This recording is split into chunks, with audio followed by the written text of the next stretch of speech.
Hello, Heartbreaker by Kelsie Haas, narrated by Allison Voller and Luke Welland. 1. Magnolia. I stepped over a box in the kitchen to get to the coffee pot, already full of golden brown liquid. Cam, you are a lifesaver, I said to my best friend, who was already sitting at the table and eating breakfast in her scrubs. She sent a cheeky wink my way. Knew you'd need it for your first day at work. And every other day, too, I said, pouring myself a cup. I don't understand you early birds, but my inner night owl salutes you. I held up the mug and cheers to her before bringing it to my lips. The aromatic liquid burned and brought me to life simultaneously. How'd you sleep? She asked as I rummaged through the fridge for some yogurt and then dug through a cardboard box to find a spoon. Like shit, I admitted. With a clatter of stainless steel, I finally found a spoon and sat across from her. I'm so nervous. She brushed aside her blonde fringe and looked up at me. Don't be. I arched an eyebrow. Right, because I didn't just quit my job and move back to my hometown for a chance to prove I'm worthy of owning the salon. You know Rhonda, she never had kids. That place is like her baby. A baby we both know you're going to take amazing care of. Cam was so confident in me, until she frowned. Do you think you'll see him today? Who? I asked, even though we both knew who she was talking about.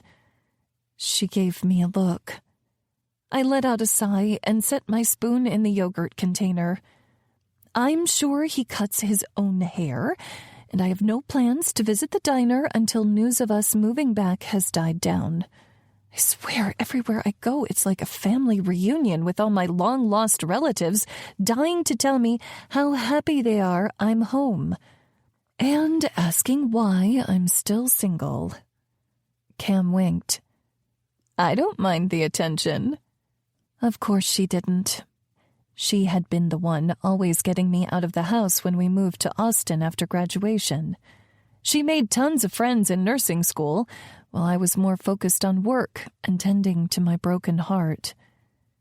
You can have all the attention, I said, finishing my yogurt and getting up from the table. Don't want to be late. I'll see you after my shift, she said. Remember, your dad's coming over to help us put the furniture together, and my mom's helping us decorate after. Please be careful with my precious metal art, she finished with a smile. I know we will. I put my hands together and shook them in the air. Thank you.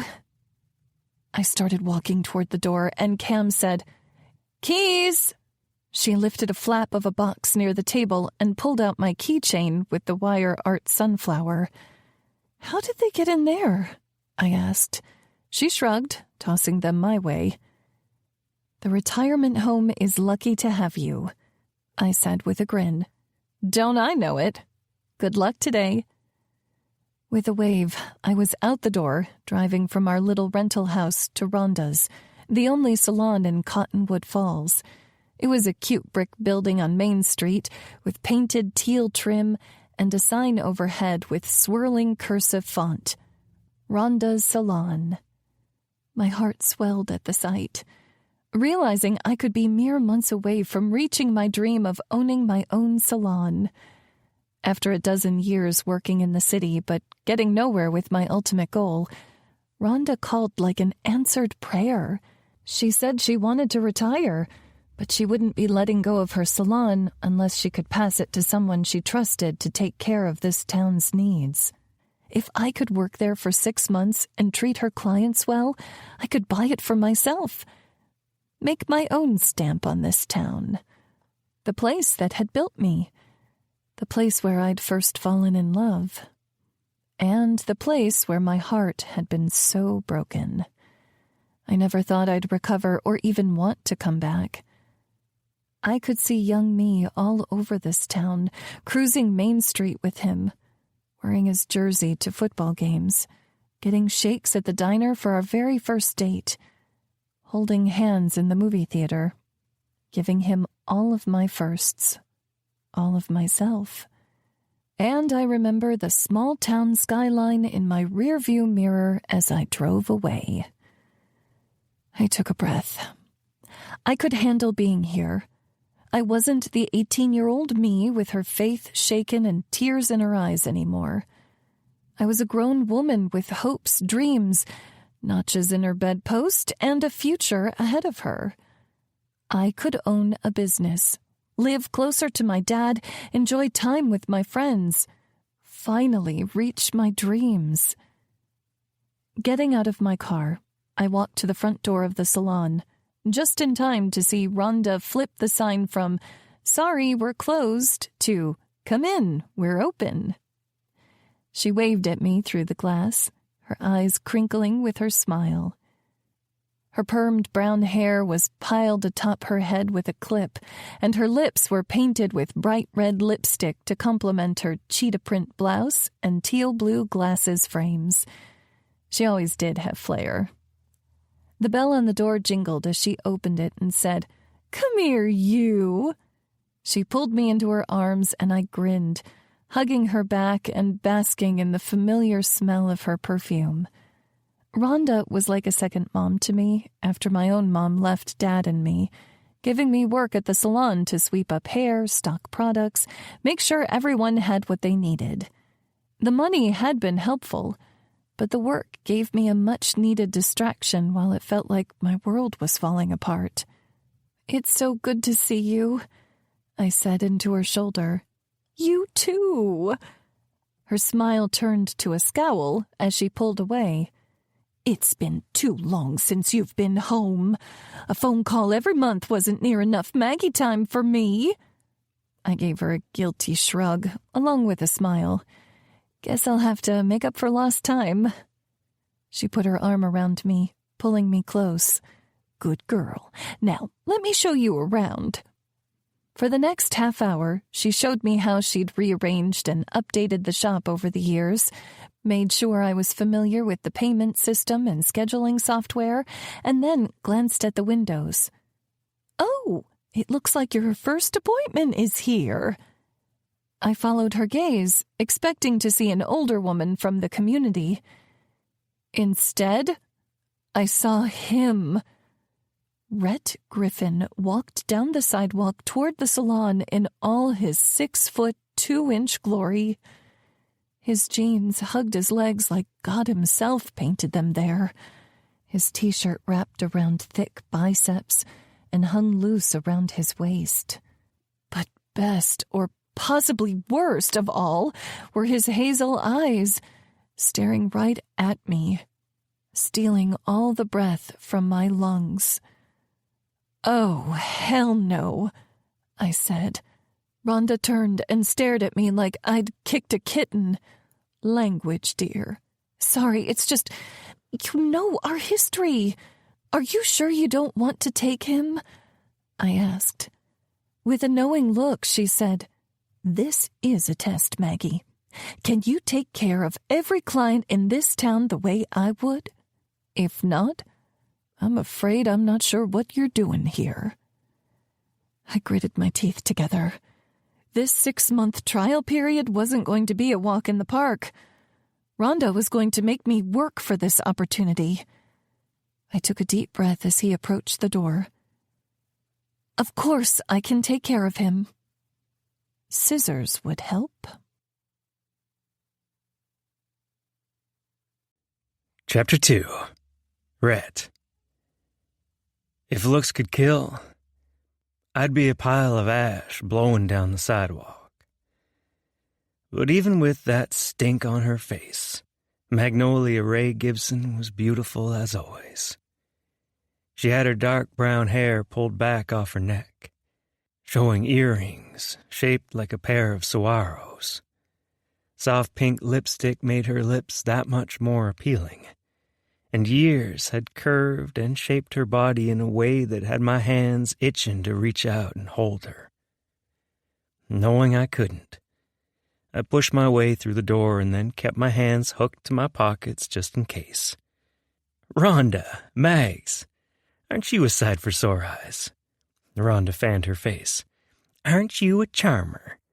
I smiled back at her, but my eyes quickly slid over to Maggie.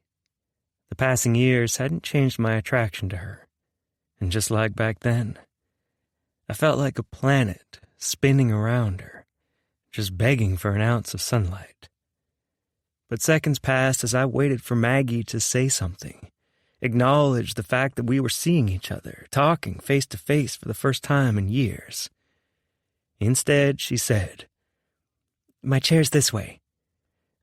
Right. She was still pissed. I couldn't say I blamed her.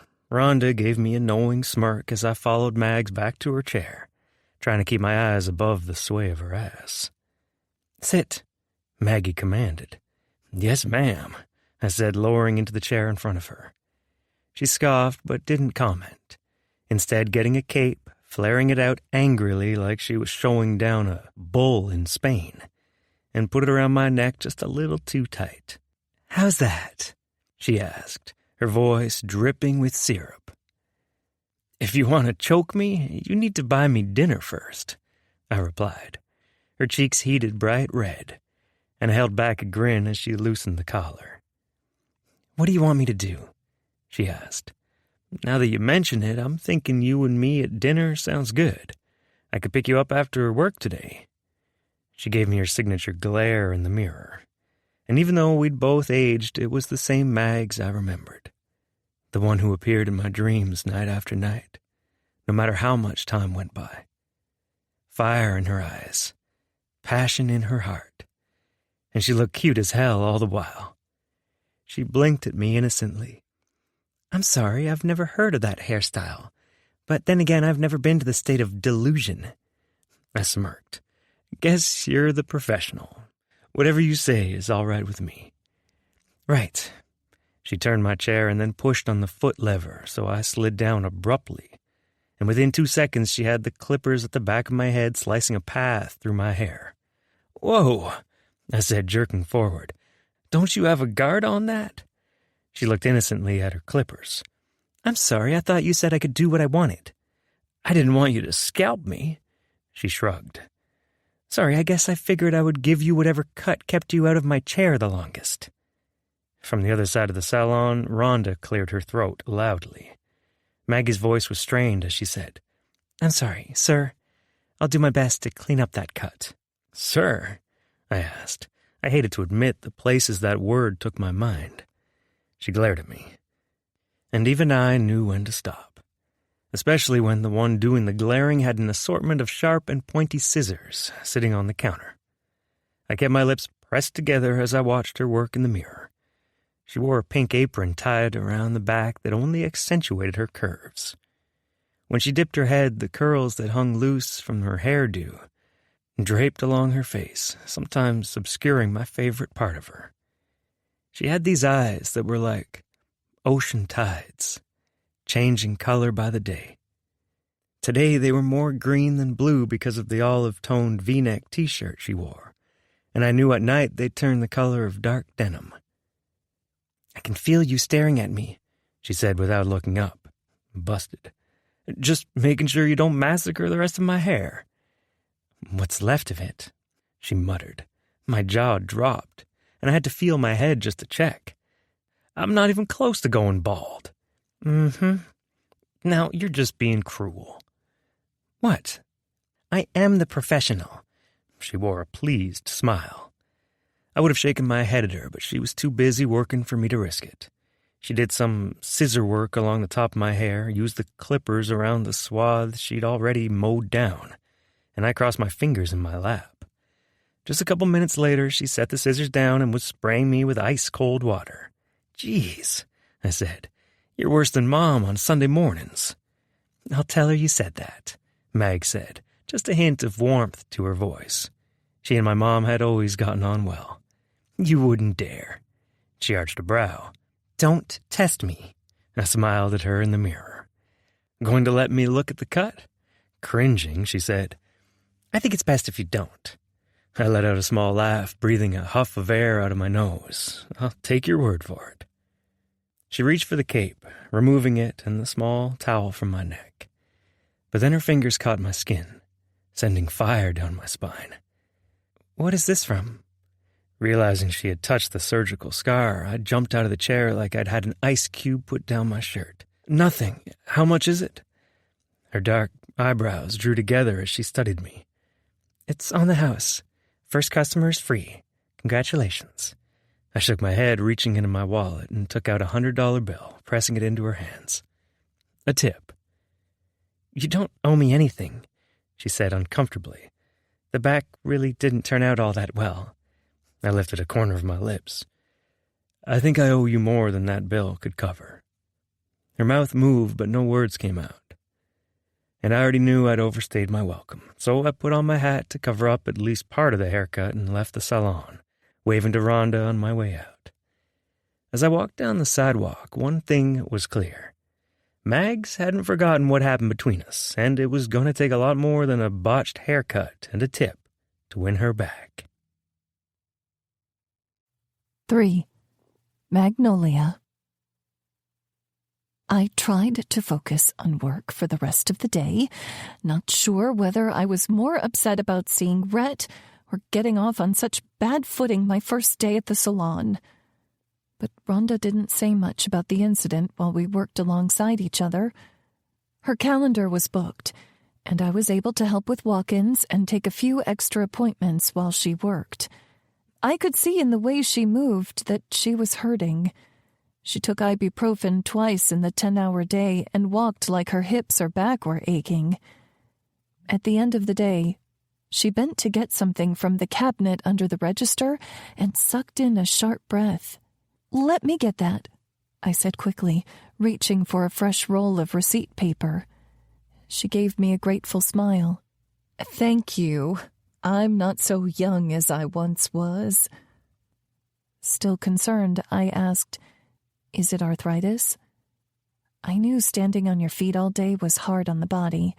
One of the reasons I wanted to own a salon instead of counting on a job that only paid if I was there, doing hair.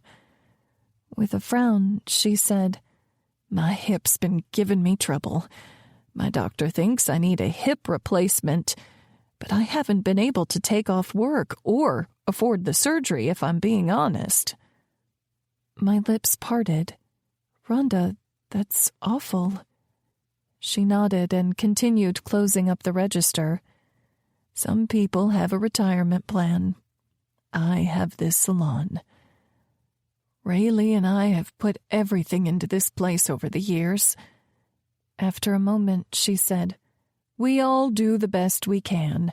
Don't we, Maggie girl?" I lifted a corner of my lips. I probably should have done better for Rhett this morning. She let out a laugh, then walked out the front door with me. "Rough start, but we made it through," she commented as we walked toward our cars parked along Main Street. My cheeks heated at the strip of too short hair I'd left at the back of Rhett's head. "I promise it won't happen again," I said. "I was just a little caught off guard. I didn't expect to run into him quite so soon." She stopped at the curb in front of the old Ford pickup she'd been driving for years. "Arnie Weston." I raised my eyebrows. That name sounds familiar. She smiled, her eyes crinkling at the corners. "We broke up when I was 22, and he still drives to the next town over for his haircuts because I told him I'd impale him if he came by here again." My jaw dropped open. Sweet Rhonda threatening violence? "Oh, hush." She batted my arm. "We all have our moments of weakness. Just don't make it a habit, sweetie. A town this size, you can't afford to make enemies, especially when they're as well-loved as Rhett Griffin." I nodded in understanding. "I promise I won't." She gave me a short hug and a kiss on the cheek. "See you tomorrow morning, darlin'." "See you," I replied. We went separate ways to our cars, and when I pulled up to my house, Dad's truck was already out front and he was sitting on the front porch steps. My heart warmed at the sight of him and his sweet 3-legged rescue dog. "You're early, Daddy," I said. He smiled at me before struggling to get up. He cringed with pain, pushing on his thighs to stand up straight. "Daddy," I asked, "are you okay? I thought your back was getting better." At this rate, everyone around me was hurting. He shook his head. "I'm okay, just acts up sometimes." Still not convinced, I said, "Okay, let's get inside." I went to the door, unlocking it for us, and stepped inside the house, mostly covered in boxes. Cam's parents had helped us unload everything, and it was a hot mess. "Oh, honey," Dad said, taking off his hat and wiping his forehead. "I know," I said with a sigh. Eileen nudged her head under my hand so I'd scratch her ears. "Good thing we have you here, sweet girl," I said to her. "We're going to need all the emotional support we can get." She bumped her wet nose against my hand like she understood. "Better get to work," Dad said, readjusting his Gibson trucking ball cap. When he bought his own semi-truck, I'd had it made for him to celebrate his new business. We went back to my bedroom, and he started piecing together my bed while I unpacked my clothes, sorting them into my dresser and closet. "Have you ever thought about downsizing?" he teased. "No way," I laughed. "I have thought about the nursing home for you and your stuff, though."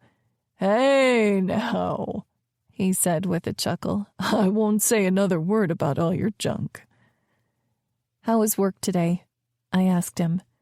"Great, until I got home and found out none of the wiring in the house is up to code." I stalled on the shirt I was hanging up. "What?" He nodded, focusing on the screw he was twisting into the bed frame. "I got home from work and the lights wouldn't work on one side of the house. Called an electrician, and he said it's a miracle the house hasn't gone down in an electrical fire." My heart skipped. "Seriously?" "Yep." He set the part aside and moved on to connecting the slats. "Wipes out all my savings to have it replaced and then some. But I'd rather that than a house fire." I frowned. "I'm sorry, Daddy. I wished I could help, but all my money was being saved for the salon." "It's okay," he said. "I'm just glad you're back. I know we talked on the phone almost every day, but I still missed you all these years while you were busy in the big city." "I know. It was just hard to come back here after... and then with work..." I didn't finish the sentence, and he didn't ask me to. "How did you stay in that house after Mom left?" He shrugged. "At the time, I was trying not to think about myself. It seemed like it would be harder on you to lose your mom and your house. So I focused on the good times instead of the bad and hoped it would get better." "Did it?" I asked, because seeing Rhett today had brought back all those feelings I thought I'd buried years ago. I'd been beside myself, so angry with him and hurt all over again. "It did." He smiled.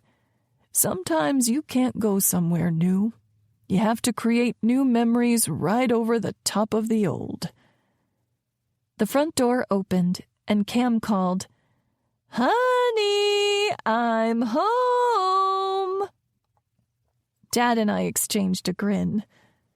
She used to say the same thing when she came over to our house to visit when we were teens. "Been a while since I heard that," Dad called back. She came into the room, still wearing her scrubs from work, and bent to give Dad a hug. "Good to see you, Ray." "You too, sweetie," Dad said. Cam said, I'm going to get changed. Come tell me about your first day, Mags. I followed her back to her room, and while she dressed, I relayed my run-in with Rhett and his new, terrible haircut.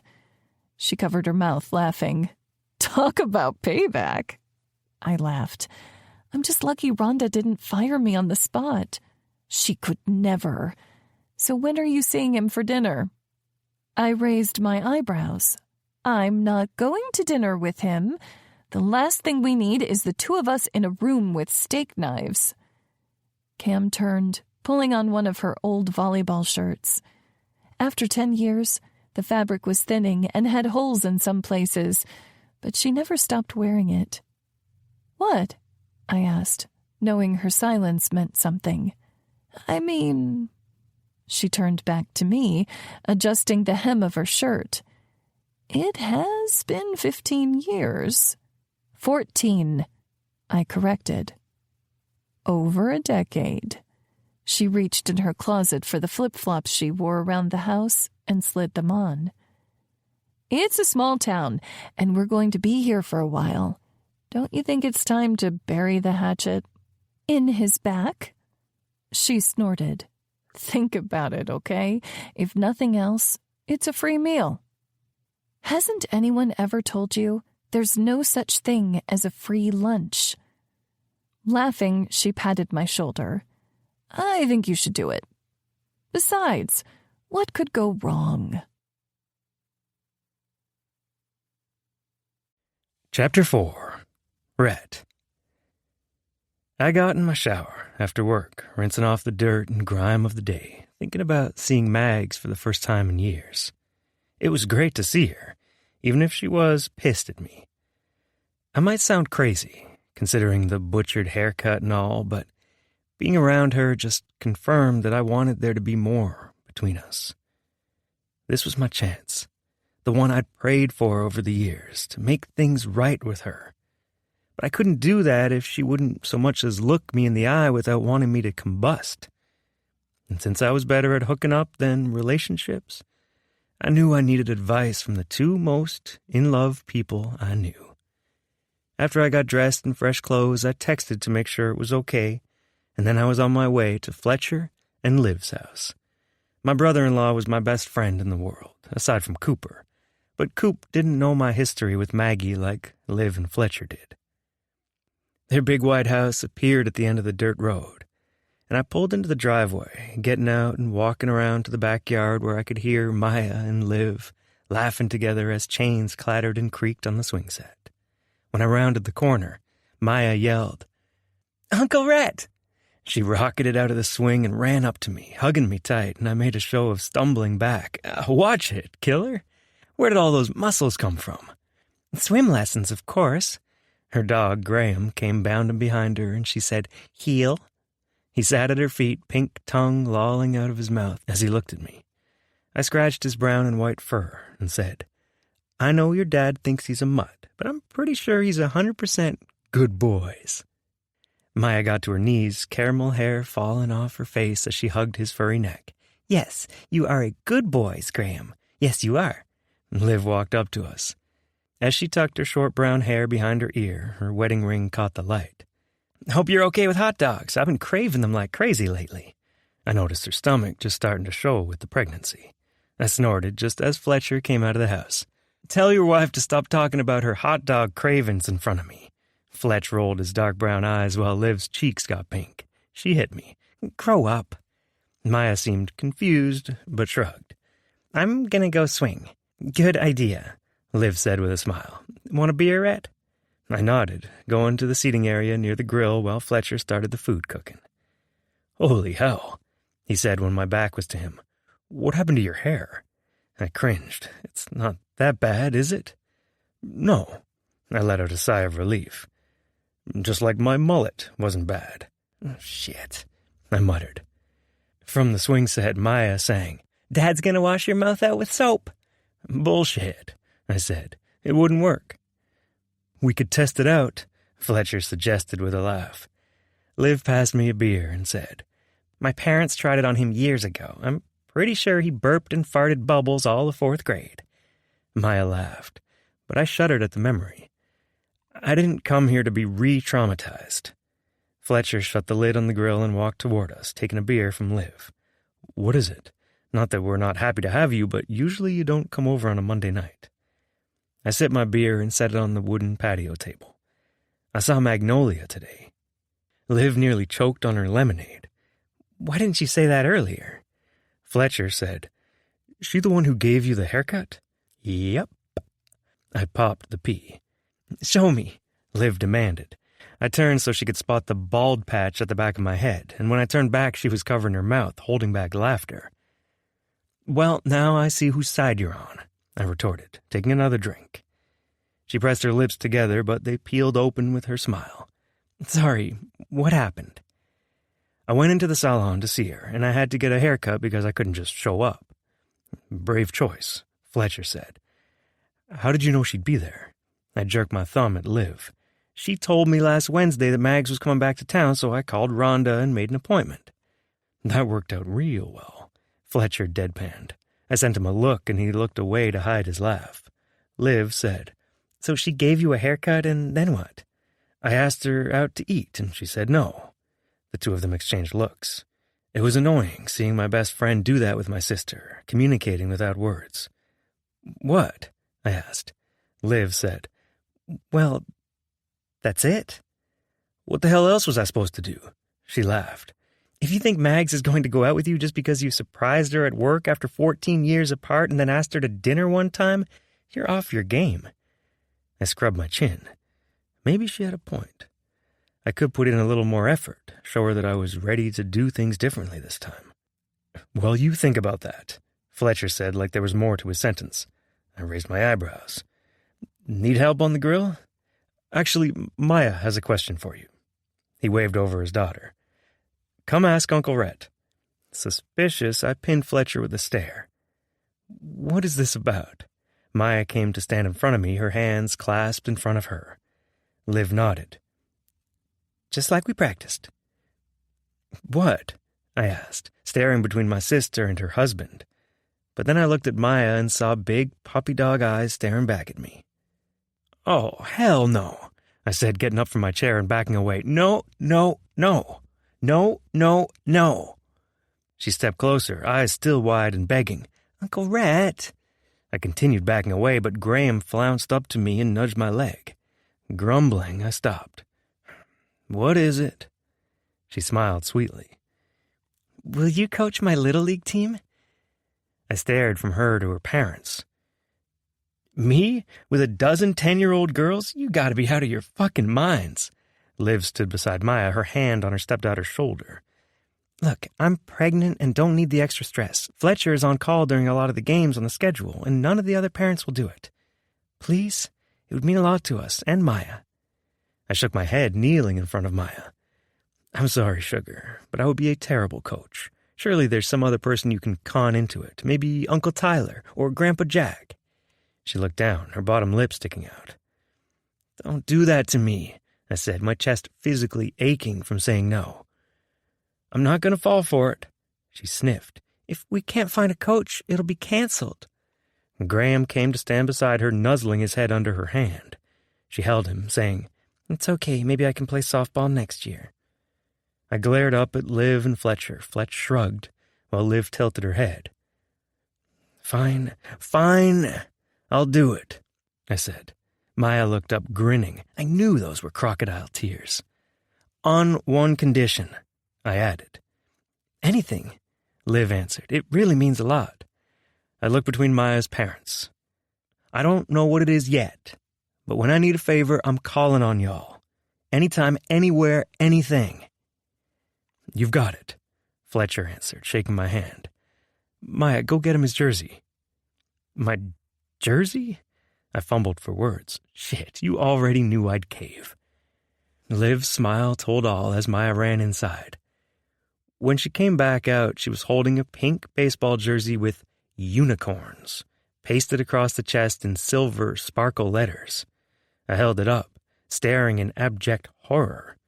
She turned it over to show a sparkling, appliqued unicorn bucking on the back. My balls were practically shrinking back just looking at the damn thing.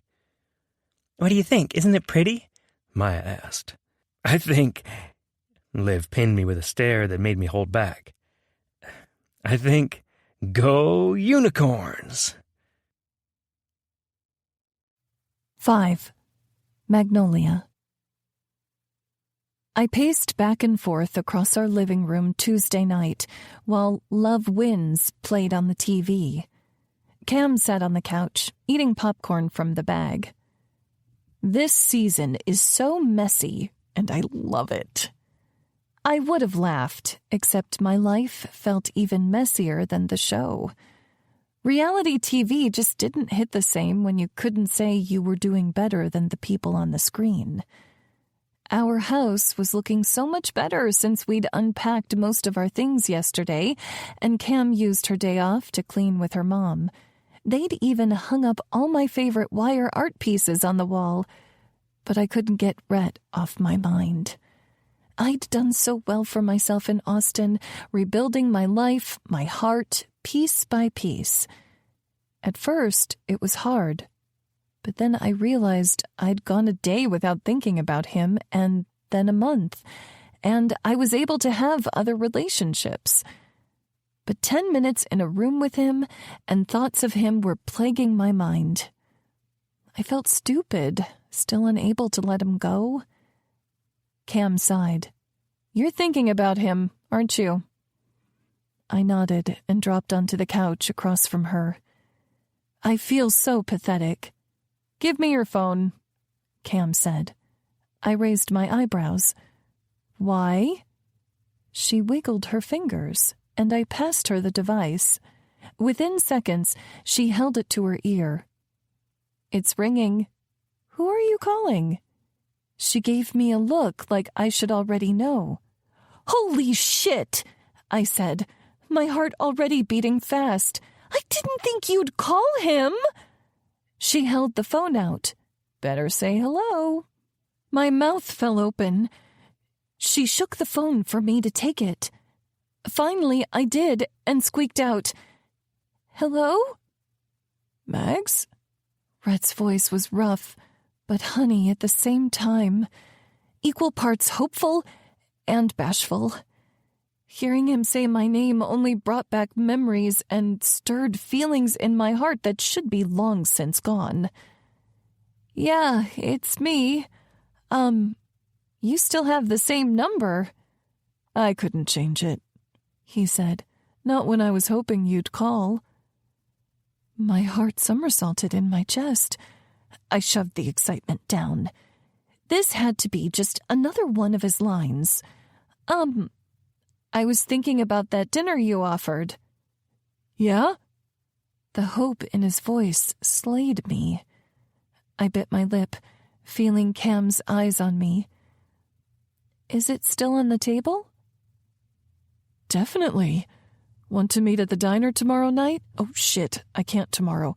Thursday at 6? Thursday's fine, I said. The silence between us felt so heavy, especially knowing the past versions of us were as close as two people could be. Goodbye, Megs.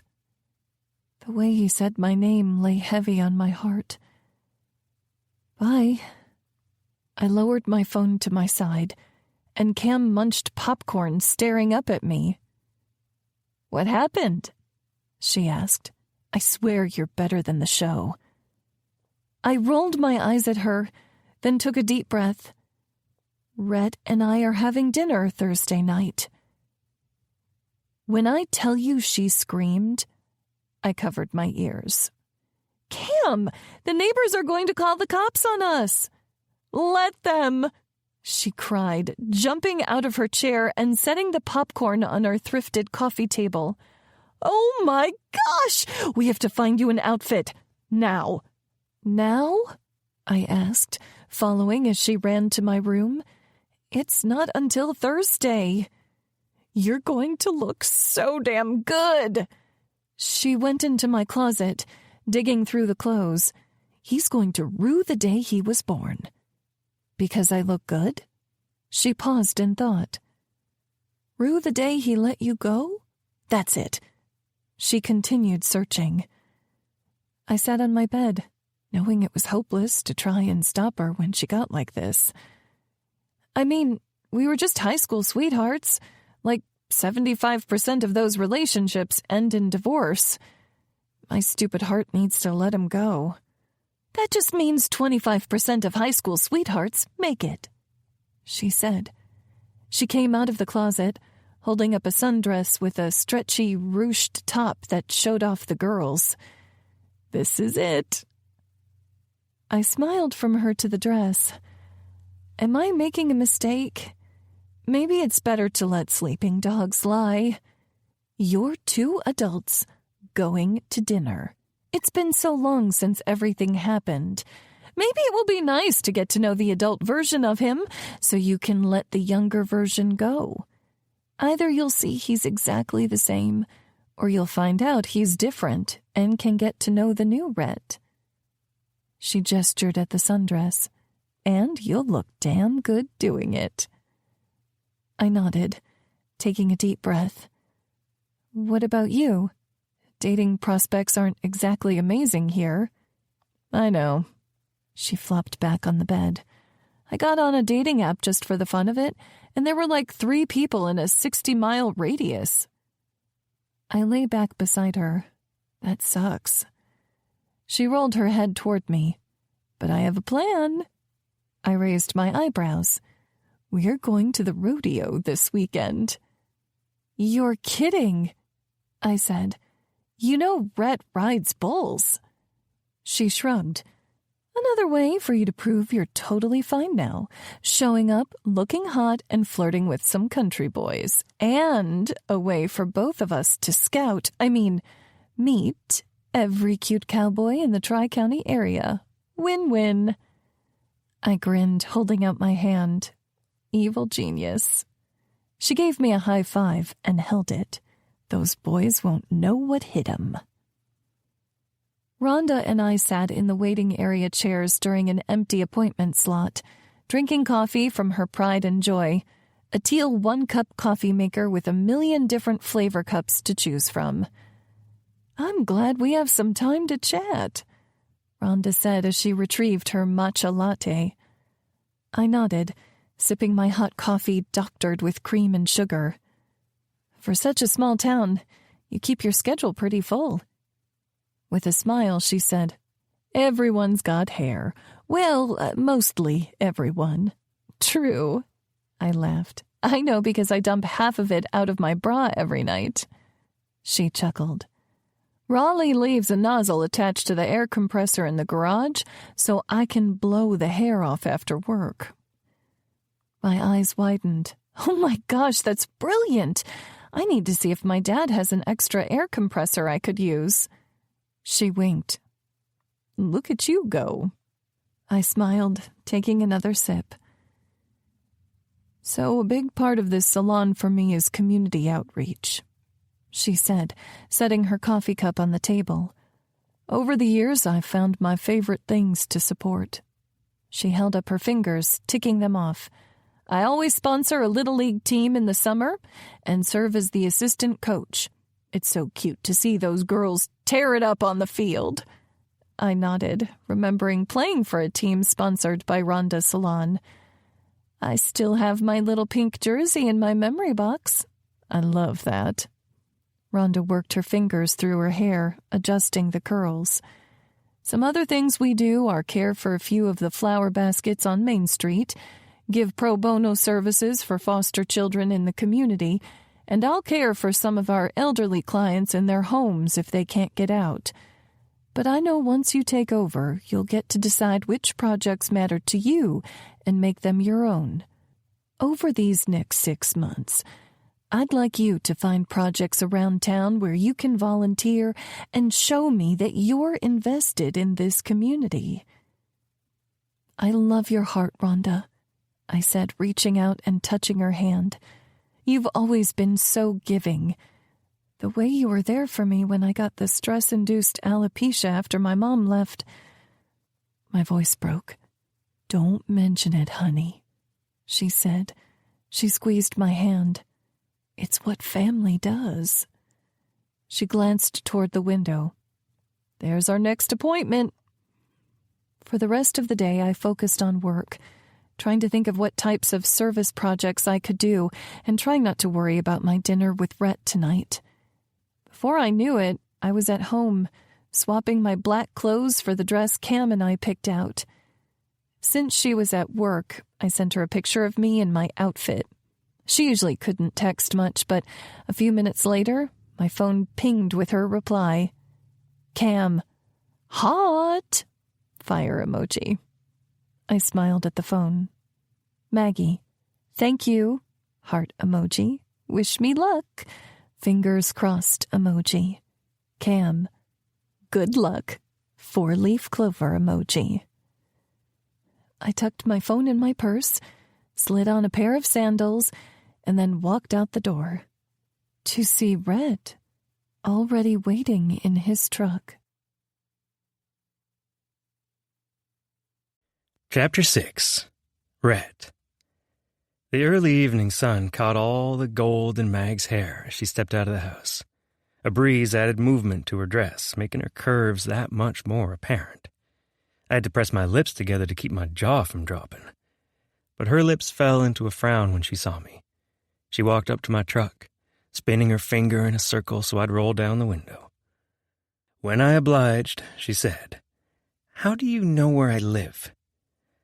"There was like one rental house in town." I nodded toward her car. "And your car's your favorite color? Cerulean?" Wasn't too hard to guess. But then my eyes caught the wind chime hanging by the door. My lips parted as I took it in, remembering where it came from. "Gosh, I miss living in a small town," she said dryly, oblivious to my distraction. "Anyway, I'll be driving myself to the diner." I raised my eyebrows. "Do you have no concern for the environment?" She rolled her eyes at me. "It's not funny. Think of the fossil fuels." "If that's your concern, we should be taking my car instead of your big-ass truck." I laughed slightly at her attitude. That was the Mags I knew. I hit the button to turn off my truck, making her eyes widen. "I didn't mean to invite you to ride with me," she said. I shook my head. "Do it for the environment." With a huff, she turned and said, "Get in." I followed her to her little Fiat and opened the door. This had been a really bad idea. I felt like a clown getting in, my knees almost to my chest before I pulled the lever to make room for myself. My head was still brushing the ceiling. "Comfy?" she asked, a smug smile on her lips. "Could fall asleep right here," I replied, despite the way my heart picked up in this car. It smelled so much like her. I was surrounded by the scent of honeysuckle and getting lost in the past, in what I wished our future could be. She put the car in reverse, pulling onto the street and starting the short drive toward the diner. "How's Ray?" I asked. Her dad was her favorite person, and it instantly showed in the relaxation of her shoulders. "He's doing well. Just had to have a bunch of electrical updated at his house, which sucks."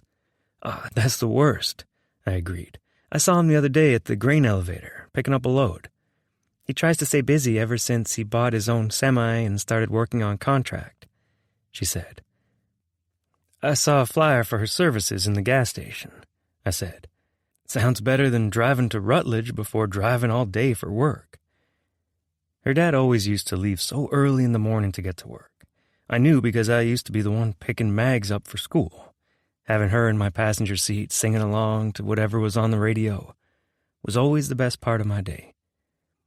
"He likes doing his own thing," she agreed. "And your parents? I haven't seen them around town yet." "They're good. Dad's busy on the ranch, and Mom's having fun this summer, hanging out with all her grandchildren." "I saw online that Gage got married, and Liv," she said. I nodded. "Tyler did too a couple years ago. I'm the last one standing." The words came out of my mouth roughly, knowing that life could have been so much different if only I'd made a few better choices when it came to us. "Here we are," she replied, parking in front of Woody's. It was like deja vu, being with her at this place again. But we were both older. I could actually grow a full beard now, if I wanted to. She'd filled out since then, too, making her even more womanly than before. Before I got too distracted by her curves, I got out of the car, hurrying to her side to open her door. She got out, her chest inches from me, and gave me a look. You didn't need to do that. I put my hand on the hood of the car, my voice low as I said, I've learned a few things about how to treat a woman since we broke up. Color flooded her cheeks. Let's go inside. We walked through the diner and I could feel everyone's eyes on us. No one commented on it, though, until we got back to the booth and Agatha approached with her ticket book. Imagine that! Rhett and Mags here together again, she said, her grin deepening the smile lines on her face. She pulled a pencil from behind her ear. Last time you two were here in the same booth, you couldn't keep your hands off each other. Now Mags was blushing even harder, but I said, Can you blame me? I mean, look at her. Agatha tossed her head back, laughing. Quite the charmer. What can I get you two to drink? We ordered sodas, and as Agatha walked away, Mags looked around the diner from the black and white checkered tiles to the businesses advertised on the laminate tabletop. Things really haven't changed around here, have they? That's not true. I gestured toward the tabletop. CJ owns the garage now, and Fletcher owns the doctor's office. It's Madigan Medical now. Tyler opened boutique apartments for seniors, and thanks to Gage, the school has turf for the kids to play football on now. And you? Same old Rhett? I shook my head. I'm hoping to show you that I've changed too. She raised her eyebrows. Is that so? I leaned forward to reply, but Agatha came back, setting down our drinks, taking our orders and distracting us from our conversation. Maggie sipped from her straw, not quite looking at me, but I had to make her see. Look, Mags, I know I have no right to ask for a second chance since I messed up the first chance so badly, but I want us to get to know each other again. Not the Rhett and Maggie who were high school sweethearts and thought they were invincible. The us now. Because the truth is 14 years is a long time, but you've always been in the back of my mind. And even though this diner looks the same, I'm not that guy you knew. And I want to get to know the woman you've become. 7. Magnolia. I looked at this man across from me.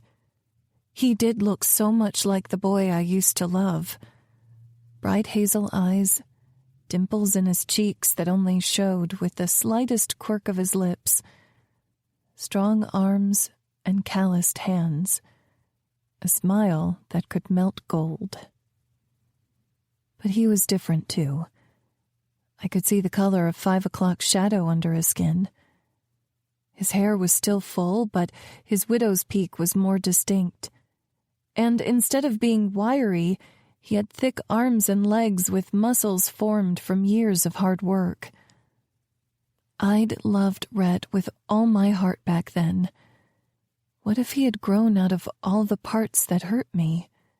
Could my life with him be better than I dreamed it through the idealistic eyes of a young woman? Could I forget the pain he caused me? I didn't know. Rhett, you proposed to me. He lowered his gaze. I did. And an hour later you were sleeping with another woman. I reminded him, that wound coming up, buried in scar tissue but painful nonetheless. His eyes begged me to understand. You said no. I thought we were over, Mags. I didn't know how to cope. So what happens next time we have a fight? Next time you're upset? I asked, my voice shaking. I come home from work and see you with someone else? The pain was growing, transforming, slicing through my chest. I pressed my hand over my heart, trying to soothe myself. I can't do that again, Rhett.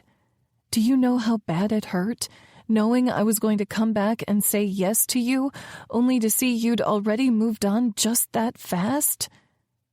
But that's the thing, Mags. I hadn't moved on. I still haven't. I scoffed at him. It's been over a decade, Rhett, and your reputation isn't exactly a secret. People have told me you've moved on with plenty of other women." "I fucked plenty of other women," he said roughly. "I've only ever made love to you." His words pulled at the last stitch covering the old wound, and now my eyes were stinging with tears. "I loved you, Rhett. I loved you with everything I had, but we were young and I was afraid. That's why I said no. I didn't want something happening to us like what happened with my mom and my dad. But when I came to my senses and wanted to say yes, I shook my head, pressing at the corners of my eyes to stem the flow of tears. It's been so long. I don't want to go back there. I don't want to hurt like that again." He reached across the table, holding my hand. "Please," he breathed. And that word, his touch, was my undoing. I looked into his hazel eyes, unable to look away. "Okay." His lips spread into a happy grin. "Okay?" I nodded, sniffing back moisture, but his smile was contagious. "I will get to know you again, platonically, but we're taking it slow. I mean, a snail's pace." He held up his hands. "Slow down, killer. We haven't even had dinner yet." Agatha approached our table with 2 dishes of food. "Let's change that." The plate in front of me with a chicken bacon ranch sandwich and fries looked so freaking good. No one in Austin makes a CBR like Woody's. "Eat up," he replied, and it didn't take long for me to indulge in a mouth-watering bite. "Oh my gosh," I said, wiping at the corners of my mouth. "So good." He laughed. "I wish I liked any kind of food as much as you like that sandwich." I finished chewing and stuck out my tongue. He only smiled, eyes crinkling as he did. I couldn't deny that old familiarity trying to creep back, so I leaned in, trying to set aside my old assumptions. "Are you still riding bulls?" I asked. He nodded. "Coop and I go to rodeos once or twice a month all summer." "Coop?" I asked. I didn't recognize the name. "He works out at Finnegan's with me," Red explained. "Pretty much my best friend, aside from Fletcher. He rides saddle broncs." "Oh, nice. How is Fletcher? I haven't heard from him in forever." One of the casualties of our breakup. Fletcher and Rhett were inseparable in high school, which meant when Rhett and I broke up, my friendship with Fletcher ended too. Rhett's features softened when he talked about his friend. He married Liv, has a 10-year-old little girl with his first wife, and then he and Liv have a baby on the way, due in 6 months now. Owns the practice, like I said earlier. Living the American dream as far as I'm concerned. Good for him. I smiled. I always thought he and Liv had a thing. "You did not," he replied. I nodded fervently. "I did. Remember them dancing together at prom? You were so pissed because you thought he was moving in on your sister." "I guess I didn't know the feelings went both ways," he said. "But they're good for each other. She helps him move forward, and he keeps her grounded, you know?" I smiled at his description. I miss Liv, too. "I'm sure we can all hang out sometime." My chest tightened at the hope that sentence brought. Maybe someday. I needed to protect myself, keep things going slowly. He seemed to understand what I was saying and glanced down at his plate. "I need to use the restroom. Excuse me?" I nodded. "Go ahead." He walked toward the back of the restaurant, and as he went, a blonde woman called, "Rhett! Rhett!" Giving up, she stopped by our table. She shook her head, blonde curls swinging about her face. I swear that man has a one-track mind. My lips parted as I realized who she was. Lola. She'd changed her hair from the red it used to be, and she must have spent less time in a tanning booth now than she did in high school, but I'd recognize her anywhere, especially when she was seared in my mind, wrapped in a sheet, and standing behind Rhett at his door. Cheeks red, her hair a mess. Her lips parted. "Oh, my God, Magnolia! I didn't know you were back in town." If she felt any awkwardness, she didn't show it. "I'm working at Rhonda's," I said, trying to fight the nausea in my stomach. "Good for you." She gave me a patronizing smile. "Will you tell Rhett I'll be by around 8? "By where?" I asked, my vision growing hazy. "His place, silly." She giggled and turned to walk away. "Good to see you, Magnolia. Welcome back to town." I couldn't find the words to speak, not over the rush of blood pounding in my head. Lola, of all people, was going to his place tonight? On the night he was begging me to make up with him? On the night I was ready to set aside all that pain and try to turn over a new leaf? I heard Rhett's voice before I saw him. "Miss me?" I glanced up, seeing that grin on his face. It made me want to puke.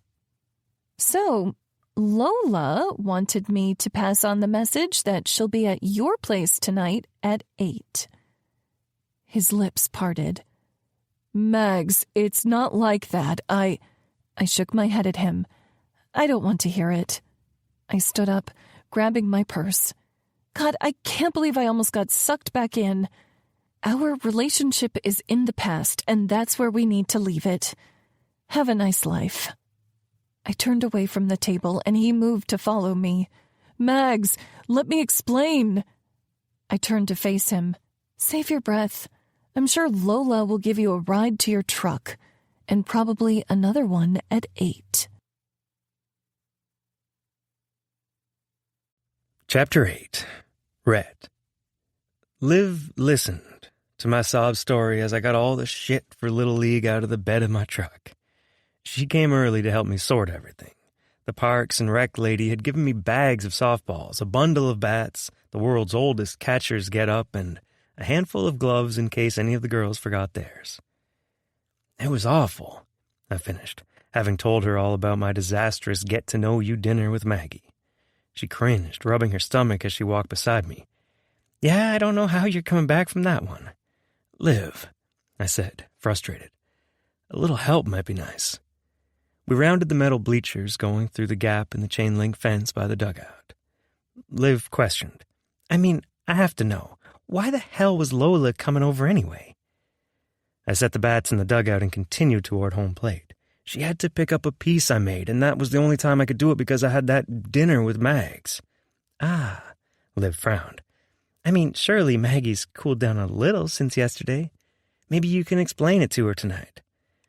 I stopped at home plate, dropping the bag of softballs. "I'm supposed to show up at her house again?"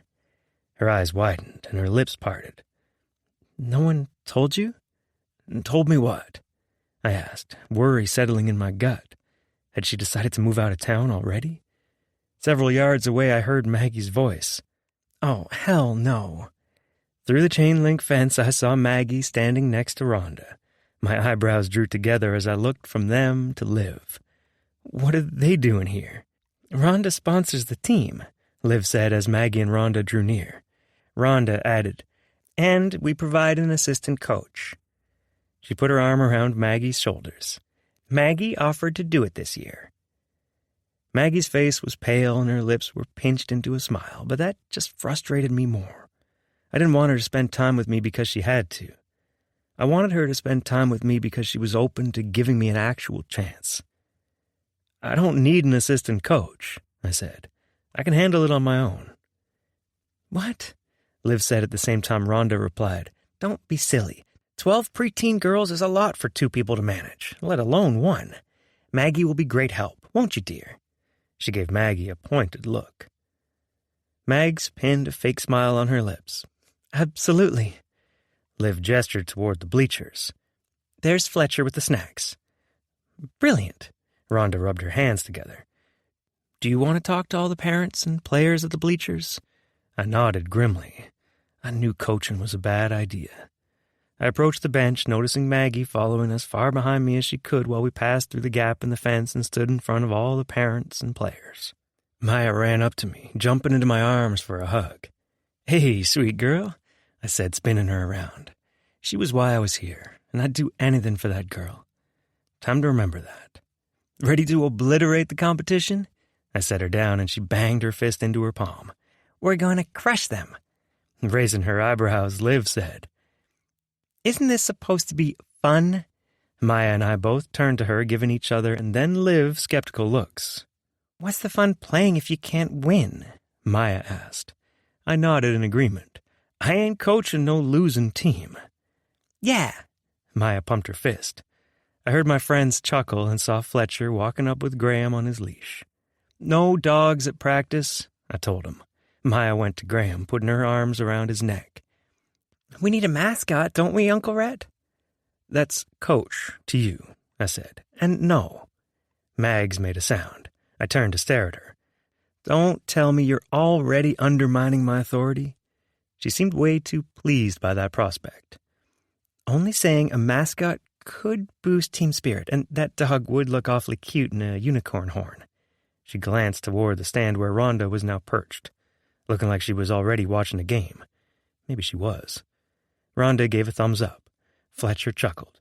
Looks like you're outvoted, Rhett. He walked to Mags, outstretching his arms for a hug. It's good to see you, Maggie. Seeming pleasantly surprised, she gave him a hug back, and I hated how jealous I was of my friend. Good to see you, too, she said warmly, rubbing his back. And you too, Liv, she said to my sister.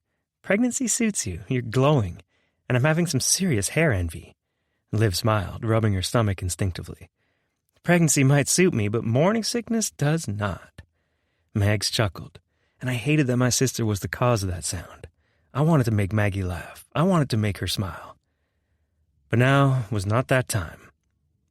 I pulled the roster from the pocket of my shorts and glanced over all the names. I need to make sure everyone's here, I said loudly, and everyone stopped talking. When I call your name, say here. Loud enough for me to hear you. Got it? There was some mumbling. I need you to say yes, coach. Maggie mumbled. They're little girls.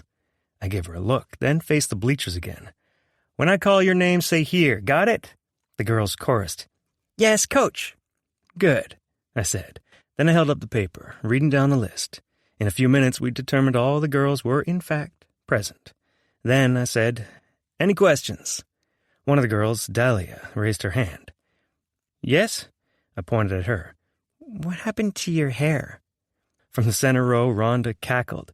Sorry, she quickly said, covering her mouth. Sorry. I shot Maggie a glance and said, Better behave with this one. She'll get you with the clippers. The girl's eyes widened and they suddenly got quiet. Now, here are the rules. Rule number 1, I make the rules. Maggie cleared her throat. Rule number 2, I jerked my thumb toward Maggie. She actually makes the rules. That earned me a chuckle, even from Maggie. Rule number 3, you're going to give it your all. Every practice, every game. Understand? The girls nodded and mumbled. I said, do you understand? The girls said, yes, coach. Rule number 4, arguably the most important one. Don't be a shithead. Liv's eyes bugged out. And Mandy Green, one of the moms, glared at me. Maggie whispered, curse words. The tips of my ears grew hot. I knew I would fuck this up. I mean, don't be a... Well, there's not another good word for that. Just don't do it, okay? The girls were giggling as they said, yes, coach. Players to the field, I said. Coach Maggie, can you please pass out the practice and game schedule? Maggie nodded. I went to the first row of bleachers where I'd stacked the packets and put a rock on top to keep them from blowing away. I got them and went to hand them to Maggie. Our fingers brushed and heat spread from the contact. I held my breath, trying to shove back the feeling. If she felt the same, she didn't show it. She simply took the stack and began passing out the papers. It made me embarrassed, knowing I had all these one-sided feelings. I turned my back, adjusted my ball cap, and going to join the girls on the field. if I couldn't make things right with Mags, this was going to be one long summer. 9. Magnolia. On Saturday afternoon, Cam sat in the chair in front of me as I curled her hair for our evening of scouting eligible men at the rodeo. Upbeat music played on the radio, and it felt like one of those nights when I could see our lives behind us and before us. The pair of us doing hair before prom, doing hair for a night out, doing hair for our weddings, getting ready for our children's graduations, in a nursing home. "I'm so glad we're going out," I said. "I feel like it's been forever since we've had a good night on the town." She bit off one of those massive sweet tarts, chewing through the sour candy. "We're not in our 20s anymore." "Thank God," I replied. She laughed. "Right? I can't help but think these are the days, you know? Like these could be some of our last times, just you and me, living together, watching trashy reality TV on the weekends, hanging up another one of those wire art pieces you're obsessed with. Don't make fun, and don't make me sad. Are you sure we can't just be single besties forever and live on a commune or something?" "It's a possibility." She winked at me in the mirror. But I knew she was right.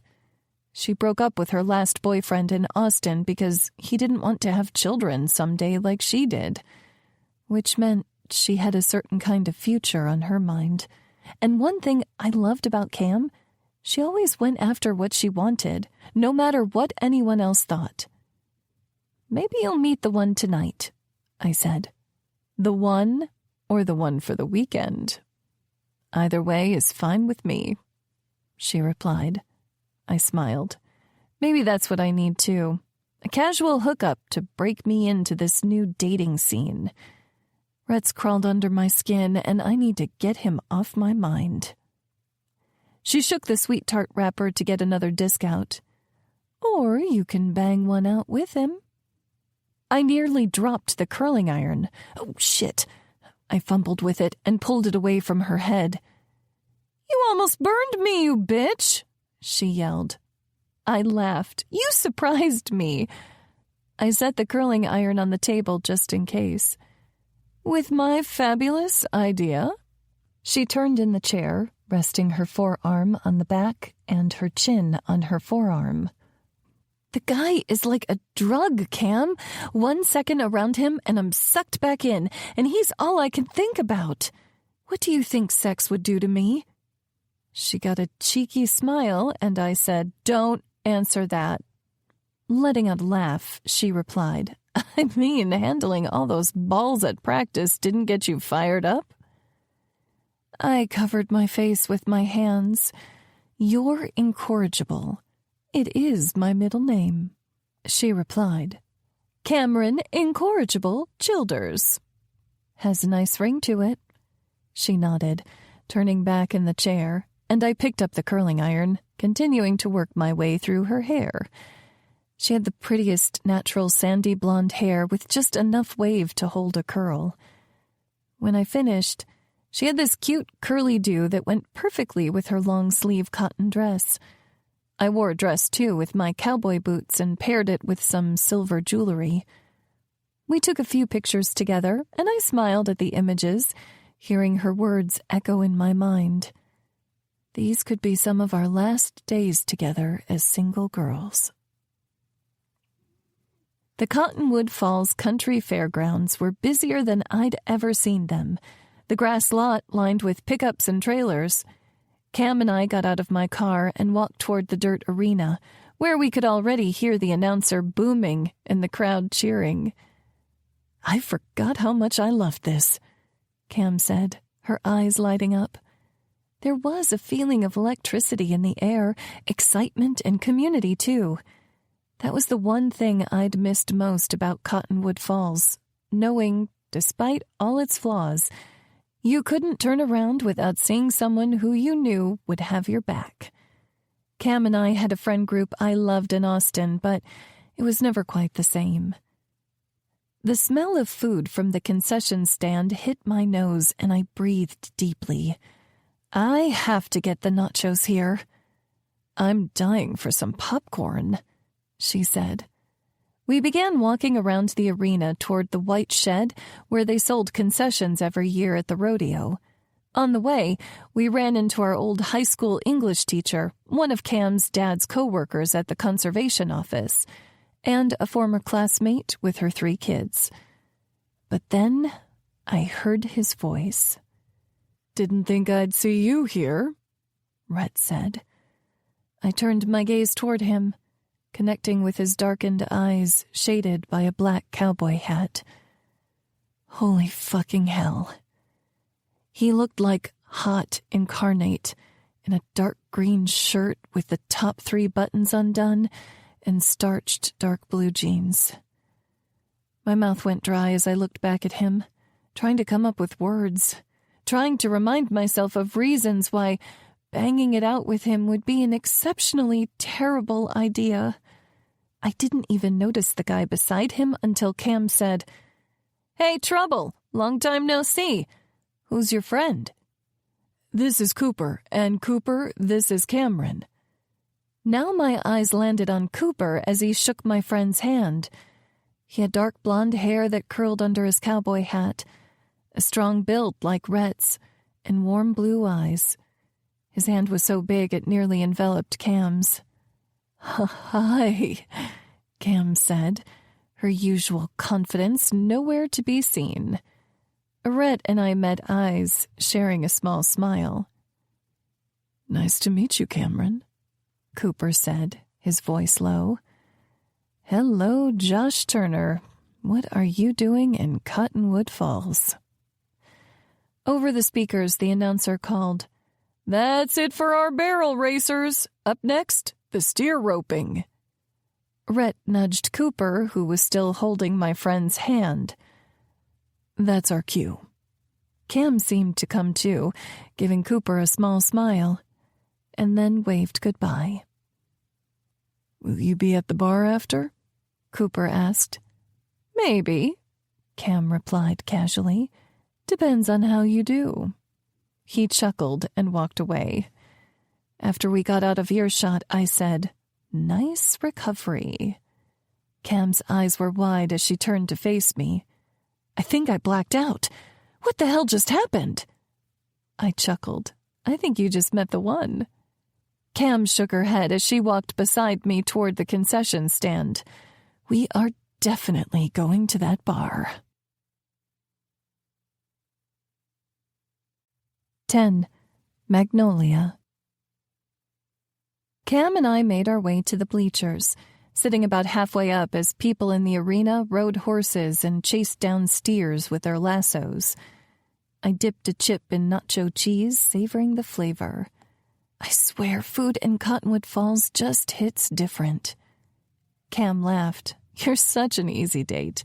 This and a chicken bacon ranch is all you need."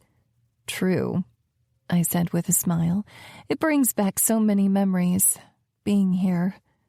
She nodded, looking around us wistfully. "You remember what Rhett used to do after every ride?" I covered my face, my cheeks warming at the memory. "That's so embarrassing." She dragged another piece of popcorn through my cheese and brought it to her mouth.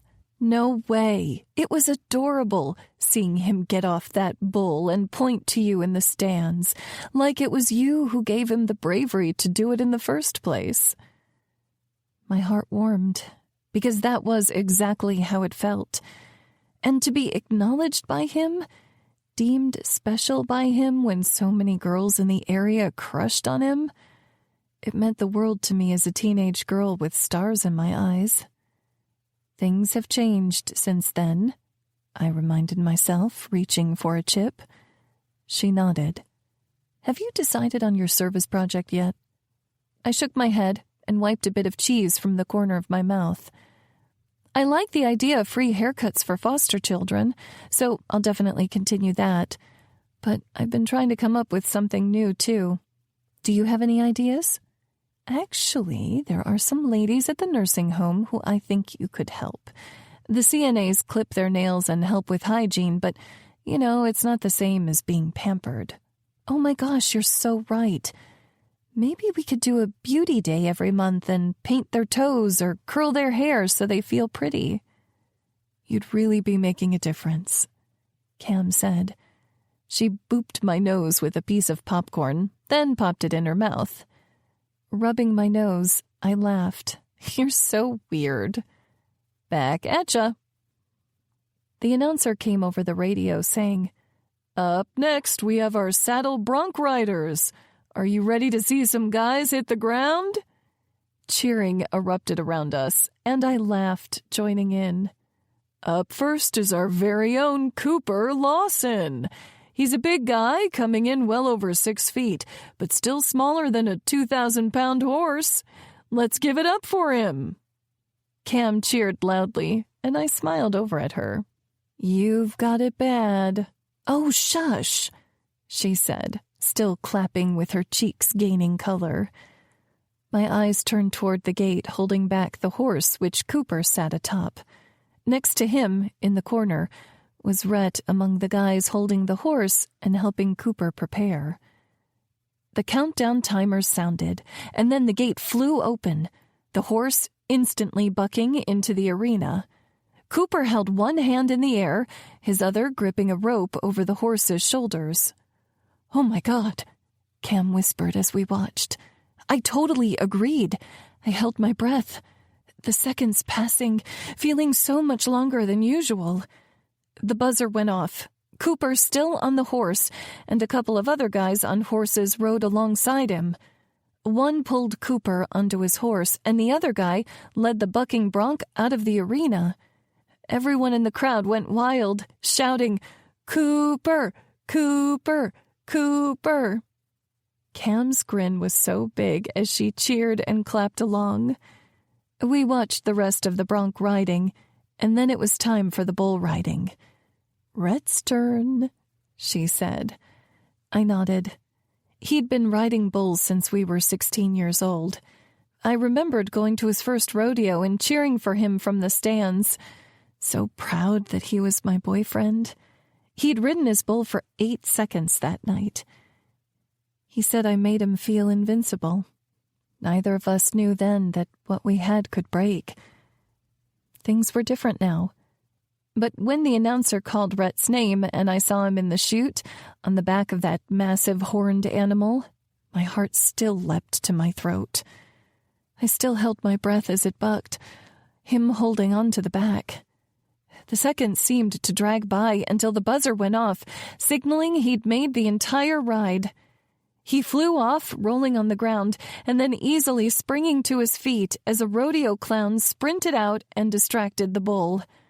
Rhett ran to the fence and stood at the top rung. And, in front of everyone in the audience, he pointed right at me. All the people around me turned to take me in, and my cheeks flushed bright red as I lifted my hand to wave. The cheering got louder, and I realized Rhett was egging them on, clapping, waving his hands. The announcer joined in on the fanfare. "Looks like Rhett Griffin wants to give the praise to a special little lady in the stands. Let's make some noise." A sound effect of clapping and cheering joined the deafening ruckus around me. As Rhett met my gaze across the space between us, I mouthed, "I hate you." His grin only got bigger. Chapter 11. Rhett. It was dark outside when Cooper and I rolled up to the township hall where the town's events board was throwing a post-rodeo barn dance. "Think she's gonna kill you?" he asked. I smirked, turning off the engine to my truck. It was old enough I still had to use a key in the ignition. Mag's never minded the attention before, but it has been a long time since then. Shit. Now I was second-guessing myself. "What the hell happened between you two anyway?" he asked. "I swear I've never seen you put in this much effort for a chick before." I let out a sigh, looking out my window even though I could only see the truck parked next to me. "I don't like to talk about it." "That's obvious. Why hadn't I told him? Probably because it was one of the dumbest things I'd ever done, and thinking about it still hurt like hell. Time didn't heal all wounds. It just taught you how to live with it.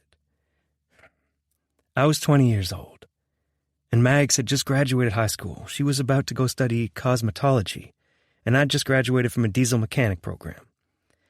I had this idea that I could follow her to Austin, work there while she got her degree, and then we could move back to Cottonwood Falls together. Cooper gave me a teasing smile. Quite the romantic. I rolled my eyes at him. I don't see the problem.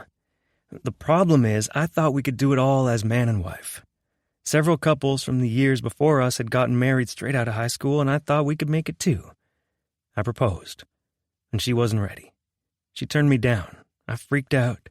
I was hurting so bad I did the only thing I thought I could to make it through the night and hooked up with a girl to try and cover up the hurt. Then Maggie showed up at my place to say she was ready to say yes now that the shock had worn off. Well, the girl was there. Cooper winced. I nodded. It was the worst mistake of my life. With a frown, Cooper said, "We're all dumbasses at 20. Some of us stay dumbasses our whole life." He gave me a pointed look.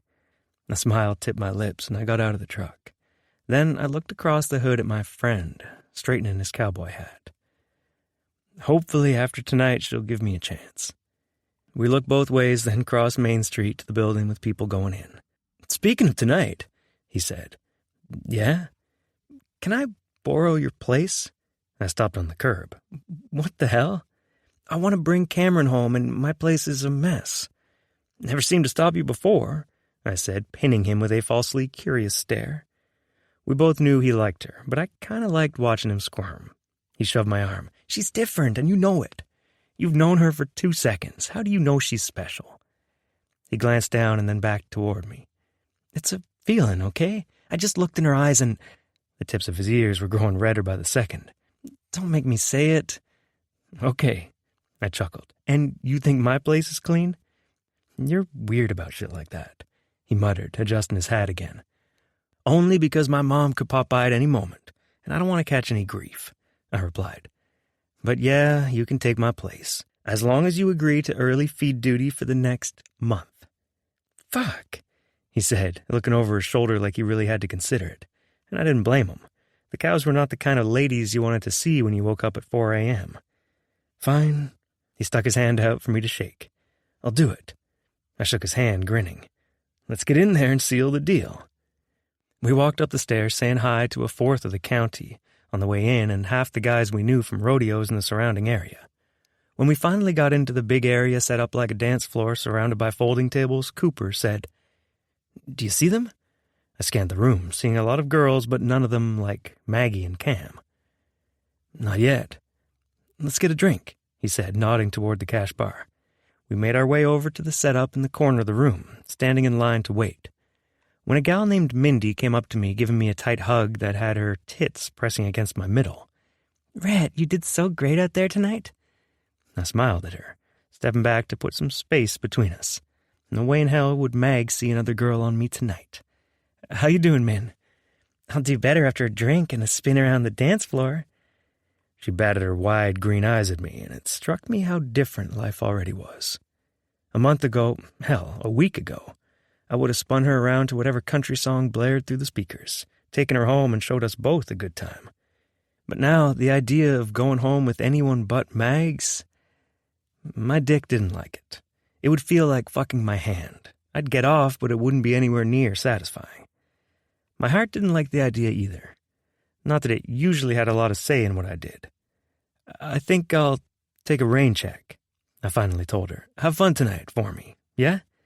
She pouted her full lips. "I'd rather have fun with you."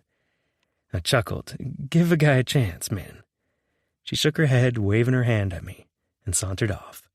Cooper watched me as she went. "Shit, you have it bad." "Yup." The people in line ahead of us walked off, and we went to the bartender, ordering a couple of drinks and handing him cash. Cooper muttered something about highway robbery, and I couldn't say I disagreed. We found a table toward the edge of the room, and Coop sat on the side that would let him watch people walk in. His eyes tracked the entrance. "Shit, dude, could you be more obvious?" I asked. But he got up, beelining toward the open double doors. He'd seen Cam, and I saw her. Mags walked into the dance hall, her head held high. The dress she wore left her shoulders bare, and the ends of her curls danced over the bare skin I wished I could touch. Her lush hips swayed with each step forward, and her breasts filled out the top like no one's business. The slight curve to her lips made me feel like she hid a secret, and the spark in her eyes made me want to find out exactly what it was. Cooper intercepted Cameron, and Mags smiled, stepping back to give those two space while they were lost in their own little world.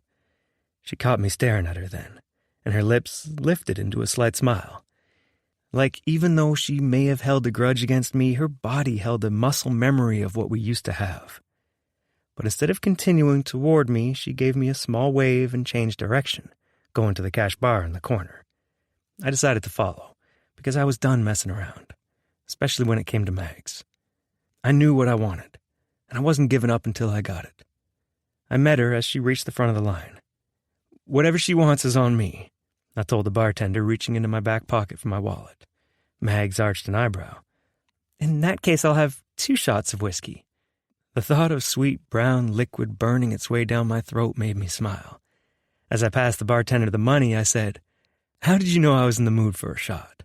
Mags picked up the shot glasses. "These aren't for you." She downed one, her thick throat moving, and then she immediately took the other. Didn't even flinch. It was so fucking hot. She passed the glasses back to the bartender, thanking him, and then started walking toward the table skirting the dance floor. "How about a dance?" I asked. "For old time's sake." She looked over her shoulder at me. "If it's for old time's sake, then maybe you should dance with someone else." "Hey, now," I said, her words like a punch to the gut. Giving me a guilty look, she placed her hand in mine. "One dance." My heart buoyed as I led her to the brawl of dancers. I took her hand, spinning her away and then spinning her back to me. The song was faster paced, so we made quick moves in our 2-step, keeping up with the people around us. She was breathless as she said, "It's been a long time since I danced like this."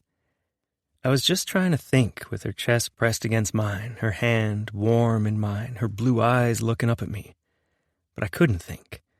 So I spun her away from me, leading her in a pretzel and then spinning her around to the music.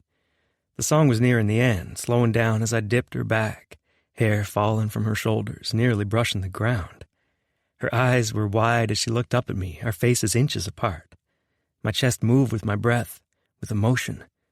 The last note faded to silence, and I picked her back up as the next song began playing. "Another dance?" I asked. She shook her head, walking off the dance floor. I followed, embarrassment and disappointment battling for my attention. "Maggie, why are you always walking away?" She turned on me, arms folded across her chest. "I don't know how to tell you this, Rhett, but every time I look at you, all I can see is her. I'm trying so fucking hard, but I don't know how to stop." I reached for her hand, but when our skin connected, it was everything. Every time I see you, I see my future walking away. Her eyes filled with emotion, moisture brimming at her lashes. "Why do we have to stay stuck in the past?" I asked. "I don't live there anymore, and neither should you. We can make new memories so those old ones aren't so damn fresh." She folded her arms across her chest. "You want me to see that you're different?" I nodded. "Fuck, Mags, I'd do anything." "Then tell me what you were doing with Lola at 8 that night." I bit the inside of my cheek. Showing her that would show her more than I was ready for, but I might not have a choice. She shook her head, blinking quickly. I knew it. She turned to walk away again, but I took her hand. The warmth was better than any whiskey. "I'll show you, but you have to come with me." She scoffed. "Is this just a way to get me in your bed?" "Baby girl, when I get you in my bed, it's not going to be a trick. You're going to be begging for me to take you there." 12. Magnolia. My stomach swooped at his words, and my thighs clenched instinctively. Fuck, did this man have a hold on me? Especially with 2 shots of whiskey heating my insides and making my cheeks warm. I knew it was a bad idea to go with him to his house because getting close to him had torn me apart so badly the last time. But now I didn't have college in another town to escape to. I'd own Rhonda's salon if I had my way, and she needed me to buy it and take care of it. I could never betray her by buying it and selling it just to get away from Rhett, which left me here, standing across from him, country music blaring from the speakers. His hazel eyes watched me, waiting for an answer. And I couldn't say no, even if it was the smart option, because my heart was in control. And it was clearly fucking stupid and desperate to know he wasn't still sleeping with the woman who was there on the worst night of my life. "I'll go with you," I said. He tilted his head toward the door. "Let's go." I stopped by Cam on the dance floor, and she barely said hello as I gave her the keys to my car. She clearly wasn't going to be my DD tonight, so I was glad that I could at least ask Rhett for a ride home after we went wherever we were going. Rhett was waiting for me at the bottom of the stairs outside the building, standing there framed by the dark night outside, his cowboy hat guarding his eyes, his jeans showing off his body like no one's business. It was hard not to be that girl falling for him all over again, swept away in the excitement of it all. I squared my shoulders and took a deep breath, because this man's cologne paired with his heart-melting smile was my personal kryptonite. When I met him at the bottom of the stairs and went to cross the street with him, he placed his hand on the small of my waist. Just that contact sent heat spreading to every corner of my body. That simple touch. And I knew what he said was right. I'd be begging for him. And the question wasn't if, but how long I could hold myself back.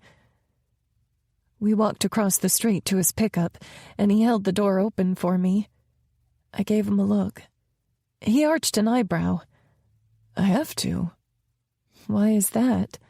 I asked. "When you have a woman you care about, you do the little things for her. Not because you're putting on an act, but because every part of you wants to make her life easier, better, in any way you can." My heart fluttered, but I held back. Rhett had been a natural at sweeping me off my feet back in the day, and he'd had a lot of practice with women over the years. My heart might be gullible, but my brain knew to look out, at least a little bit. I got into his truck, sitting in the passenger seat, and he waited until I was buckled in to shut the door. I looked around the cab, noticing a leather cord with a ring hanging from the rearview mirror. Tears sprang to my eyes as I reached for it, taking the metal in my hand. Rhett opened the door and got in, looking between me and the ring in my hand. The metal was rugged, just like it had been all those years ago when he got on his knees after my high school graduation and asked me to marry him with a ring he'd made himself, the one hanging from that very mirror. "You still have this?" I breathed, my voice hoarse. His gaze was heavy when he met my eyes. "I meant it when I said I've never forgotten you, Maggie Ray." Tears pulled along my bottom lash. "I think I need you to take me home." "Mags?" I brushed away the tears sliding down my cheeks. "I'm sorry, it's just a lot to see it." "I'll take it down," he offered quickly. "It's been there so long I didn't think about it upsetting you." I shook my head, my hand falling from the ring, the symbol of our past and our broken future. With a sniff, I said, "Leave it there, but take me home. I want you to know I didn't sleep with Lola." Maybe it was the look on his face or the ring in front of me, but I believe you. His expression softened to a smile. "Let's get you home." We drove toward my house, and after a few minutes he stopped in the driveway, putting his truck in park. We both looked at my house, the wire wind chime illuminated by his headlights. I looked at the metal design and took a deep breath. There's this thrift store in Austin near the house Cam and I used to rent. I'd go in there from time to time and find wire art, like the kind you used to make. I guess I didn't want to let go of all the parts of our past. There were good memories there, too. He tilted his head, eyes illuminated by the dash lights. Even with a serious expression, there was a ghost of a smile on his lips. I hope there will be new ones, too. I lifted the corner of my lips. Are you going back to the dance? He dropped his head back. Shit. What? I asked. He ran his thumb over his lip. I told Coop he could stay in my house with Cam tonight. I laughed. You're just supposed to sleep in your truck? You're a good wingman. I can sleep in Coop's place. He cringed. Maybe my truck would be better. I shook my head. I'm sure my couch is better. Raising his eyebrows, he replied, Are you sure you're okay with that? I nodded, then sent him a wink. But I'm not going to beg. Chapter 13. Rhett. I followed Mags into her house, still in disbelief she'd let me get this close. But when she opened the door and showed me inside, it was hard to stand up straight. That wind chime wasn't the only wire art she had.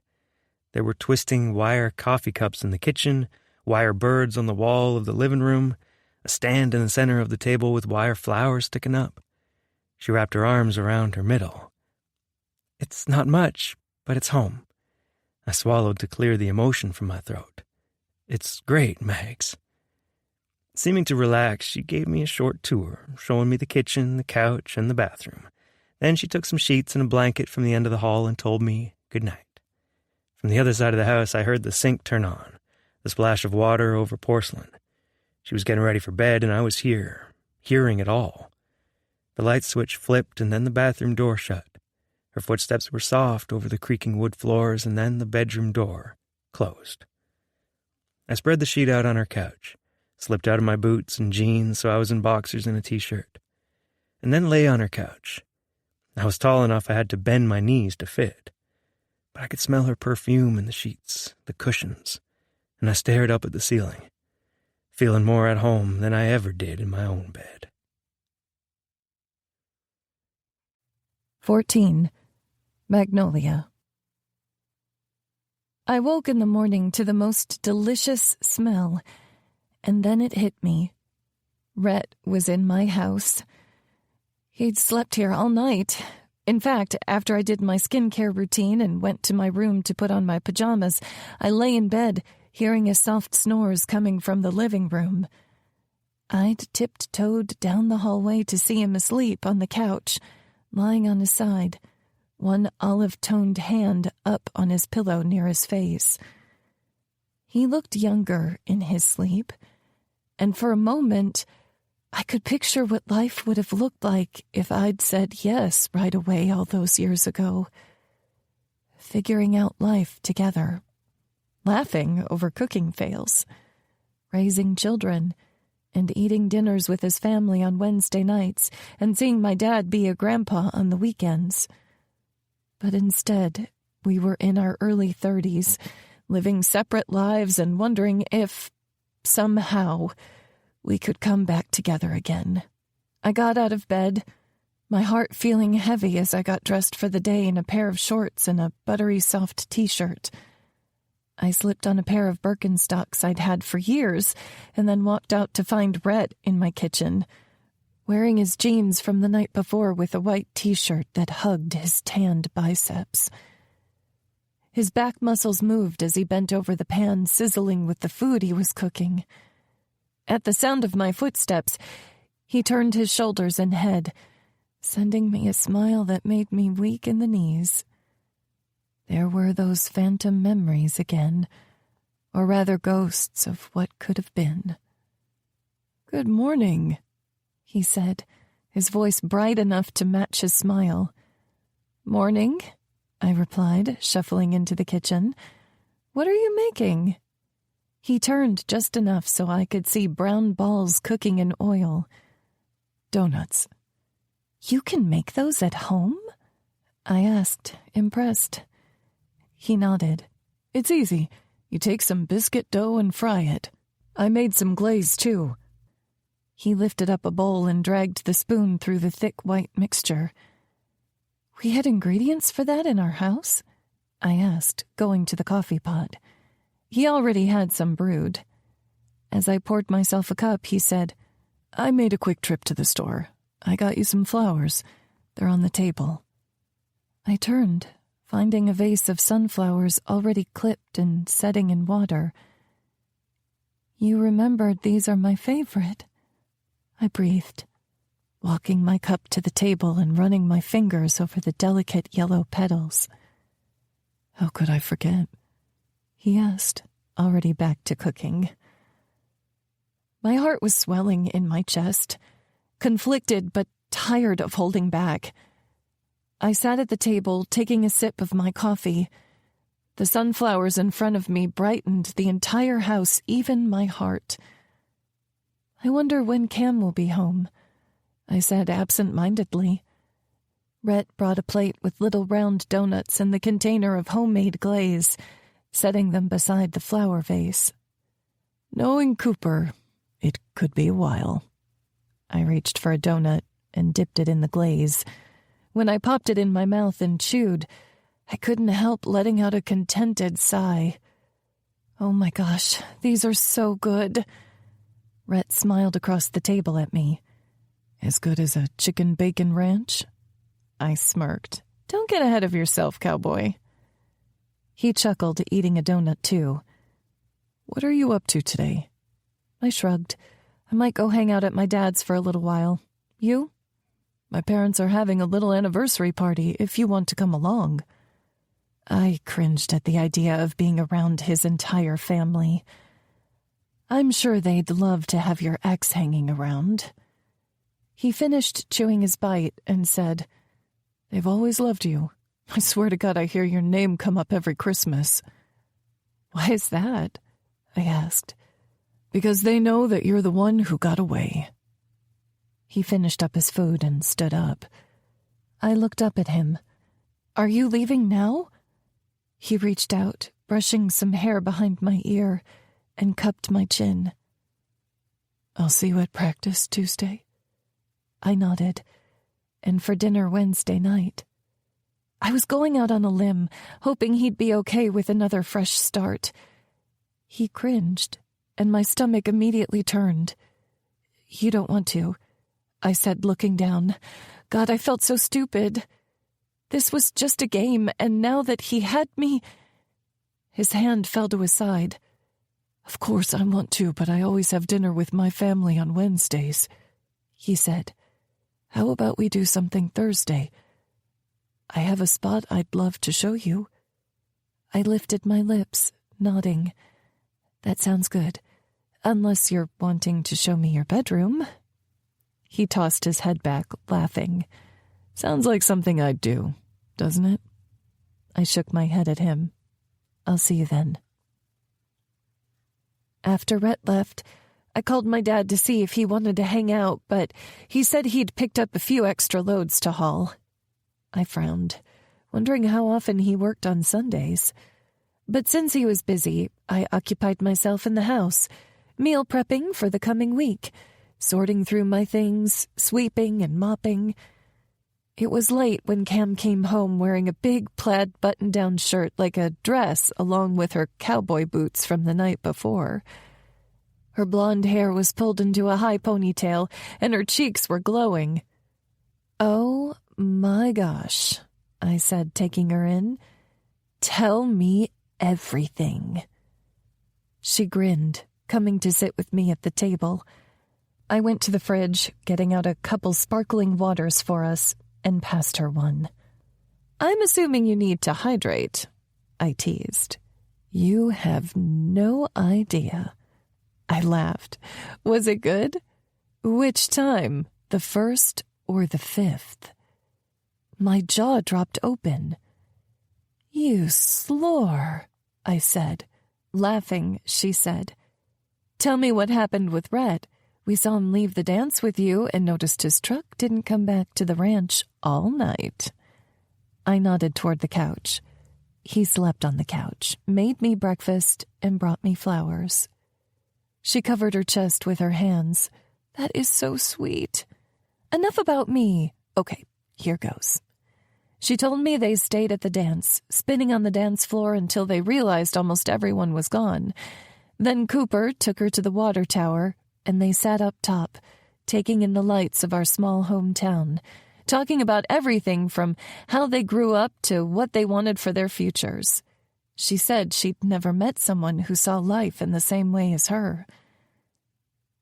And then they went back to his truck and made love for the first time. When the sun started coming up, they went back to Rhett's house, making use of his kitchen, his bedroom, his living room. And then Cooper braved showing her his messy place.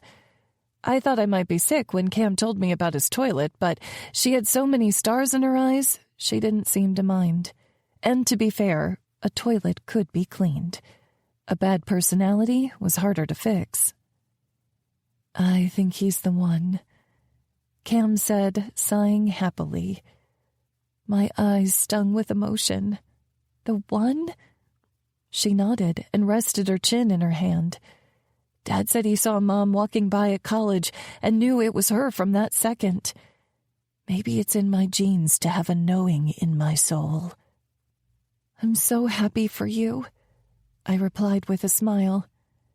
All those years ago, I'd felt like Rhett was the one, and I hadn't gotten that feeling since. Maybe it was just getting older and jaded. But Cam always lived with her heart wide open. "So, I need to ask you a favor," she said. I raised my eyebrows. "You're not moving in with him, are you?"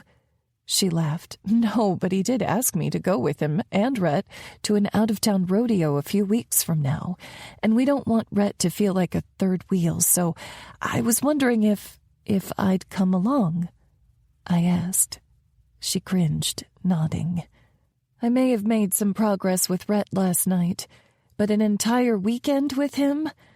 I wasn't so sure how well that would go. "I don't know. Please," she asked. "I promise I won't abandon you, and if it's terrible, we'll just hole up in the camper and make them sleep in the truck."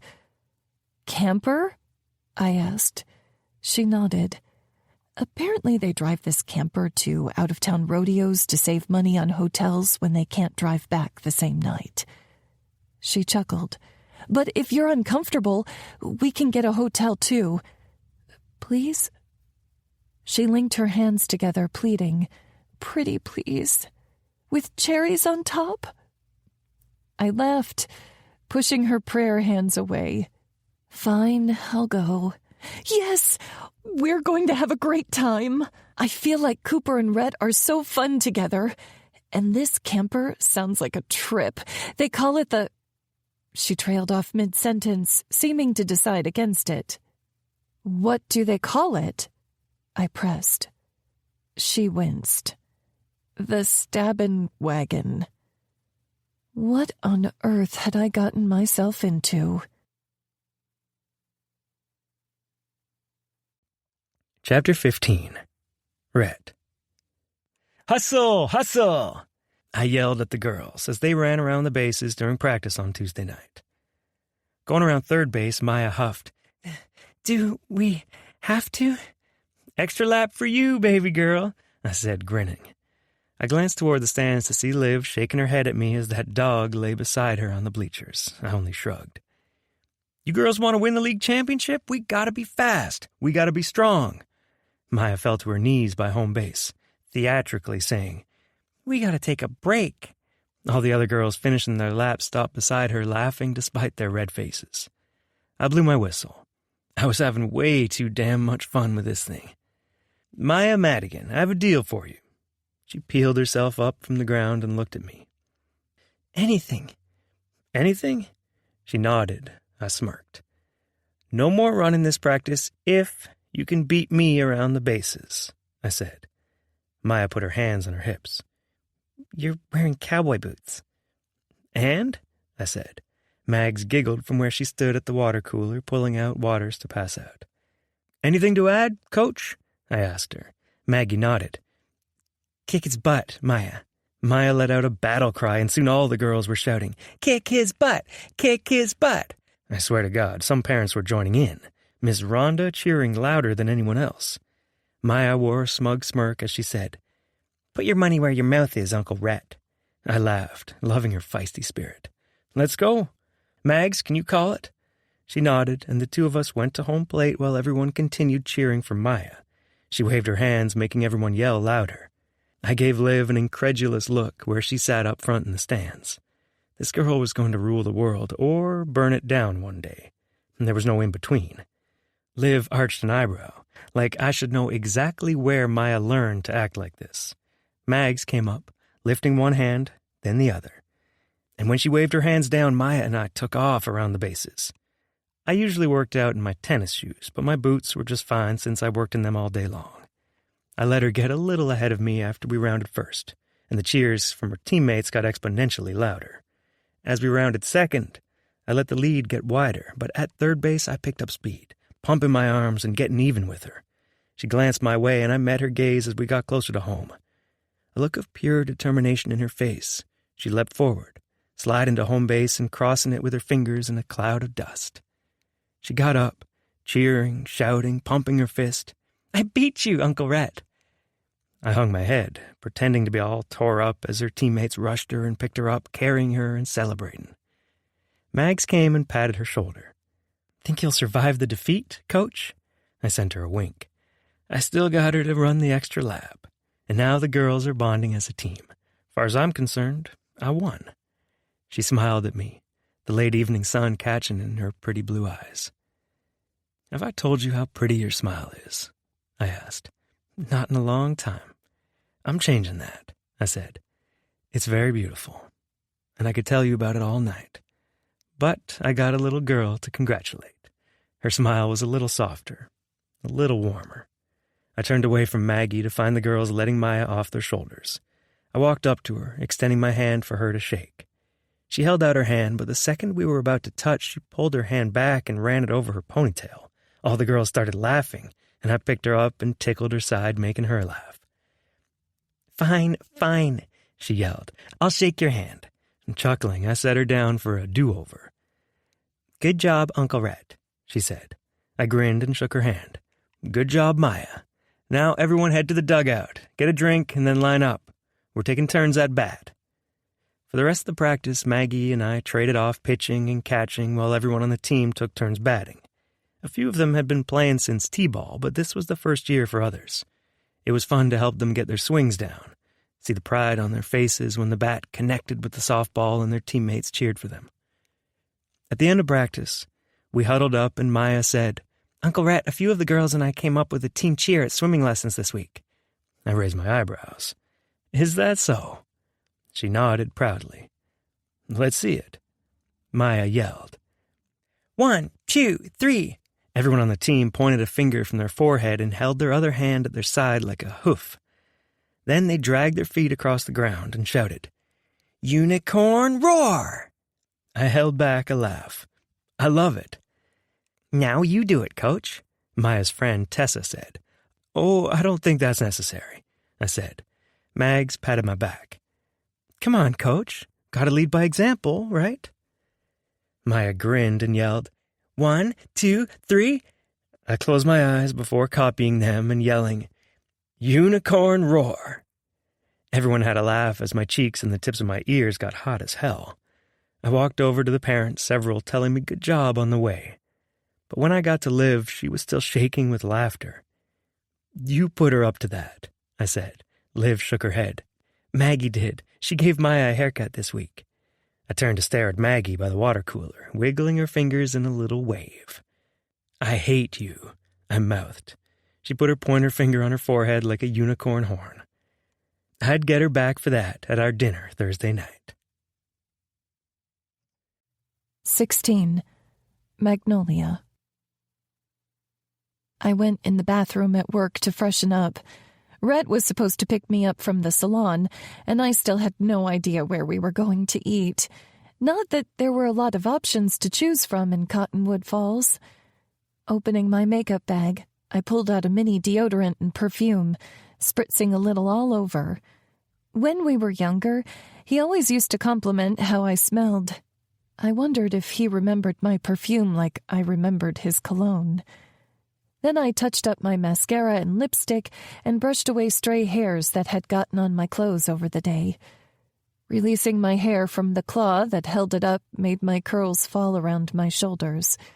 I tousled them with my fingertips and sprayed in a little extra hairspray. Even though I was physically ready, I had to pause and look at myself in the mirror. All those years ago, I promised myself I would never go back to him. If younger me could see me now, nervous for a date with Rhett, she'd shake me, tell me to run as far and fast as possible. Part of me felt guilty for letting her down, even though she was me and I was her. Probably something to ask a therapist about later. But right now, I didn't have time.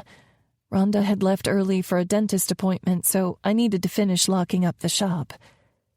I left the bathroom, crossing off the list of end-of-day duties, and then stepped outside the store, into the warm evening air. Just as warm was Rhett's voice saying, "You look beautiful tonight." I turned to find him leaning against one of the large planters lining Main Street. He had on a pair of light-washed jeans and a dark blue button-down shirt, rolled at the sleeves, the top couple buttons undone to show the tanned skin and short hair of his muscled chest. Fuck me. My mouth went dry at the sight of him, and I had trouble finding the right words. Even one as simple as, "Hello."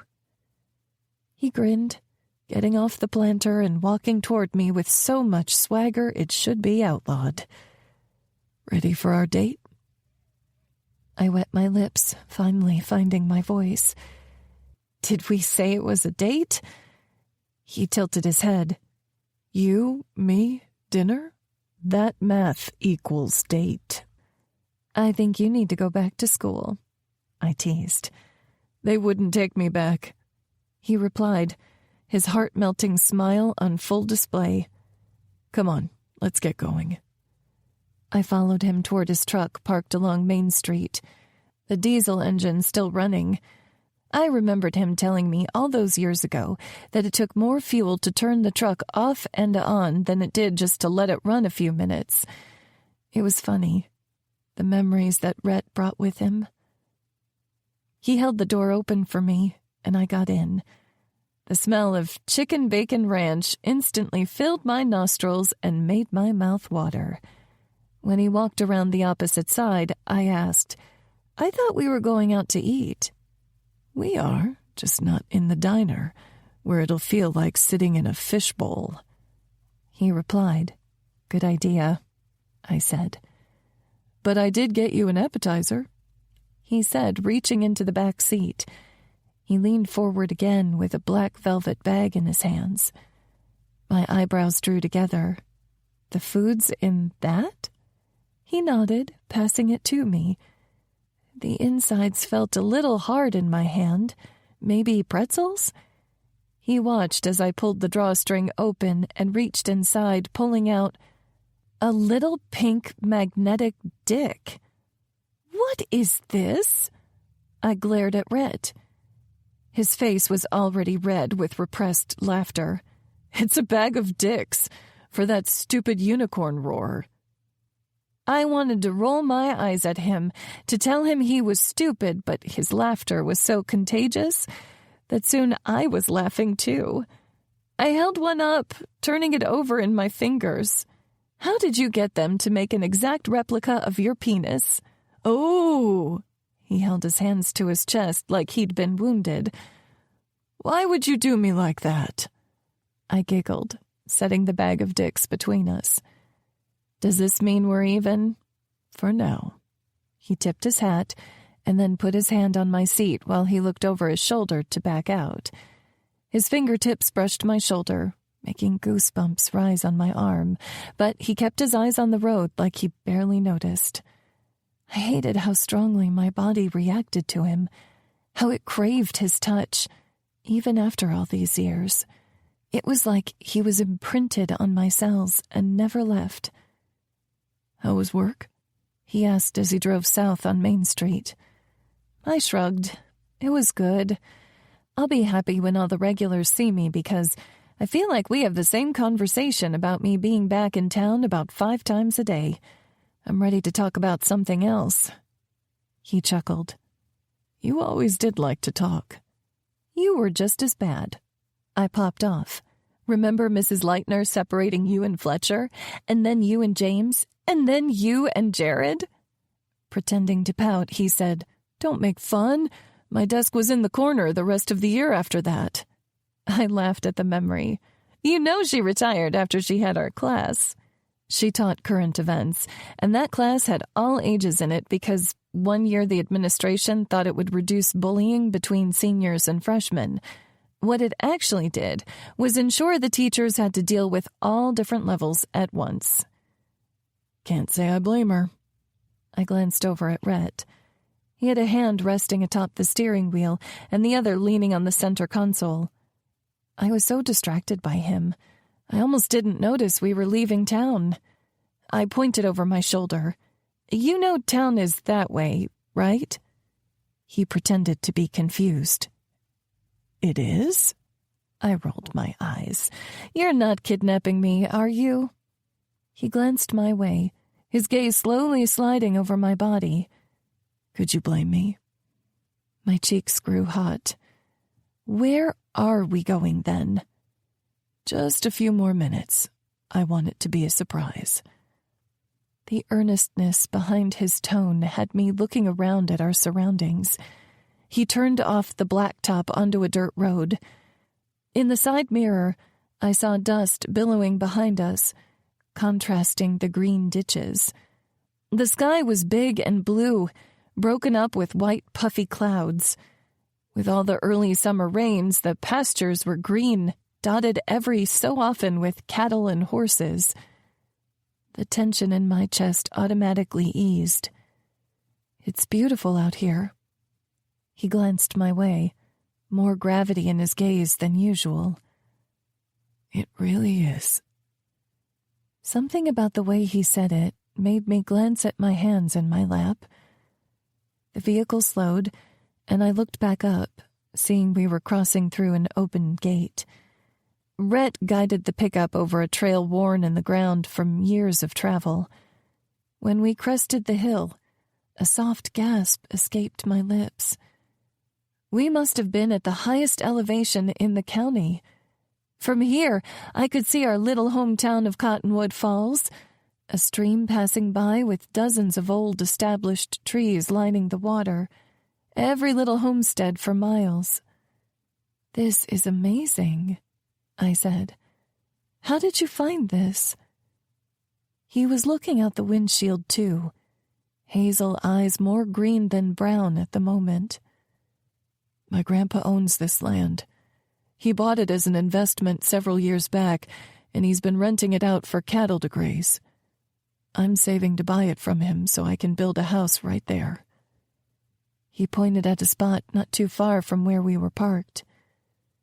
I looked at the tree near where he pointed, taking in the leathery green leaves and open white flowers.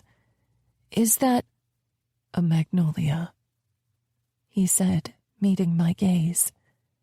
"They don't grow wild here." "I planted it 12 years ago." His lips twitched before he looked my way again. "Something about you always felt like home." My heart pulled and tugged at his words, at what it meant that he planted this tree 12 years ago and never took it down. I swallowed, glancing down at my lap. "Should we eat?" His lips twitched to the side. "Wouldn't want it getting cold." Chapter 17. Rhett. I backed my truck to the view and got out, pulling out the picnic blanket from the back seat. While Maggie held the takeout containers, I lowered the tailgate and spread the blanket out for us to sit.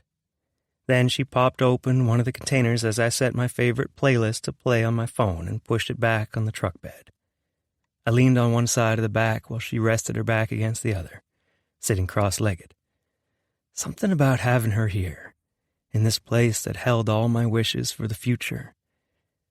It set my heart at ease. Chewing her sandwich, Maggie said, "This is so freaking good." I chuckled. I almost forgot. I reached for the cooler on the bed of the pickup and dug through the ice. "Gatorade? Beer? Lemonade?" "Lemonade," she replied. I rubbed the bottle on my jeans to dry it off and cracked the seal on the lid before passing it her way. "Thanks." She took a drink and then set it down beside her. "So, tell me, what have you been up to all these years?" I laughed. "That answer might take a while." She gestured around us. "I'm kidnapped. I think I have time for the villain's monologue." I smiled, shaking my head at her.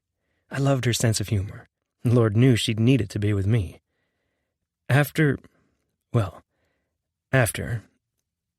I reached into the cooler and took a drink of lemonade, imagining tasting it on her lips. "I moved back here and got a job as a tractor mechanic. Hated every fucking second." She laughed. "Really?" I nodded. "You try working in a tin shop all day with farmers breathing down your neck about their shit not getting done fast enough. Way worse than an air-conditioned salon," she agreed. "Although tractors can't talk back or complain about their paint job." She laughed, and the sound made music with the wind rustling through the grass. "Good point." "It was good money," I said, "but I only lasted there a couple years. Then I got a job farming with the Gremleys. That was all right, except I like ranching better.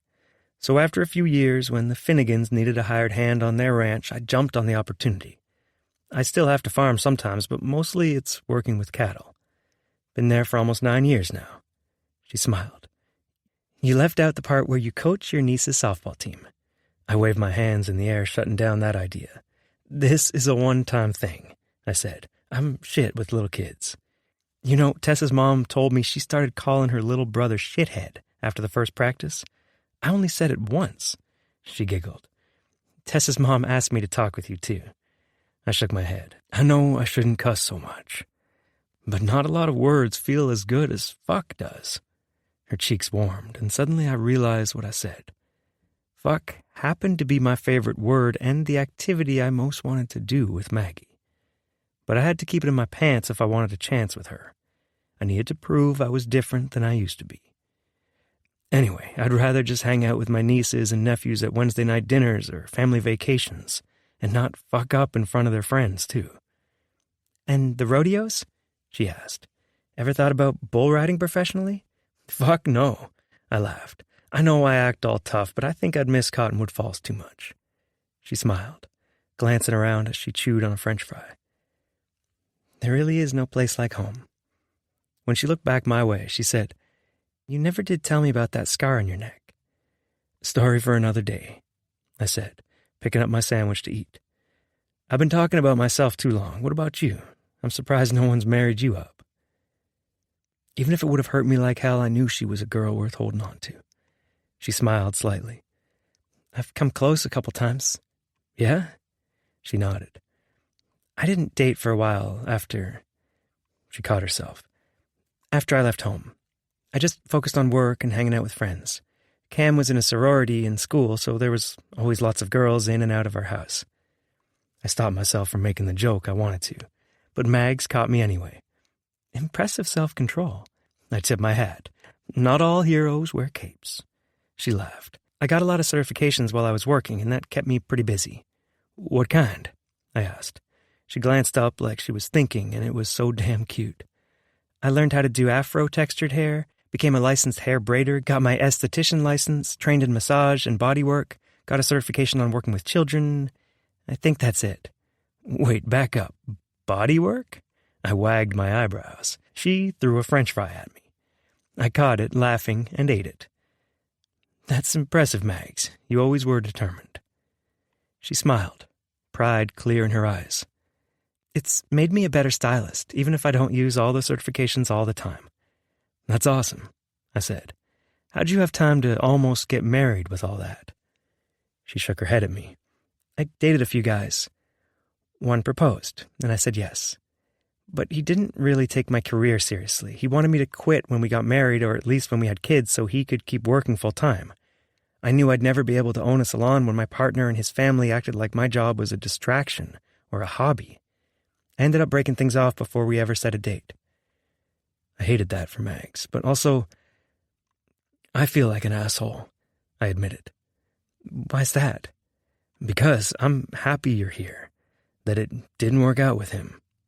She smiled, the sun catching her pretty blue eyes. "Surprisingly, I am too." It was like all that sun landed on my chest, the way her words made me feel. I held back a smile as I ate the rest of my sandwich. Closing up the box, I said, "So I could take you back into town." There was a small smile on her lips. Or I could get you dessert at my place. And that's not a euphemism for anything else. Cross my heart." She laughed, then rolled her lips between her teeth and nodded. "Dessert sounds nice." 18. Magnolia. The sun was starting to go down as we cleaned up dinner and got back into Rhett's pickup. He started the engine, and when I saw it was nearly 8, I realized I hadn't even thought about texting anyone or wanting to leave for over 2 hours. I was having fun talking with him, getting to know him again. There were still some similarities that existed between him and the Rhett I used to know, like the spark of mischief in his eyes, or his heart-melting smile, and the warmth in his laugh. But there was some new maturity there, too, some depth and a clear sense of what he did and didn't want. It was like having the boy I loved back, but also the man I wished he could be. And I realized I didn't want this night with him to end. Not when I saw the magnolia tree he planted in his dream plot of land, reminding him of me for the last 15 years. In the span of seconds, I hadn't felt dumb or weak for thinking about him all this time. He'd been thinking of me, too. Soon we were driving under the Finnegan Farm sign and down a dirt path to a site with a few homes spaced out and a bigger shop and barn toward the corner of the property. Rhett pointed out a stucco white house with brown trim. "Cooper lives in that house over there. Art and his family are in that big tan house over there."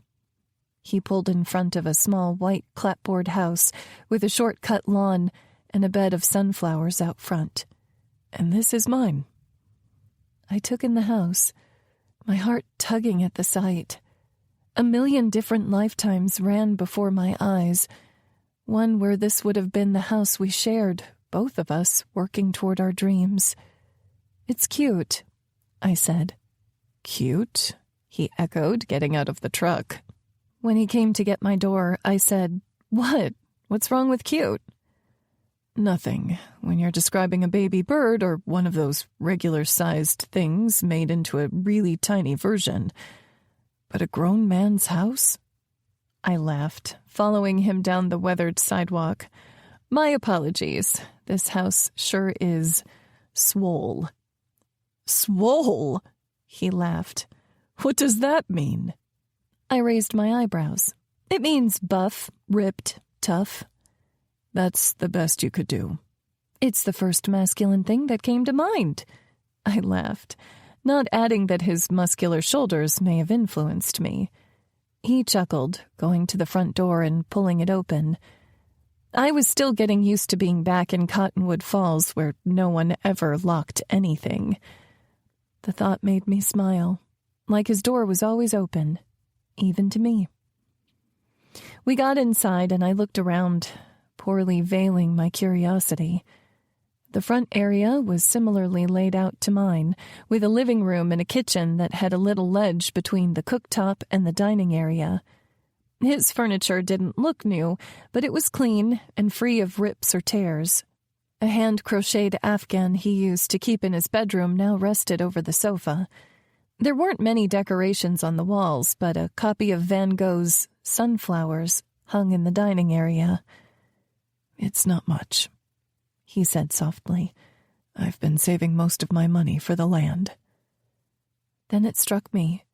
Confident, bordering on cocky Rhett Griffin was nervous for me to see his place. I turned back toward him and smiled. "It's great." His smile made me feel like I'd found gold. "I'm glad you think so." In fact, I was having a hard time remembering why I had to stay away. "Do you mind if I use your bathroom? Maybe if it looked like Cooper's, I could douse this flame my heart was building for him." "Sure," he said. "I'll start on the cookies." "You're baking them?" He smiled. "Better than store-bought." "True." I walked toward the door on the other side of the living room to use the bathroom, but he rushed to block the door. "This is the garage. Bathroom's over there." I raised my eyebrows at him, pressed against the door. "You don't want me in there? You said you weren't ready the other day after seeing the ring." His words sobered me, but my curiosity was getting to me. "And what if I'm ready now?" "Then let's wait until we have dessert so I can give you a proper tour." "Of your garage?" I asked, skeptical. He nodded. "You're not going to tell me, are you?" He smirked. "And here I thought you'd forgotten me." I shook my head at him, giving up and walking to the bathroom. But my mind was still on his garage. He'd told me after the rodeo he would show me something in there that proved he was different. And now he didn't want me to see? This man was a bundle of contradictions, and I hated that it made me even more curious about what mysteries he kept about his life. I got into his bathroom and shut the door behind me, looking around. The fixtures weren't extravagant, but they were clean. I even pulled back the blue shower curtain to find the drain clear of hair and the tiles free of mold or mildew. Even the toilet had clearly been regularly scrubbed. There went that plan. I used the bathroom and washed my hands. When I opened the door, I could hear the sound of a sheet pan, the beep of oven controls, Rhett's boots on the floor as he moved about. I held my hand over my heart. There was something soothing about the sounds, about him cooking for me and caring enough that I had homemade dessert instead of store-bought, that made my heart melt. After a second of listening, I walked back into the kitchen to see him wrapping up the end on a tube of cookie dough. "I thought you were making homemade," I said.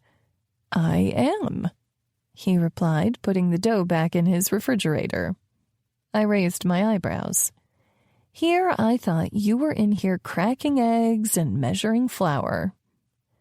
He leaned back against the counter, folding his arms across his chest. The way his pectoral muscles moved through the gap in his shirt was distracting. "Why would I make all that mess when these taste just as good?" "If your mom heard you say that, she'd have you disowned."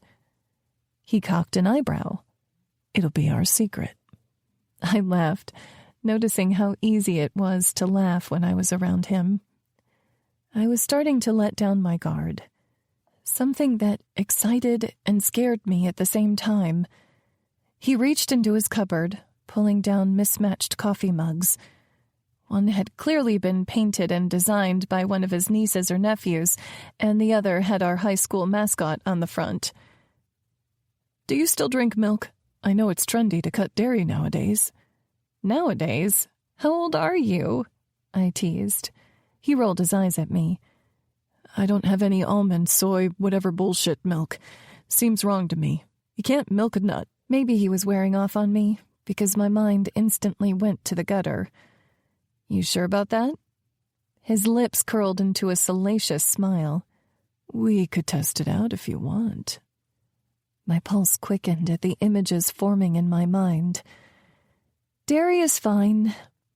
He reached into the fridge, getting out a gallon of whole milk, because of course he could stay fit and muscular like that without worrying about the extra calories. His forearms flexed as if showing off while he filled both our mugs, then put the milk back in the fridge. He passed me a cup and took a drink from his. "So, "The stabbin' wagon?" I asked him. He laughed, spitting out his milk. The stunned look on his face and milk dribbling down his chin had me in stitches. "Shut up," he laughed, turning to the sink and getting a rag to wipe his face. "You caught me off guard is all." I was still grinning when he turned back to me and resolutely set his milk on the counter. "How did you know about that?" "How else?" I replied. "Cooper told Cam, and Cam told me." He shrugged. "We take the camper to rodeos when they're too far out of town to drive back home. Saves us a shit ton of money on hotels." "And girls are okay with you bringing them back to something called the stabbin' wagon?" I asked. He smirked and opened his mouth to answer. "Okay, I don't want to know," I said quickly. The timer on the oven went off, and he turned, getting a worn blue oven mitt out of a drawer. He used it to pull out the pan. The smell of freshly baked chocolate chip cookies intoxicating. He set the pan on the stove and said, "Go sit down, I'll bring you some." I went to his table with the cups of milk and sat at one of the wooden chairs while he plated us a few cookies each. He brought them over, and I picked up a piece, bringing the warm and gooey bite to my mouth. The sweet flavor flooded my taste buds, and it took all I had not to moan. "Okay, don't tell your mom, but I think I agree with you." He laughed, dunking his cookie in milk and then eating it. "I won't say I told you so." He glanced over at me. "You have a little on your cheek." I reached to wipe it, but he shook his head. "A little to the right, other right." I moved my hand again. "You made it worse," he said, chuckling. "Help me!" I cried, laughing too. He reached out, and I could feel the warmth of his hand before he cupped my cheek. His calluses were rough on my skin as the pad of his thumb swept over my bottom lip. I suppressed a shudder as he drew his thumb back and brought it to his lips. I looked from his mouth to his captivating hazel eyes. We were only inches apart. If I leaned in closer, tilted my head... The doorbell rang, startling me back from Rhett. My heart raced as he rose from his chair. "Sorry, 1 second." He wiped his hands on his jeans as he walked to the door, and I tried to compose myself. I couldn't believe I'd been about to kiss Rhett Griffin. And I wondered if the opportunity would still be there when whoever was here went on their way. If I wanted a chance to taste his lips after all these years. That was until I heard Rhett stumbling over his words, footsteps into his living room. I turned to see a woman a few years younger than us, dressed in short denim shorts and a pink crop top. She had a toned body, perky breasts, tanned skin, perfectly smooth blonde hair pulled into a ponytail. "I've been wanting to see you so bad," she said in a cutesy, whiny voice. Everything I'd eaten that night threatened to come up. She saw me and stopped on her path to what I assumed was his bedroom. "Oh, I'm totally down for a threesome." Feeling sicker than before, I got up and said, "Excuse me, I was just leaving." I walked past them, going out the door as Rhett said, "Mags, wait!" Tears were already building along my bottom lash, and I fought to keep them at bay. I didn't want him to see how much he still affected me. How shitty it felt to know women were still showing up at his door, even while I was there. I was so stupid, letting my heart get carried away, letting him drive me out to the country where I didn't have my own car to get away. I pushed out his front door, walking down the sidewalk to the dirt road. I pulled my phone from my pocket, fumbled with it to call Cameron for a ride. "Mags, wait!" He jogged after me and put his hand on my arm to stop me. I turned, facing him, and snapped, "Don't touch me!" He immediately raised his hands in surrender. "Magnolia, I promise you, I did not invite her over. I didn't know she was coming, and I'm sending her home right now. Please, just come inside. We were having a good time before she showed up." I stared at him incredulously. "You want me to come back into your house, knowing that women feel comfortable showing up any hour of the day, walking back to your bedroom right in front of me? That was my life before you came home," he said. "And now, all of a sudden, it's different?" I demanded. "Why?" "It's been different ever since—" He cut himself off. My eyebrows drew together. "Ever since what?" "Things changed last year, Maggie." I shook my head. "And yet they're still coming around."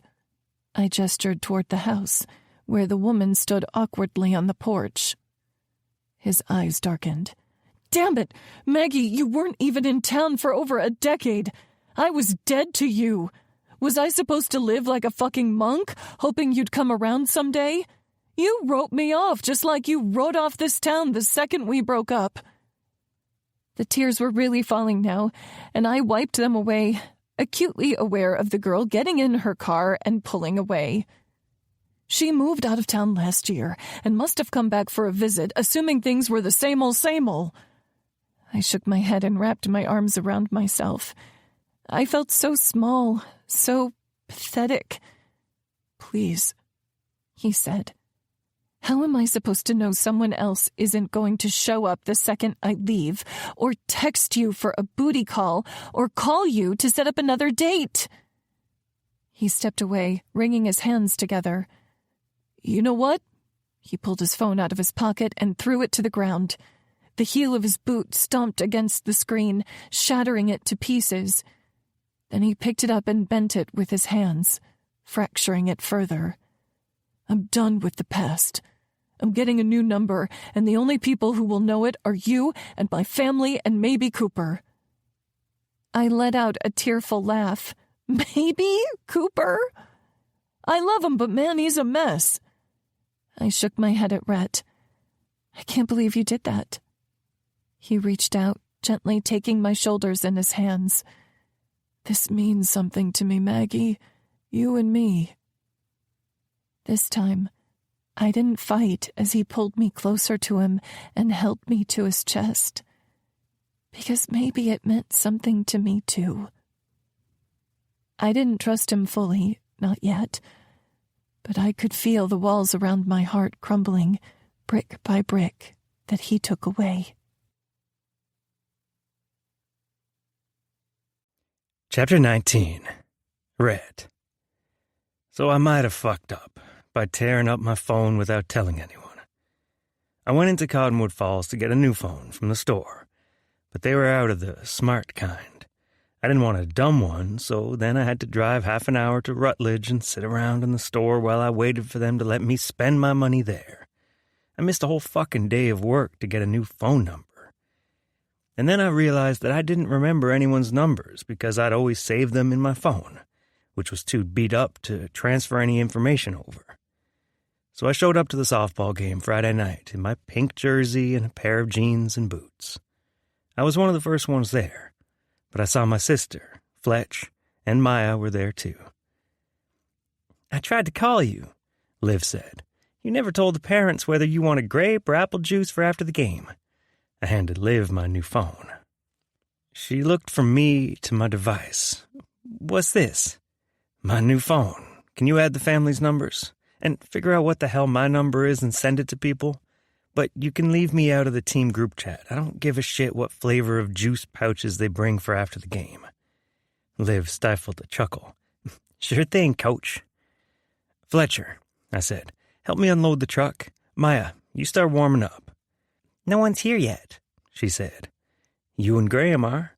She rolled her eyes and then ran to the field with her dog while Fletcher walked with me to the truck. "What's with the new phone?" he asked on the way. "A girl showed up last night while I was at my house with Mags." We stopped by the bed of my truck and he looked at me, eyebrows raised. "You got Maggie to go to your house with you?" Yeah, and it was going really well until fucking Darlene showed up and asked if Mags wanted a threesome. Fletcher tried so hard to stifle his chuckle he started fucking choking. Don't fucking laugh. That just made him laugh harder. I lifted the lid to the toolbox in the bed of my truck and pulled out my baseball mitt, throwing it at him. He caught it, still recovering, and said, "So, what did you tell Maggie after Darlene left?" "I broke my phone into pieces and said I was getting a new number." Fletcher sobered. "Damn, you really like Mags." "I always have," I said, my voice haunted. Those months after she left, I didn't want to remember them. In the years that passed after, it always felt like something was missing. Fletcher motioned behind me, and I glanced over my shoulder to see Maggie walking toward us. She looked adorable in her pink jersey, denim capris, and flip-flops with pink stuff coming from the straps. Her toes were painted silver to match. "Hey, Coach," she said to me. "Fletch." Fletcher nodded, taking the bag of baseballs from me, and walked off, leaving Maggie and me alone. "I got a new number," I said. "Liv's programming contacts in my phone now." Maggie smiled guiltily. "You really didn't have to do that." I scratched my neck. "Yeah, I did." She laughed. "It didn't hurt." We began walking toward the practice field where Maya and Graham were racing around the bases. "I was meaning to ask you," she said, "what do Cam and I need to bring for the rodeo? It's harder to get things here than it is in Austin." "If you'd like to wear something lacy, that'd be nice." I popped off. Her cheeks instantly blushed, making me smile. "I meant for supplies for the camper that will be getting a new name." I bumped her shoulder as we walked, liking the feel of us being on good terms. "Just your beautiful self will do." She looked down at the ground, smiling, and we stopped by the dugout. "Ready for our first game?" I nodded. "We're going to crush them. What kind of stupid-ass name is Fire Stars, anyway? Fucking redundant." Mags's laugh tinkled, sending a warm feeling through my chest. "Maybe don't say that in front of the girls." I cringed. "Got it." More players were showing up as Maggie and I got the dugout set up with drinks for the girls and hooked bats through the chain-link fence. Then an older woman in a Fire Star jersey walked our way. The jersey looked just as dumb, a yellow star with a blue flame on it. She introduced herself as their coach, and we went through plans for warm-up. The Fire Stars would practice at the bases first while we took the outfield. When she left to talk to her team, I gathered up mine. "Unicorns!" I yelled. "Follow me." We jogged toward the lush grass of the outfield, and I paired up the girls to start passing back and forth. "Overhand throws first," I said. "Coach?" a little voice said.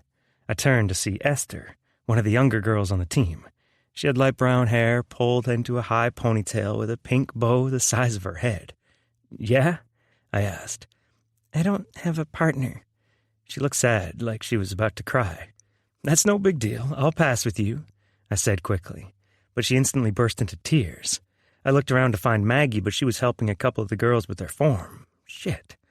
Taking a breath, I knelt in front of Esther, getting at eye level with her, and her green eyes filled with moisture. "What is it? Do you need me to get your parents?" She shook her head, wiping at her eyes. "I'm just nervous for today." She sniffled. I tilted my head. "Why would you be nervous? You were doing great at catching those grounders at practice Tuesday, and you even got a hit, remember?" She wiped at her eyes, dragging snot across her cheek. But I'm new here, and if I'm not good, maybe I won't have any friends when school starts. No one even wanted to pass with me." She slumped into my arms. Caught off guard, I held her and began patting her back. This poor thing, she wasn't even worried about winning or losing. The social aspect was bigger to her than the game.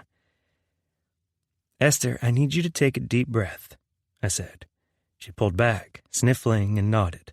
I could still feel the damp spot on my shoulder. "Then I need you to get that booger off your cheek." She looked mortified, dragging the collar of her jersey over her skin. "Did I get it?" I smiled. "Yeah, you did."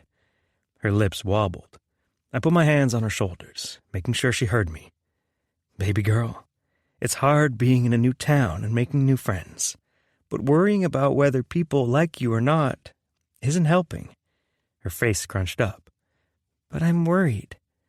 About the wrong things. You worry about having fun.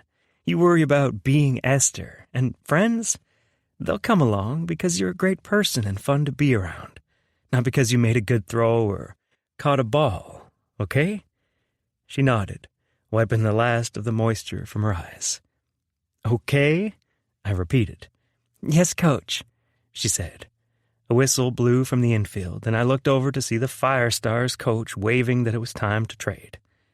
Ready? I asked Esther. She nodded resolutely. Good, I said, standing back up. Unicorns, to the infield. 20. Magnolia.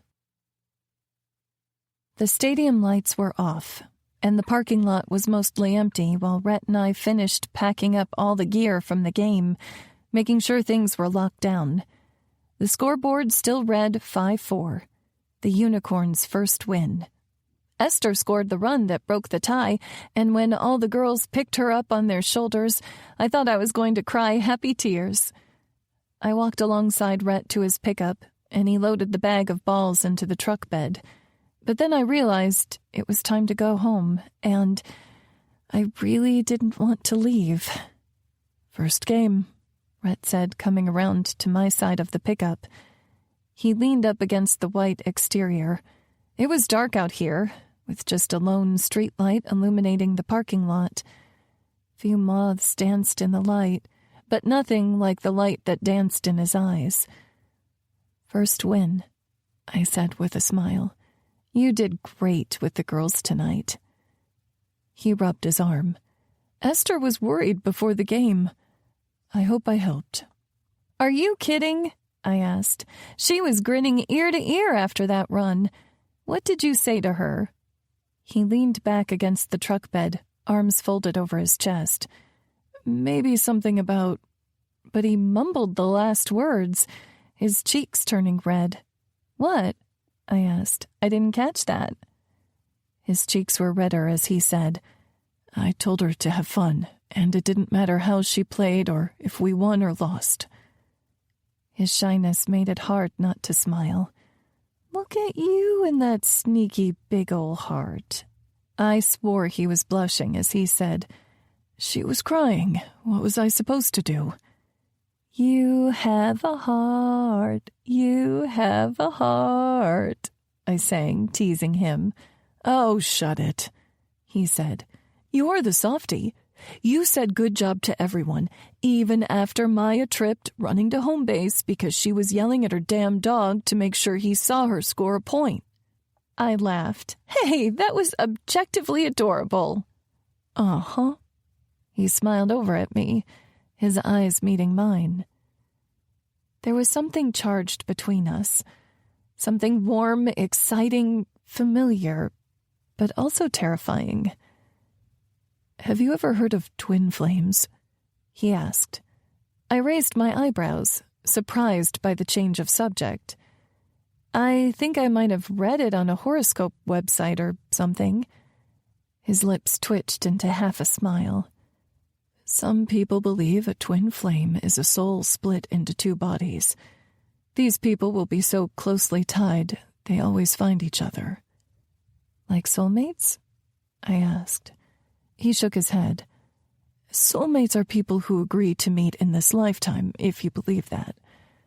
But it's thought that twin flames are kind of like mirror souls.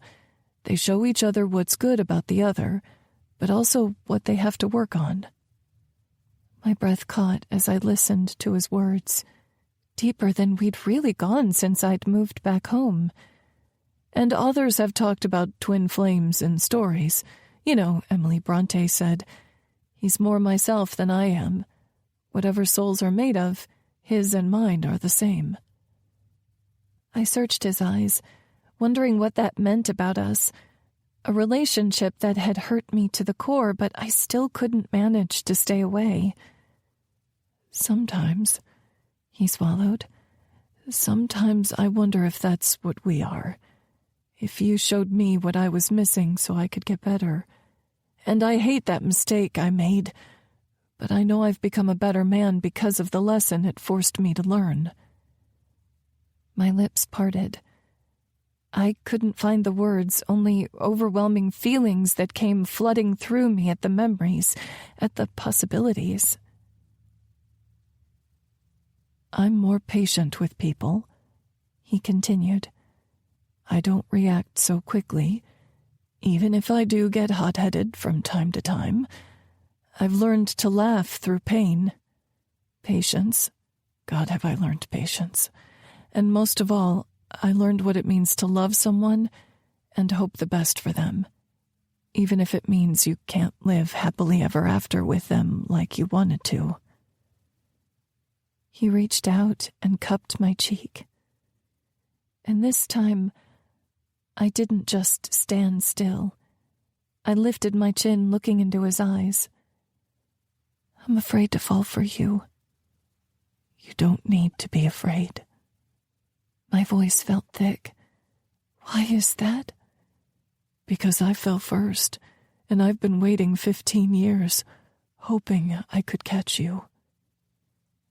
My heart leapt at his words, and all my resistance crumbled. I fell into his arms, fell into his kiss, fell into his promises, and all the hope that this time would be different than the time before. His hand cupped the back of my neck, tangled in my hair as we kissed under the soft orange streetlight glow. My stomach swooped with a horde of butterflies, and I held on to his broad shoulders, his firm torso, wanting to savor this feeling, but also needing to make up for lost time. He dragged his lips over my mouth to my cheek, my jaw, and when he whispered in my ear, he said, "You have no idea how badly I've wanted this." But I did, because my body remembered him, longed for him in a way my brain couldn't even fight against. I took his face in my hands, kissing him longer, harder.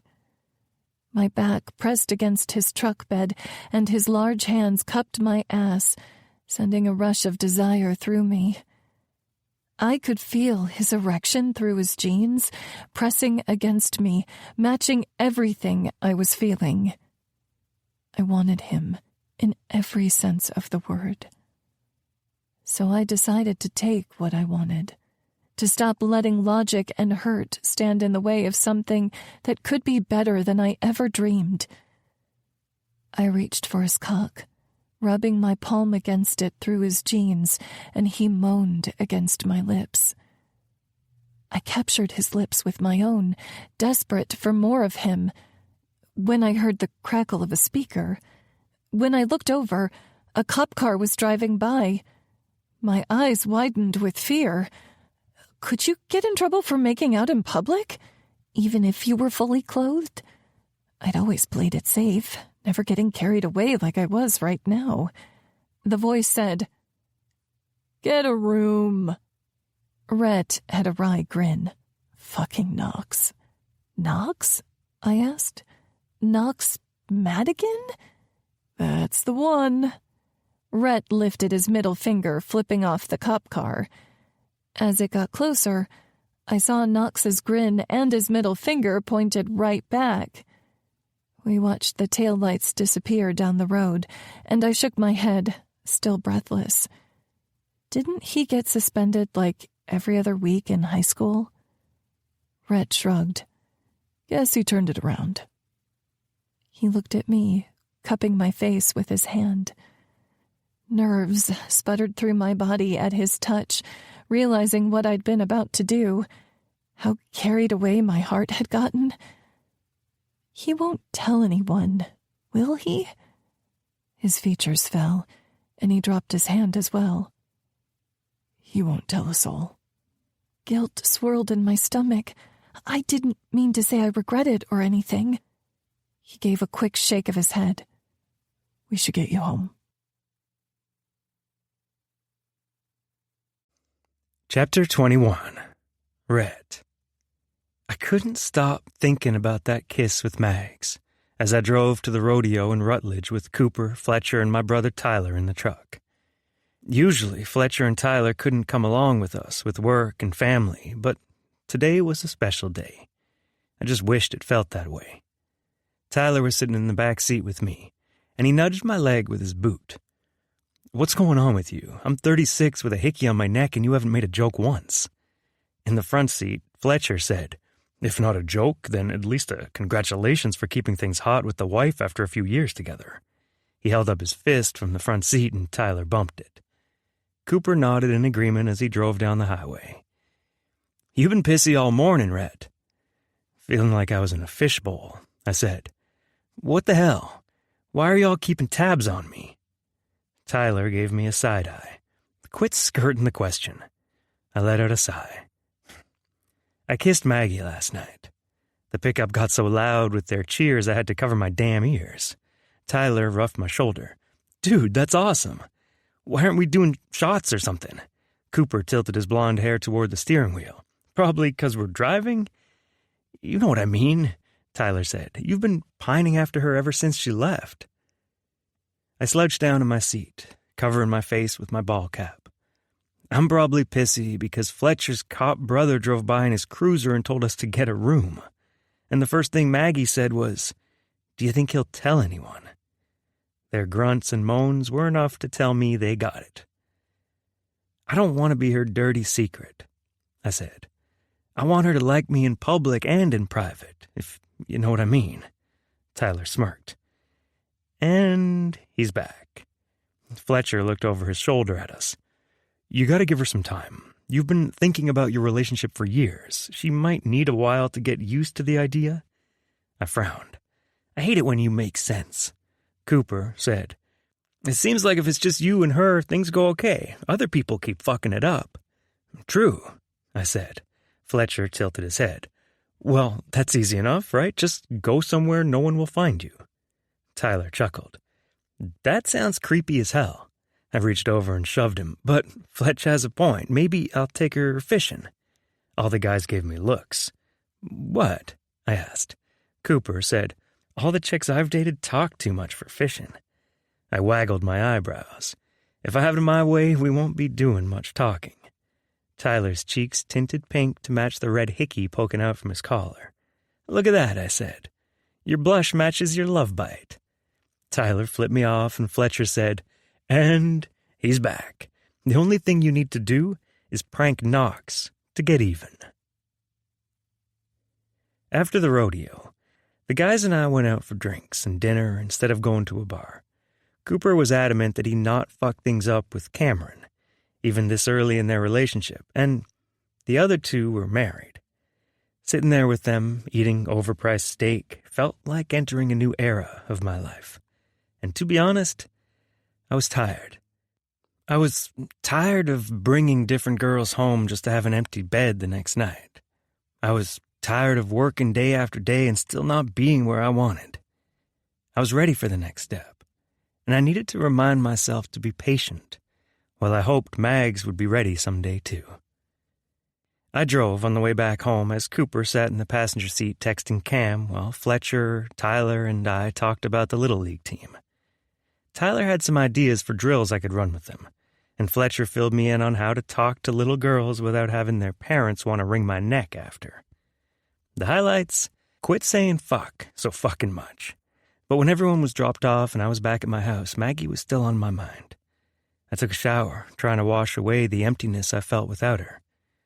But lying in my bed, I still felt it.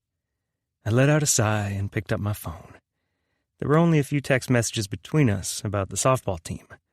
On my old flip phone from high school, there were thousands between us, telling each other how much we loved each other, talking about our days, our dreams, everything. Now I didn't even know full well how to say a simple hello. But I did my best. Red. Hey, Mags. It was getting late, so I half expected her to be in bed already. I locked my phone screen, stretching to put my phone on the bedside table, when my text tone sounded. Maggie, shouldn't you be in bed? Red. I am. Maggie. Me too. A million thoughts ran through my mind that I knew I shouldn't say out loud. Fletcher's words were at the forefront, though. Give her time. Red. I was wondering if I could take you fishing tomorrow. The text bubble appeared, and I found myself holding my breath, hoping the best for her reply. Maggie, I can't. I'm going to the city to get beauty supplies, then having dinner with Dad. Rhett, next weekend? Maggie, don't you have a rodeo to go to?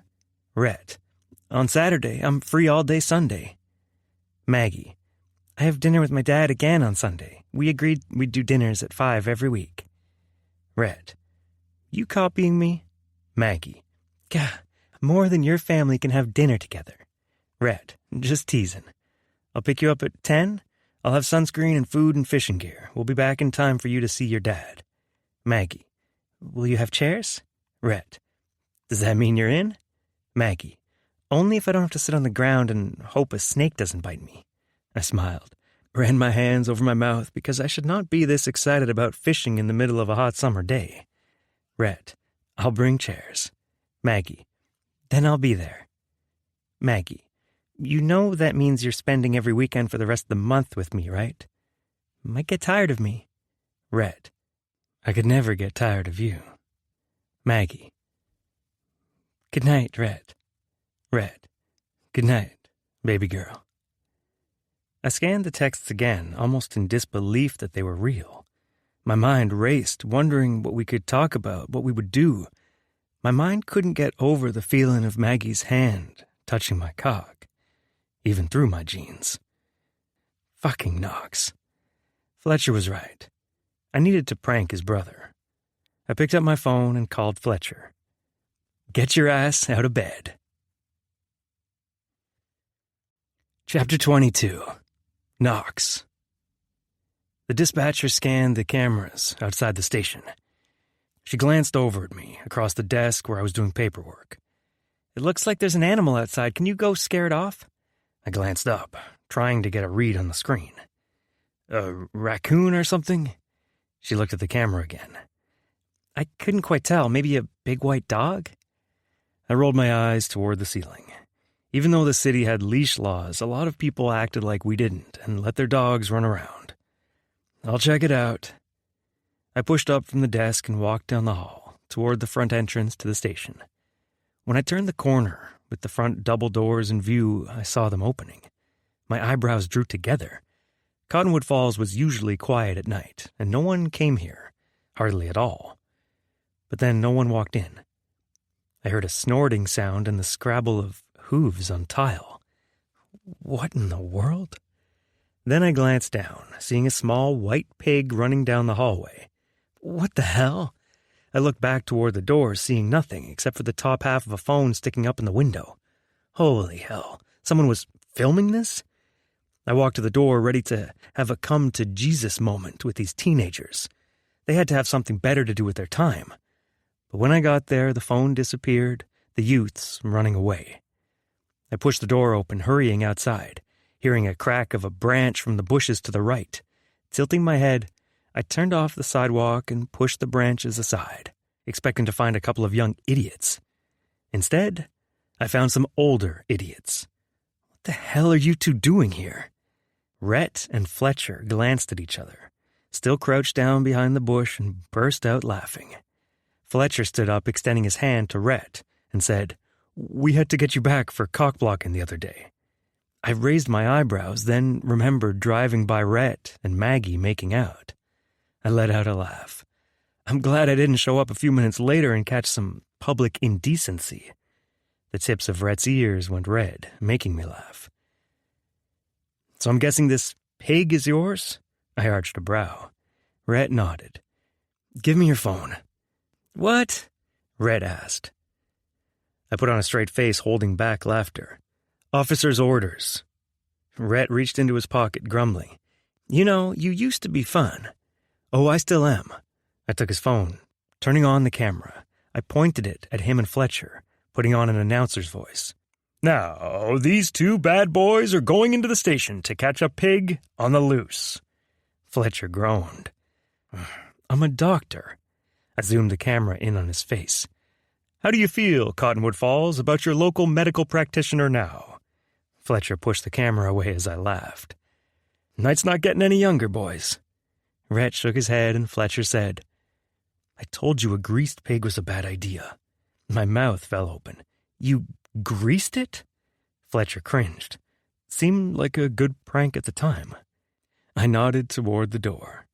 Go catch it. They gave each other a resolute look and went into the station. 32 minutes later, they had a squealing pig in their arms and grease stains on their shirt. And I had a video sent to my phone that would make me laugh for years to come. 23. Maggie.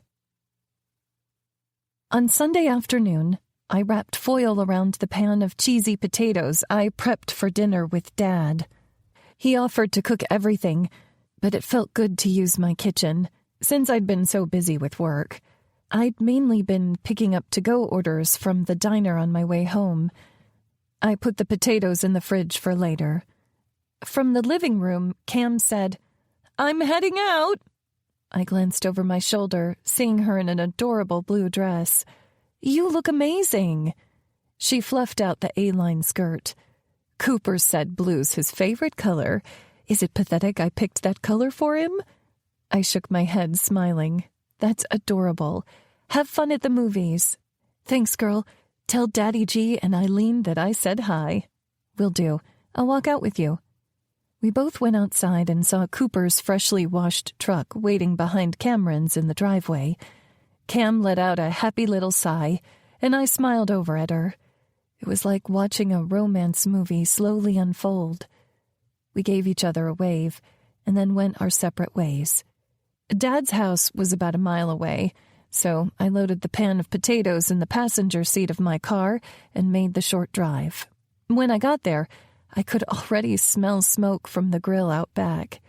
My mouth watered. Dad made the best food on the grill. I skipped going through the house and went through the chain-link gate at the side of the house, walking to the backyard. I rounded the corner. Seeing Dad grilling on the deck that Rhett helped him build out of reclaimed wood the summer after our junior year. "Hey, kiddo!" Dad waved his spatula at me and then turned his body so I could see the apron he was wearing. I bought it for him last Christmas, and it was a muscled man in a Speedo.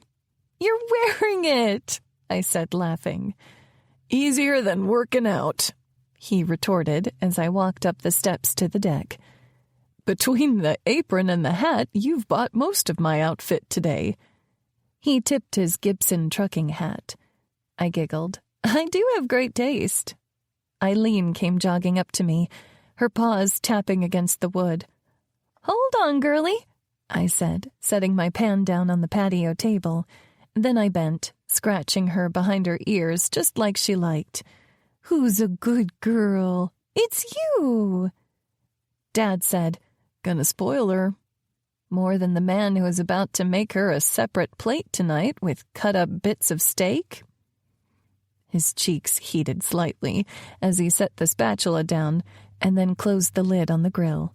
"Oh, hush. And then tell me you brought cheesy potatoes." I peeled back the foil to show him what I'd made, and he bent his knees, throwing his head back and hooting at the sky. Eileen barked too, and I shook my head at the pair. Incorrigible. Dad laughed. "Want a beer?" "Yes, please." He went into the house, grabbing one, then came back out on the deck with me, sitting at the table. Eileen lay on the egg chair he got specifically for her. "How's the electrical stuff going?" I asked him as I sipped on my drink. "Everything working like a charm now?" Dad frowned. "It cost a little more than I was expecting." I frowned. "How much more?" He shook his head. "Not for you to worry about, sweetheart. But we'll be having bean burgers on the grill for a while instead of beef. And now, tell me about the salon. How are things there?" I gave him a long look. He looked older than he had even a month ago. Had I missed something? "Tell me about work, Mags," he said. I wanted to press more, ask him if he needed help financially, but I couldn't really afford much either. All my money was going to the down payment for a salon. The banker said, since I didn't have collateral like a house or a newer car, I would have to pay more up front or forget my dream of owning a salon. Letting out a sigh, I said, "It's been busy, which you know I like, but I've had less time to really settle back into Cottonwood Falls." I shrugged. "And I'm still trying to come up with a service project because Rhonda wants to make sure I'm giving back to the community." "You're coaching that softball team with Rhett. Shoot, they should be paying you for putting up with him." I looked down at my hands, thinking I should paint my nails when I got home. "Rhett hasn't been so bad." Dad was quiet, and when I looked up, he had an eyebrow raised. "Not that bad? He completely wrecked your heart and was sleeping around this town the day after and every day since like you didn't mean a damn thing to him." Each word put more of an ache to my chest. Dad and I usually stayed away from the topic of Rhett, especially since it had been so many years. But Dad didn't let go of people hurting me. "It's been a long time, Dad." He shook his head. "The sooner this softball season is over and you don't have to spend time with him, the better I'll feel." Never mind the fact that Cam's majorly crushing on his bestie and that I might be crushing on Rhett again, too. But what I didn't tell him wouldn't hurt him, right? Dad stood up, going to the grill and putting burgers onto a plate. After setting the meat on the table, he went inside and brought back out a plate with lettuce, onions, tomatoes, and pickles. He held the ketchup and mustard under his arm. I began dishing potatoes onto my plate while he dressed his bean burger. For the rest of dinner, we chatted about an audiobook series he was listening to during his drives, and then he casually slipped in, "Your mom called me yesterday." I nearly choked on what little was left of my burger. "What?" He nodded. "Apparently she set up a new life insurance policy and wanted to list you as the beneficiary. Needed your social." I lifted my eyebrows. "Did you tell her to go to hell?" Now he was the one choking over his beer. "Magnolia," he admonished. "I'm serious," I replied, setting aside my bean burger. It was not the same. He folded his arms across his chest. "We had a nice conversation. Maybe it's time you gave her a chance." I shook my head at him. He was mad at Rhett for something he did at 18 and could talk to Mom? The woman ran off with another man without any warning, ignored me during my last 2 years of high school and my first 2 years of college, then brought her homewrecker to my hair school graduation, and you want me to give her a chance? My chest heaved with my breath, with the hurt and anger that came with those words. What kind of mother abandoned her daughter? And now she wants to endow me with something when she dies? Screw that. She's already dead to me. Dad's lips tugged up at the corners. "Don't you dare laugh," I muttered. "Tell me how you really feel," he said. "How can you be so calm about all this? You're holding a grudge against Rhett, and he was a kid. Mom was a full-grown adult who messed up like that. She hurt both of us." "I was a grown man, and I know I wasn't the perfect husband. Running out on us wasn't okay, but I could have been more romantic. Listened when she said she was feeling stuck instead of sweeping it under the rug." He shrugged. "I hate what she did to you, and nothing will ever make up for it." And, he said, and people aren't all good or all bad." I hated how right he was. I tended to see things in black and white, but Dad had just shown me yet another shade of gray. Beneath all that anger at my mom, I was hurting too. I missed her like crazy, but I missed all the parts of having a mom as an older woman my friends got to experience. Cam called her mom when her period was late, when she had a bad hair appointment, when she couldn't figure out her health insurance. I wanted that too. But forgiving Mom? That was scary too. If she could abandon her 16-year-old daughter, how loyal could she be to a grown woman in her 30s? So much time had passed it made me wonder. Maybe it was better to let sleeping dogs lie. Chapter 24. Rhett. On Tuesday, I gathered all the girls in a circle at the middle of the infield. I've been thinking about Esther and her tears before the game ever since Friday.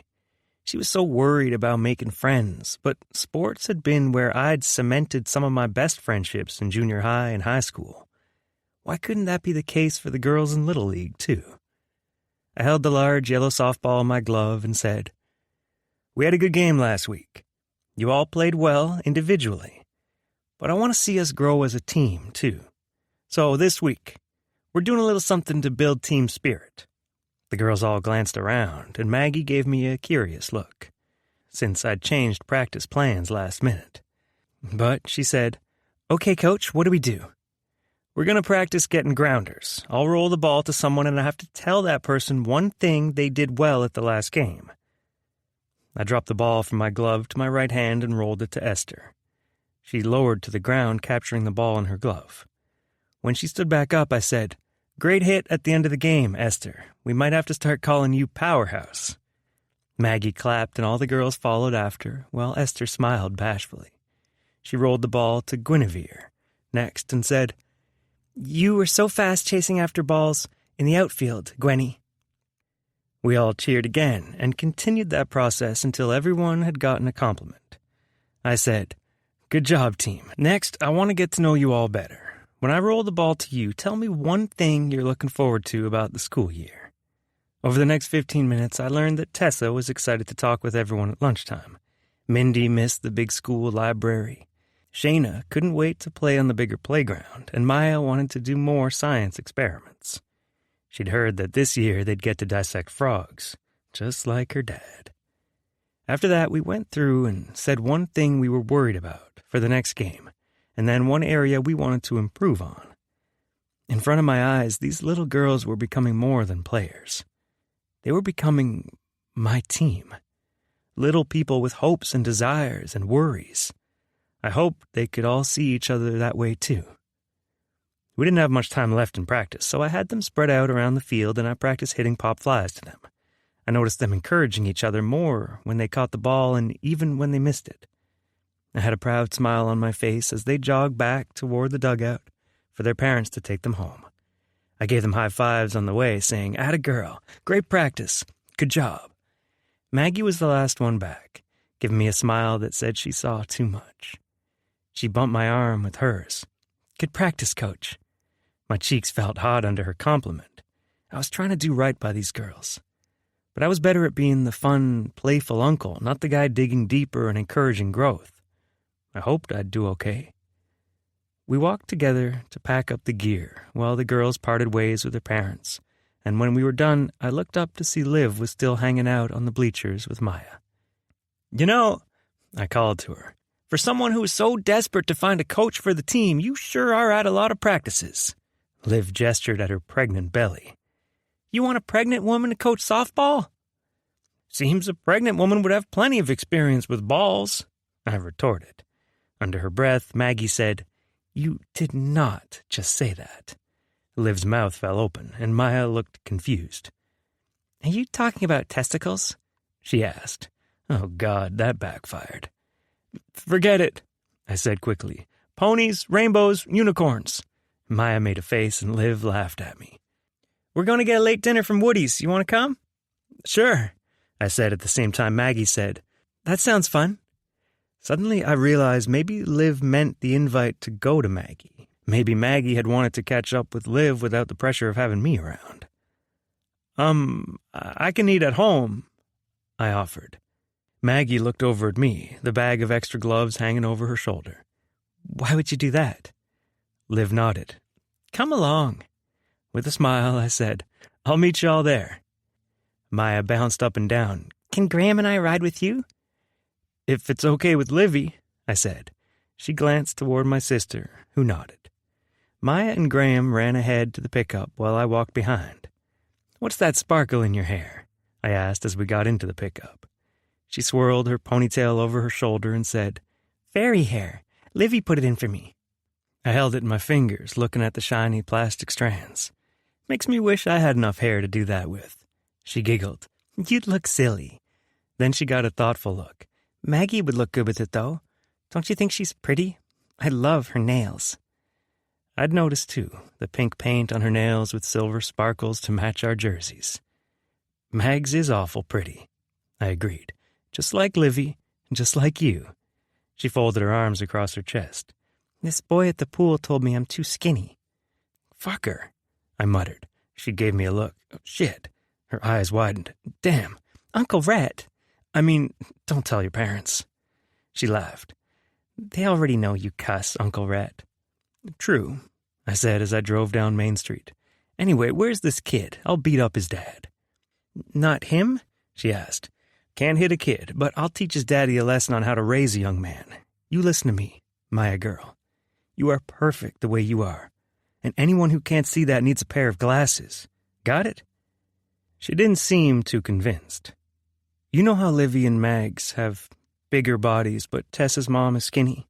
Or how your daddy is tall and Mindy's dad is short?" She nodded. "They're all different, not better." She seemed to catch on as we pulled up to the diner. "Thanks, Uncle Rhett." I smiled. "Anytime, baby girl." 25. Magnolia. Seeing Rhett with the girls on the team, and at the diner with his niece, had my heart all sorts of confused when I went into the salon the next morning. So much so that I put 3 creams in my coffee because I was too busy thinking about him to keep count. I nearly started when Rhonda said, "We have a few minutes till we open. Come sit with me." I refocused on the present and followed her to the couch in the waiting area. I sat across from her, sipping my coffee. "We have a full schedule today for both of us," I said. "I only have 1 appointment open. That's exciting." She smiled. "It's great news. I wanted to check in on you. How does it feel so far?" I paused, trying to sort my logical thoughts from my feelings about the night before. But the more I thought about what it was like to be here, the less logic played a role. "It feels like home," I said with a small smile. "I really hope you'll give me the opportunity to purchase the salon at the end of this trial period. How do you think I'm doing? Anything I can improve on?" Her Cheshire smile grew. "I've always liked your willingness to grow." I swirled my stir stick in my coffee. "I try." She listed off a few ways I could do better with the older clients who liked things just so, and then said, "I love how you interact with the younger clients. I can tell they feel so special when you ask to feature them on your social media." I grinned. "I love it, although I think Ms. Fields almost had a heart attack when I asked her." Rhonda waved her hands through the air. "She thinks they're spying on her through the internets." I stifled a chuckle at the word internets. "Who's they?" I asked. She shrugged. "What I want to know is why she thinks they'd want to spy on her. To get her grocery lists?" I laughed. "They must be pretty good lists." Rhonda winked. "How are your finances? Are you still looking good for the purchase in a few months?" I nodded. "Especially if we stay this busy. Rooming with Cam really helps me save too, since we're splitting rent." "Smart," she said. "I think that's half the reason people get married some days. You can go a lot further together than you can apart." Our first client came in, and while Rhonda got her settled in a chair, I offered to make her coffee, this time with a regular amount of cream. Thankfully, the busyness of our day kept me from having time to think about Rhett, until I got a phone call a couple of hours in. "Rhonda Salon, this is Maggie. How can I help you?" I asked. "Maggie?" said a familiar voice. "I heard you were back in town. It's Deidre, Rhett's mom. I was wondering if you or Rhonda could squeeze me in for a cut and color today." I already knew I was the only one with an appointment open, but that would mean spending 2 hours in conversation with Rhett's mom. Liv had been so friendly with me, but his mom? How would she feel about me? Trying to keep a smile in my voice, I said, "Hi, Deidre. I actually have an opening an hour from now. Do you think you could make it, or should we look at another day?" "An hour from now is great. You just saved me from shoveling the chicken coop with Jack. So thank you twice." I let out a breathy laugh. "See you soon."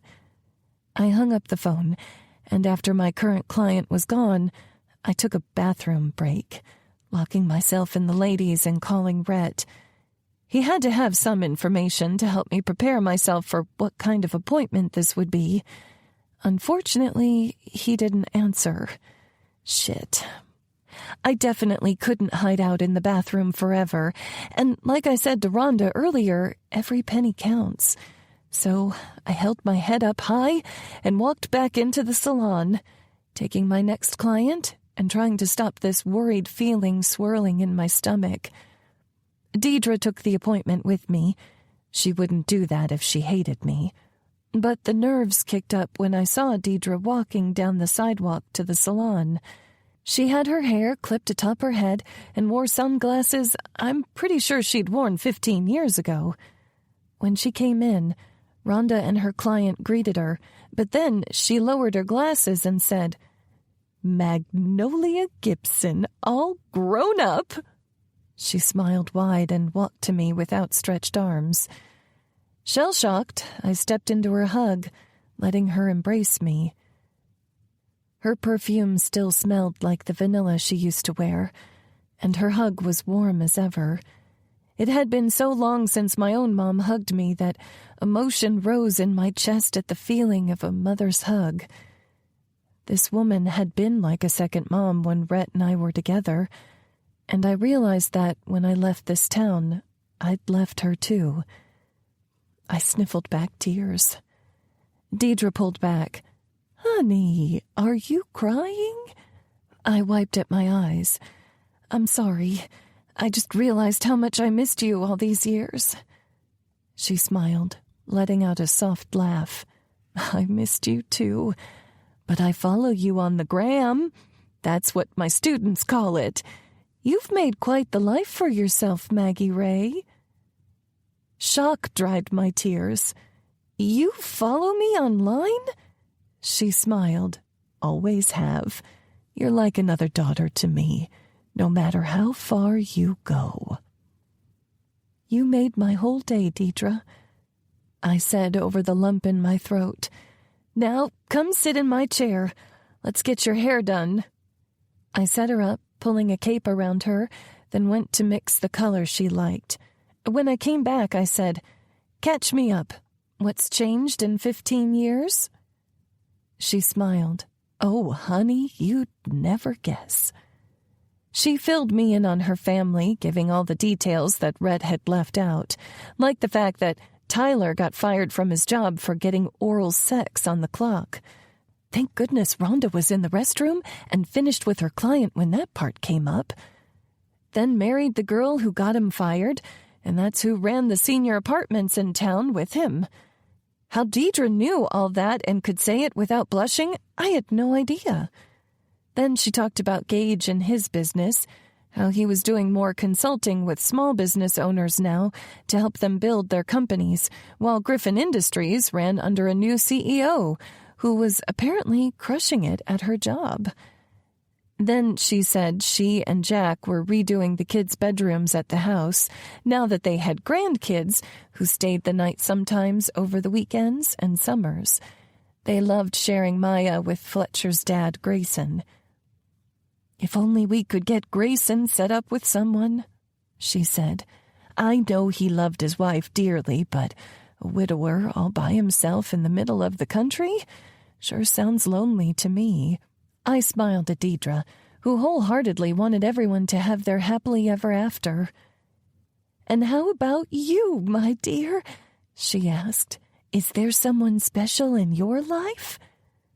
My cheeks flushed because this was Rhett's mom I was talking to. It's okay if it's not my son. I know he hurt you all those years ago, even if I wish I could be your mom-in-law. You know, if you two had made it work, you'd be married over 10 years by now." My heart constricted because she was right. We would have had a completely different life. She tilted her head, hair all slicked with the dye. "You know, sometimes I think things happen for a reason. If you and Red had gotten married, you might not have gone to Austin and gotten all that experience you did. You spread your wings, and you have so much to give to this town now. He's had a chance to grow too, even if he still has that goofy streak." It was a perspective I hadn't really thought of. All this time, I'd thought I was keeping myself busy, trying to move on from my past. What if I was just preparing for my future here? I smiled and said, "I think it's time to wash that color out, Deidre." "Okay." She stood up from the chair. "Now, do I close my eyes while you wash? I always forget." I giggled. "Keep them closed. It's not my best angle." When I finished Deidre's cut and color, she was so happy with it and asked if I could take a picture. "For the gram." I smiled, obliging, and then asked for a selfie with her to post as well. We said goodbye, and after she walked out the door, Rhonda sent me a smile over her shoulder that said far too much. "What?" I asked. She raised her eyebrows, turning back to her client. Nothing at all." Feeling a blush on my cheeks, I walked back to the bathroom, using it and freshening up. I was about to walk back into the salon when my phone rang in my pocket. Rhett. He had impeccable timing, letting me worry when it turned out his mom still liked me. I held it up and said, "Hello? Hey, Coach." I could hear the wind through the phone, like he was working outside. "I saw you called?" "I was going to ask you something, but I figured it out." "Oh, good," he said. "I was happy you called." My heart fluttered. "You were?" "Sure as the sunshine in Texas." He was quiet for a second. "Having a good day?" I smiled slightly at the question. "Yeah, busy, but good. You?" "Better now." I heard the smile in his voice. "I better get going. See you for the game on Friday?" "See you Friday." Chapter 26. Rhett. A week ago today, Maggie kissed me for the first time since we were 18 years old. We'd stood underneath the glow of a streetlight, and I'd laid myself bare, let her know exactly what she was to me. It had been the best kiss of my life. Tender, warm, sexy, hopeful, everything. And then she pulled away. Cooper had been right, that every time we were around other people, things got messed up. So after today's game, I was determined to keep my distance. We'd play the game, I'd pack up my shit and go home. Easy. The problem with that? I gave life a plan, and it decided to have one hell of a laugh. Everything was going great until the last couple of innings of the game. The girls were playing hard, working as a team. The batter sent a deep hit into the field, and Gwenny chased after it. Then she threw the ball into Mindy at second base, and Mindy threw the ball to Maya at the pitcher's mound. And she sent it zipping to Tessa. The girl had a heck of an arm.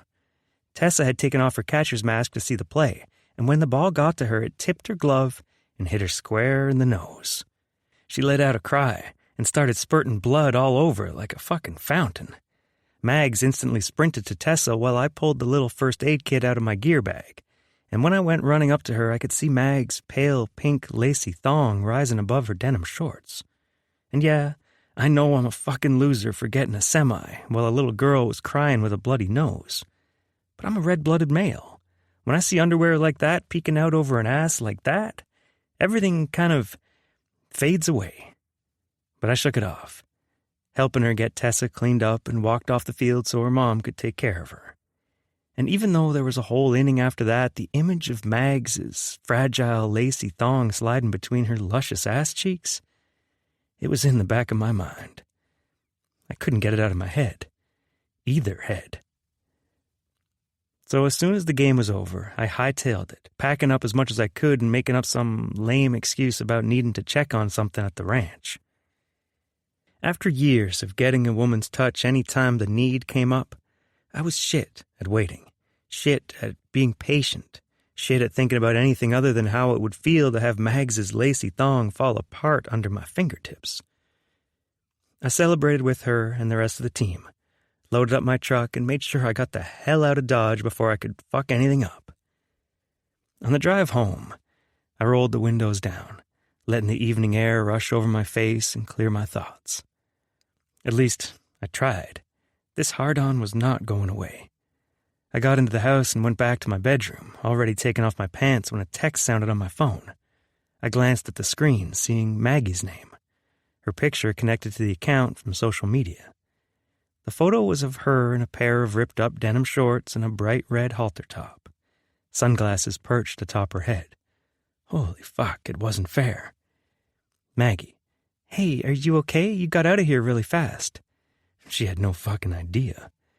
I slipped the rest of the way out of my clothes, standing at the edge of my bed, picturing her lying in front of me, wearing those same Daisy Dukes, the same red top with her cleavage spilling over.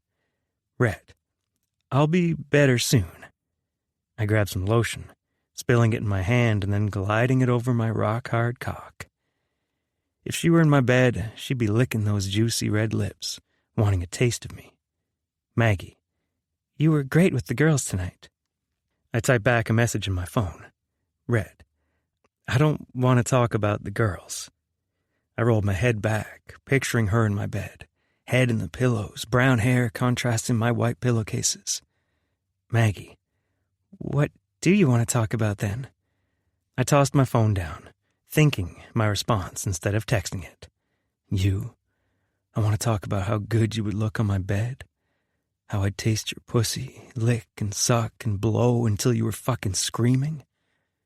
I want to talk about how your tits are my wildest desire, how I want to put my face in them and suck your nipples until they're as hard as I am right now.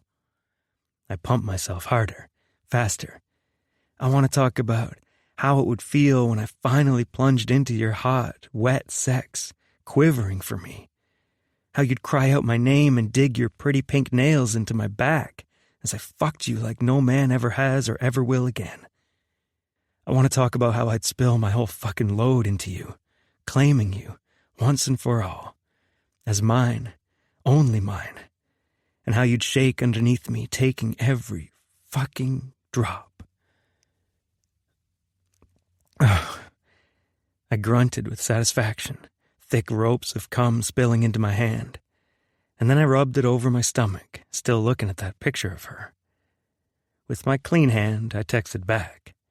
Red, we could talk about what you want to eat for lunch on Sunday. 27. Maggie.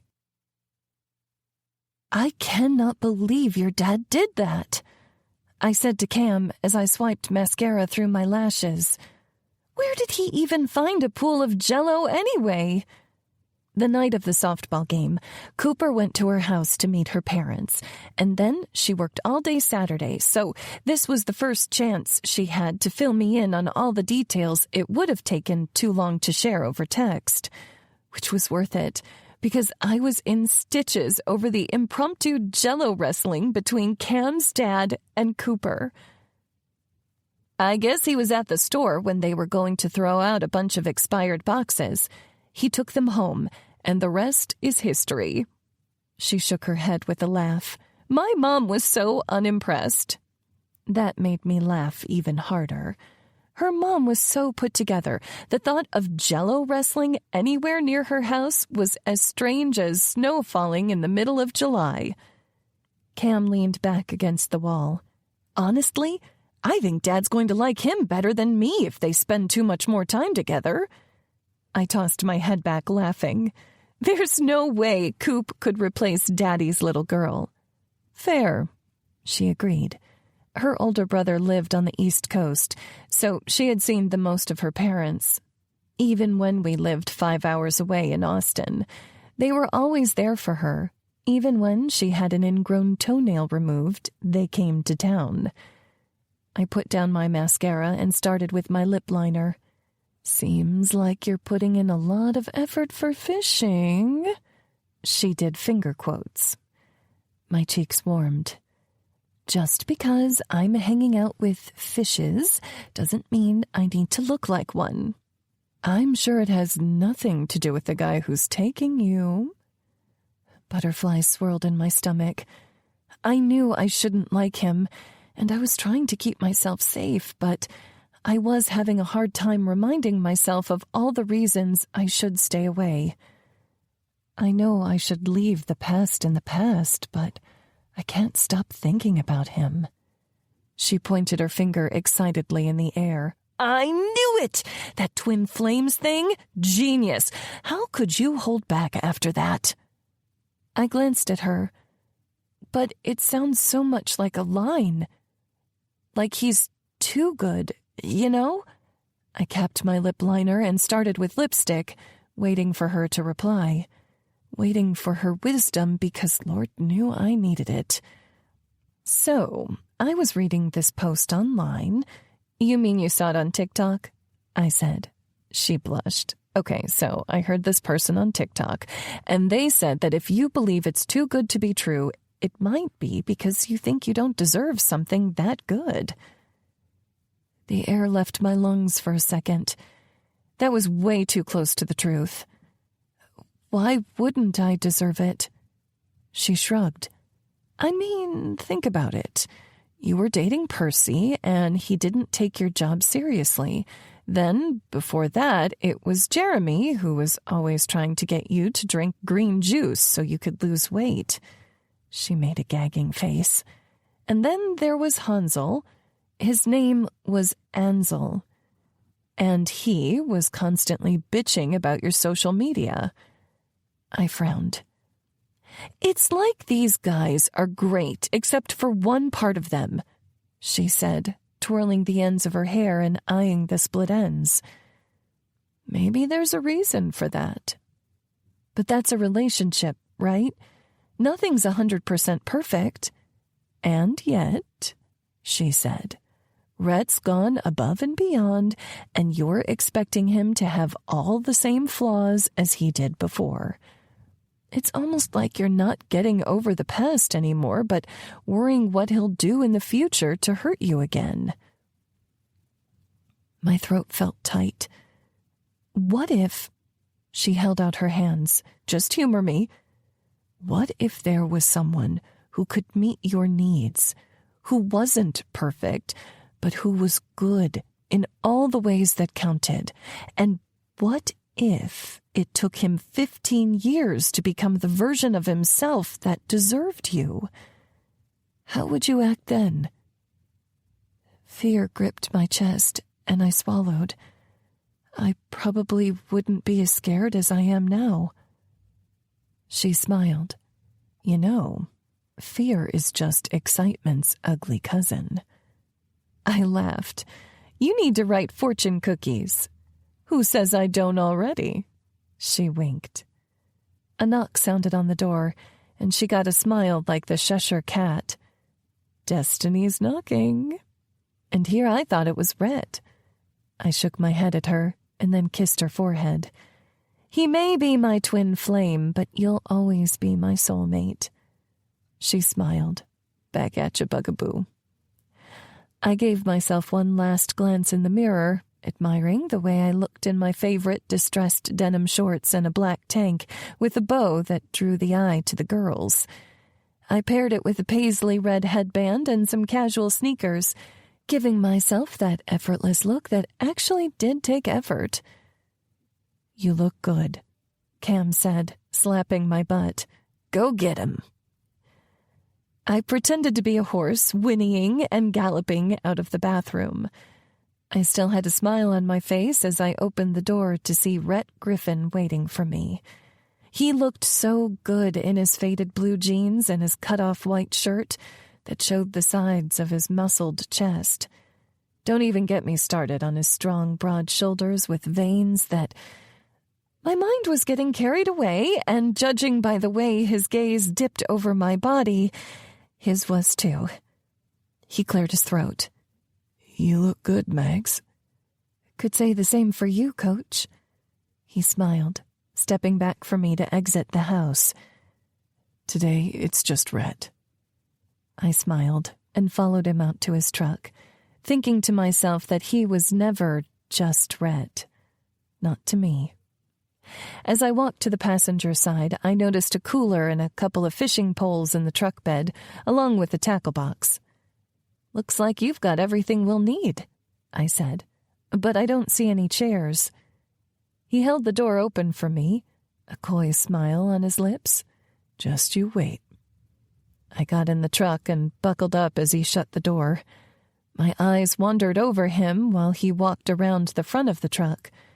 That cut-off shirt was doing him far too many favors.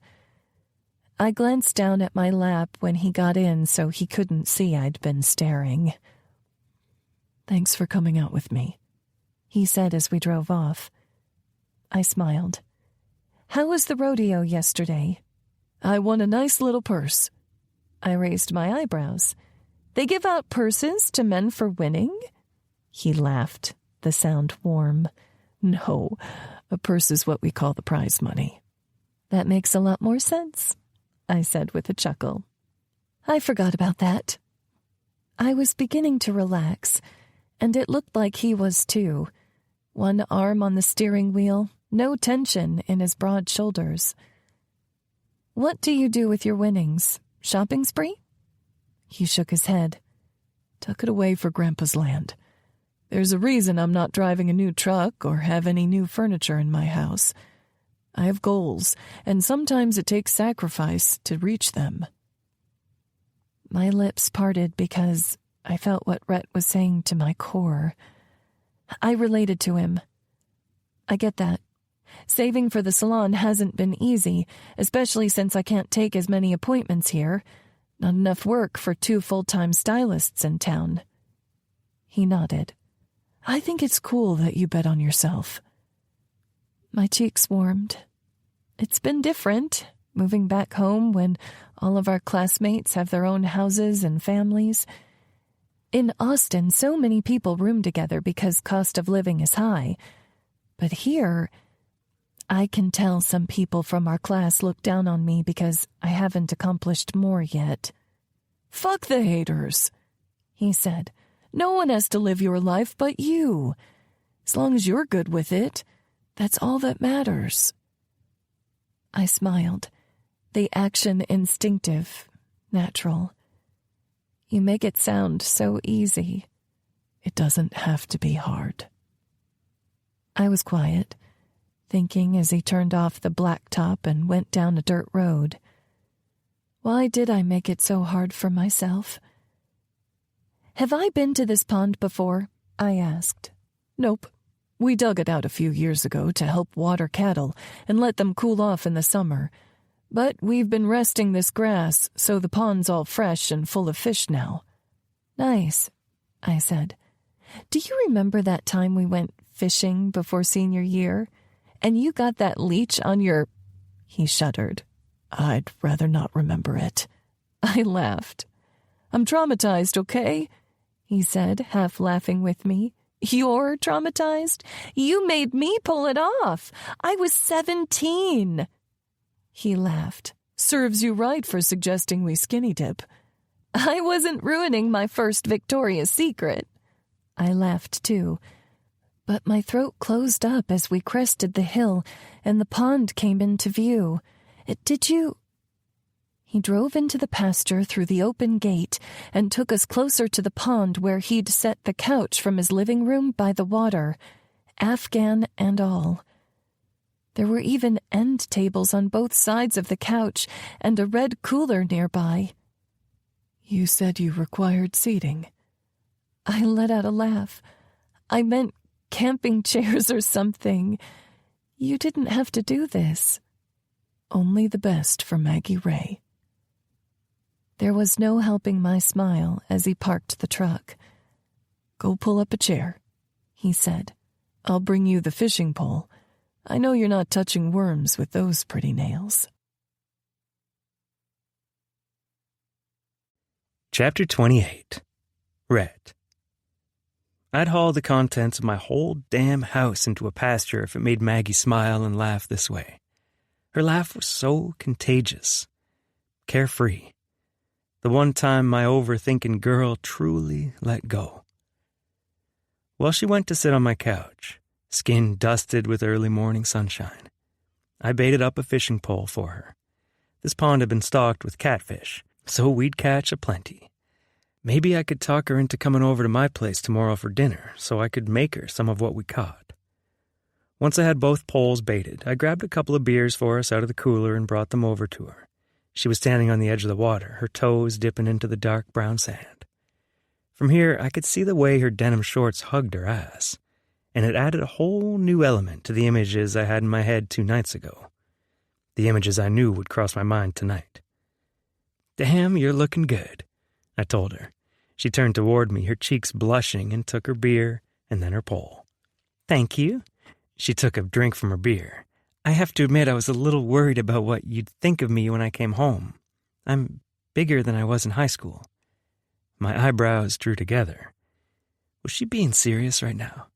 Mags was a bombshell, and the extra flesh of her thighs, her chest, even her stomach, it was a turn-on, because I knew how fucking good it would feel to have her on top of me, pressing me into the bed, surrounding me in every way.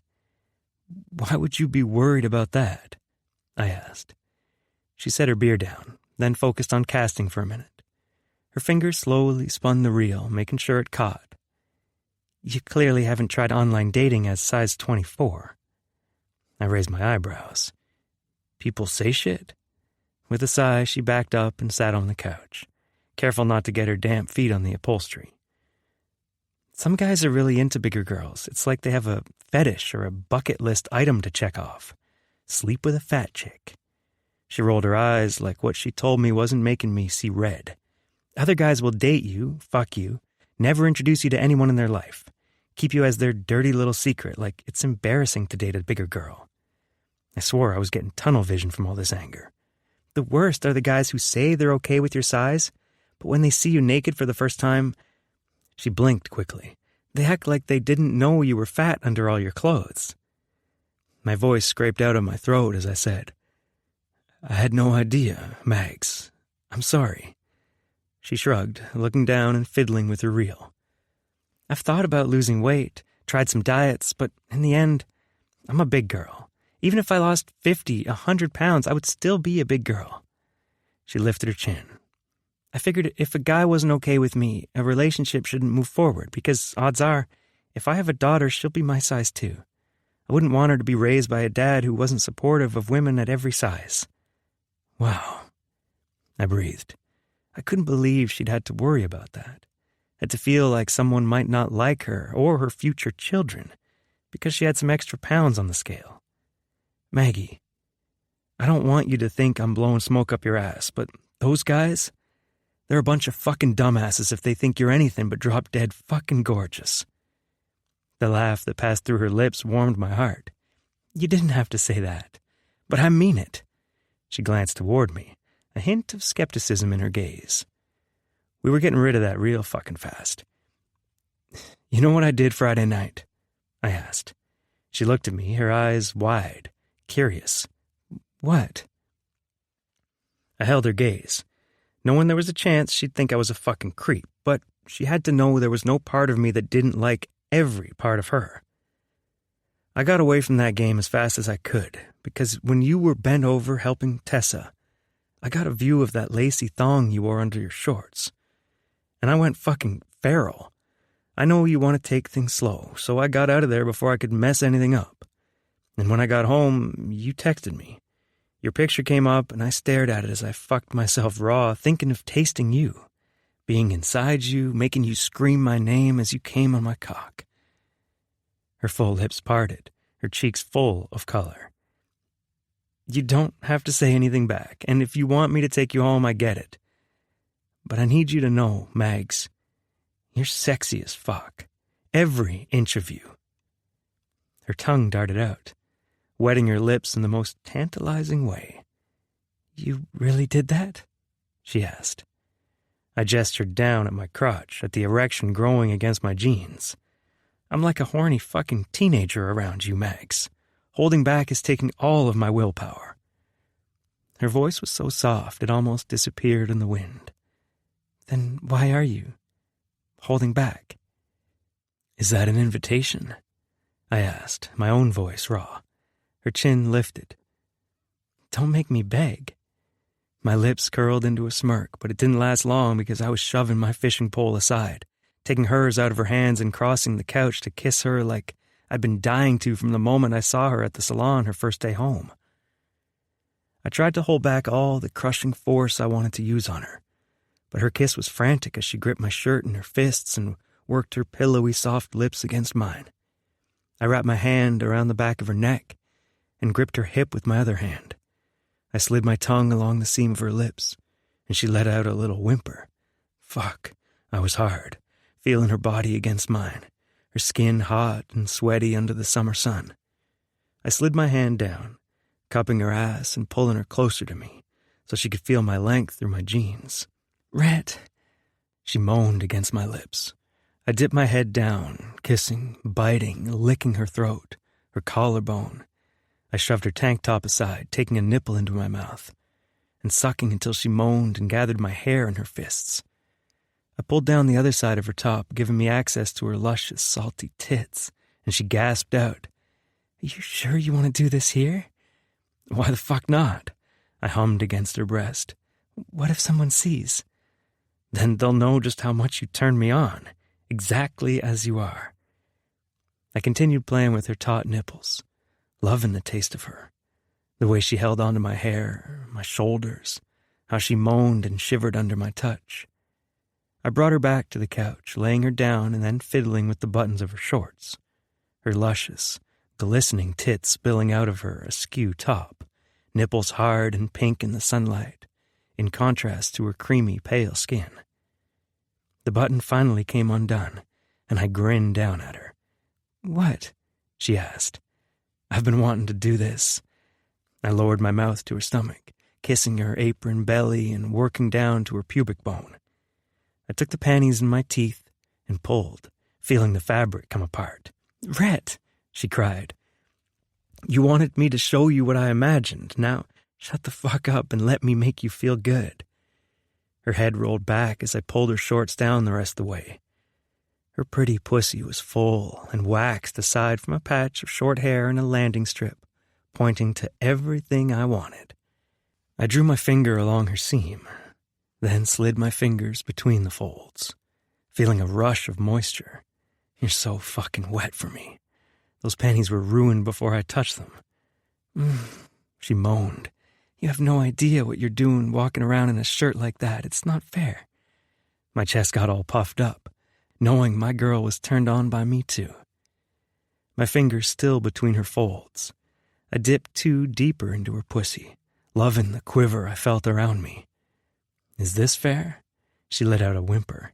I turned my fingers inside her, curling them toward me, making her cry out. This?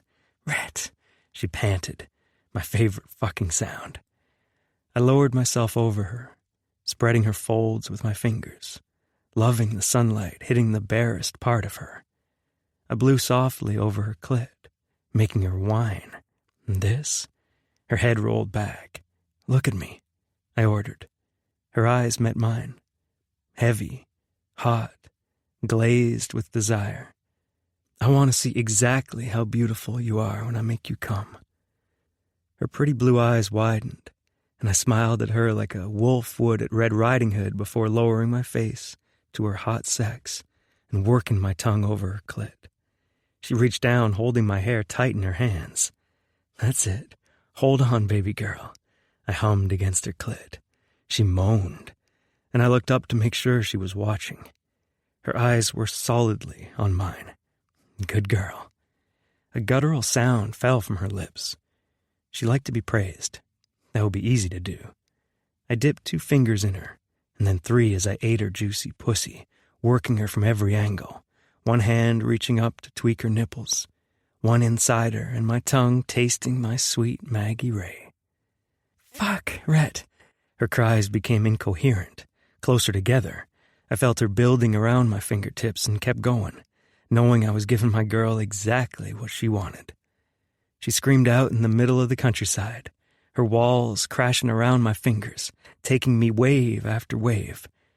I kept going until every pulse had subsided and she lay limp on the couch, the sun falling on her glistening skin. She had me so hard. I knew I'd be seeing this in my mind's eye as I made myself come tonight. I stepped back, wiping my face with my shirt. She looked up at me, cheeks flushed, hair falling out of her ponytail. "What about you?" she asked. I shook my head. "Today was about you." Her lips parted. "You, only you. On my shirt, on my face, on my tongue." 29. Magnolia. I walked in the front door of my house and yelled, "Cam!" She turned on the couch, looking up from the crochet project she had in her lap as she watched reality TV. "You don't have to yell, I'm right here." My eyes were wide as I leaned back against the front door. "Rhett made me come." "Holy shit!" she yelled. "I know!" I yelled back. She set aside her crocheting and beat on the couch cushion next to her. "Tell me everything." I ran over to her, dropping onto the cushion, images of a completely different couch flashing through my mind. "So he took me fishing and brought his couch there so I had something to sit on." "That's so sweet," she said. "But fast forward to the sex. He ate me out in the middle of the country where anyone could have driven by and seen us." "Hot," she said, biting her fingernails. And then I bit my lips together. I asked if he wanted me to take care of him, and he said, I lowered my voice, "Today was about you, only you." On my shirt, on my face, on my tongue. She lifted a throw pillow and covered her face, screaming into it. "Right?" I said. It was so hot, I think my ovaries spontaneously combusted. She lowered the pillow. "When are you seeing him next?" "I don't know." I bit my lip. "Practice Tuesday?" "How are you going to keep your clothes on?" She was only half joking. "We can't hook up like that again," I said, my chest already tightening. "What the fuck do you mean?" she asked. "You need to have sex like that every day, twice a day if you can get it." I grabbed another pillow and held it in my lap. I can't think clearly around him. He's like a vagina whisperer. "Why are you holding back?" she cried. "He's into you. His mom likes you.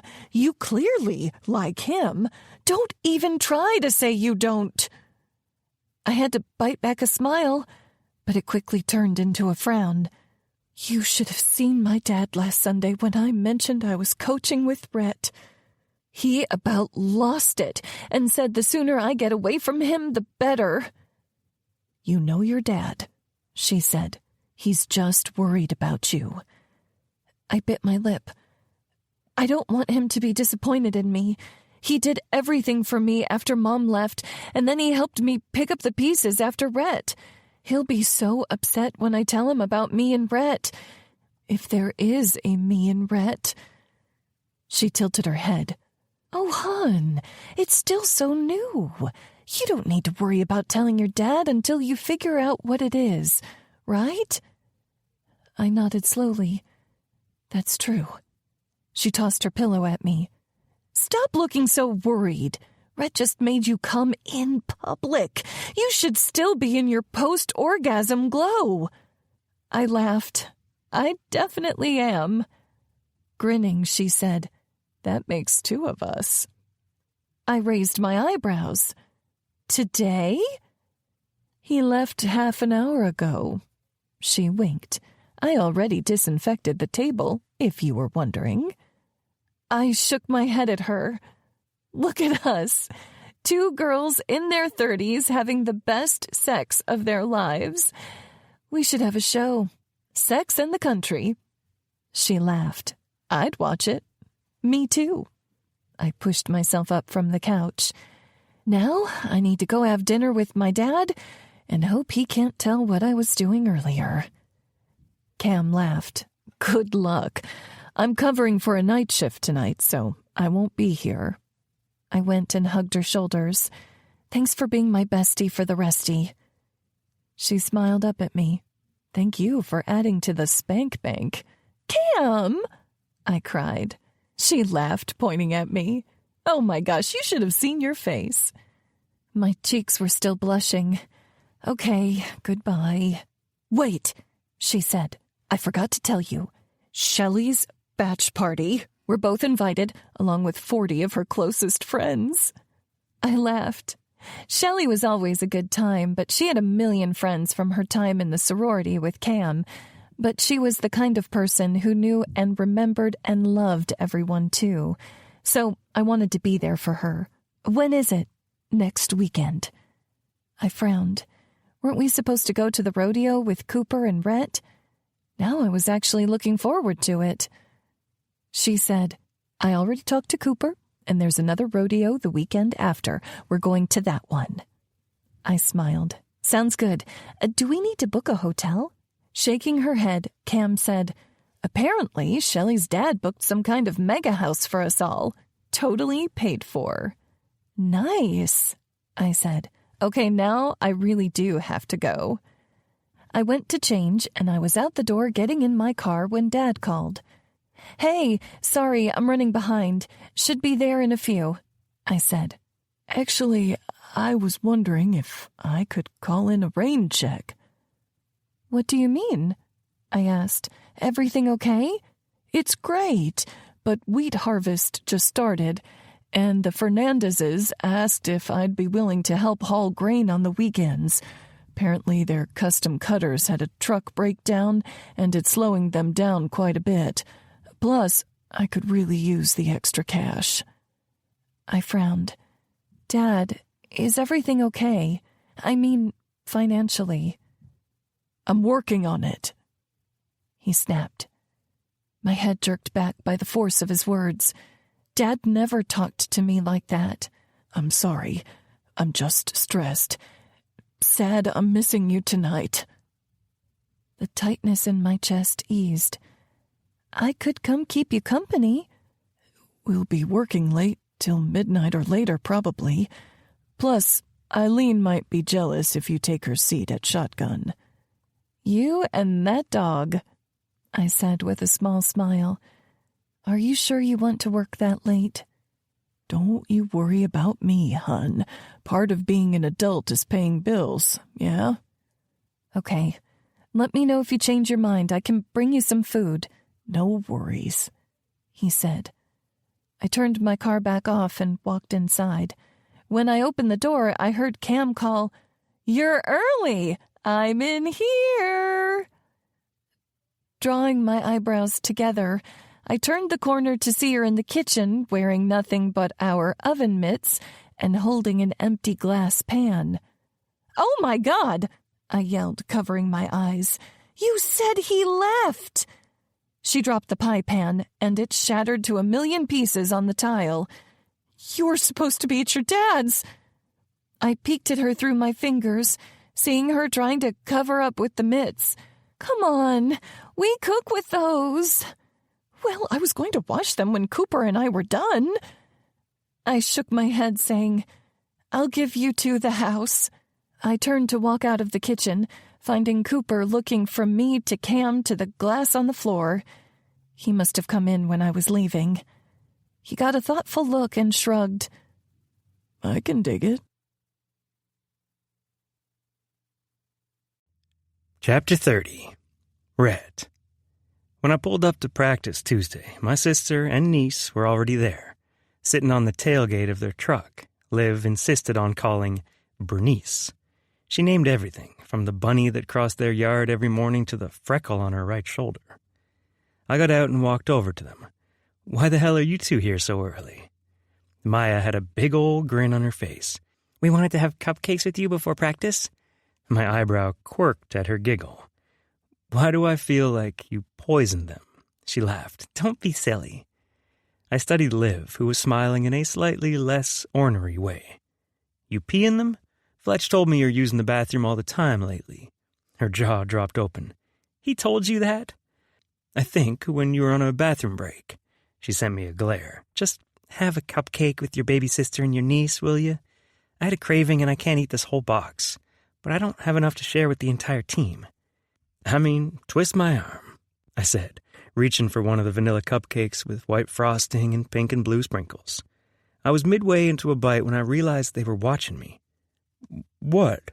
I asked, giving the cupcake a second look. What the hell had they put into this thing? But all I saw was white cake with a strip of pink down the middle. Why is it pink? Maya and Liv shared a look. I drew my eyebrows together. Are you laughing at me for eating a pink cake? Because you know men like pink too, it's just a color. Liv laughed. Maya laughed harder. I stared at the two of them. Keep laughing this hard and the baby will fall out before it's due. Then it hit me. Baby. Pink. Holy shit, I yelled. You're having a girl? She nodded happily and Maya jumped up yelling, I'm gonna have a baby sister.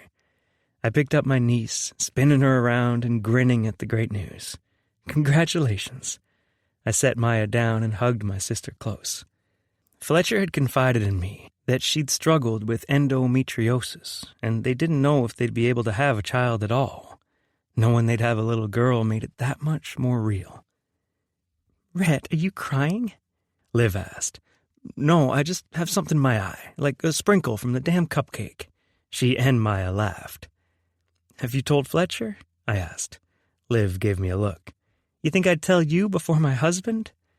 No, Maya and I tried to decide which gender reveal we liked best, so we've done all of them. We did smoke bombs with Mom and Dad, a balloon pop at Grampy Madigan's, a confetti bomb for Fletcher. That's all over the doctor's office now. We did pink rose petals in an umbrella at Tyler and Hen's place. We drove all the way to Dallas and did scratch-off tickets with Gage and Farrah's family. And you get cupcakes. I finished eating the cake. I hate to tell you this, but I think I got the best one. Mags drove up in her cute little car, and Maya said, Can I bring her a cupcake? Sure, babe, Liv said, and Maya hopped off running toward Mags. I rubbed my sister's back and said, I really am happy for you, and it's sweet that you included Maya in it all. Liv's smile was a bit tearful. I don't ever want her to feel like we're replacing her. I shook my head at her, watching alongside her as Maya pulled the stunt on Maggie, too. That little girl knows she's loved. That's why she's such a shit. Liv laughed. You're gonna be a great uncle, again. It's my honor and my duty, I teased. Then I bent down, speaking to the belly. But you're kidding yourself if you think I'm coaching your softball team. You're shit out of luck. Rhett, she covered her belly. You know they can hear you in there. She'll come out with a potty mouth. Literally, you know some babies eat their own poop on the way out. She shoved my shoulder. You're the worst. Mags came up and gave Liv a hug. I'm so happy for you. Congratulations. Thank you, Liv said. Now can you please get my brother on the field before I injure him and he ends up with a bruise or something? Maggie laughed happily. That I can do. Let's go, Trouble. We had a great practice. Maggie took half the team to the infield, practicing batting with them, while I took the other half to the outfield, practicing catching hits close to the fence.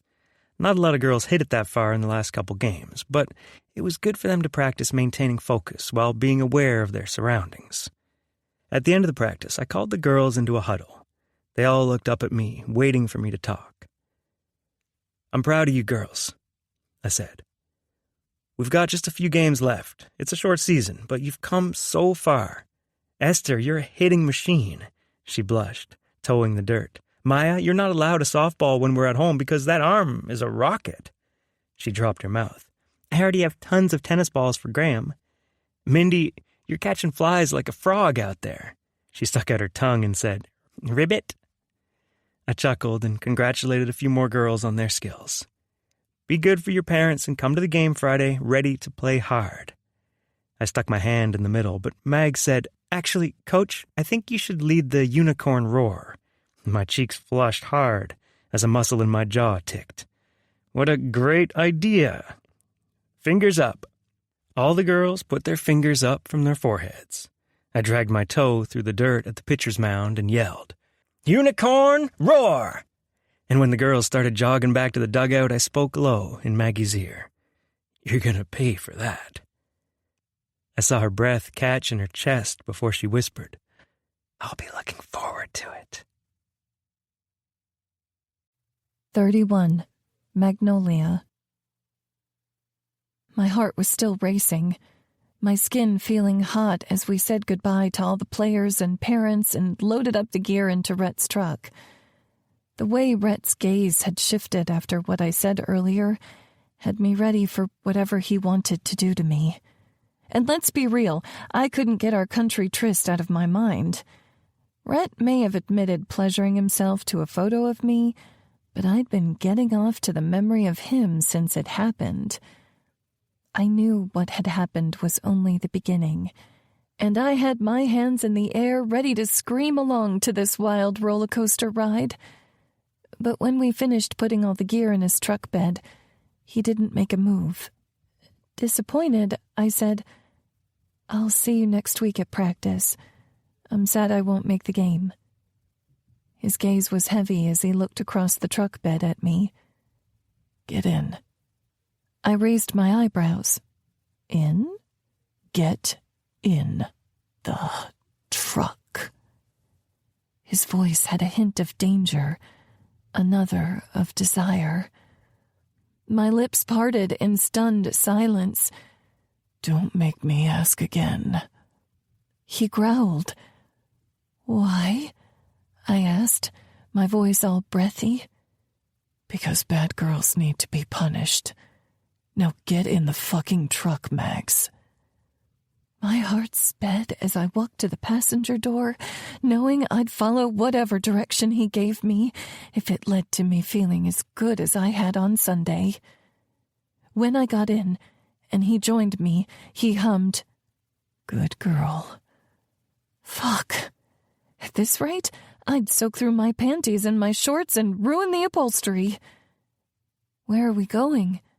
I asked, already feeling my nipples tightening under my t-shirt. Somewhere I can teach you a lesson. He sent me a salacious wink. His hand was tight on the steering wheel as he drove out of the parking lot, sped onto the highway, and turned onto a dirt road. I instantly recognized the directions. We used to drive to this field when we were dating.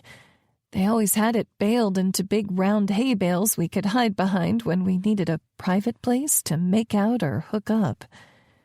Excited jitters sped through my stomach as the past collided with this very handsome, very sexy man in my present. He had a spark of this when we were younger, but I loved seeing the way he'd grown into his dominant side. It turned me on like none other. I glanced his way, seeing his cock, long and hard under his jeans. I wanted to free it, taste it, give him a hint of the pleasure he'd given me. But his voice was dangerously low and sultry as he said, I see you looking. My eyes trailed up, meeting his. They were all heat, molten fire, ready to consume every part of me.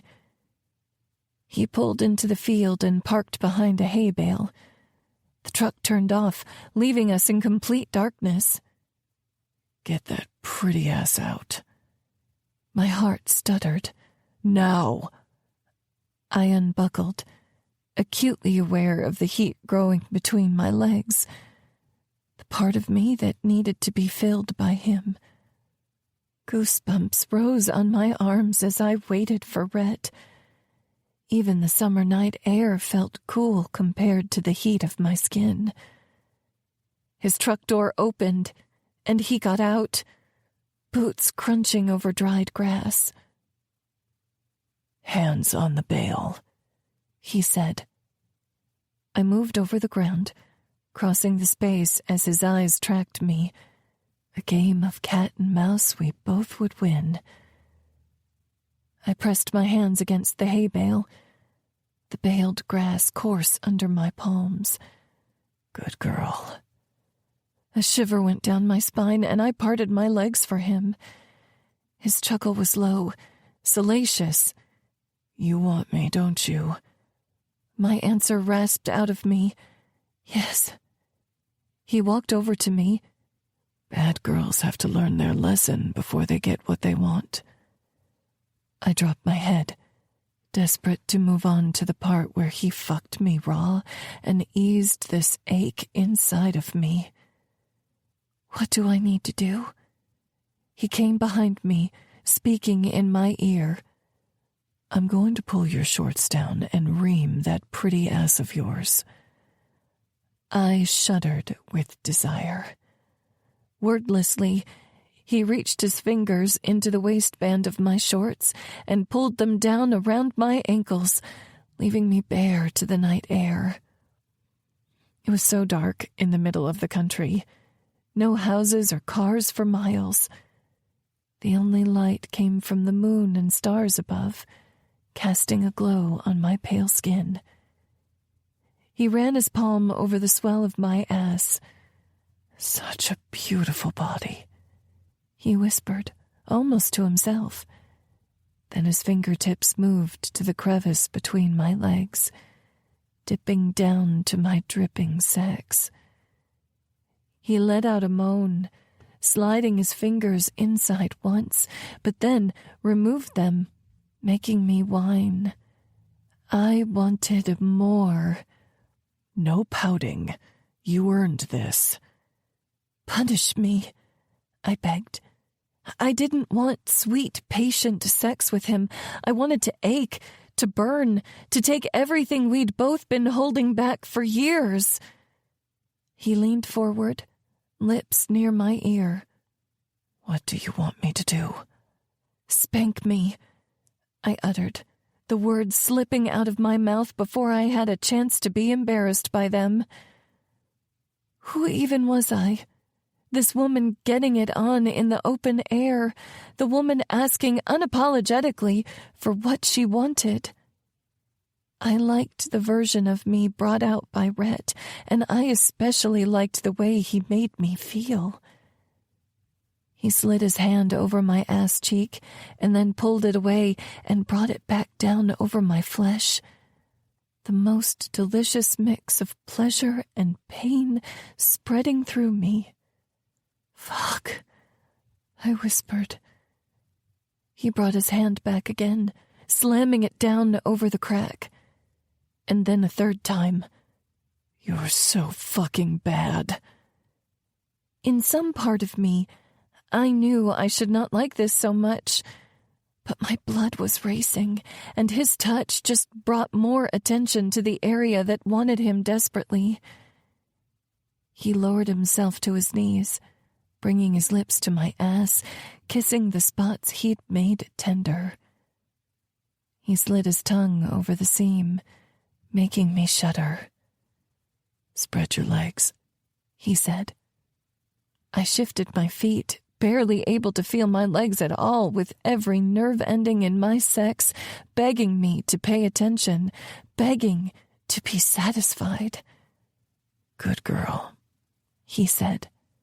"That's my good girl." My head dropped down, eyes barely able to focus on the ground I stood on. He swirled 2 fingers around my clit, making me cry out in relief, in desire, But before I could process that, he brought his lips to my pussy and gripped my thick thighs with his large hands, consuming every one of my senses. "Rat," I gasped. He hummed against my sex. "That's it," I moaned, knowing how much he wanted to hear the sound, not worried about anything but this man and the pleasure he brought me.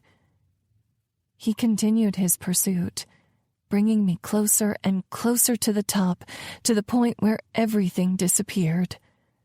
"Rat," I cried out, unable to form any other word but his name. I'm...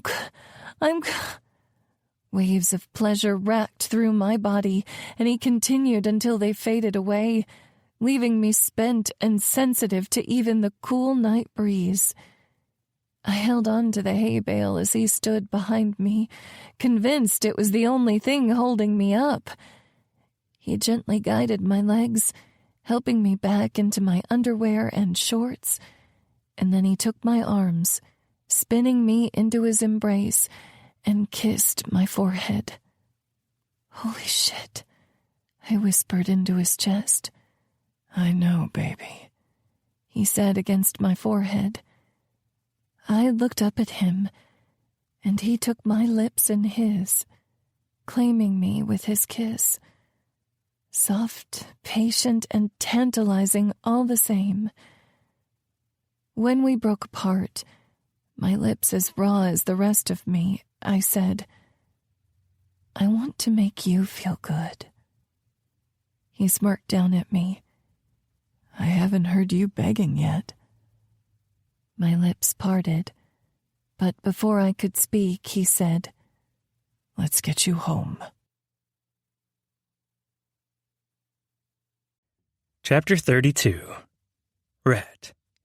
I pulled up to my family's Wednesday night dinner, seeing several cars already in the driveway. We started doing this way back when Gage left for college, and it had been the one thing that kept me grounded throughout the years.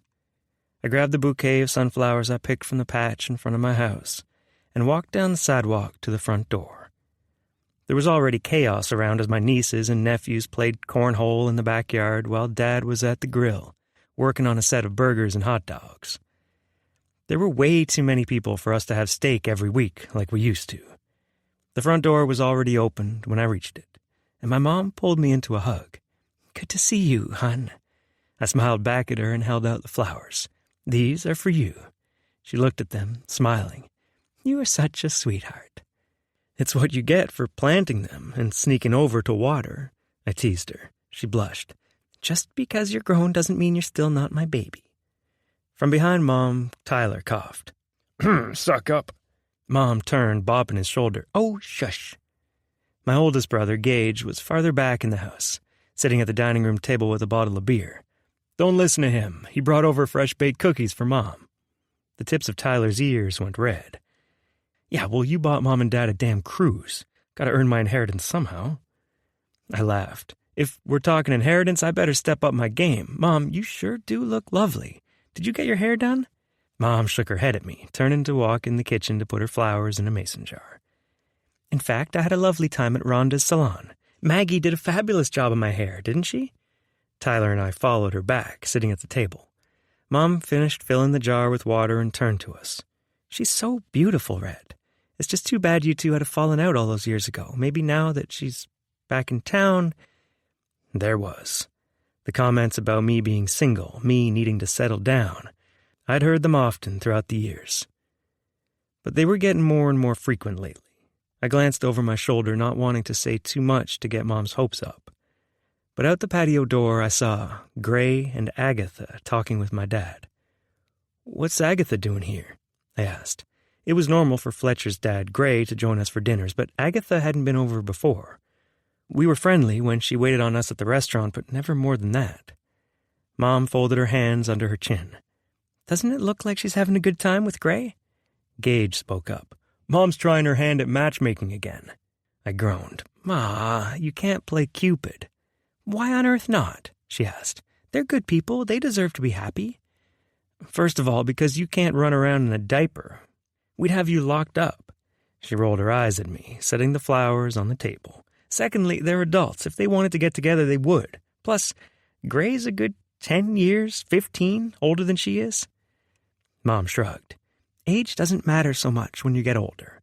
Sometimes people need a little push to see what's right in front of them. Gage said, "That is true." "Hey," I said, "don't encourage her." Gage chuckled, and Tyler said, "Speaking of things right in front of people, how's it going with Maggie?" I glared at him, then jerked my head to Mom. I hadn't said a word to her about the extra time Maggie and I had spent together lately. She had way too big of a smile on her face. "What's happening with Maggie?" "We're coaching Maya's team together," I said. But my grin gave me away because we'd done a hell of a lot more than that last night. Gage's mouth fell open. "What? You haven't told me anything." Mom was clapping her hands excitedly. "You're together?" My cheeks and neck were getting hot. I got up from the table and passed Mom, going to the fridge to grab a beer. I definitely need a drink for this conversation. "I don't kiss and tell." Mom's smile got even bigger. "There's been kissing?" "Kissing?" Gage echoed. My neck got hotter. "Y'all need to go outside and stop talking about other people's relationships like a bunch of old hens." I reached the sliding door, and Mom said, "Invite her over for dinner next week, or maybe I should swing by the salon and ask her." I turned back to her, my jaw dropping. "You wouldn't dare." "You don't think Gray invited Agatha, do you?" I shook my head. Diabolical. As I opened the sliding door and stepped outside, she called, "Just want you to be happy." "You just want more grandchildren," I retorted. I could hear the smile in her voice as she said, "That too." 33. Magnolia. "Should we get snacks now or in Rutledge?" Cam asked as we pulled out of our driveway to leave for Shelley's batch party. Her car had more room for all her suitcases because she always overpacked, so she was driving, even though mine would do a little better on gas. "Is that a rhetorical question?" I teased. "Now and Rutledge." She laughed.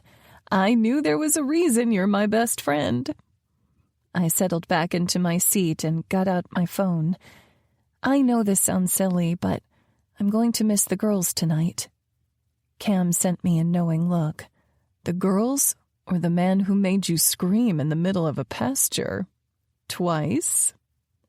My cheeks heated. The girls, definitely the girls. But I pulled up my text messages anyway, clicking through to the thread between Rhett and me. Over the last few days, we'd texted each other on and off, talking about our days, sending some flirty messages. But his last message meant the most. "Rhett, text me when you get to Austin. I want to make sure you're safe." My heart melted at the words he sent this morning, but I still hadn't replied. I tapped out a few different responses before settling on one. "Maggie, I will. Take care of the girls tonight, yeah?" While I waited for his reply, Cam and I stopped at the only gas station in town and went inside, loading up with snacks, sweet to savory. We dumped our haul on the counter, and the clerk, Silas, who'd worked there forever, gave us a toothy grin. "Reminds me of when you girls were little. You'd come after a day at the pool and dump all your quarters out of plastic M&M containers." We laughed, and Cam said, "Not much has changed." Silas checked out our stuff and gave us the total. I paid for it, and then we told him to have a good day before going back out to the car. I picked up my phone from the passenger seat and looked at it as I buckled in. "Rhett, I'd rather take care of you." I smiled at the text, biting my bottom lip. "Oh my God, I just had a flashback to when you two started dating in high school." Cam said, "I swear you're making the same face now." I laughed. "You have no room to talk. You and Cooper are so freaking gooey together." She got a love-struck smile. "He is pretty great." I shook my head, turning up the music and glanced down at my phone, trying to figure out what to text back. "Maggie, I'd love to continue this line of conversation, but I'm sitting next to Cam. I looked at the screen, already seeing the text bubble come up. Rhett, then I definitely shouldn't say everything I would like to do to you after the game tonight. Maggie, definitely not. Rhett, I won't tell you that I'd rip your jersey open to see those perfect tits. I shifted in the seat, glancing at Cam. She was focusing on the road and eating her bag of Muddy Buddies. Maggie, don't tell me. Rhett, I definitely won't tell you that I'd shove your lacy bra down to see your nipples, hard and ready for my mouth. Maggie, Rhett, I won't tell you that I'd suck on your tits while reaching into those jean shorts you like to tease me with and feel how fucking wet you are. I shifted again. Maggie, you're being mean. I could just imagine the salacious grin he'd have on his face right about now, and it turned me on that much more. Rhett, I certainly will keep it to myself how I'd lean you up against my truck, hook your leg on my arm, and ease my cock inside you like we both know you've been wanting me to. Holy fuck. Maggie, I'm so fucking wet, Rhett. I can't do this in the car with my friend. Rhett, then I won't tell you that I'm stroking my cock while I think about you pressed up against my truck, your head rolling back, because I'm filling you like no man fucking could. I bit my lips together. Cam said, "Why is your face so red? Are the Cheetos too hot?" "I'm fine," I said too quickly. She looked from me to my phone. "Holy shit, he's sexting you, isn't he?" "No," I said too loudly. She shook her head, picking up her phone. "Hey, Siri, call Rhett Griffin." "No," I yelled at her Siri. "Don't call him." But it had already obliged her request, and she held the phone to her ear. I swore I heard the whisper of his voice through her phone as he answered. "Can you quit sexting my friend while she's in the car with me? We're close friends, but not that close, okay?" I shook my head at her. "I hate you." Ignoring me, she said, "Good luck at your game tonight." "Yes, we will. Bye." She hung up, grinning over at me. He says to text him when you get there. I hate you both, I grumped.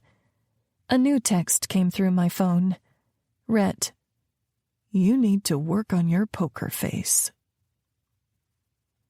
5 hours, 2 playlists, and 1 gas station stop later, we turned off the highway onto a winding dirt road outside of Austin. I'd never been to this part of Texas, and I could tell why, judging by the mega mansions with beautifully landscaped driveways we passed every so often. Seeing me stare out the window like a kid in the candy store, Cam said, "Shelley always did have expensive taste. This is like golden underwear taste. Is that a thing?" she asked. I shrugged. Hell if I know. The GPS on her car started glitching. Shit, she muttered. "Do you need my maps?" I asked, pulling up my phone, and then I realized I don't have service out here. Crap, she frowned, slowing on the winding road. How the hell do all these rich people live here without demanding a cell tower? I asked. They probably have butlers sitting in their passenger seats telling them where to go because the GPS voice is grating. She laughed, still driving slowly. Or better yet, drivers to take them there. Should we turn back to town and see if we can memorize the directions? I frowned, looking around. We'd been driving on these windy roads for a good 45 minutes, and it was already dark. I guess we don't have another choice. She nodded, pulling the car alongside the road. Just have to wait for these people to pass. I twisted to see the car passing and caught sight of a bright pink SUV. "Jessica!" I yelled. "That has to be her!" Cam honked the horn, following her, and the SUV slowed. The window rolled down, revealing our pink-obsessed friend, Jessica. "Cam! Mags! It's been a month and I miss you bitches like crazy!" Cam and I laughed, and Cam said, "Good thing we have this weekend to hang out. Do you have any clue where we're going?" Jess nodded. "Follow me?" "Thank you." Cam and I yelled through the window. As Cam rolled up the window and pulled onto the road after Jess, she teased, "Guess you did get lucky after all." My mouth fell open as my cheeks flushed. "I didn't tell him to send me those texts." "Yeah, sure, you didn't like it at all." She sent me a knowing smile. "Okay, the messages were kind of hot." "When are you going to admit you're crazy about him, too?" she asked. I bit my lip. "I'm just afraid," she finished. I nodded. I don't know how to get over that. "Do you remember when my parents booked that vacation to the Bahamas for spring break before senior graduation?" she asked. I'm pretty sure it was the only vacation we ever went on that required an airplane. I nodded. "I was so jealous, and I missed you like crazy." She laughed. "Well, I didn't tell you that I was completely freaking out in the airport. I almost had a panic attack on the plane, and they had to ask if there was a nurse on the flight." My jaw dropped. "You're kidding." She shook her head. "So freaking embarrassing." "What did you do?" I asked. She twisted her lips to the side. "My mom told me that we could cancel the vacation and go home to where I was comfortable, or I could calm my ass down and stay on the plane so I could see something more beautiful than I ever imagined." She took a breath. "You know what I chose? We had turbulence the whole damn flight, and it was scary as hell. But when we got there..." She smiled at the memory. "I was so glad I didn't let fear keep me home." "You're wise, Cam Childers." She smiled. "But imagine if you were getting back on a plane after surviving a crash. You might feel a little differently." "Maybe if it was the same plane that crashed before," she replied. "I don't think Rhett's the same guy anymore." But I didn't have time to argue because Jess turned down a winding driveway lined with trees lit by twinkle lights. "Looks like we're here." I stared in stunned silence as we drove up to a mansion with cars filling the driveway. Cam had been right in her estimation. There had to be at least 20 or more cars here, just for her bachelorette party. Part of me was thankful Shelley and her fiancé were eloping to another country because no way could I bring a salad spinner and wear a thrifted dress to a wedding of this caliber. We stopped behind Jess, and there were valet drivers dressed in tuxedo pants, suspenders, and nothing else, waiting to take our cars and our bags. The three of us giggled with each other as we walked up the wide stone steps to the cabin.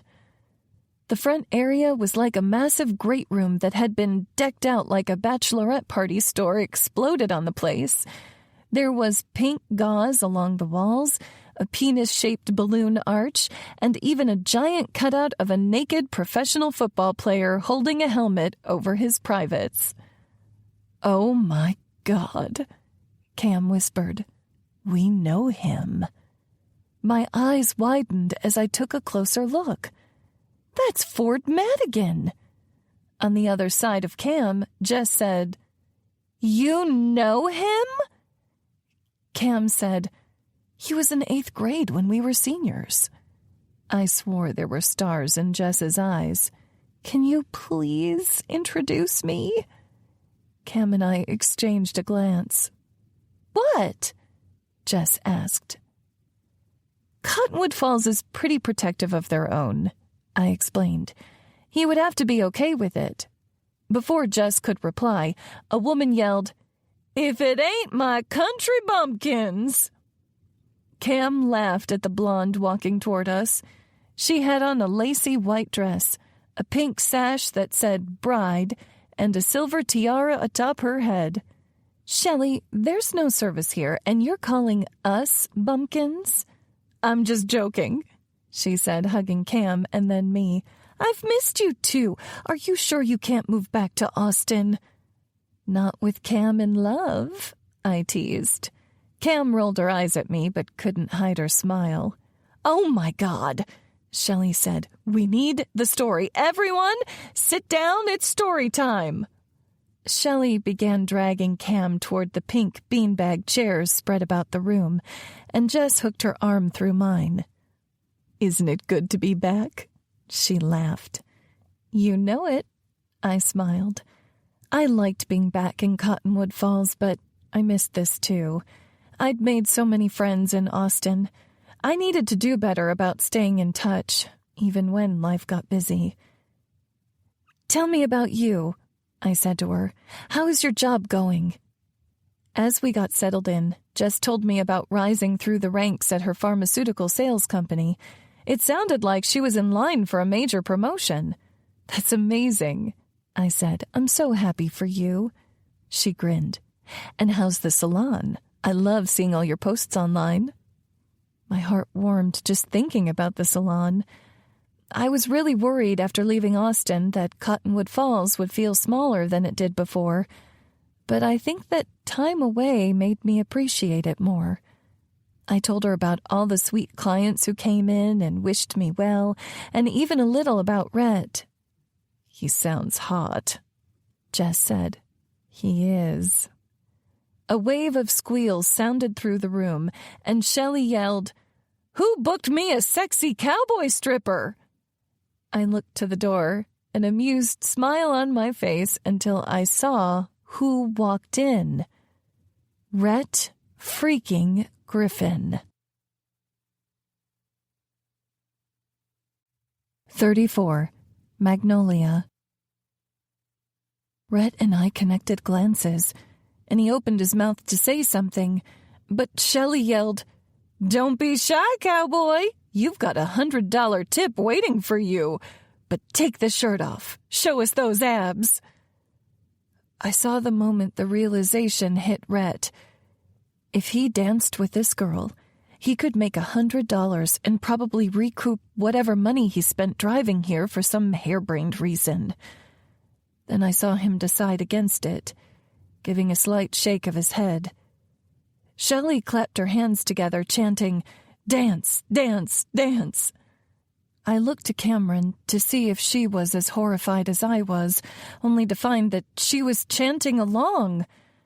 My jaw dropped open as Shelley got on her feet and tottered over to him on fuzzy pink heels. Music had already been playing, but someone changed it to "Oh Yeah" by Yellow. I laughed so hard it bordered on a cackle. Shelley had him completely cornered.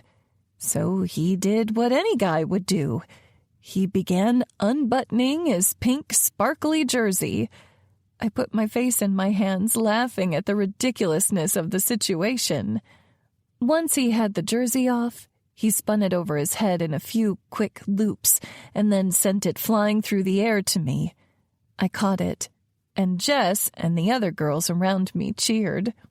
Grinning, I put it over my shoulders, vaguely wondering if Rhett was a work-for-hire stripper back home. He definitely had the body for it. The song changed to "Save a Horse, Ride a Cowboy" by Big and Rich, and my stomach hurt from laughing as all hell broke loose. He lowered Shelley on the couch and gave her a lap dance, his back to her as she tucked a $100 bill into the waistband of his Wranglers. And from the looks of it, he was earning that $100. He took her tiara off her head and put it on his, prancing around in front of her while he swayed his hips left to right. Tears were coming out of my eyes. I was laughing so hard.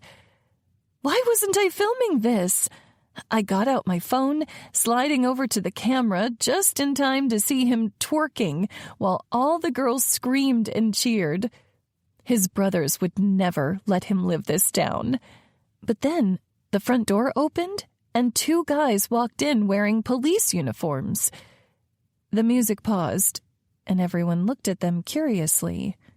Shelley got up saying, "I'm sorry, officers, we'll turn it down." The 2 guys looked at each other, and one asked, "Did you hire a different stripper service?" Confused, Shelley looked from Rhett to the officers. Her best friend Lindsay said, "I only hired one." "We're it," the guy said, thumbing toward his chest. Then everyone swung their gaze from the officers to Rhett. Shelley said, "If you're not a stripper, then who are you?" Before he could say a word, I piped up, "I'll get him out of here. Carry on with the party." Everyone watched as I marched to Rhett, taking his bare-muscled arm in mine and walking him to the front door. A Marvin Gaye song was playing before it closed behind us, leaving us alone on the massive covered porch. I passed Rhett his jersey, and he slid it on, but didn't worry about closing the buttons. The view of his chest and abs was highly distracting. "How did I do?" Rhett asked with a smirk. "I've never considered stripping before, but they seemed to be into it." "Rhett!" I half laughed, half cried. "What are you doing here?" He rubbed the back of his neck. "You said you'd text me, and when you stopped replying, I got worried." My lips parted. "You drove 5 hours in the middle of the night because you were worried about me?" "It was better than searching the news for a car accident." His eyes were so full of emotion I couldn't fault him, so I took him in my arms, hugging him. He held me close, saying, "I'm sorry. I just had to know that you were okay." He pulled back, running his hands over my arms. "How did you even know where to go?" I asked. "I called in a favor with Knox to ping your phone where you last had service since I was so worried. I drove around a little and saw what I thought was Cam's car, but I had to come inside and make sure." I tilted my head. "You didn't have to do all that. I'm sorry I didn't call you." He shook his head in return. "Just my overactive imagination. I'd hate it if something happened to you, but I hope you have a good time with all your friends. The bride seems like a lot of fun." He held up the $100, waving it. I laughed, and he turned to walk away down the front steps. "You're leaving?" I asked. He winked. "I already got what I came for. I just wanted to know you're safe, not interfere on your time with your friends." He smiled gently. "Have a good night, Max." I smiled after him as he walked past the half-naked valet drivers to his truck parked in the driveway. He was more than a knight in shining armor. He was a cowboy in a pink jersey with a heart of gold and an insane amount of rhythm. So much better. Chapter 35. Rhett. I pulled up to the practice field early Tuesday and waited for the rest of the team to arrive. Maggie and I had been texting on and off since the party, but I wanted to see her in person. I needed to ask her to dinner with my family tomorrow night, and the thought had me all itchy and nervous. I'd never brought a girl to meet my family aside from her, not once in all these years. Esther got to practice first, running up to me. "Look what my mama got me." She held up a bright yellow bat. "It's lucky," she said.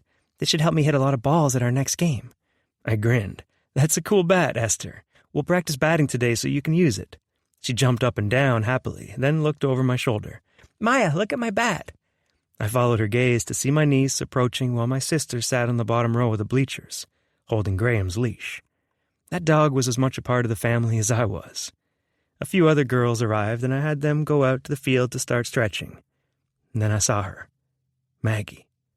She was adorable in her black athletic shorts and a matching crop top that showed a small strip of her bare midriff. Fuck, did that sliver of stomach do something to me? I wanted to pull that top up and see her beautiful chest, pull her shorts aside and fill her the way I've been wanting to do since I heard she was coming back to town. But but I kept my cool. And when she got closer to me, I whispered, "That hangover feeling better?" She eyed me over the top of her sunglasses. "I'm never drinking again." I laughed. "That's what we all say. Keep teasing me and that video I have of you is getting posted on the internet." My jaw dropped. "You took a video? How could I not?" She smirked. "I've watched it 3 times already." "You're devious, Maggie Ray." She shrugged and then scanned the field of our girls, who had abandoned stretching and started playing tag. She used her fingers to count them off and said, "Gang's all here." I called out for them and we started a batting drill, beginning with Esther and her brand new bat. It was practically glow in the dark with how bright it was. At the end of practice, we went through the familiar motions of cleaning everything up, and Maggie lingered by my truck. Her standing there reminded me of the last practice, when I'd taken her out to the country and punished her. The way she screamed my name still played over and over in my mind. But I needed to keep my head on straight because I had a question for her. A big one. "Hey," I said. She smiled over at me. "Hey." My stomach turned over with something like butterflies. What was the manly version of that? A beehive? Those killer wasps everyone was talking about a few years ago? Whatever it was, Mags did it to me. But I needed to set aside my distracting thoughts and just ask her already.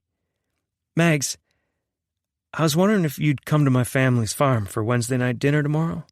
Dad's grilling, as usual, and my brothers and sisters-in-law always bring a side dish, and there's always a bunch of kids running around playing. It's a good time. But I know it would be better with you." She smiled softly, but there was a reservation behind that smile. I could see it in the tightness of her eyes. "It's so nice of you to invite me. But..."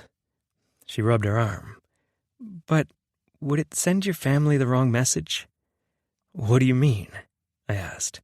Those butterflies/bees/wasps quickly turning to lead. "I mean, they might think we're a couple." Forget lead. Now her words were like a punch to the gut. "You don't want them to think we're together?" Her mouth opened and closed. Then she spoke carefully. "I only mean that we're still figuring out what we are. We haven't discussed labels or anything." I raised my eyebrows. "Labels? I'm a grown adult. I don't need to call you my girlfriend to know what you are to me." I shook my head. "Mags, I know what I want." I put my hand in my chest. "I think you're the only one who doesn't know." She reached for my hand, but I felt stiff under her touch. "Rhett, we're having so much fun together. Isn't that enough?" I stepped back, pacing the ground in the dim dirt parking lot. "I don't want to have fun with you, Mags. I told you I was done fucking around with girls just for the hell of it, and I meant it." Her eyes studied me, looking darker than usual under the dusky light. "I don't know if I can give you a relationship, Rhett." A lump was growing in my throat. All that hope I'd been holding on to, all that progress I thought we'd made, it was disappearing, leaving me just as hollow as I'd felt before she came back home. And I realized I'd been holding out for this girl for the last 15 years in one way or another. 3 more years of this, and I will have spent more than half my life hung up over Maggie Ray. And after what happened last year, I knew life was short. I couldn't do this anymore. "Rhett?" she asked. I met her gaze, taking her hands in mine, and knowing this could very well be the last time we touched. "Maggie, I understand that you don't know what you want, but I can't stick around hoping you'll decide it's me. If you're not ready to move forward, to give us a real shot, then I think this is it for us." My voice barely held out to that last word, and I blinked quickly to hold back tears. I didn't want her to try and console me or be with me because she felt bad, but because she truly wanted to see what the future could hold for us as a couple. I held on for 1 more second, memorizing the feel of her soft hands under my calloused ones. Remembering the way her blue eyes held mine like no other woman's ever had. But also holding on to that knowing in my chest that said, I deserved someone willing to give me their heart. When she didn't speak, I let go and said, "I'll see you at the game on Friday, Maggie Ray." She didn't say a word, And when I got in my truck and drove away, I still saw her standing there in my rear view mirror. Chapter 36. Red. I picked up a 6-pack from the liquor store in town before driving out to my parents' place. Griffin Farms had meant a lot to me over the years. It was the place I learned to walk, to drive a stick shift, how to swim in the creek, and how to rein a cutting horse. It represented a dream, a piece of land to call my own and raise my family. But also it reminded me that no matter how alone I felt, I still had a place to call home. I drove under the Griffin Farms sign, my chest just a little lighter than it had been before. At the end of the drive stood that white farmhouse with the flower boxes under the windowsills Mom kept planted and blooming in the summertime. There were cars all over the driveway. Henrietta's pride and joy, her red SUV, Gage's white minivan, Liv's truck, my parents' vehicles, and now my truck too. I parked behind the old pickup with white doors and a red cab and bed we called Candy Cane. Then I grabbed the 6-pack and walked inside, bracing myself for Mom to ask where Maggie was. I still didn't know how I'd answer, because there wasn't an easy way to say the girl you loved didn't want to be with you. I made it a few steps down the sidewalk before my nieces and nephews sprinted past, spraying each other with water blasters. Except Maya missed Andrew by a good 2 feet and completely soaked the front of my shirt with water. I took a deep breath against the cold burst, and Maya and Drew stared at me wide-eyed. Great. Just fucking great. Maya said, "Uncle Rhett?" I kept my eyes closed, cooling down. This was exactly the distraction I needed right now. "You're gonna pay for that," I said, grinning. "Go on, I'll give you a 5-second head start." They didn't move, so I started counting. 5, 4. She and Drew screamed and sprinted off, making me smile despite that well of sadness in my chest. When I got to 0, I ran around the house to the backyard, where they were trying and failing to hide behind the doghouse. I hauled Maya over one arm and Drew over the other, carrying them kicking and screaming toward the spigot. Drew's siblings, Levi and Cora, were cackling and snorting at the pair of them about to get payback. "Cora," I said, "give me a couple water balloons, will ya?" She dutifully walked to the bucket full of balloons and carried 2 to me, as Drew and Maya struggled in my arms, half laughing, half arguing. "Okay, Cora, right on their heads," Maya said. "Cora, you're my favorite cousin. Don't do that." With an evil grin, Cora smashed the water balloon on Maya's head, sending water right down her face. I cackled at Maya's stunned expression, but then Cora got Drew with another balloon, making me laugh even more, despite the fact that my clothes were getting wetter by the second. Still in stitches over Drew's sputtering face and Maya's protestations, I let them go. But that was a mistake. They both went to the balloon bucket fast as lightning and proceeded to rocket water balloons at me, with Levi and Cora's help, until I was soaking wet and had to yell "Uncle." They finally let me go, and I walked around the side of the house where the patio was, water literally dripping off me. Dad, Gray, and Agatha were out there, drinking and talking, but when they saw me, they burst out laughing. Wiping his eyes, Gray said, "Just like when you were all kids." I smiled. "Grow up, don't grow old, right?" Gray nodded. "That's right." Out of the corner of my eyes, I think I saw Agatha giving him a warm look, but it was gone before I could be sure. She had a reputation for dating the worst men when I was younger, but I couldn't remember seeing anyone for years. Maybe both counts would change soon. Dad said, "I have some extra clothes you can borrow." I saluted him and walked past them, taking off my sopping wet boots at the door. Mom let me go without questioning about Maggie, probably just so I wouldn't mess up her floor. And I went back to the main level primary bedroom, pulling some sweats and a t-shirt out of Dad's drawers. Thankfully, Mom had just bought him a pack of underwear, so I pulled back the plastic, getting out a fresh pair. Something about having my balls in the same place Dad's had been gave me the willies. Willies. I shook my head at myself, finished dressing, and tossed my wet clothes in the hamper. We'd call it a trade. When I walked out, my hair was still damp, but Mom smiled at me. "All dry?" I rubbed my hair. "Mostly." She smiled at me as Fletcher and my brother sat at the table drinking their beers. Fletcher said, "The kids came in bragging that they got you." The tips of my ears warmed. Yeah, but I got them first, the guys chuckled, and Mom shook her head at me.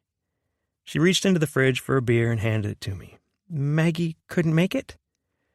After all the levity earlier, I found myself quickly sinking back to the depths I'd been in before I arrived. Actually, well, Maggie... The front door opened, and we turned to see Maggie coming in, holding a glass pan covered in foil.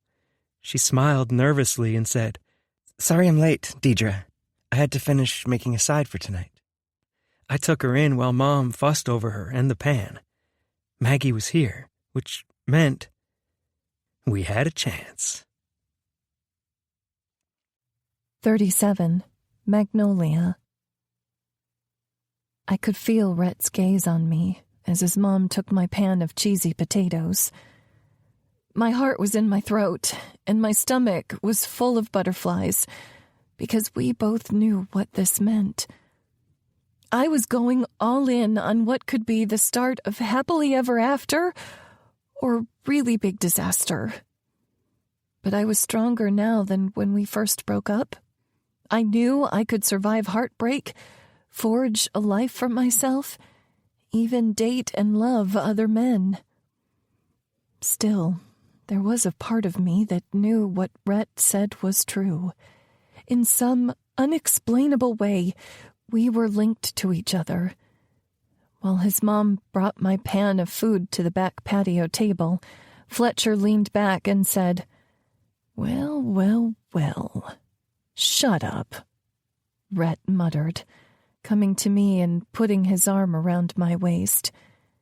He looked down at me, hope and wonder in his eyes, and he kissed me in front of his brothers and his brother-in-law, like we were the only two in the room. His embrace left me breathless, like it always did.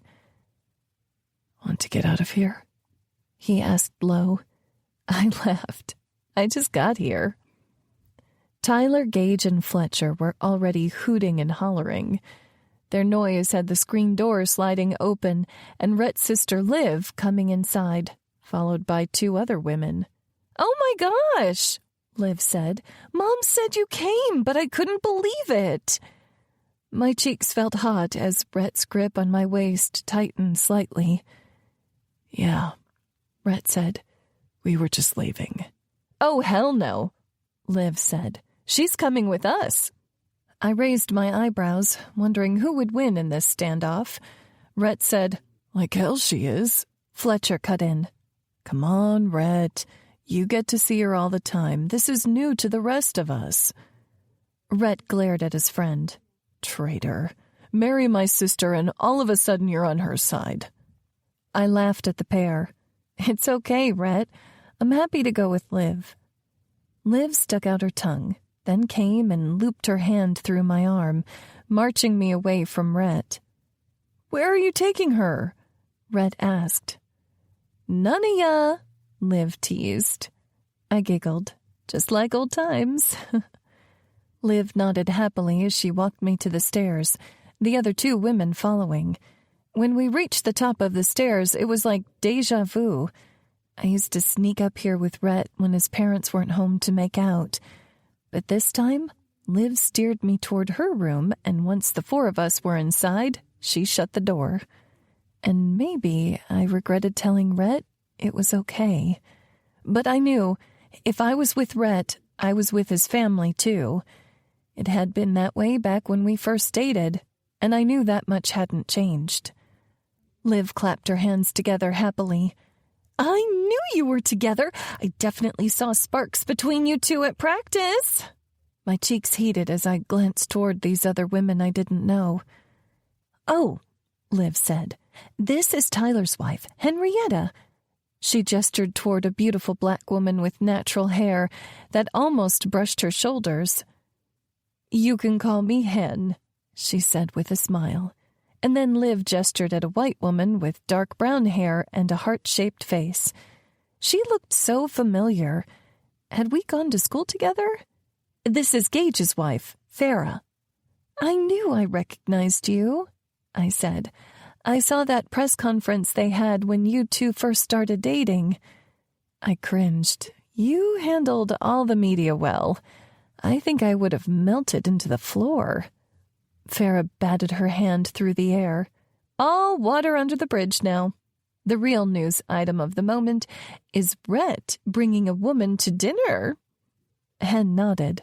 I've been married to Tyler for 3 years now, and I've never seen Rhett bring a woman over. Farah agreed. Not once. Liv added, not since you left town. My heart warmed. I was starting to believe Rhett when he said these other women occupying his time were just that, a distraction from what he was really feeling. Maybe I wasn't the only one who had been hurting after we broke up. We just had a different way of coping. I think your mom's excited, I said with a laugh. The three laughed too, and Farah said, I like her. The compliment made my cheeks warm. Tell me about you two. Liv said, take your time. Rhett will go crazy wondering what we're talking about. We laughed as Liv settled on the desk chair. Then Farah, Hen, and I sat on the full-sized bed. It was like a sleepover, but we were all grown. Warm, fuzzy feelings flooded my chest. Is this what it would be like if Rhett and I stayed together? I'd get instant best friends? Henrietta and Farah shared a glance, and then Hen said, I grew up in California. I have 3 older brothers, and I'm super close with my parents and my grandma. I worked in property management, and the company Tyler worked for was building a new complex for us. One thing led to another, and she shrugged. Liv said, she makes it sound simple. Tyler was fired from his job for... Henrietta said, She does not need to hear that the first day. Liv and Farah laughed, while I gave Hen a bashful look. Deidre already told me. A ruckus broke out in the room, Liv laughing so hard she started coughing, and even Farah was wiping tears from her eyes while Hen shushed them both. Don't tell me you two've never gotten carried away. Speaking as someone who'd had 2 public trysts recently, I mean, that does sound super hot. It was, Hen said, until he got fired, and I got put on probation, and we had to break up. Anyway, I eventually got my head on straight and realized I couldn't let a man like that go. Her story warmed my heart. I wanted that, the peace that came with knowing you had your person forever, even after a few wrong turns. Your turn, Hen told Farah. Farah laughed. Okay, I'm in the hot seat. She told me about leaving her ex and moving in with her parents at 34 years old with 3 kids. Gage hired her, and even though they both tried to deny their attraction for each other, they couldn't help but fall. Liv said, we thought Gage was going to be single forever, but now I get a sister and 3 nieces and nephews. Farah reached out her hand, holding Liv's for a second. This is the best family, she said to me. You picked a good guy to date. There were still nerves, fear swirling in my stomach, but I couldn't tell these women all that. They loved Rhett to pieces. But then Liv explained to her sisters-in-law, Mags is the one that got away. Hen and Farah had a look of understanding, and Farah said, that makes so much sense. My eyebrows drew together. What do you mean?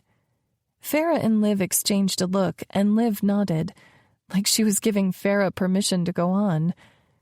Farah said, I don't know. It always just seemed like Rhett was looking to fill a hole in his life. Hen snickered.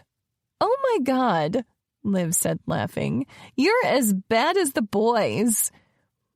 My cheeks warmed, and I shifted on the bed. I didn't want to be another hole to fill.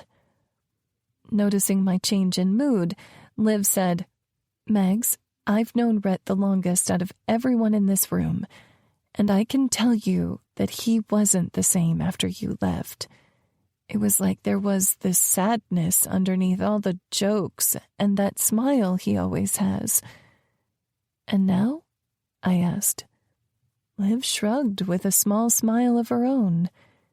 Now, you're back. Chapter 38. Rhett. I paced the floor in the dining room while my brothers and Fletch sat at the table, drinking beer and talking like nothing major was going on. What the hell could they be talking about for?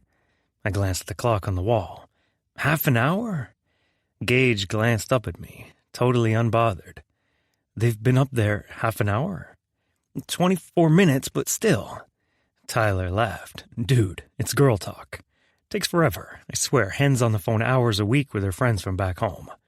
I shook my head. I barely got Maggie to come here, and I swear, if she leaves after this because they talked her out of it or scared her off... Gage got up, patting my back. It's gonna be okay. All those girls up there love you, including Maggie. My heart constricted. I'm not so sure about that last one. He shook his head. You think she would have come to the lion's den and walked up there with those girls if she didn't like you? You're dumber than I already thought you were. I shoved him, making him laugh. From the direction of the stairs, Liv asked, What's so funny? I saw Maggie coming down the stairs behind her and breathed a sigh of relief. Just seeing her made me feel better. Still, I studied her, waiting to see if she'd beeline toward the door. Instead, she walked toward me, putting her arm around my waist. The tension in my shoulders instantly eased. Gage chuckled. Shut up, I muttered. The sliding door opened and Mom said, Dinner's ready. For the next hour or so, it was chaos as usual. People passed food around the 2 patio tables shoved together. The kids were up and down, taking bites between playing on the swing set in the backyard. It was hot, but the overhead fan kept the bugs away. And Maggie was sitting next to me, talking with everyone like she'd been joining us all this time. It felt right. Mags looked over at me, speaking around the bite of hamburger in her mouth. Why are you staring at me like that? My chest warmed and I rubbed her back. Just glad you're here, that's all. She smiled up at me and then swallowed. The movement of her throat was so fucking distracting I had to look down and take a drink from my beer. Couldn't I keep it in my pants for a couple hours? She looked worried. Do I have something on my face? She wiped at the corners of her lips. I caught her hand, kissing her palm. You're perfect. Her cheeks warmed. You're a sweet talker, Rhett Griffin. Suddenly I felt eyes on me, and I looked over to see almost everyone at the table staring at us. Quickly everyone looked away and talking resumed. Maggie chuckled, and I shook my head. If we made it through this night, it'd be a damn miracle, and hopefully a sign of good things to come. Luckily, we finished the meal without too much awkwardness. My mom asked about Maggie's dad and said she could invite him next time. Even though Maggie thanked her for the offer, I could see the tightness in her eyes, the way her lips dipped down for a fraction of a second. So when dinner was over and I walked her to the barn to look at the horses, I asked about it. She glanced down at her feet, pink toenails showing in her sandals. My dad holds grudges longer than I do, despite the fact that we were young. And that's saying something, I teased. She ribbed me. You know, I'm his little girl. I nodded, my throat feeling tight still. I hope I can prove to him that I've grown and matured a lot, especially in the last year. I want him to see that I'm here for you in a way I wasn't capable of then. Her fingertips brushed mine, and she squeezed my hand, lifting it to her lips. He will. It'll just take time. I nodded and stopped as we reached the corral. I lifted my boot on a rung of the fence panel and hung my arms over the top as we looked at the horses. Oh my gosh, Mag said. You still have Fred? I grinned. He's an old shit, but he's real good for the kids to ride. She chuckled. Remember riding horses to the creek and going skinny dipping? Heat flooded my cock at the memory of her naked before she plunged into the water. You want me walking around the farm with a heart on? I asked, giving her a heated stare. She swallowed again, and all I could think of was laying a trail of kisses on her thick throat. How it would feel under my hand, the color that would flood her face. My voice was low as I said, We should go. I'll follow you to your house. Excitement spread through my body as she nodded. When it came to Maggie, holding back was so fucking hard. Tonight, if she let me, I'd give her everything I had. We walked together back to the house, said goodbye to my parents, and then I drove behind her car into town, my cock tight in my pants. I took deep breaths to cool myself down. But when we got to her house, I marched to her car and took her in a kiss right there in the driveway. Her fingers wound up my back and then tugged in my hair, making me moan. I angled my head, working my lips down to her neck. And then I rumbled against her ear. Maggie, if you want me to be a gentleman, I need to leave now. I'll walk you to your door and then I'll turn around and drive home and fuck myself again until you're ready for me. I pulled back, waiting for her answer. She looked up at me, baby blues pale and wide, her cheeks full of heat. I don't want you to go home, but we can't stay here. Cam will be home this evening. My cock twitched at her words, at the throaty sound of her voice. Baby, don't tease me. She arched an eyebrow, lips lifting to a smirk. Do I have to beg for it? Fuck no. I bent, lifting her over my shoulder, and she squealed on the way up. Rhett, she cried, legs dangling. You're gonna hurt yourself. I'm not light. I opened the truck door, putting her inside. Don't insult me, baby girl, or I'll show you just how much weight I can take directly on my face. Her thighs shifted in the seat. Is that a threat? She breathed. My fists clenched the loose fabric of her cotton shirt, pulling her closer to me. It's a fucking promise. I released her shirt and reached for the seatbelt, crossing it over her waist. Then I shut the door, fire still in my veins, my cock begging not to wait. I went to my side of the truck and pulled out of the driveway, tempted to take her to a field and fuck her till her screams made birds fly from treetops. But I'd waited this long, and there's no way our first time back together was going to be anything less than perfect. I sped out of town and onto the blacktop, reaching for her thick thigh and grabbing it in my hand. I kept my eyes on the road as I uttered, these thighs are going to look so fucking good riding my cock tonight. She let out a guttural moan. Even better when they're shaking as you're coming over and over and over again. Rhett, she whimpered. I clenched her thigh, fingers sinking into soft flesh, wrapped around my waist as I pound into you. My cock ached, tugging against my jeans, and I shifted. You have no idea how badly I want you, Maggie Ray. Let me see, she breathed. She put her seatbelt strap behind her back, reaching for my jeans. I shifted forward in the seat, giving her access to my belt buckle. She undid it with her pretty pink nails as I flexed my jaw, trying to focus on the road. The zipper cracked as she pulled it back, and I let out a sigh of relief as the pressure against my head eased. The blacktop ahead was dark and empty, and my short-circuiting brain was only good for staying between the lines, feeling her hands on my cock and counting down the time until we made it home. 2 minutes left. I slowed at the sign for Finnegan Farms and turned down the dirt road. Liv's hands moved my underwear down, exposing my cock to the warm air in the cab. She wrapped her fingers around the shaft, pumping in a maddeningly slow motion. I want your cock in my mouth, she breathed. Now's the time to beg, I said roughly, slowing on the dirt road. She undid her seatbelt, moving closer. Give me that cock, Rhett Griffin. I can't wait another second. Taste it, I ordered. She dipped her head, hair falling around her face, and I held it back with one hand as her warm lips surrounded my head. That is so fucking good, I told her, my balls already tightening. Now suck. She took my cock deeper in her mouth and sucked like the good fucking girl she was. Then she took my hand and placed it on the back of her head. My lips formed a salacious grin. She wanted me to guide her. I pressed against the back of her head and then pulled her hair to bring her up, over and over again on my cock as she moaned. The vibrations so good. I let out a string of swears as I pulled up to my house. Parking in the driveway, I drew her head away from my cock, her lips red and wet, eyes wide. I could look at her like this all night long. But as good as her mouth had felt I knew her pussy would be even better. "Get in the house," I ordered. "I want to see your ass as you're walking inside." Her eyes were wide as she unbuckled and got out of my truck. She pulled her jersey up so I'd have a good view of her ass in the denim capris, and damn, I bit on the crook of my index finger. This had to be a fever dream. Something better than reality, because I'd hoped for this day for years. And now that it was here, I realized nothing I imagined had done this moment even an ounce of justice. She glanced over her shoulder, hair swinging, and sent me a flirty smile. I shook my head at this woman. Too good to be true.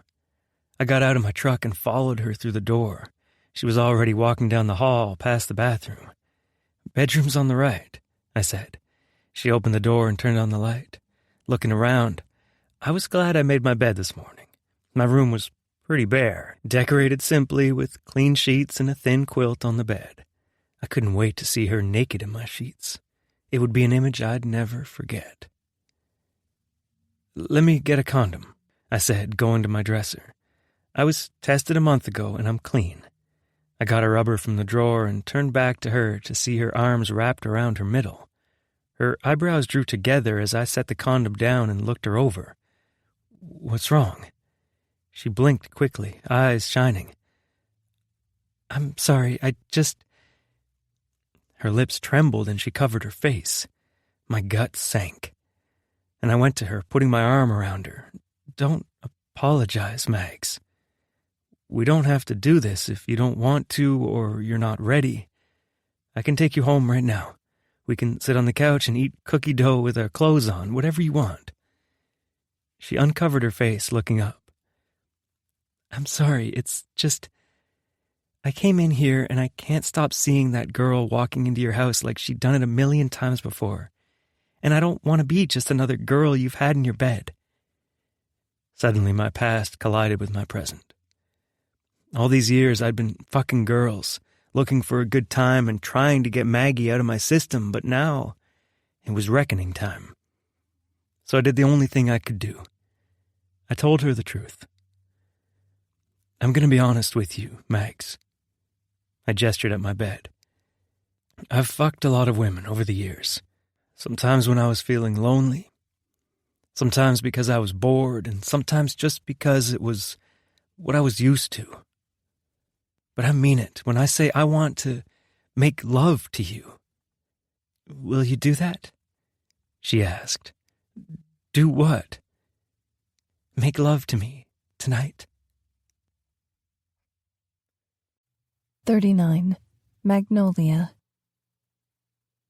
I waited for Rhett to shy away, but he tilted his head, closed the distance between us, and took my face in his hands.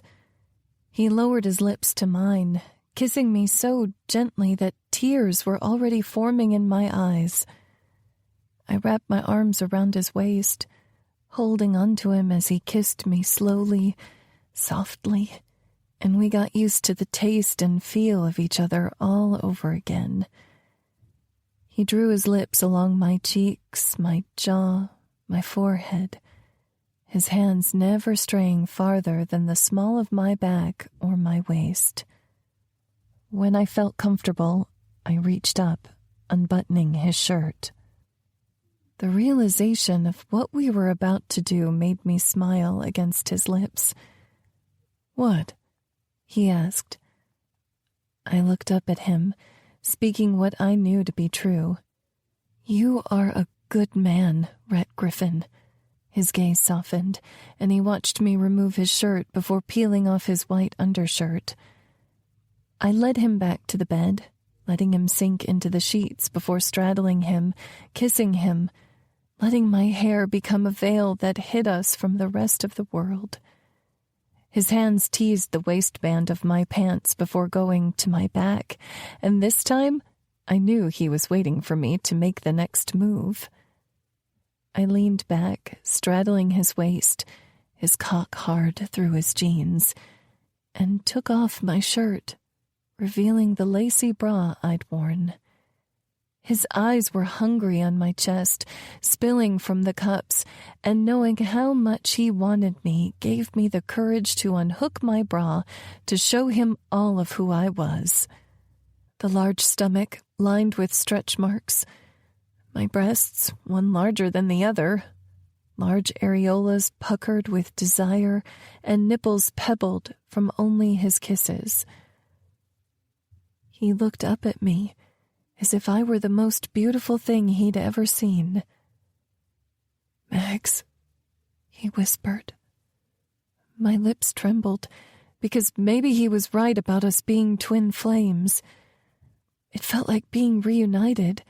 It felt like being joined. "I know," I whispered, my voice quivering.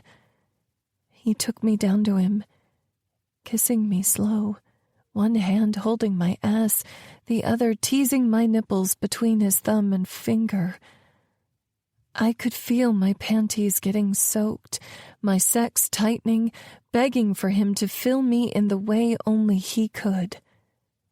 I grinded against his hips, and he let out a moan before rolling me over, getting on top of me, and kissing me before quickly removing his jeans. Then he went to my pants, unbuttoning the denim. "Lift your hips," he said. I did as he asked, and he slid the denim and my panties over my dimpled hips and thighs. My ass wasn't as tight as it was when we were last together, and my body had aged, marked with spider veins and cellulite. But his eyes were hungry on me, on my soft, naked body, bare before his muscled one. "You're so beautiful," he breathed. My lips pulled into a smile. "Let me see you." He unbuttoned his pants and bent to lower them, revealing his cock, full, thick, long. The soft skin had felt so good against my tongue. With the jeans off, I could see his strong legs, the heavy way his sack hung under his hard dick. "Come here," I breathed. He walked to the dresser, reaching for the condom, but I shook my head, reaching out for his hand. "I'm on birth control. I want to feel you make me yours." With his jaw flexing, he reached for the condom anyway, sliding it over his length. "You're still mine." He came to me, settling between my legs. His cock brushed my stomach, and I reached for it, pumping the hard length through the condom as he sucked and licked my nipples. "Rhett," I breathed. I begged. "Baby, I know." He lowered himself over me, his chest against mine, his stomach against mine, and angled his tip at my entrance. As he pressed himself inside, I cried out, with pleasure, with pain, with hope, and everything in between. "Magnolia," was all he said, shuddering over me as he carefully controlled his movements. I wrapped my legs around his hips, like he'd said earlier, and brought him closer to me, deeper inside me. He filled me in the best possible way, but even better was the way he held my gaze. He looked at me so lovingly, adoringly. "You are the most beautiful woman I've ever laid eyes on," he said, increasing the rhythm of his thrusts. "You're irresistible, funny, kind, beautiful, everything I could dream of having in my life." All these years, I'd dated men who found my flaws and had trouble seeing past them. But Rhett saw all of me and loved me anyway. Tears filled my eyes, rolling down the sides of my face and dampening my hair. "Rhett," I choked out. He lowered his mouth to mine, kissing me, capturing everything I couldn't say with our kiss. And the intensity, the closeness, it broke something inside me. The last piece that was holding back from everything we could be. The realization pushed me over the edge, making me come around him and cry out against his kiss. Feeling me come set off his own orgasm, and he grunted against me, releasing everything he'd been holding back. When all the waves had passed, he slowly rolled away from me. Once he removed the condom, he pulled me into his arms, holding me close against his bare chest. Both of us spent. He kissed the top of my head, his voice raw as he said, "I know I shouldn't say it this soon, but I love you, Mags. I have since I was 16 years old." Tears spilled down my cheeks, and I held onto his arm draped across my chest. "I'm sorry it's taking me this long to say that I forgive you, and that I love you too." He cupped my face, kissing my forehead. Warmth spread from the point of contact, and I lay with him, enjoying his warmth, this closeness, the feeling of his arm around me. I glanced down, noticing the black ink on his bicep. "That's new," I said, nodding toward it.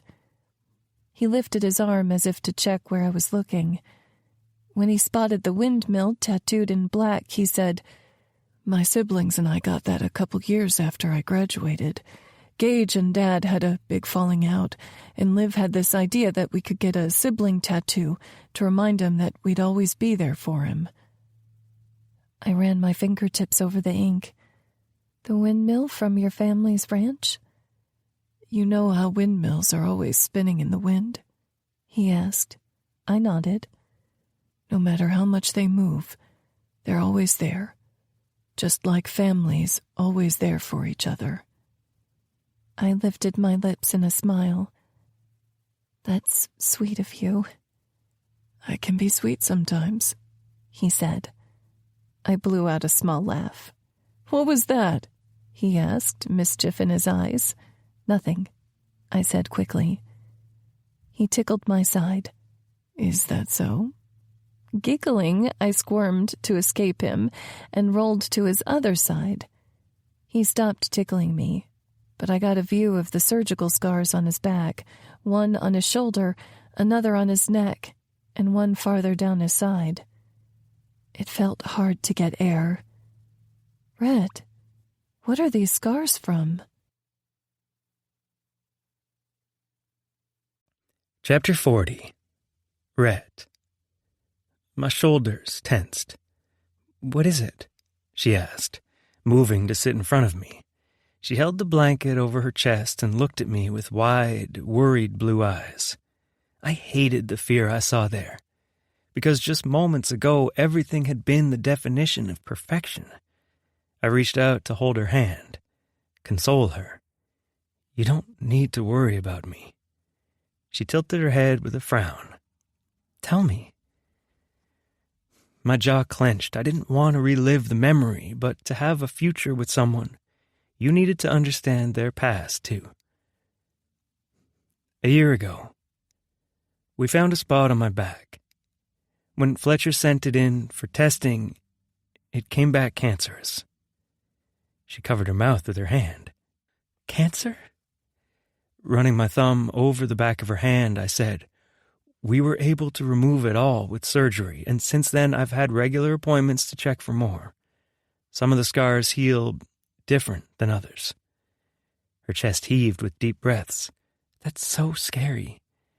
I rubbed her back, loving the soft feel of her skin under my hand. It grounded me enough to continue.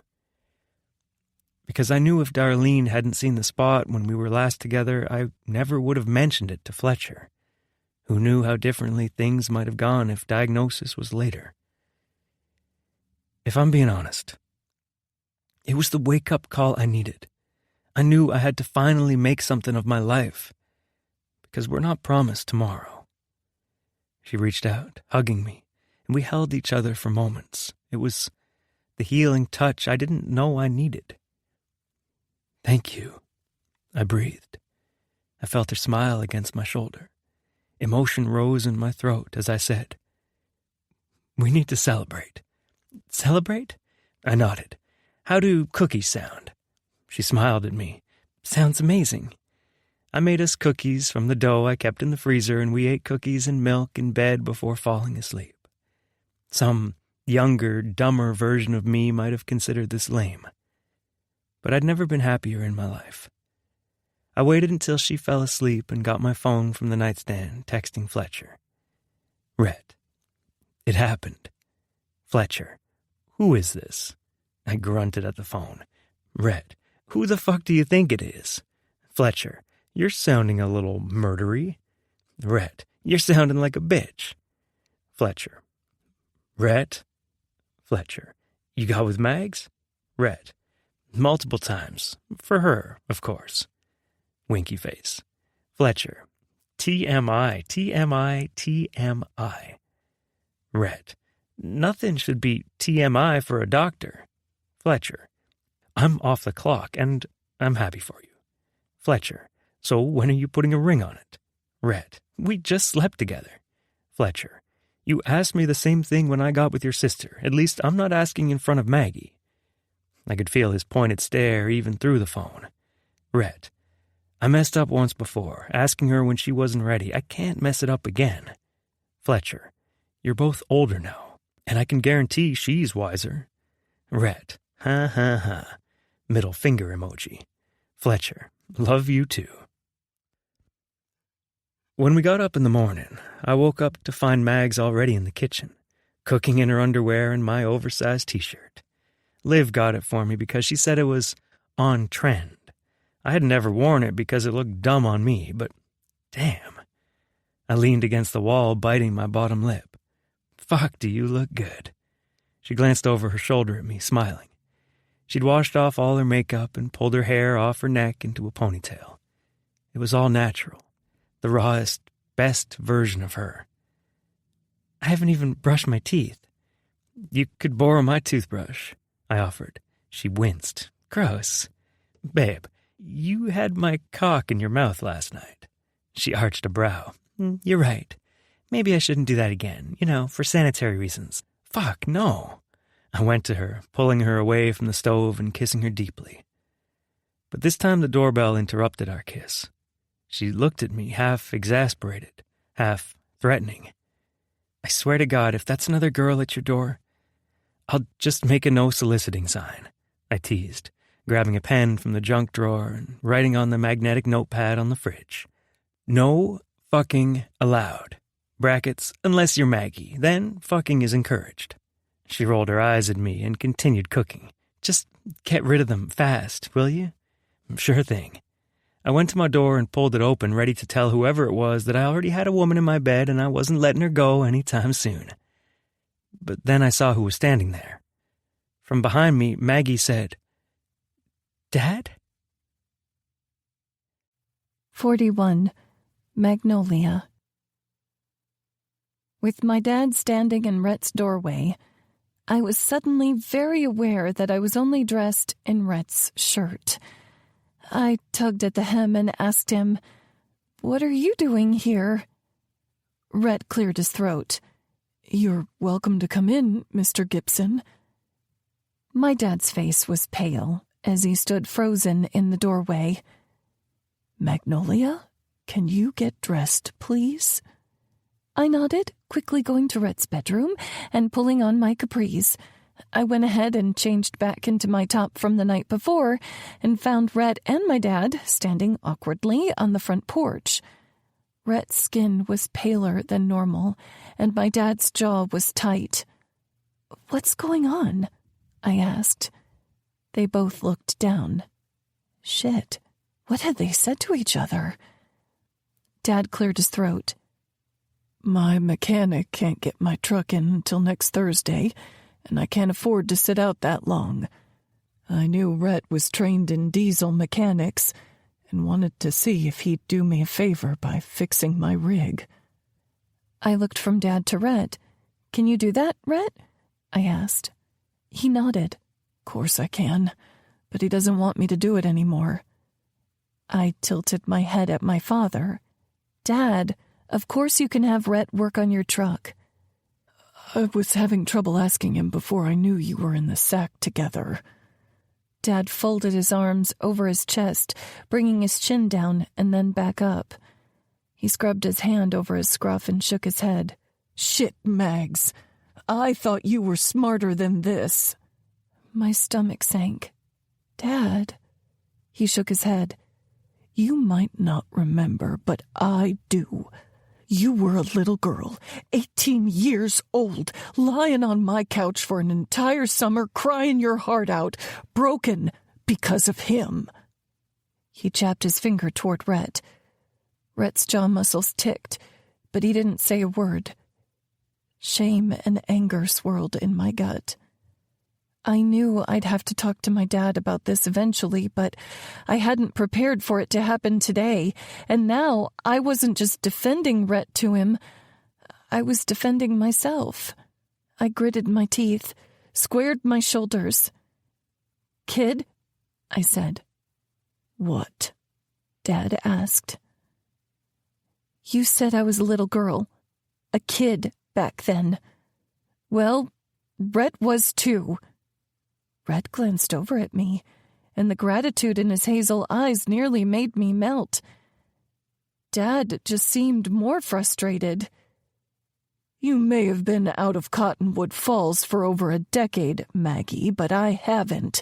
I've heard everything about this kid, and yes, I say kid, because a man doesn't toy around with women the way he has." The women agreed to what they were doing, Dad. My voice shook, half from shame, half from worry. I didn't want to choose between my dad and the man Rhett wanted to prove he could be. "I don't want you to be just another notch on his bedpost, because that's what you are to him," Dad said. "A means to an end, one he already got by the looks of it." My heart split at his words. "That's over the line, Dad." Dad shook his head, turning to walk away. "Forget it about the truck." But then he turned back. "Come over on Sunday, okay, Maggie? We'll talk this out then." I froze, shaking my head.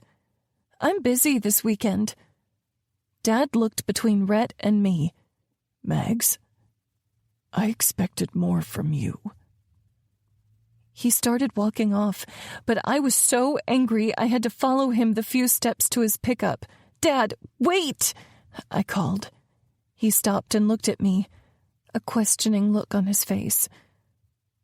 "So it's okay for you to call on Rhett when you need a favor, but it's not okay for me to get to know him again?" "It's different." "Why?" I asked. "Because you're not desperate." He got in his truck and drove away.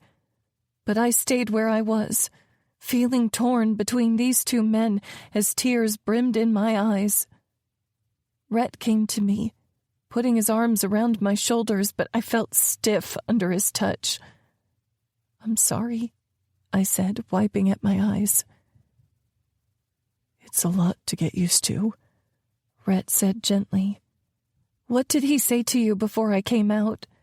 Rhett cringed. "Tell me." He took a breath. "He said you deserve better than a—" "Rhett, tell me." He cringed again as he said, "A piece of shit womanizer who only cares about getting his dick wet." My lips parted, feeling a punch in the gut just from hearing the repeated words. "He said that? In those words?" Rhett nodded curtly. I couldn't imagine how hard it was for Rhett to hear firsthand. "What did you say back?" Rhett tilted his head. "I told him that I was trying hard to be what you deserved." "And he didn't believe you?" I finished. His lips quirked at the side. "Looks like you're not the only Gibson with a hard head." Smiling, despite myself, I leaned into his hug, but my features quickly fell. "I can't choose you over him, Rhett." He kissed the top of my head. "It's too soon to worry about that. Why don't I take you back to your house so you can get ready for work?" I turned in his hug, looking up at him. This really was a different Rhett. The one I knew was hot-headed and said what was on his mind. He was a lot like my dad that way. This confrontation could have been disastrous. Instead, he was kind, understanding to my dad, to me. So this is what it feels like to fall all over again? He brushed back my hair. This is what it feels like to have me catch you on the way down. Chapter 42. Rhett. Maggie and I texted each other, talked on the phone Thursday night, and had a hell of a game Friday night that the girls barely won in an extra inning. But when I asked her to stay over at my place Friday, she said she had to pack and get ready for our rodeo trip the next day. I tried not to read too much into it, but I could still feel myself stressing as I put fresh sheets in the camper Saturday morning. I was so lost in my thoughts. I almost didn't notice Cooper walking over with his duffel bag. I nodded his way as he opened the storage space underneath and shoved it in. "Why do you look like you stepped in shit?" he asked. I continued into the camper. "I slept with Maggie Wednesday night." "What?" he yelled, hauling himself inside. "Why aren't you over the fucking moon?" I began spreading the sheet over the queen bed up front, probably because her dad came over the next morning. I'd been planning to tell Cooper at work, but after all the drama, I wasn't feeling quite as chipper. "Shit, why?" Cooper asked. He wanted me to do some mechanical work on his semi, but he wasn't so happy about seeing Mags in my shirt and her underwear so early in the morning. Cooper said, "Think he'd be better off with it after a little breakfast and some coffee?" I shot him a glare and then straightened, bringing the sheets back to the bunks at the back of the trailer. Seems he holds a grudge the same way Maggie does. I handed him one, and he climbed to the top bunk. "What happened after?" he asked from above me. "She still coming today?" I nodded, crawling into the bottom bunk to get the back corners of the mattress. But she said she couldn't choose me over her dad. "Shit," Cooper muttered. "Isn't that what marriage is, though? You leave your parents and cleave to each other. Don't start quoting Bible shit at me," I said, working the sheet over the back of the mattress. "It's too early to be talking marriage." "In the day or in the relationship?" he asked. I climbed out of the bunk and looked up at him, still struggling with the sheet. "Both." I took the extra corner, helping him out. "You got marriage on the mind?" His smile got all dopey. "Well, I'll be damned," I said, shaking my head. "Come help me with the food." We went into my house, each taking a couple grocery bags sitting on my table. When we got back to the camper, Coop said, "I'll put the fridge stuff away." I nodded, taking the produce. "I get to open the slutty oranges." He gave me a look. "What the fuck are you talking about?" I smirked, holding up the bag. "Gotta rip that fish net apart to get to the goods." I winked. He threw a small bag of shredded cheese at me. Weirdo. I held up the oranges, ripping the netting, and made a lewd sound. A bag of lettuce sailed my way, but I dodged this time, laughing. We finished unloading the groceries, and then I said, "Are you ready for this?" He wrung his hands. "It's my first long trip with Cam. I don't want to ruin it." I patted his shoulder. "If your toilet didn't do it, I don't think anything can." We got out of the camper, and he chased after me. He shoved me, and I used the momentum to jog to my side of the truck. When we got to the girls' house, I smiled at the metal art wind chime hanging on the front porch. I hoped it was a good omen, that last night was just what Maggie said it was.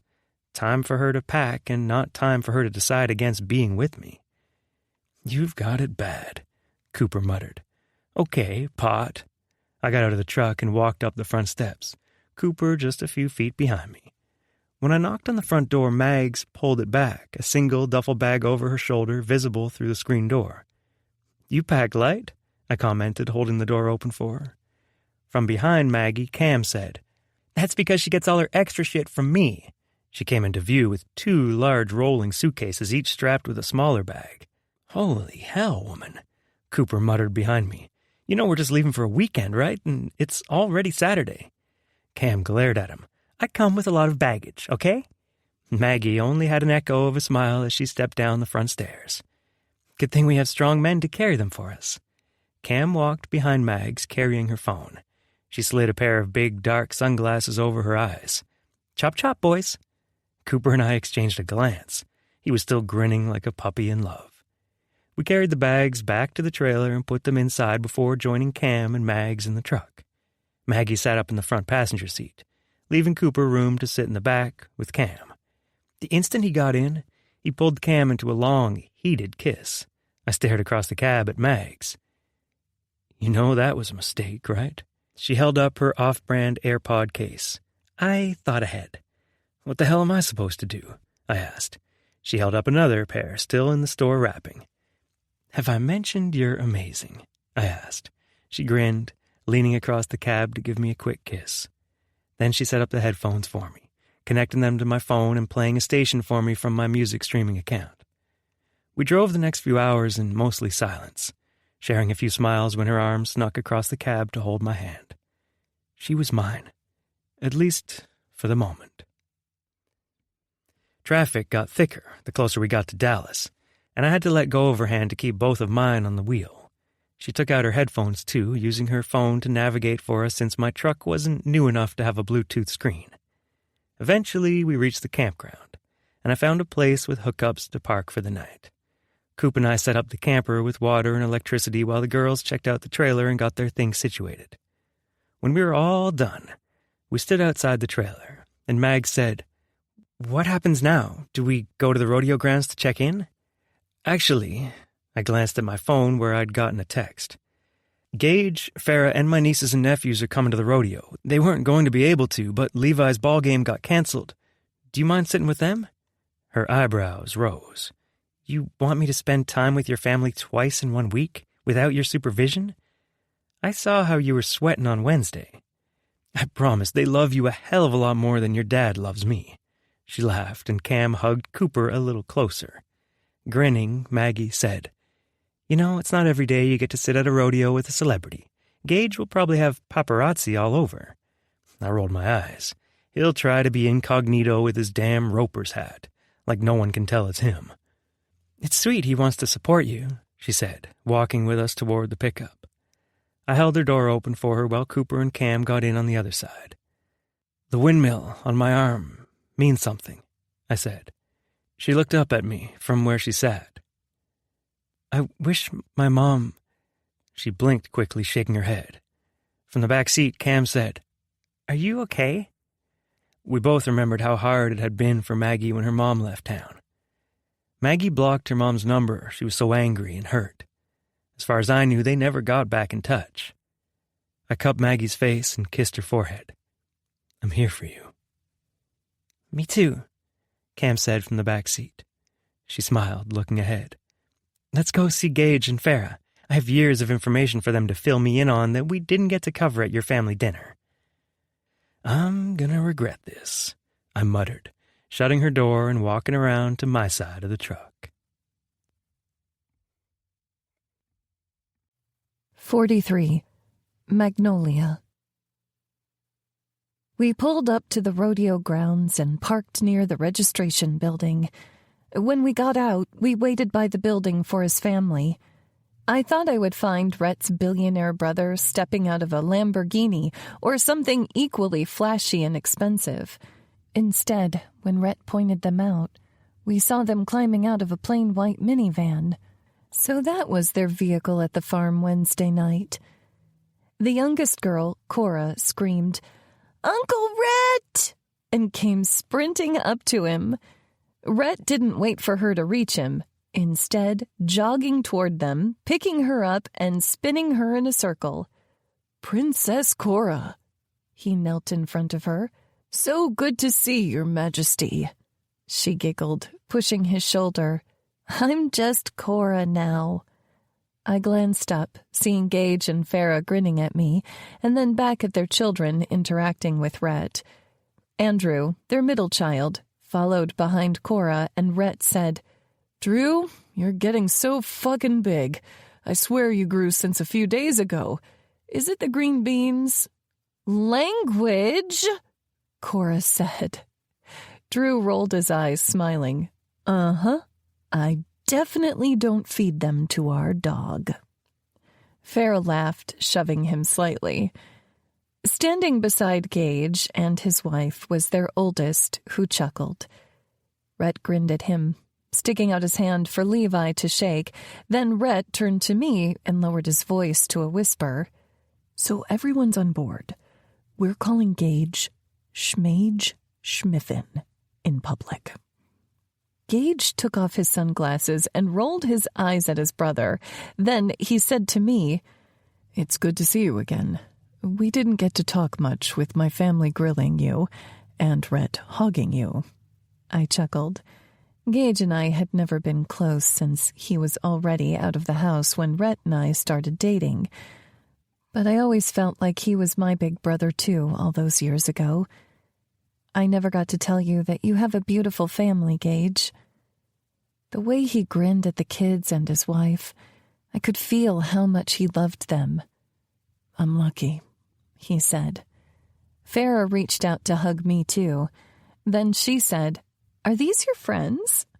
Rhett and I had almost forgotten Cam and Cooper were still there. Gage said, This is Cameron Childers. She's from Cottonwood Falls too. And I think you met Rhett's friend Cooper last time we came to a rodeo.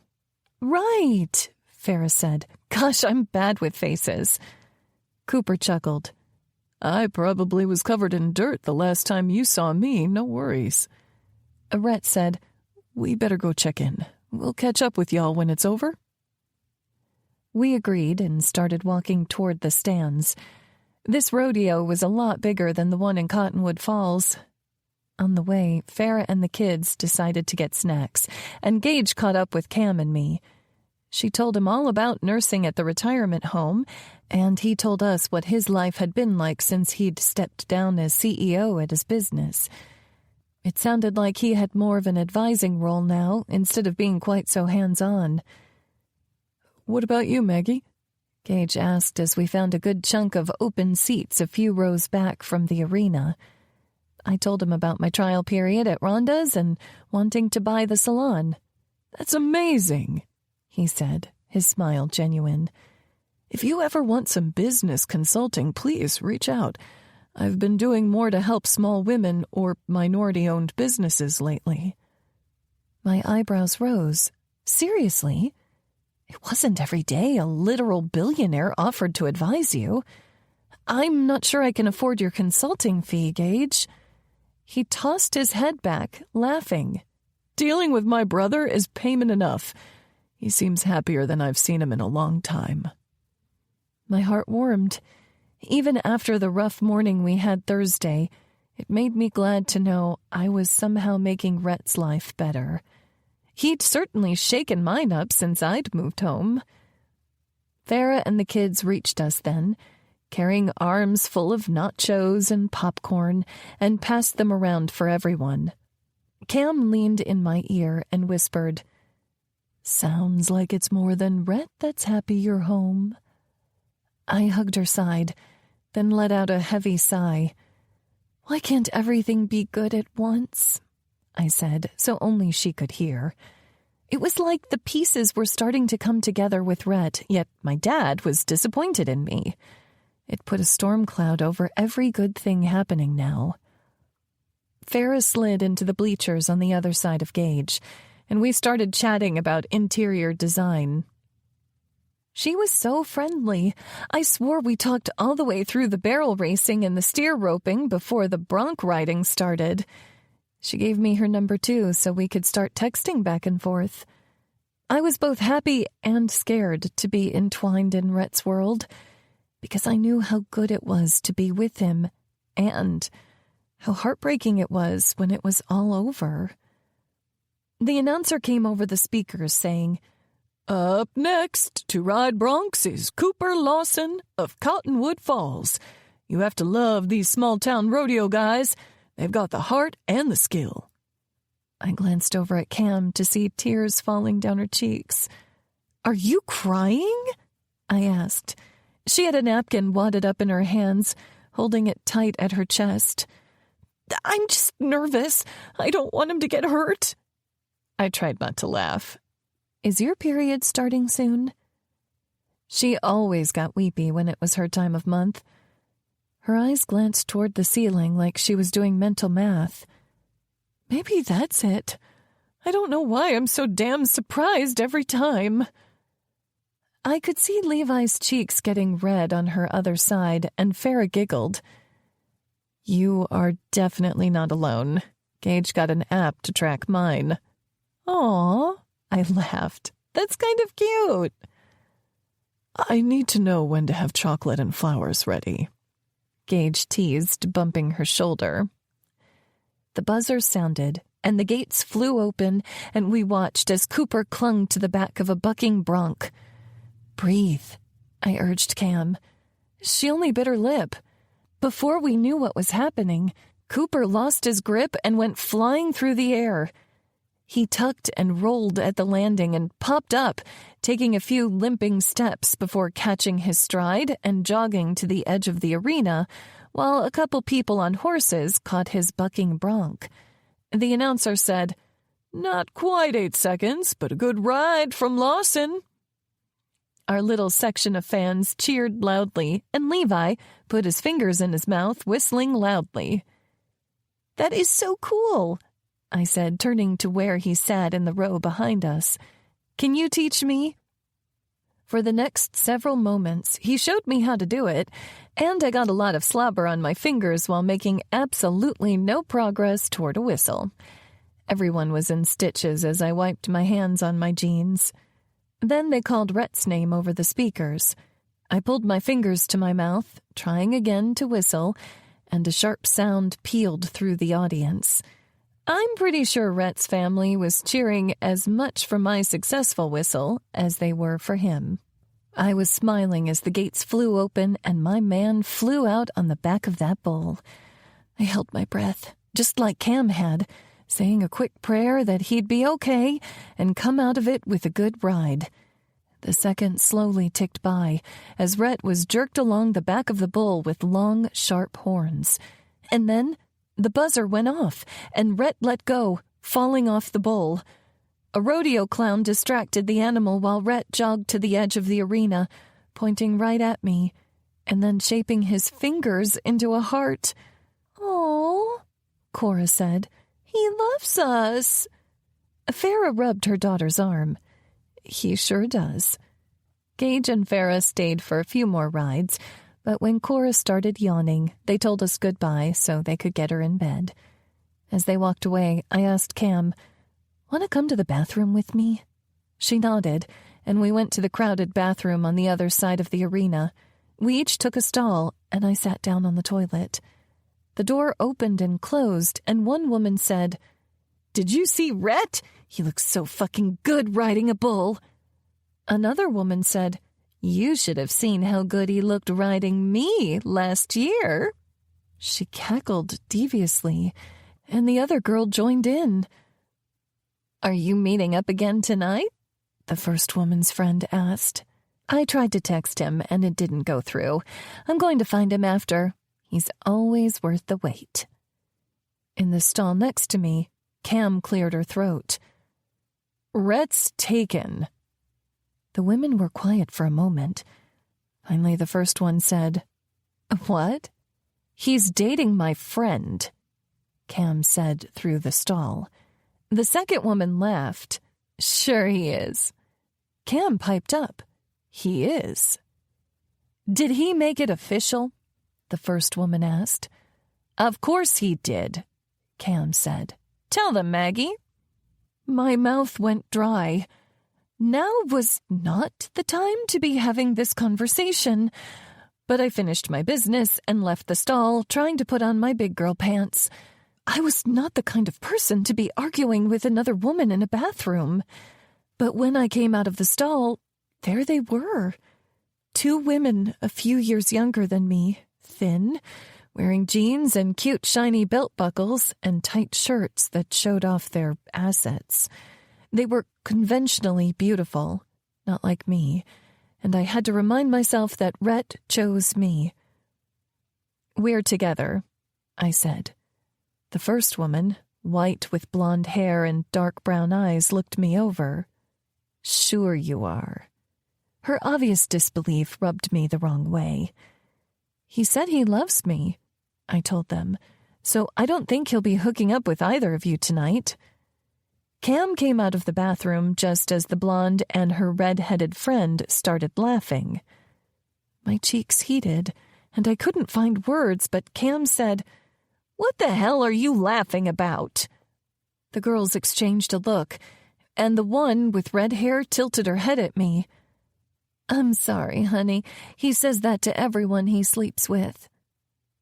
They exchanged a glance with each other and left Cam and me in the bathroom, people walking in and out around us, and I wished the floor would swallow me whole.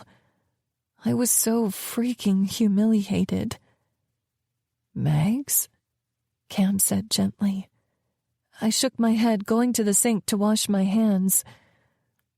Who was I kidding? He has all these women to choose from. He might like me now, but maybe my dad was right. I'm just another notch in his bedpost. I finished washing my hands and turned off the water. Cam walked behind me toward the paper towels, saying, "They're a couple jealous twats. You can't believe everything they say." I turned and looked at Cam. "Why are you Team Rhett? Is it just because you're happy with Coop and you want me to be happy too?" She smiled, rubbing my arms. "Babe, of course I want you to be happy. I think you're so afraid of history repeating that you're not really giving him a chance to be different. He's a good guy, Mags. I know he is." But last time, my jaw trembled. I was a mess. You don't give yourself enough credit for all the ways you've grown. Even if he hasn't changed, you have. You're not one to lie around and wallow about a man. Not anymore. I loved her faith in me, but I didn't have the heart to tell her. Rhett wasn't just any man.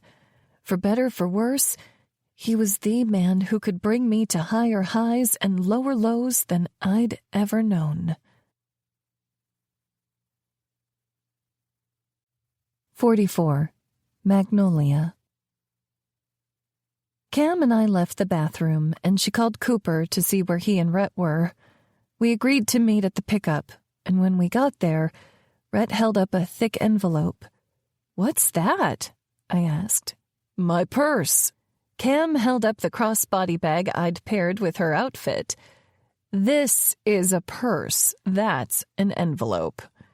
Cooper and Rhett tossed their heads back, laughing, and I held back a smile. I'd had the same question not long ago. Cam folded her arms over her chest. "What on earth is so damn funny?" Cooper wiped at his eyes. "Sorry, babe." He put his arm around Cam's shoulders. "A purse is what you make when you win." "You won, Rhett?" I asked. "First place?" He had a bashful grin. $1,000 should pay for gas and food with a little extra to spare, right? "Hell yeah!" Cam held her arm up to high-five him, and then I hugged him, saying, "Congratulations, babe." He looked down at me, holding me close. His hat cut off the glow of the parking lot lights, and he looked like a haloed cowboy with eyes for only me. I like the sound of that. "Congratulations?" I teased. He put his arms around my shoulders, bending me over and tickling my sides until I hit him, yelling to stop. He let me up, both of us laughing. The tension from those girls' comments earlier lessened off my shoulders. "Let's go to Bandwagon," Rhett suggested. Cooper whooped while Cam and I exchanged a shrug. I said, "Sometimes I swear Rhett and Cooper are the ones in a relationship." "A true bromance," Cam added. "But can we stop at the store on the way? I forgot to pack something." All of us stared at her, but Cooper was the one to talk. "In all those bags, you forgot something? What was it, the kitchen sink?" She narrowed her gaze at him. He held up his hands. "To the store, right, Rhett?" Rhett smiled as he walked beside me, his arm around my shoulders. "To the store." We got in the truck and drove to a supermarket. I asked Cam if she wanted me to go in with her, but she said she'd go on her own. So the two guys and I sat in the truck. talking about the rodeo while she walked through the parking lot. About 20 minutes later, she came back out, looking pale. "Are you okay?" Cooper asked her as she slid in next to him. She nodded. "I think the nachos didn't sit right. I got some antacids." After she buckled in, Rhett got back on the road, weaving through traffic toward Bandwagon, a dance hall on the outskirts of Fort Worth. When we reached the parking lot, I saw it was full of trucks, probably most of the people who'd been at the rodeo earlier. When we got inside, Red offered to get us drinks while Cam and I used the bathroom. "Just a soda water for me," she said. "I don't think my stomach can take any alcohol or sugar." He nodded, and Cam and I made our way to the bathrooms. They were crowded, but she pulled me into an open stall, barely enough room for the two of us. "What's going on?" I asked her, worried. "Do you need me to hold your hair or something?" She locked the stall door, the bolt clicking loudly against the metal. "Mags, I'm pregnant." My brain short-circuited. "What?" I couldn't have heard her right. She put her hands on my face. "I took a pregnancy test in the store and it came back positive." My mouth opened and closed. This couldn't be real. "How did you pay for it after you took it?" "Mags!" she cried. "I'm pregnant!" And it hit me. All of it hit me. Holy shit. You're having a baby? She nodded, her blue eyes wide, blonde hair moving. Is it Cooper's? I had to ask. She nodded again. He's the only guy I've been with since we moved home. How? I shook my head. I mean, I know how, but I thought you were on the shot. I was a little late taking it, she admitted, but I didn't think a week would make a difference, and things with Cooper were so intense I didn't think to ask him to wear a condom or take something the next day. She covered her face, giving herself tunnel vision and breathing deeply. The backs of my legs butted up to the stall door as I rubbed her shoulders. It happens. Birth control's never 100%. I'm 32 years old. I've been so careful. Tears began sliding down her cheeks. I mean, I've had scares, but never actually been pregnant. I hugged her tight, rubbing her back. What do you want to do? I can call a cab to drive us home. I don't care how much it costs.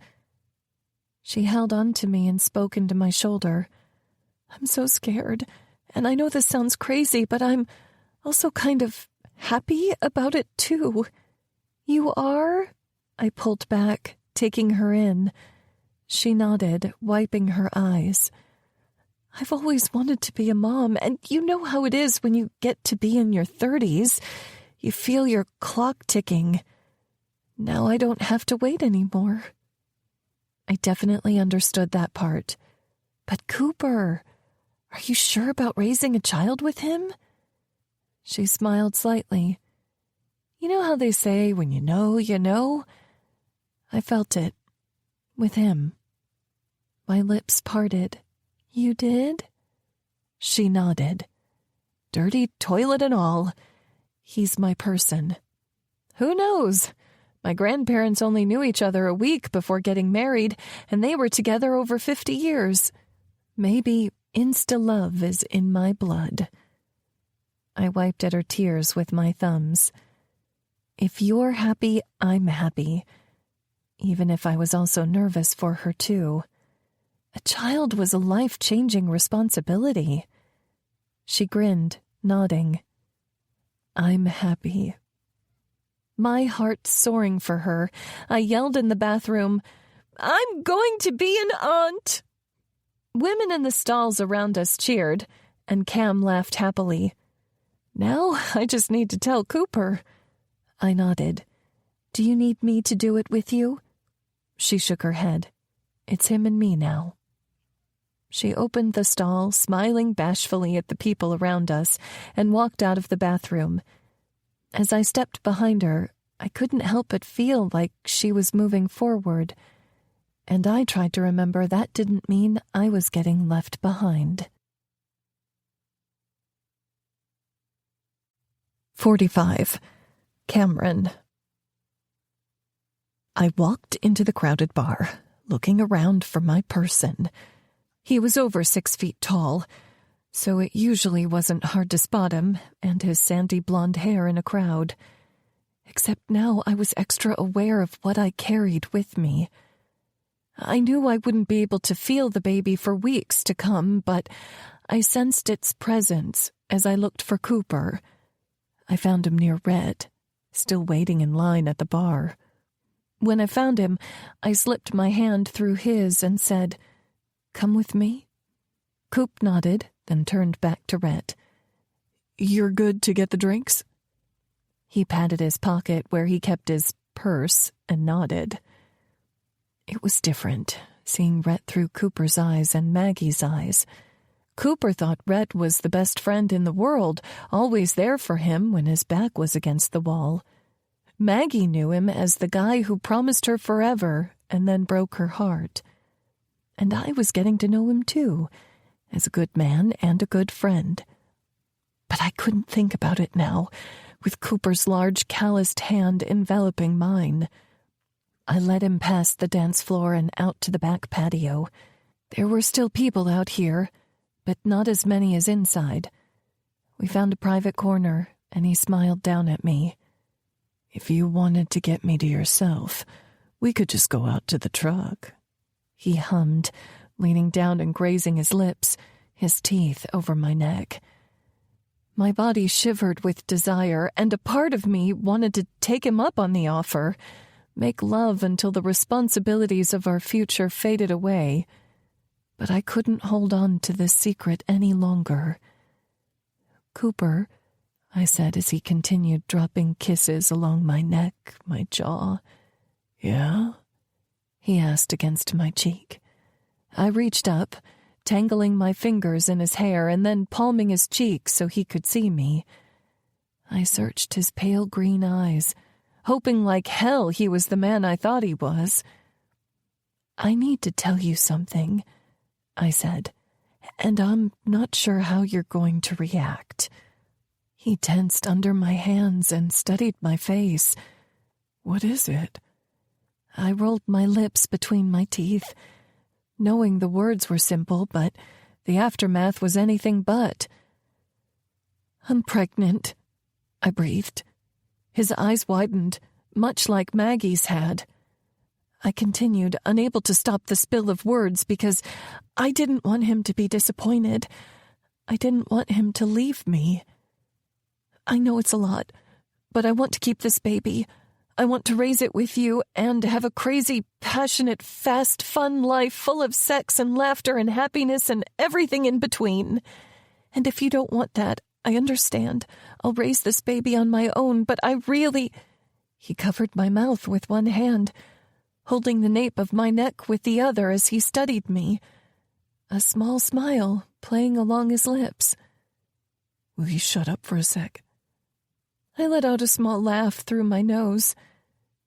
Slowly, he removed his hand from my lips and held my face so carefully in his hands, you'd think I was made of gold. "Cameron Childers, I loved you the second I laid eyes on you. Some people will think that's crazy impossible or just plain dumb.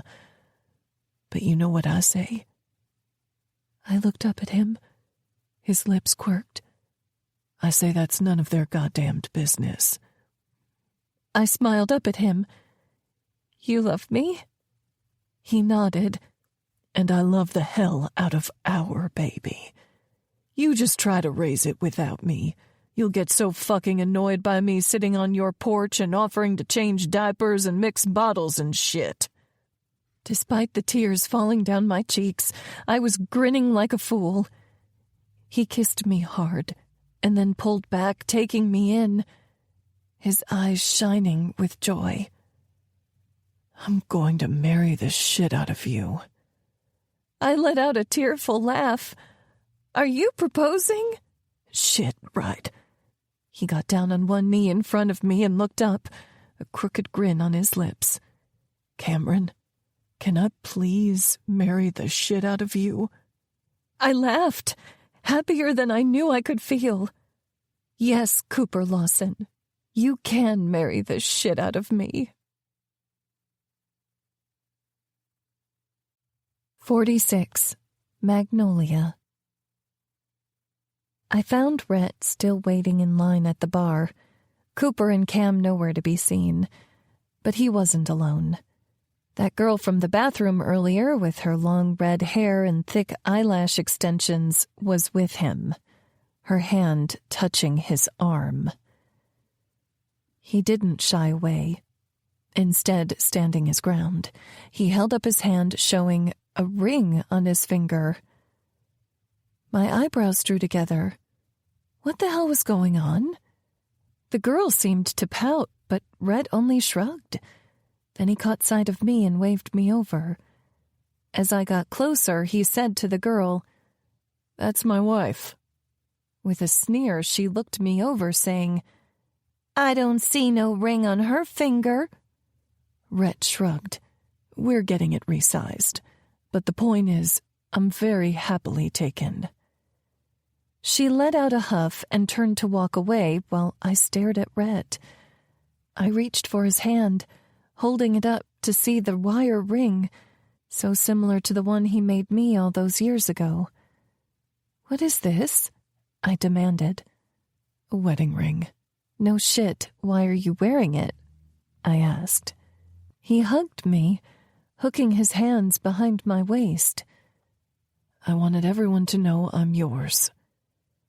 Butterflies swirled in my stomach. "But we're not married yet." His grin got even bigger. "What?" I asked. "You said, yet." My cheeks flushed. "You know what I meant." He pulled me closer, bringing his lips to my ear. "I want everyone to know how committed I am to you. I am not available to anyone other than Magnolia Ray Gibson, married or not." I looked up at him, overwhelmed by everything, the news Cam gave me earlier, the lengths he would go for me to feel safe in our relationship, and all I wanted to do was cry. Because how could I be with Rhett when the man who had always been there for me wouldn't support us? If I had doubts swirling through my mind despite all his reassurances. Rhett said, "How thirsty are you? 'Cause I'm about ready to give up on this line." I let out a shaky laugh. "Not really." "Good, let's dance." He took my hand, pulling me away from the line and leading me toward the crowded wooden dance floor. Finding a gap in the ring of spinning bodies, he pulled me into the fray, leading me effortlessly in a two-step. Shuffling with him, I looked up at him, breathless. "How are you so good at this?" "A little too much practice," he said, guiding us along. "Where'd the other two go?" I nearly stumbled, realizing he didn't know the news Cam had dropped, but Rhett kept us going despite my stutter step. "Everything okay?" he asked. The song came to an end, changing to a slow one. He pulled me in a little closer, changing our pace as he waited for me to answer. "I think it will be, for Cam and Cooper," I added. He studied my expression. "And for us?" That hard rock in my stomach grew even heavier as I blinked quickly. "Sometimes it feels so easy with you and others." "It's like swimming upstream," he said. Knowing he felt it too just made me want to cry. "Mags, I promise, I'll spend every damn day proving to your dad that I'm the man you deserve." "And me?" I asked, my voice shaking. "Because I saw that girl at the rodeo in the bathrooms, and she said you tell everyone you sleep with that you love them." His jaw ticked, and he stepped back from me, both of us standing still in the middle of the dance floor. "What are you doing?" I demanded. Damn it, Maggie. I don't know what I'm supposed to do. He beat his chest. I got a new number so chicks couldn't call me. I told you about my cancer diagnosis. I didn't even tell my mom about it until I knew everything would be okay. I wore a fucking wedding ring just so no one would get any ideas. How else can I prove to you that I'm in this? That I'm not giving up or running away this time? I stared at him, my jaw tight. Maybe do it for longer than a couple months. You say you've made all these changes, but I'm still getting to know you, Rhett. He held his chest. I know me, Maggie, and if this doesn't work out, it's going to be because you're scared, not because I fucked it up. His words hit me, one after another, and I knew we were making a scene. I knew everyone was staring, but I couldn't find it in me to disagree with him or care what anyone else thought of us. You're right. I'm scared, and I don't know how to get that feeling to go away, I said. Tell me how to make it go away. A commotion was growing on the other end of the bar, and we both looked that way to find people carrying Cam and Cooper on their shoulders. They're getting married! They're getting married! Soon the entire bar was shouting, and Cam and Cooper were getting closer to us. Rhett and I had no choice but to smile and cheer along as they headed our way. Regardless of what was going on with us, they needed our support. Now, more than ever.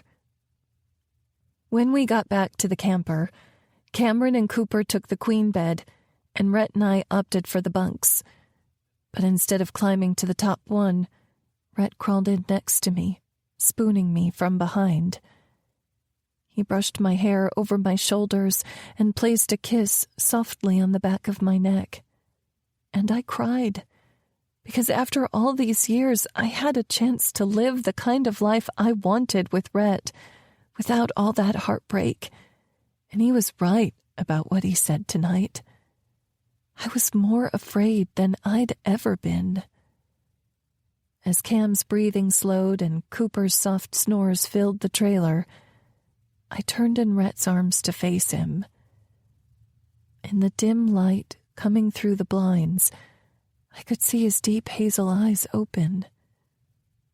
For a moment, we watched each other, and I reached up, cupping his jaw, running my thumb over his bottom lip. You were right earlier. He drew his lips to the side.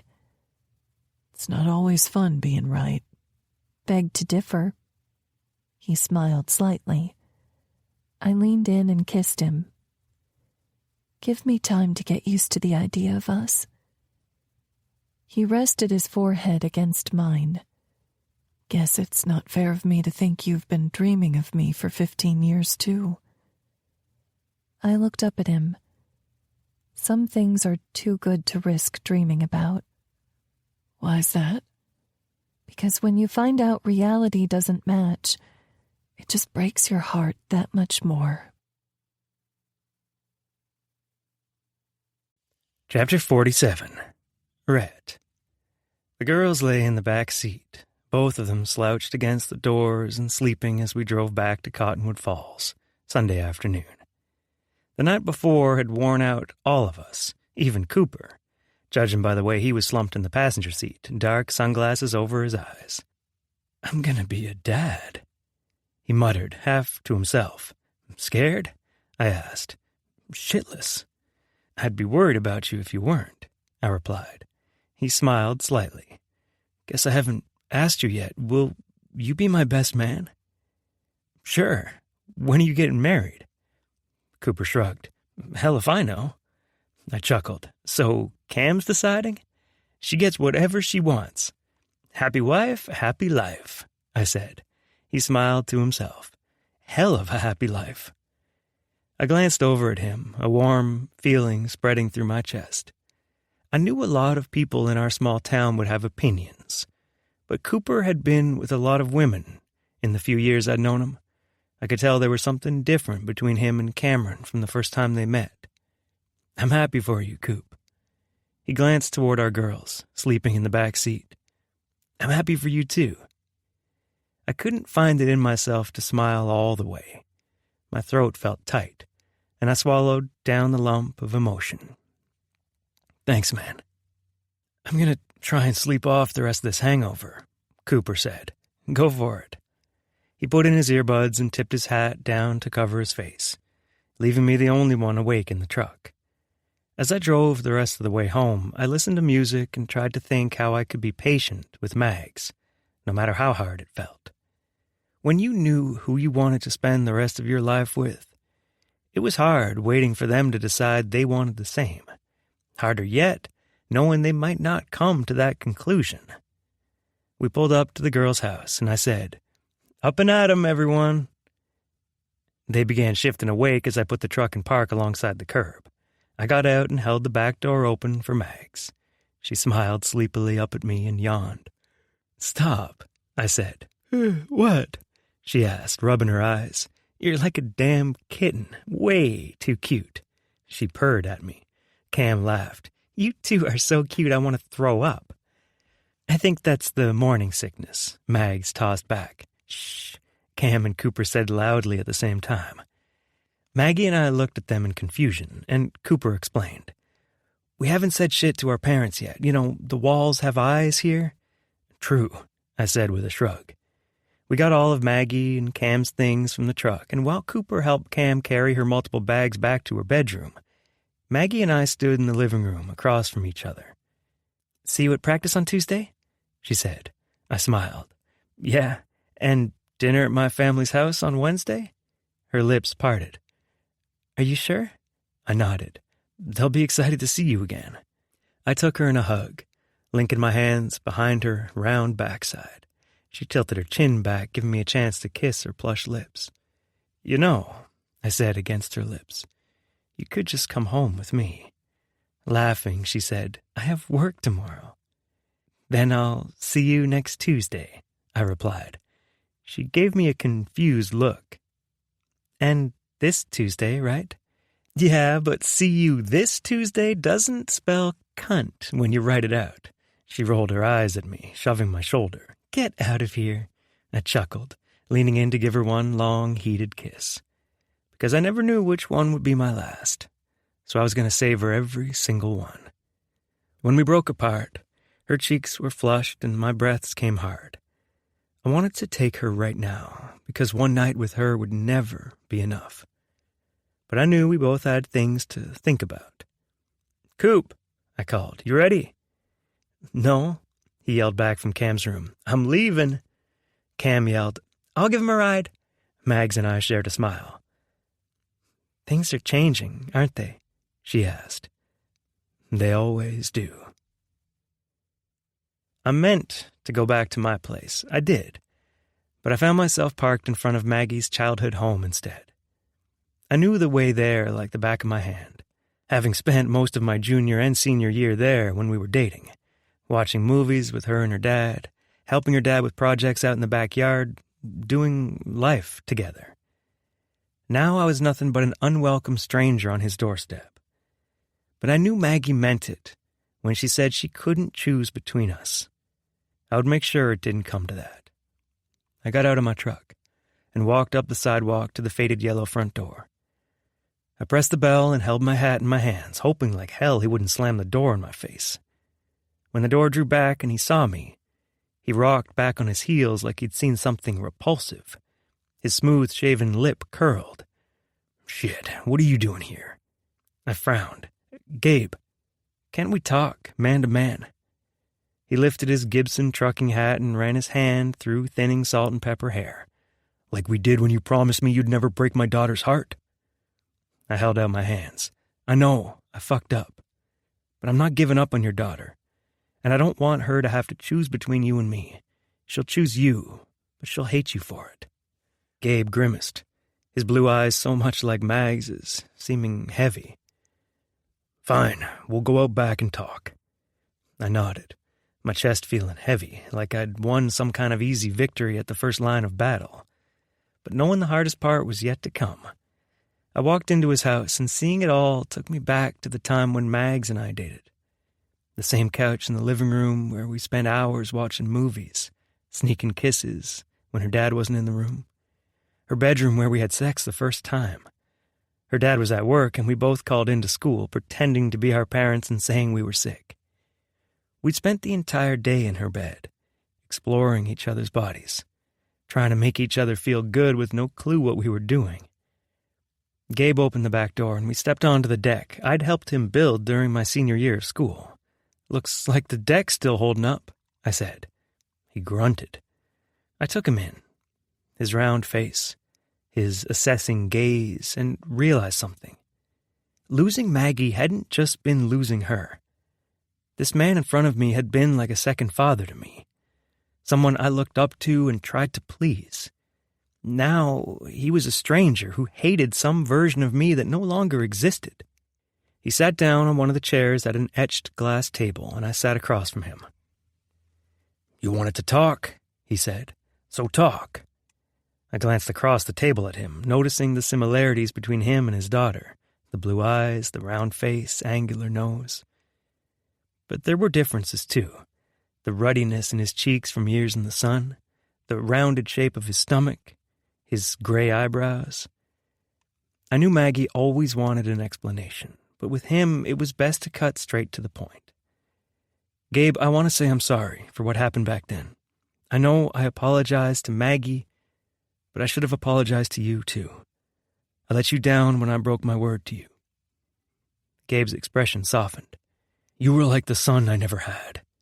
And we've lived in this town the last 15 years together. Nary a word shared between us. Honestly, I thought you'd never want to talk to me again," I admitted. "Better to put my tail between my legs and run off than admit I fucked up the best thing to ever happen to me." His lips twisted into a wry smile. "I had some words I wanted to say to you when we finally got face to face." "Say them," I said. "Get it out, because if I'm laying my cards on the table, Mags is it for me. I knew it when I was 18 years old, and I know it now. I hope you and I have to be around each other for years to come." He shook his head slowly like he knew so much more than me. "She's been back in town how long?" I grit my teeth, holding back the retort I had. "It's easy to show up for someone a few months out of the year. It's harder to be there for them through thick and thin, through opening a business and getting sick and being broke and everything else life throws at you." I nodded. "I know that. My wife and I did it for 18 years before something new and shiny came along for her." My features fell, because I remembered how hard that separation had been on him and Maggie. I'd never do that to someone I committed to. My word means something now, Gabe. He lifted his chin, studying me. "It took a lot of guts to come over here. We both know I have to make up for what I lack in the brains department." That earned me a small chuckle. Then he sobered, taking me in for a minute. "I don't trust you. That's earned over time. But I won't stand between you and Maggie. I need to apologize to her, too, for the way I've acted. I lost my cool the other day when I saw you two together." "It's understandable," I said, "but not unforgivable." He chuckled. "I need to get better at that forgiving part. Mags and I both do. She's still holding on to so much anger toward her mom." My eyebrows drew together. I thought her mom left her high and dry. How would Maggie reach out? "She did." Gabe folded his arms across his chest, straightened his legs a little. "But she's been wanting to connect with Maggie again, and Mags won't have it." "Wow," I breathed. "Of course, Mags is angry and hurt, and I think we both know it's hard to let someone back in when they hurt you to the core." I took a deep breath, leaning forward and rested my elbows on my knees. "Gabe, growing up is hard." He tossed his head back, laughing. "You're telling me." With a smile still on my face, I said, "You know, I will help you with your truck, if you'll have me." He cringed. "I already paid a rush fee and had it towed to a shop in Rutledge. Didn't think there was a chance of you helping me after the tantrum I threw." The back door of the house opened and Mags came through, staring at us, her eyes wide. "Dad? Rhett?" 48. Magnolia. I stared between my dad and Rhett, all the air gone from my lungs. They were both sitting on my dad's back deck, Eileen lying at my dad's side, and no one looked like they were going to fight each other. "What's going on?" I asked. They both stood up at the same time and glanced at each other. Rhett nodded for Dad to go ahead. Since when did Rhett and my dad have silent conversations? Dad wrung his hands. "Mags, I'm awful sorry about what I said the other day at Rhett's place. I lost my temper and didn't give you credit for the woman you are. I told Rhett that I don't trust him yet, but I trust you to make the choices that are best for you. I support you and him if that's what you want." My eyes stung as he spoke each word. "You mean it?" He nodded, coming and putting his arms around me. I held on to him, relief making my eyes sting. I didn't need to choose between Rhett and my dad, because they were both here for me. I looked up to see Rhett smiling at us, and he tilted his head. "Thank you," I mouthed to him. He nodded. Dad and I broke apart, and Dad patted my shoulder. "Wanna stay for supper? I can make some extra for you both." I glanced at Rhett, and he nodded. "That would be great, Dad," I said, my voice raw. He turned toward Rhett. "You're staying too, yeah?" Rhett grinned. "If you'll have me." Dad nodded. "Have you met Eileen yet?" He gestured at his dog. Rhett stared from my dad to the salt and pepper dog standing next to him. "You got a 3-legged dog and named her Eileen." Dad's cheeks flushed. Rhett laughed. "Damn, Gabe, I've missed you." We stayed at Dad's house for the next couple hours, and when it was time to go, Rhett and I walked down the cement path to the street. He said, "This is a change. Usually I was walking you to the door, wishing the sidewalk would be longer.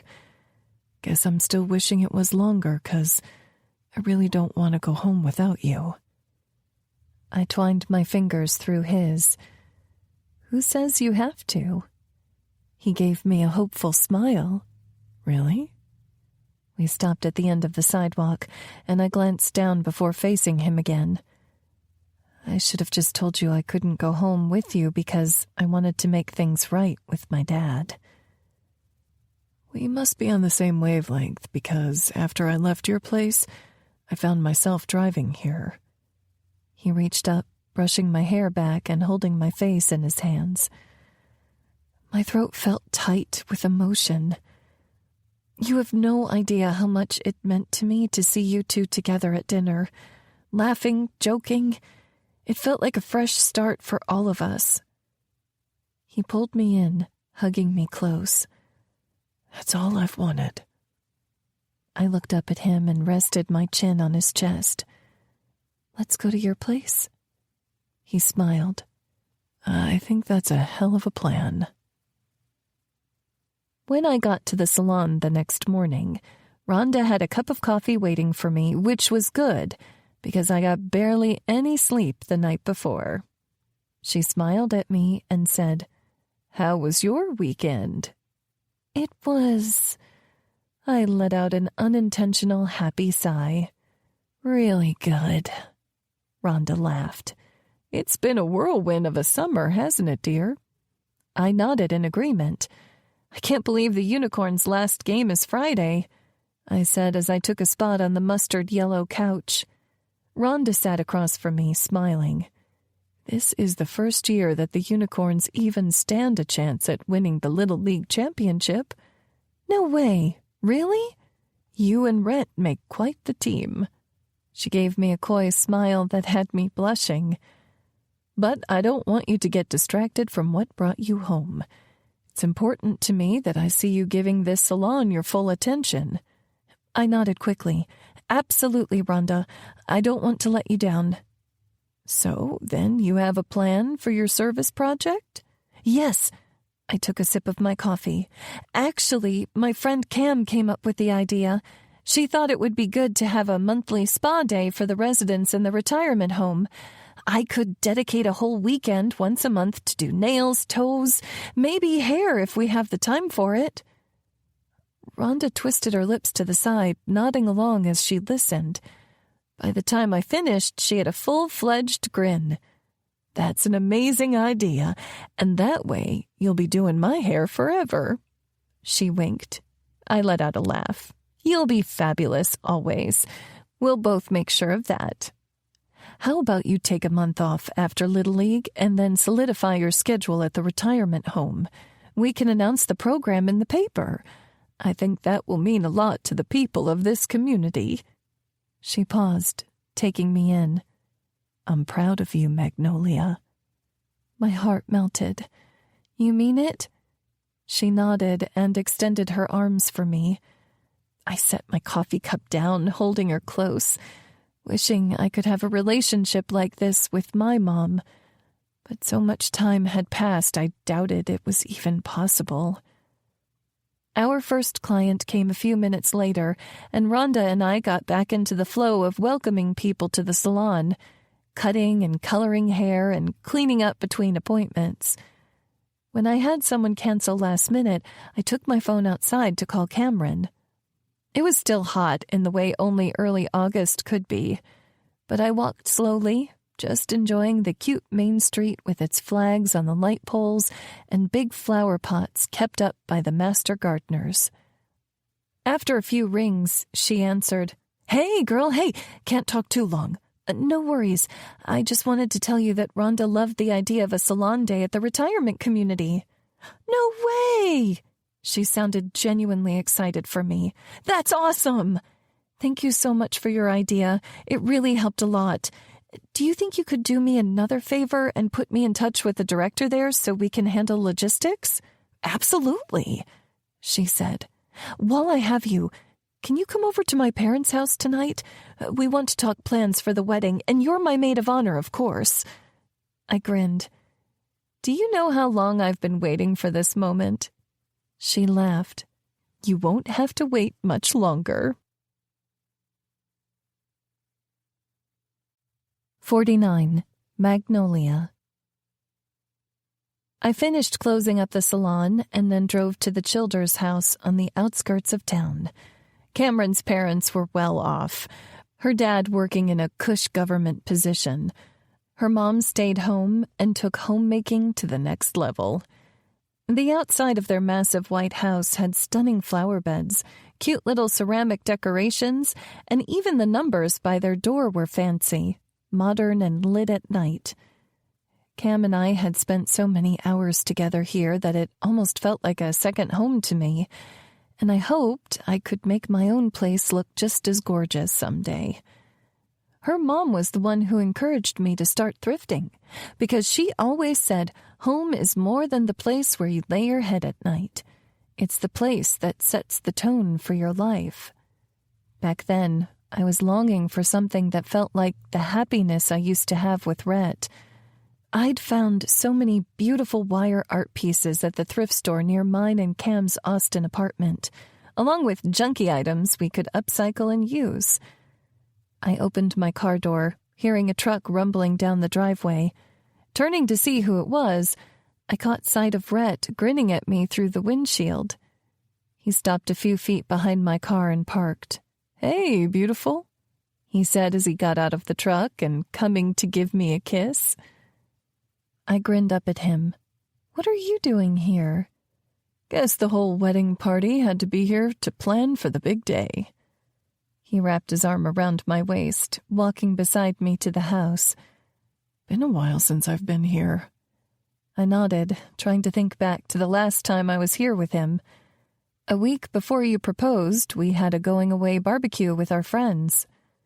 He twisted his lips to the side as we walked up the front steps. We played that stupid game, over-under? I laughed, remembering the bet that had Rhett licking a tree stump. How did you get those splinters out of your tongue?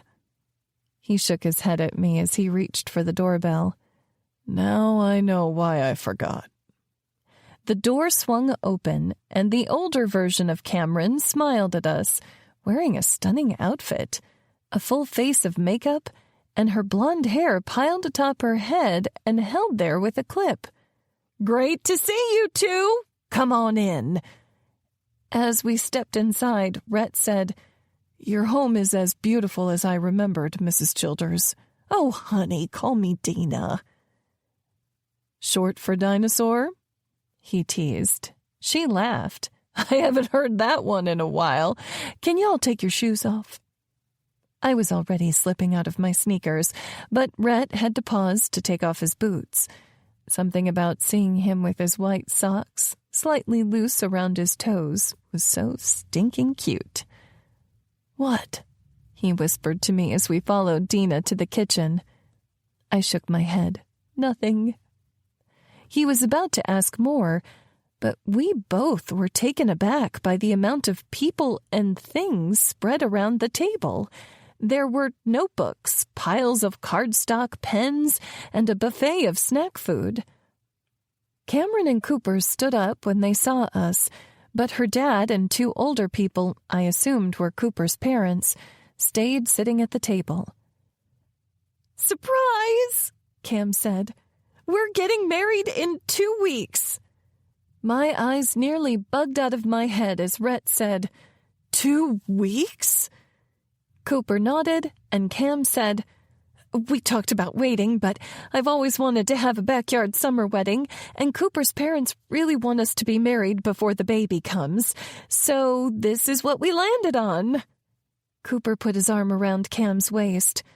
I would have married her yesterday, so I'm fine with this, but we need y'all to help us address the invitations tonight, and the girls got to decide on colors and dresses and shit. At the pinched look on his mom's face, he said, I mean dresses and stuff. She nodded her approval. I held back a laugh. Let's get going, then. Dina was a sight to see as she leapt into action, giving each of the men a printed list of addresses and then the cardstock wedding invitations and envelopes to start writing on. She must have used an hour printing service at one of the box stores to have them done so quickly. I didn't have too much time to think logistics as Cam began talking about the wedding. I've always seen myself having a wedding with mint green and robin's egg blue. We can do blue dresses and then more green in the bouquets. We've already got Bora on board for the floral arrangements.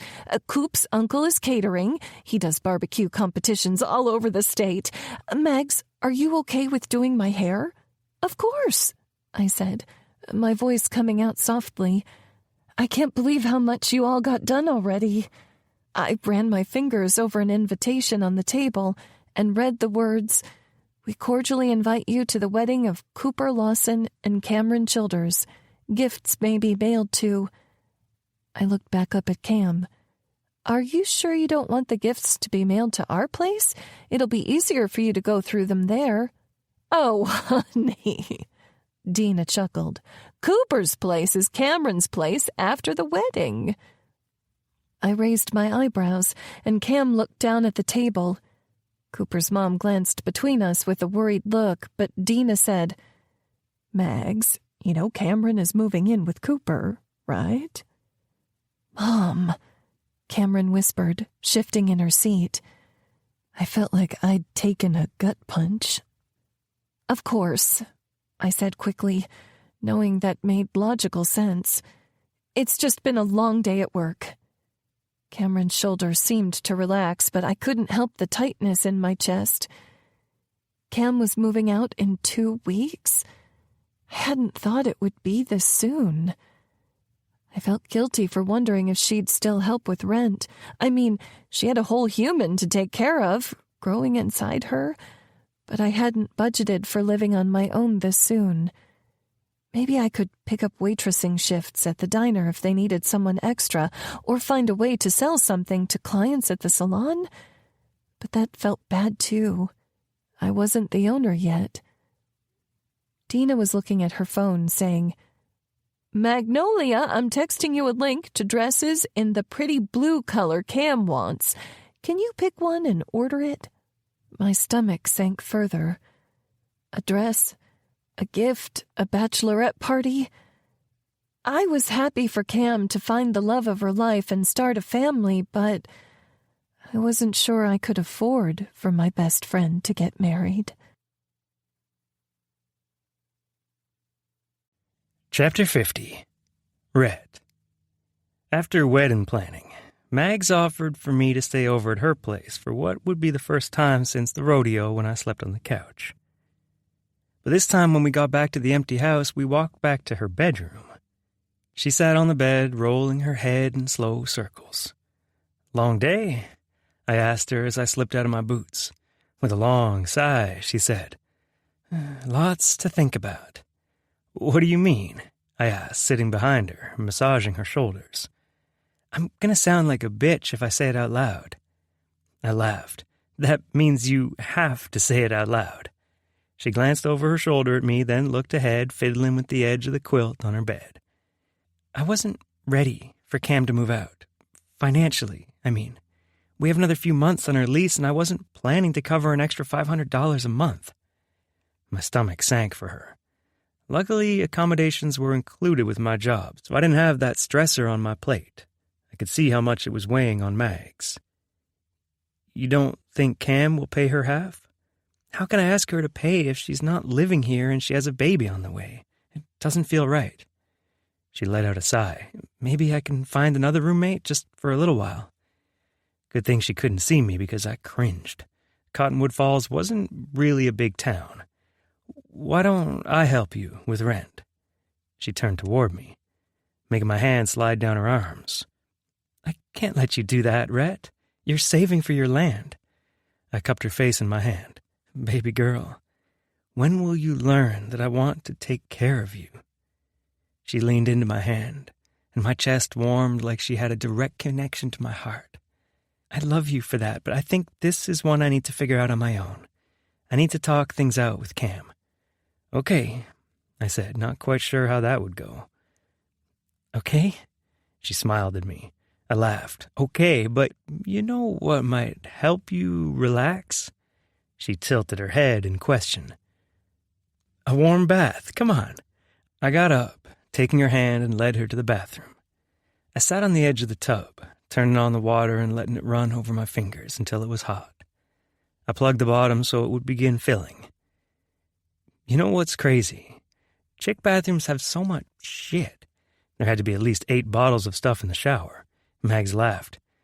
"Well, there are 2 of us here, and we don't use the same products. Why the hell not?" I asked. She came and sat on the opposite end of the tub, her back resting against the cream-colored tile. "Well, first of all, Cam's hair is wavy and bleached. She needs a moisture-intensive product to help it stay healthy, and then she needs a different mousse to add volume. My hair's colored, thin, and tends to get oily, so I need a heavy wash and a lighter conditioner to cut back on the oil." I reached out and held an end of her brunette hair between my fingertips. "This is your natural color." "Nope." She shook her head. "It was until I started going gray." "No way. You're not old," I said. She laughed. "I'm also not a man, but that didn't stop me from losing hair at 17. I took her hand between mine. A glance at the tub showed we had plenty of time for it to fill. And when I looked back, I realized she was remembering that time too when her mom left, and she got stress-induced alopecia. Her hair fell out in chunks. I remembered finding some caught between my fingers when we were making out and how she burst into tears after. I told her the words I'd said all those years ago. "You were beautiful then, as you are now." Her lips lifted. "You know how much I missed you, right?" My heart twitched at the hope those words caused. "You did?" She nodded. "Other than Cam, you were my best friend. When we broke up, it felt like half of me was missing." Her voice broke and she blinked quickly. I had to swallow down the lump growing in my throat. "You have no idea how good it feels to have you back." Her smile trembled and she nodded, wiping at her eyes. I noticed the tub getting full, so I turned it off and pulled a can of bath salts off the ledge. "Those are Cam's," Maggie said. I twisted the lid and dumped them in the tub. "I'll pay her back." I stood up, and she did too. Hot steam filled the room, making sweat glisten softly on her skin under the incandescent lighting. "Put your arms up," I said gently. She looked up at me, slowly raising her arms. I pulled her shirt over her head, showing more of her beautiful body. "Turn," I said. She did.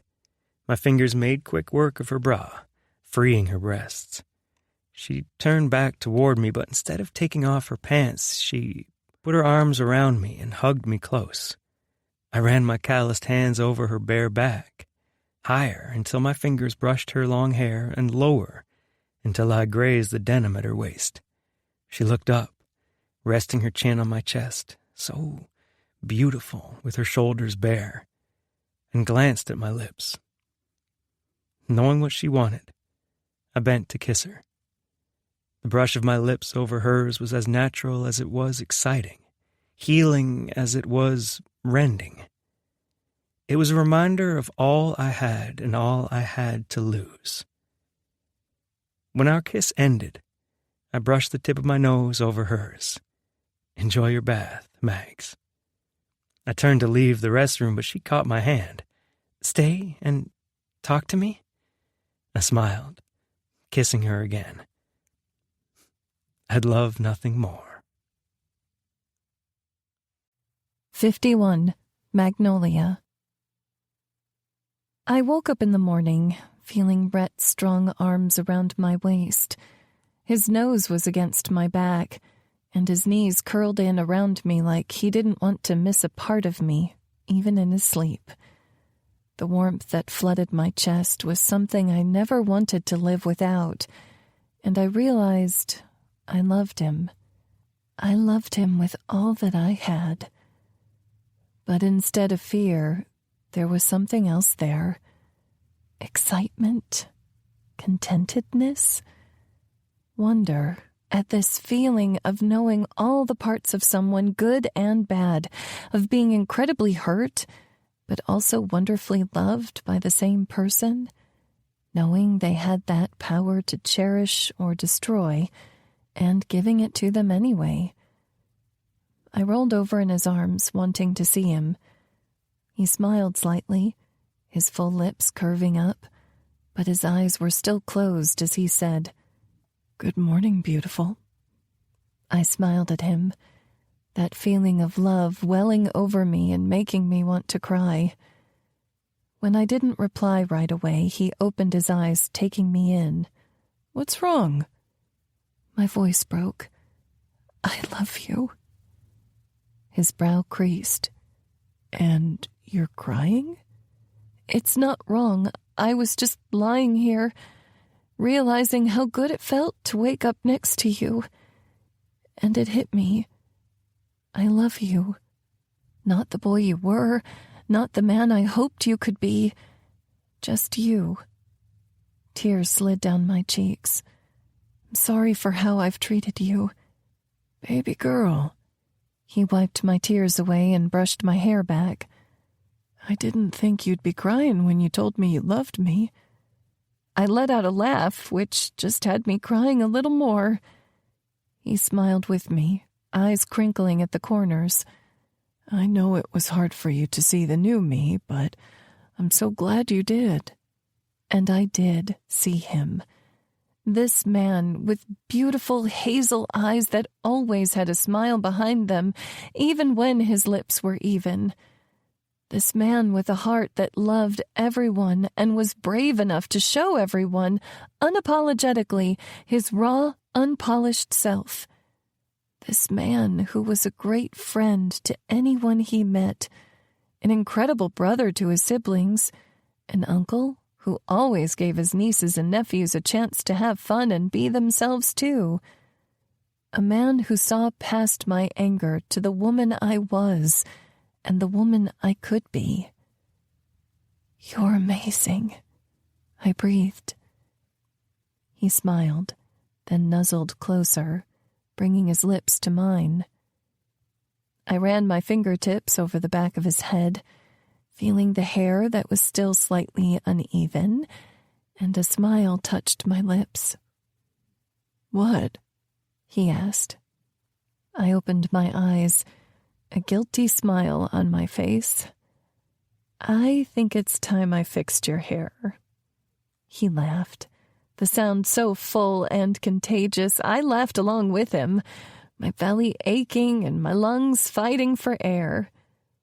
Across the house, Cam called, "What's so funny?" Rhett and I looked at each other, only laughing harder. Rhett called out, "She loves me." He squeezed me to his side and added, "And I love her too." Rhonda stood off to the side as I fixed Rhett's hair. I cut it short to match the path I'd swathed with the clippers. "I'm so glad she's fixing that for you," Rhonda said. Rhett grinned. "Me too. Just remind me not to let her near with a straight razor." "Ha ha," I said, turning off the buzzer. "Very funny." I picked up my scissors, trimming up a few stray hairs. Rhonda and Rhett laughed like old pals, and Rhonda said, "You know, I remember you walking up and down the sidewalk like a lost puppy, waiting for Miss Maggie to be done with her shift back when you were young." Rhett laughed. "I didn't know I was allowed in if I wasn't paying for a haircut." Rhonda chortled, and I smiled at the memory. "I didn't want all the blue-haired ladies trying to steal my boyfriend," I teased. "Between him and your dad, they'd be covered," Rhonda laughed out. The tips of Rhett's ears went red, and I had to set down my scissors, I was laughing so hard. Rhonda laughed along with me, and Rhett shook his head. "Y'all have been around these chemicals too long." With a wink, Rhonda said, "Maybe just long enough." The bell over the door rang, and Rhonda went to greet her client while I finished up with Rhett's hair. I gave him the mirror and spun his chair. He fussed with his hair, saying, "Would you look at that? The girls aren't going to be able to make fun of my hair anymore." I laughed. "I'm sure they'll find something." He stood up and set the mirror on the counter, then reached into his pocket for his wallet. "Have I mentioned the man can fill out a pair of Wranglers?" "How much do I owe you?" he asked. I winked at him. "I think you paid me last night." He tossed his head back, laughing, then whispered, "Baby, that was just a tip." I laughed too, feeling more carefree than ever. "When do I see you next?" He looped his hands around my waist. "Will you come to family dinner this week?" I nodded. "And then we can hang out after the game Friday?" "That works," he said. "We'll have to celebrate crushing the Princess Warriors in the championship." "You're pretty snobby about team names for someone who coaches the Unicorns," I teased. He shook his head. "Unicorns are magical creatures with sharp, deadly horns. I totally get it." I laughed and kissed his lips. "See you later." "Love you," he said back. "I love you too." Rhonda eyed me as he walked out the door, and her client, Mrs. Briggs, said, "I'd steal him from you." I laughed. "I'm not letting him get away this time." My next client came down the sidewalk, and I walked to the door to let her in. For the rest of the day, it seemed like it was nonstop. I didn't even have time to check my phone until I heard it ringing in my pocket. I excused myself from my client, who was waiting on the bleach to process in her hair, and took the call. "Hi, this is Maggie." "Hey, Maggie, this is Bernice Williams, the director at the retirement home. Cam gave me your number." "That's great." I told her a little about my project, and she asked if I could come in after work to talk and make some plans. Since I had a little time before practice tonight, I said I would. Rhonda was so happy I was making progress that she offered to close up shop, and I even had time to grab some food to go at the diner before heading to the retirement home. But when I walked down the sidewalk, I heard someone whistle behind me. I turned, ready to snap at whoever it was for wolf whistling at me, but instead saw Rhett getting out of his truck. What are you doing here? I asked. Are you following me? Nope. He walked down the sidewalk carrying a plastic bag of takeout and then kept pace beside me as we walked to the door. I stared at him. What then? He punched in the code at the front door like he'd been here 1,000,000 times before. My grandpa lives here. I see him every Tuesday night. We eat dinner together before practice. 52. Magnolia. I stared at Rhett in shock, almost not moving until I realized he was holding the door open for me. You see him every Tuesday? Cam came walking down the tiled hallway in her cute pink scrubs. Rhett! I was starting to worry you weren't coming. And then she saw me looking confused. Mags? What are you doing here? Me? I asked. I'm here for a meeting with the director. Were you waiting on Rhett? Cam and Rhett exchanged a glance. What is going on? I asked, an uneasy feeling settling in my stomach. Bernice came out of the front office and smiled at the three of us. Maggie, it's great to see you. Why don't we chat in my office? I looked between her, my friend, and my boyfriend. Realizing she was waiting on me, I pasted a smile on my lips. That sounds great. I could feel Rhett and Cam watching me as I followed Bernice into her office, and she shut the door behind her. While we chatted about potential days and times and logistics, I had the same questions running in the back of my mind. Why had Cam seen Rhett every Tuesday without telling me? Bernice and I made plans to have the salon set up in the community room the first weekend of every month, and she said she had a volunteer who could help me bring equipment back and forth, so I wasn't carrying everything from the salon on my own. We decided to have the first salon day a month from this weekend. When we were done, she asked if I wanted her to walk me to the door, and I glanced at my watch. We still had an hour until practice started, so I asked, Can you show me where Rhett and Grandpa Griffin are visiting? Of course, she said with a smile. I walked after her down a hallway until we reached a big room with lots of tables and benches, and even a little theater area. At one of the tables, I saw Rhett, Cam, and Grandpa Griffin all sitting and eating together, laughing and talking like old friends. My stomach sank, and those old jealous feelings came up. I knew I shouldn't be so upset, especially before I knew all the facts, but I also knew if I approached them right now, I wouldn't behave the way I should. I made a show of glancing at my watch and said, Actually, Bernice, I need to get something from the store before it closes. I'll be in touch closer to the day. She smiled. Sounds good, but you better hurry. You've got about 10 minutes. I will, I replied, booking it out of the building. When I got to my car, the tightness in my chest wouldn't go away. All I could remember was going to Rhett's place, knocking on the door, and him answering half naked with Lola behind him, wrapped in a sheet. This wasn't the same, I told myself. He and Cam were in public with his grandpa. Cam would never do that to me. Rhett was different now, but it felt like a betrayal all the same. Not knowing where else to go, I went to the baseball field and sat in my car, trying to eat my food and not stress out until vehicles started to approach. I saw Rhett's truck first, and he got out, coming to my car. He opened the door for me. Hey, he said with a big smile on his face.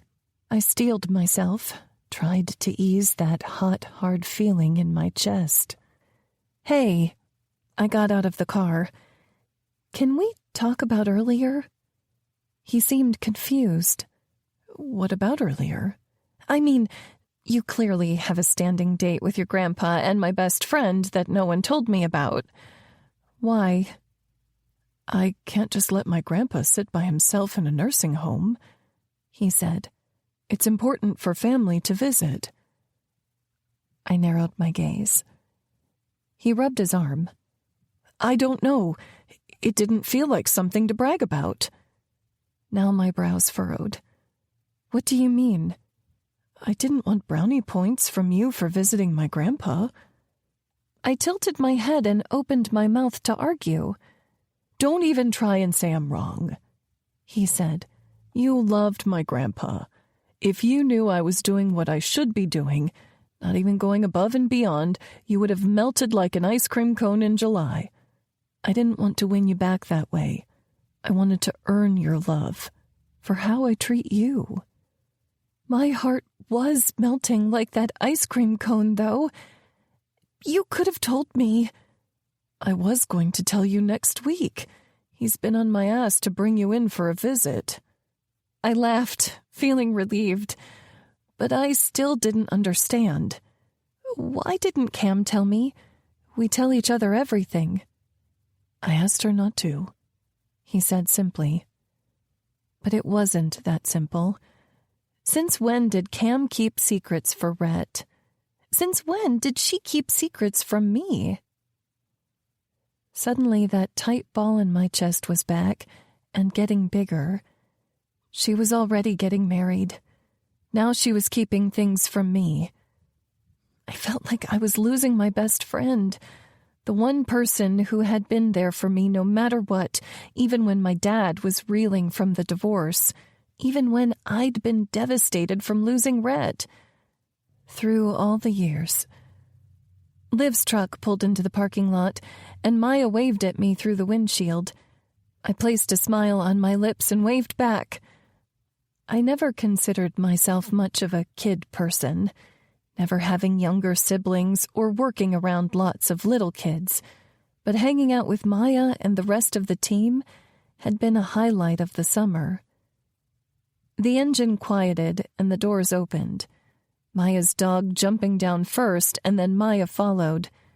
Liv got out, holding up her phone, and the shutters sounded. Rhett said, "You're taking pictures?" Liv sniffed. Last practice with the unicorns. Holy shit, Rhett muttered. Uncle Rhett! Maya yelled. He shrugged. Last practice. What you gonna do? Fire me from a volunteer position? I chuckled, shaking my head, and said, Maya, want to help me set up the field for practice? The two of us went to the field, setting out the bases while Rhett got the rest of the gear.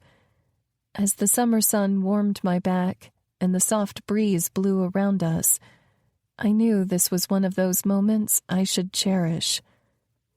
So I did.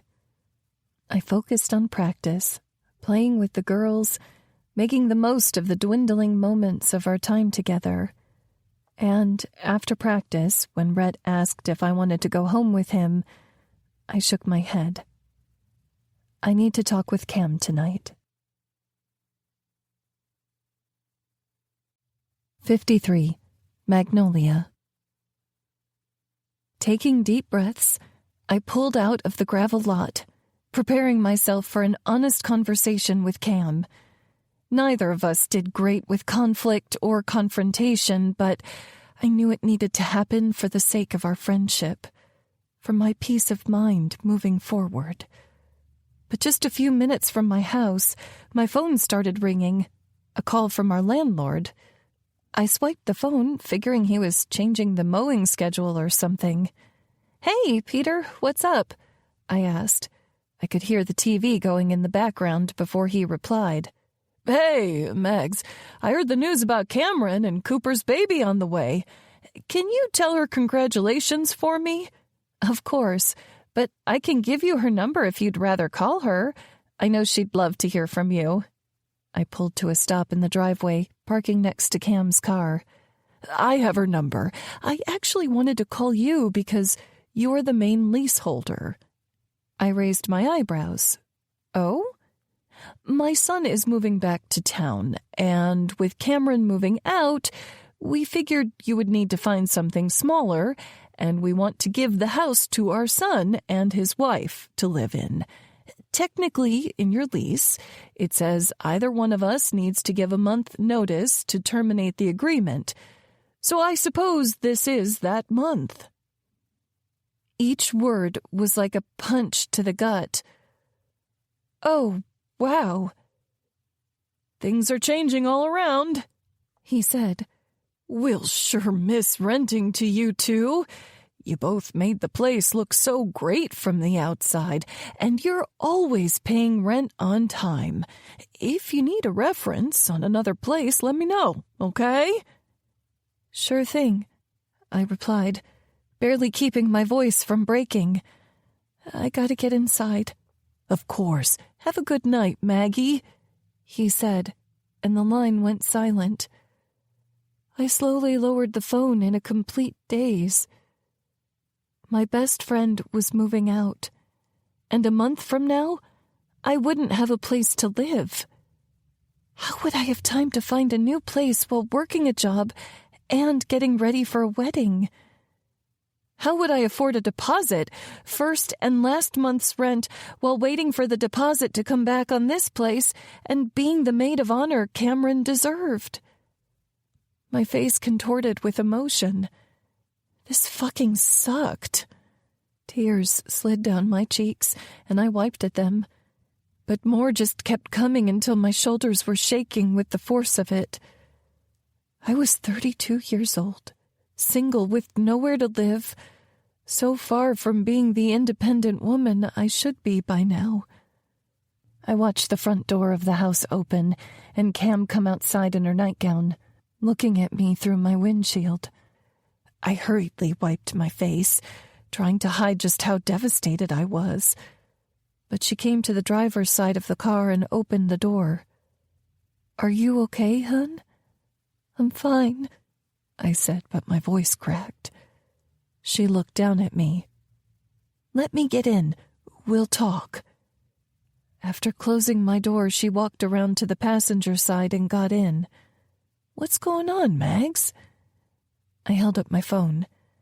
Peter just called and said he's terminating our lease a month from today. She seemed confused. That's a good thing, right? Then you can find a one-bedroom instead of having to get another roommate. My chest ached even more, sadness fighting with frustration. I didn't realize I'd have to find another roommate quite so soon, or another place to live altogether. Mags. She held her hand over her stomach, even though she wasn't showing yet. I know you're having a baby, and I know you're getting married, but it would have been nice to hear from you that you were moving out on your wedding day, or that your wedding day was only 2 weeks away. I had no time to prepare myself or ask you any questions without having everyone staring at us. I'm sorry. I'm not perfect, she cried out. I'm pregnant, and my hormones are crazy, and I have my mom telling me not to get married, and Cooper's mom saying we'll disgrace the family if we don't. I shouldn't have to worry about where you're going to live on top of everything else. You're a grown adult, and I'm not your mother. My jaw dropped, my heart stinging from her words. Seriously?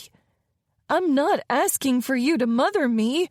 I'm asking for some basic communication, Cam. Like, were you wanting out of the lease? Were you going to pay your half of the rent even when you were living with Cooper? Or did you really just plan to leave me high and dry? She let out a frustrated groan that just made me angrier. Didn't you hear me? I have a baby on the way. I'm making appointments for sonograms, finding an OB, planning a freaking wedding, and all you can think about is rent? I'm happy for you, Cam. I am, but I didn't think you'd drop me the second you decided to get married. But then again, I also didn't think you'd be hanging out with Rhett for months on end behind my back. Why didn't you tell me? Because he asked me not to, she yelled, gesticulating wildly. I don't know why you've been so freaking hard on him. He's a good guy, Maggie. Her words continued to slice through me. So you've just been silently judging me this whole time? Of course I have. I can't say anything to you about him or you lose your ever-loving mind. Because he hurt me 15 years ago, Maggie. Grow up. My mouth fell open. You're telling me to grow up? She flattened her hand over her chest. I'm trying to move on with my life. I'm sorry I can't be your livin' bestie forever. I want to get married and have kids and live my own life without messing around with you all the time or hearing you complain about a man who's been nothing but good to you since you moved back home. Hot tears welled in my eyes, sliding down my cheeks. That's what she thought we'd been doing all these years of friendship? Messing around? Get out of my car. Maggie, she said, but I cut her off. Get out of my car.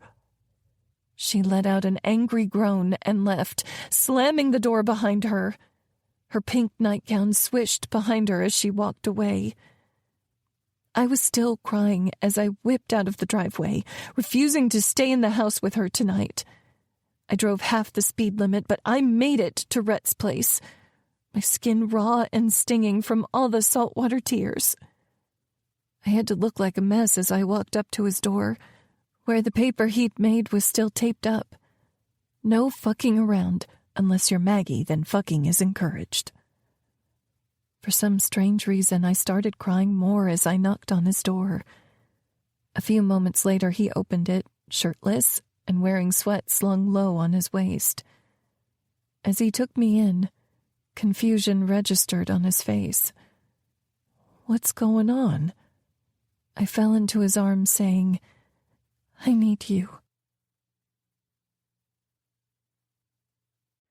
Chapter 54. Red. Cooper and I rode four-wheelers through the pasture, checking on the cattle. We hit a level path and slowed down. With the engines quieter, Cooper yelled over, "Did you hear what happened with Maggie and Cameron?" I glanced over at him. I'd heard the entire thing last night, holding Maggie as she cried from it all. "Sounds like it was pretty bad." "Really bad," he echoed. I nodded. "What should we do?" he asked. I gave him a look. "Stay the hell out of it, right?" He cringed. "But Cameron's already texting me shit from Pinterest. The kind of shit she should be sending a girlfriend like Maggie." I laughed. "Looks like you'll have to see the pins until they figure it out." "How did you know they're called pins?" "I have a sister," I replied. We had to gun it a little bit to get up the hill, but even after, Cooper was quiet for a minute. "What?" I asked him.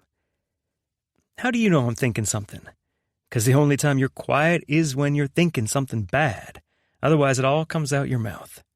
He had a wary smile. "I don't know if I should say it." "Say it." I took a breath, knowing it would probably be something I didn't like. "Well, it seems like Mags can hold a grudge." I chuckled. "That's true. But it's all because she wants to protect herself from being hurt. Her mama wasn't there to protect her like she should have those teen years. And I think she learned she has to do that for herself." Cooper ducked his head in a nod. "I get it, I do, but knowing what I know about Maggie and with what Cam told me she said to Mags, this might not be something Maggie lets go of, before the wedding or after." The thought hurt me, because those two had been such good friends since we were all in high school. "They'll work it out," I said, more of a prayer than a promise. "I hope so, but what happens the next time you two have a fight?" Cooper asked. "You're a hothead, and Mags likes to run. Aren't you worried she'll ice you out again?" I gritted my teeth as his words hit my ears and transformed into an uneasy feeling that churned in the pit of my gut. That fucker was right. If Mags and I were going to move forward, she needed to learn how to forgive. "I see one up there," I said, nodding toward a cow separated from the rest of the herd. Without waiting for Cooper to reply, I sped up and went to check it out. Maggie stayed at my place every night that week, and Thursday night I said, "Hey, what do you say you and I go on a trip after the championship this weekend? We can stay at Gage's fancy hotel and drink champagne and spend some time together." She slipped under the covers and said, "I like the sound of that." I smiled over at her, Sometimes I couldn't believe I had my Maggie back, that this beautiful woman was sharing a bed with me and so much more. But that niggling feeling had stayed in my gut since Cooper and I had that brief conversation. I knew I wanted to talk to her about it, but I wanted to make sure we talked at just the right time. She curled into my arm, resting her head on my shoulder. She wore a pink, floral silk cap. She said it kept her natural waves from getting frizzy, but I mostly thought she looked adorable. "I like your little bonnet," I said. She adjusted the pink headband. "It's not a bonnet. Whatever you—" I touched the tip of her nose with my finger. "Say." She batted my hand away and curled into my arms, looking up at me. "What?" I asked. Her smile softened. "Lying in bed with you, it makes everything feel better." I held her closer, kissing her lips. "Everything's better with you, Maggie Ray." She smiled against my mouth. "Everything?" I nodded. Her hand danced around the waist of my pants. "What about this?" "Definitely." Her hand slid into my underwear, nails scraping my happy trail, until her fingers gently circled my cock. "Fuck, Maggie. I have to feed the cows tomorrow at 4 a.m. She made a fist around my shaft, growing harder by the second. I reached back, tugging on her hair through her bonnet so she had to look back up at me. "You're pushing it." She gave me a bratty grin, pumping my cock. "If you don't like it, you should punish me." With her neck exposed, I couldn't hold back. I pushed her over on the bed, laying her down and putting my hand over her throat. Not enough to choke her, just enough to show her who was boss. "I'm in charge," I said, my voice low. Her eyes lit with desire and her throat moved under my hand with her swallow. Fuck, it was hot. "You're in charge," she gasped, desire in her eyes. I released my grip, leaning back over her. "Now get on your knees and hang on to the headboard. Wouldn't want that pretty head to get a bump." I moved back, watching her thick body roll under the blankets. And when she pushed up, her nightgown was already riding up. Holy fuck. I took off my sweats, prowling beside the bed to get a condom. "I'm on the pill," she breathed. We'd only done it with protection to this point, and the thought of fucking her raw nearly had me coming in my pants. But I shook my head, gritting my teeth. I ripped the condom open, rolling it on my cock, and got on the bed behind her. She had both hands on the top of the headboard, back beautifully arched as she waited for me. I fisted her gray nightgown, pulling it aside to see that beautiful ass of hers, lacy thong disappearing between luscious cheeks. With one hand still on her nightgown, I pulled the thong aside, running my fingers along her sex and finding it soaking wet. "You're ready for me." "I'm begging for you," she breathed. My cock jumped at that, begging right along with her. I pumped it in my hand and angled myself at her entrance. I pressed inside, slowly feeling her stretch around me. She let out a moan, and the sound nearly had me coming undone. I moved my other hand to her juicy hip and took a handful of flesh, pumping in and out of her, then slid my hand down, making quick circles around her clit. "Rat," she gasped. "Now be a good girl," I said, pulling back and slamming into her. "And come when I tell you to, not a moment sooner." She clenched around me. "Got it?" I said, my voice low, punishing as I removed my hand from her clit. She whimpered.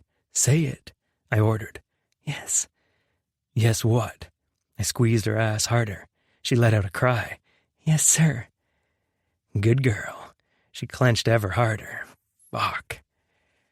"When I count down from 10, you're gonna come so fucking hard you'll go to sleep like we should have earlier," she moaned.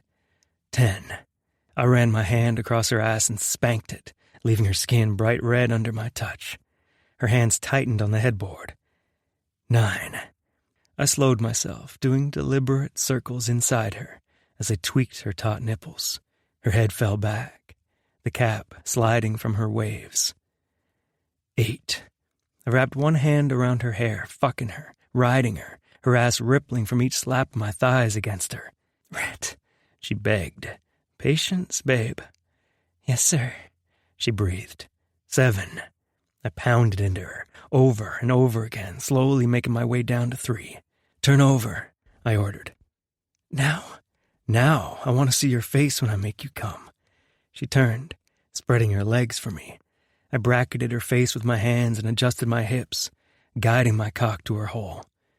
The second she engulfed me, I let out a hoarse moan. "Holy fuck, Maggie. You get me hotter than I ever knew I could be." Her eyes were wide on me as she held onto my forearms, dug her nails into my skin. 3, I said. "You're so fucking hot.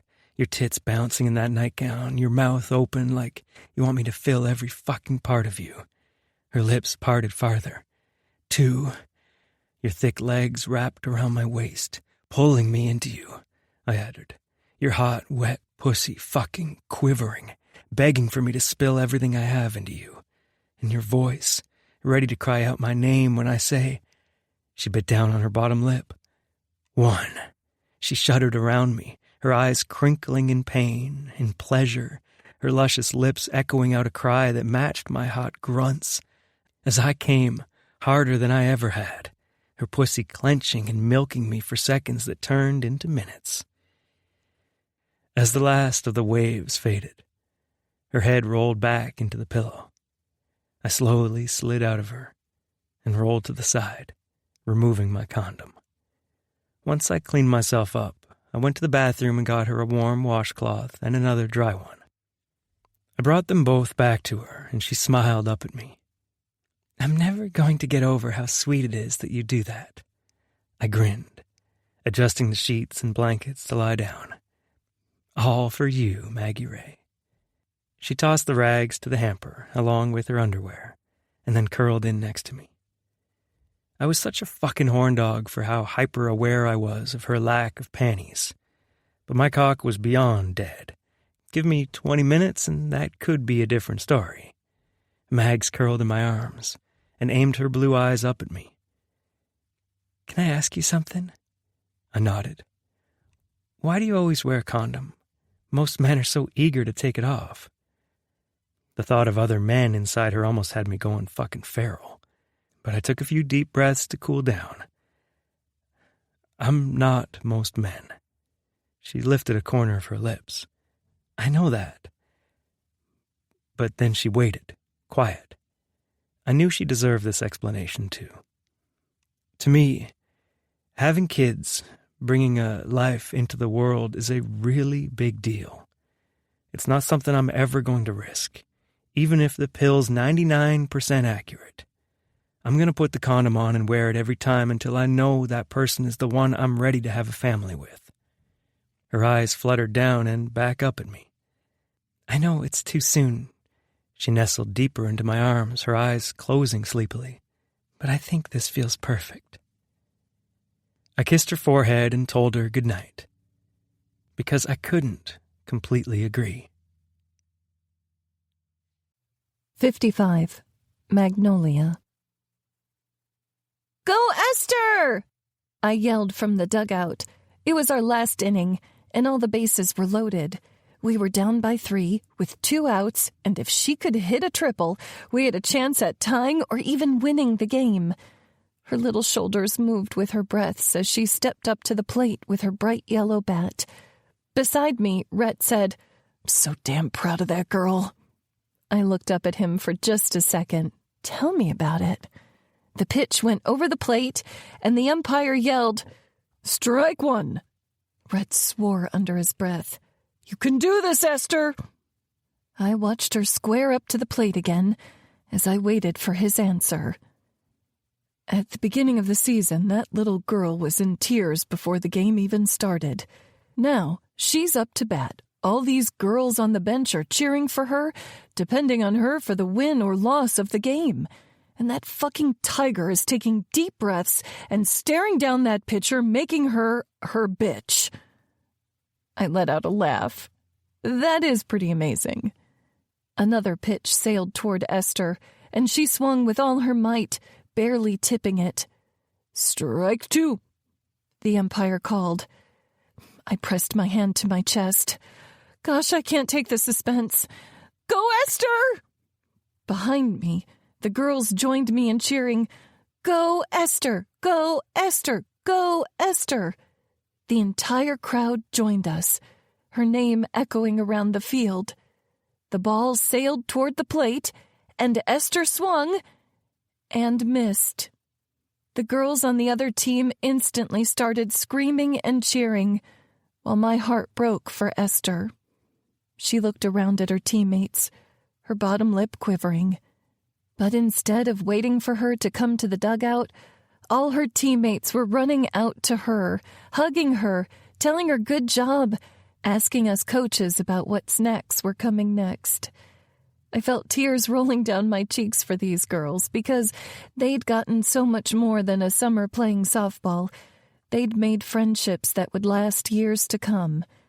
It made me realize how much I missed Cam, especially those simpler times with her when her biggest worries were running out of lip gloss or who to sit by at lunch. Next to me, Rhett said, "Look at you, softy." "Shut up," I sniffed, wiping at my eyes. "I'm proud of her, too." He grinned. "Let's call the team in for one last unicorn roar." "Willingly," I laughed. "Team, huddle up," he said. The girls came running over. A few leftover tears ran down Esther's cheeks, but she wasn't crying anymore. When all the girls had circled us, Rhett looked at me and said, "Coach, anything you want to say?" I smiled, nodded. "I am so proud of you girls, not for the way you played, but for the way you supported each other.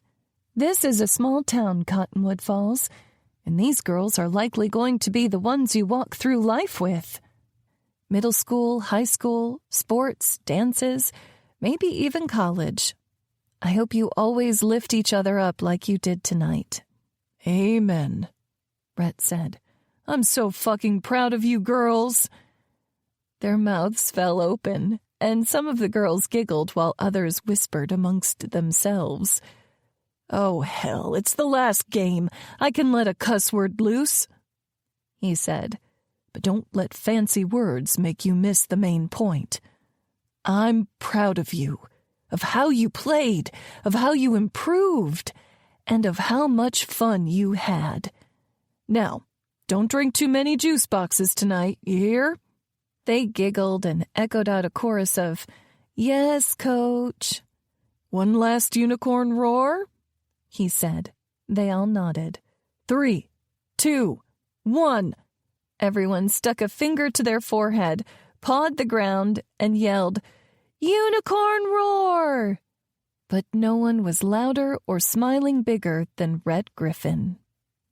I'd gone back to the house before the game, while Cam was at work to pack my bags for our weekend getaway. So after the game, we hung out at the field with the girls to have snacks and drinks, then got in my car and drove toward Dallas. We didn't have much in the itinerary, aside from a dinner at Farrah and Gage's house, but I was excited nonetheless. After looking up the hotel where we were staying, the retreat, I realized it was a 5-star resort with a pool, a hot tub sauna, state-of-the-art gym, and beautifully designed rooms. Rhett later told me Farrah had been the one to design them.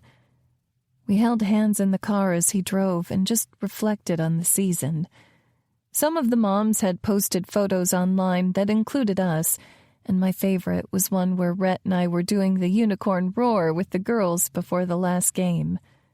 I knew we'd both remember this time for years to come, even if we were both reluctant to coach the team at first.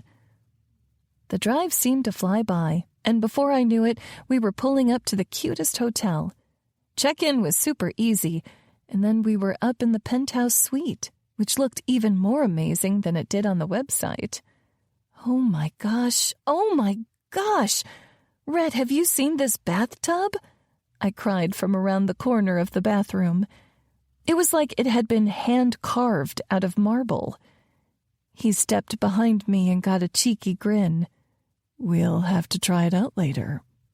My cheeks heated as I wrapped my arms around his neck. I thought we could try the hot tub tonight, relieve some of that tension from the drive. He had his shirt off in 2 seconds flat. "You really missed your calling as a stripper," I teased. His cheeks turned bright red, but he quickly recovered. "If you hurry up and get into your swimsuit, I'll give you a lap dance later." "Can't turn down a lap dance." I smiled and went to my bag, getting out my swimsuit. It was my favorite, a bright red bikini with bottoms that covered my stomach but showed a little bit of cheeks, and a wrap-style top that gave the girls an extra boost. As I tied the straps and cinched it up, Rhett took me in. "Yeah, there's no way we're making it down there," he said, coming to kiss my neck. But I pulled back. "Speak for yourself." He made to chase me, but I ran to the hallway, pulling the room key off the desk on my way out. When we made it to the hallway, he lowered his voice, speaking in my ear. "You are so paying for that later." I couldn't fucking wait. We rode the elevator to the level with the pool and walked outside. There were twinkle lights hanging around the pool area, a bar, and even light blue lights in the water. "It's so pretty," I said. "You are." My cheeks warmed. "Oldest line in the book." "What book?" he asked. "If it's about us, I'd love to read it." I smiled. "How would it end?" I asked. "Probably with me fucking you senseless in a hot tub." "Let's get in, then," I said, smiling. We walked over to the hot tub, and I held on to the railing to step in while Rhett easily lowered himself from the side. He looked so damn good in his green swim trunks. "How do you not have a farmer's tan?" I asked him. "I work shirtless. The ladies like it." He winked. I rolled my eyes at him. I'm sure Coop does too. He laughed, skimming his fingers along the top of the water. He didn't have his normal smile like he had moments ago. Something felt off. "Everything okay?" I asked. He shook his head, looking up at me. "I haven't been honest with you." Chapter 56. Rhett. I saw her features fall. The way her breath hitched. "What do you mean?" I rubbed the back of my neck, water sliding down my forearms. "There's something I've been wanting to talk to you about for the last week. And I've been too chicken shit to do it." "Tell me," she said quickly, forcefully.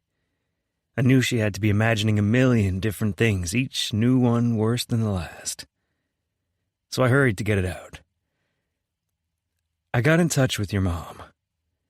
Her face went blank. "What? How?" "I had a little help from your dad."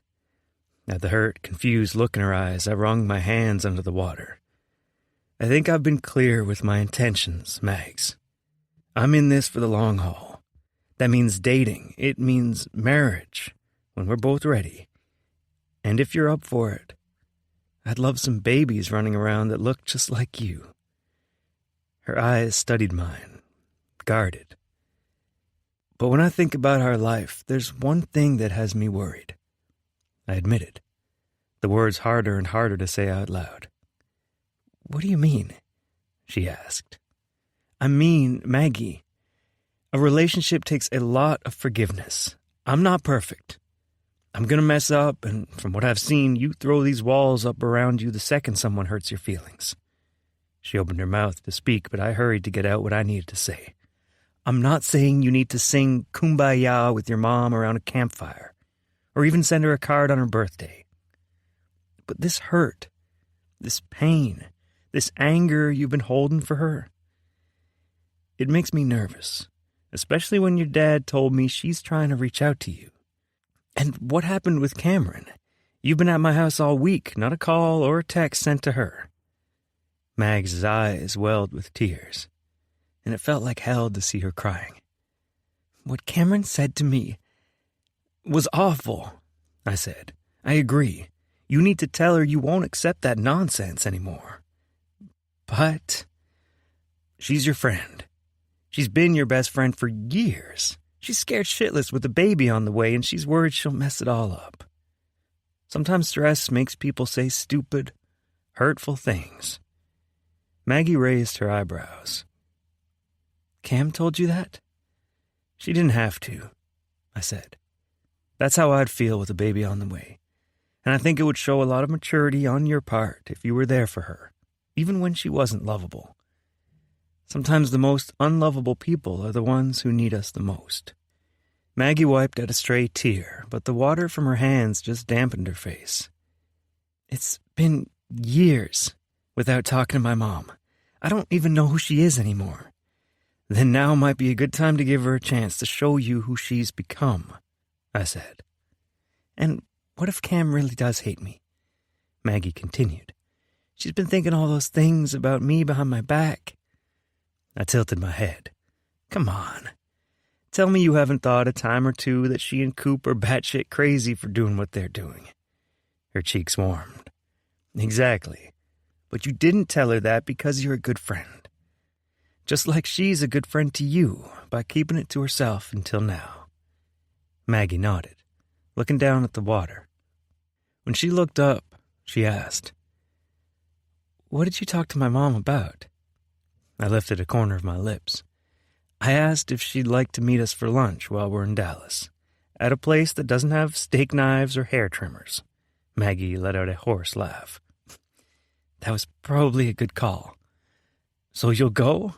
I asked her. The blue water reflected up to her face, catching the circles under her eyes as she nodded. Then I realized this distance between her and her mom was probably weighing on her even more than it had been on me. Maybe we both needed this to move forward. Come here, I said, opening my arms. She crossed the hot tub, sitting in my lap and letting me hold her close. I brushed back her hair and spoke into her ear. This means so much to me, that we can grow together. She nodded, sniffed, and looked up at me. You'll be there the whole time, right? I'm never leaving your side. 57. Magnolia. I looked through the windshield of the car to see the building in front of us. It was an unassuming place called Barry's Coffee, and we'd gotten here 15 minutes early despite me changing my mind 100 times about whether or not I wanted to come.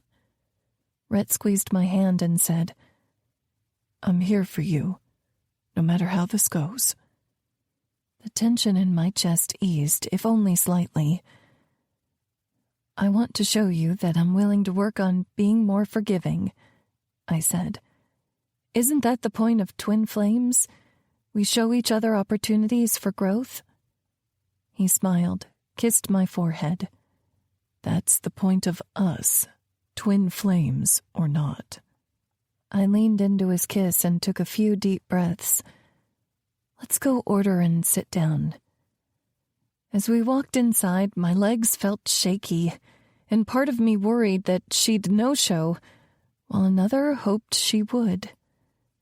What if she was the same woman who left me all those years ago? Could my heart take another disappointment? A sweet girl named Jenny took our orders, and then we found a table at the corner of the coffee shop. I like this place, I said. It had a really nice vibe, with people of all ages hanging out, chatting, doing homework, enjoying their drinks. I wished I could appreciate it more. Rhett took a sip of his iced tea. Farah's dad owns it. My eyes widened. Seriously? That's amazing.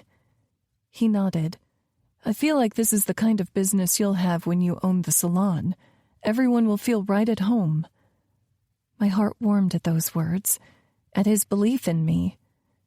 You mean it? He nodded. Absolutely.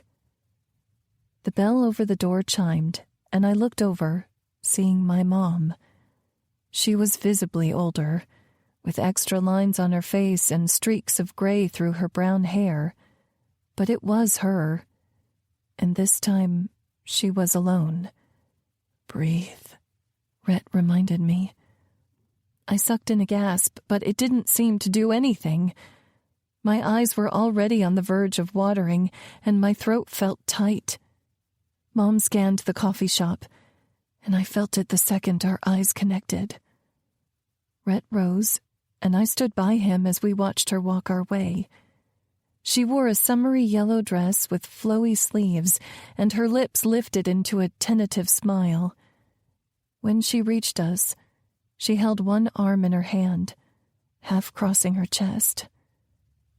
"Maggie, Rhett, I'm so glad you agreed to meet me here."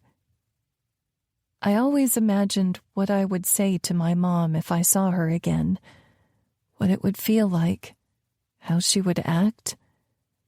But I never expected how awkward it would feel. I could tell how nervous she was, and I was nervous too, lost even.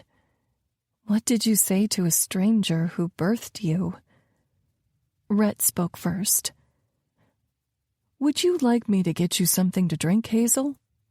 "I'm all right," she said and gestured at a chair. "Mind if I sit?" "Of course," Rhett said. I watched as she carefully pulled out the chair and sat down. Her nails were painted a soft pink, almost the same color as mine. I wondered if it was a sign. "How have you been, Maggie?" she asked. I sat back down and glanced at Rhett, not quite sure what to say, but started talking anyway. "I've been pretty good. I'm trying to buy Rhonda's salon in Cottonwood Falls, so I'm busy with that. Cam is getting married here in a couple of weeks. Rhett and I are back together." Mom smiled between the two of us. "I always thought you two had something special." Rich of her to say, since we'd only been dating a few months when she ran out of town. Rhett cleared his throat. "How are you, Hazel?" She fiddled with her fingers. "I'm okay. I was diagnosed with NASH, and that has me rethinking a lot of things." "NASH?" I asked. She nodded. "Non-alcoholic steatohepatitis. It's basically fatty liver disease, but not because of drinking. I'm trying to turn my diet around, or it could lead to liver failure." The news had my stomach sinking, our years apart flashing before my eyes. "Are you doing better?" I asked, hope bare in my voice. She shrugged. "I won't really know until my next blood draw in a few months." I couldn't think of what to say, but after a moment, she kept talking. "I know this is strange, seeing me, and I know we have a lot of baggage in our past, Maggie. But I really do love you. I've watched you online, and I'm so amazed by you.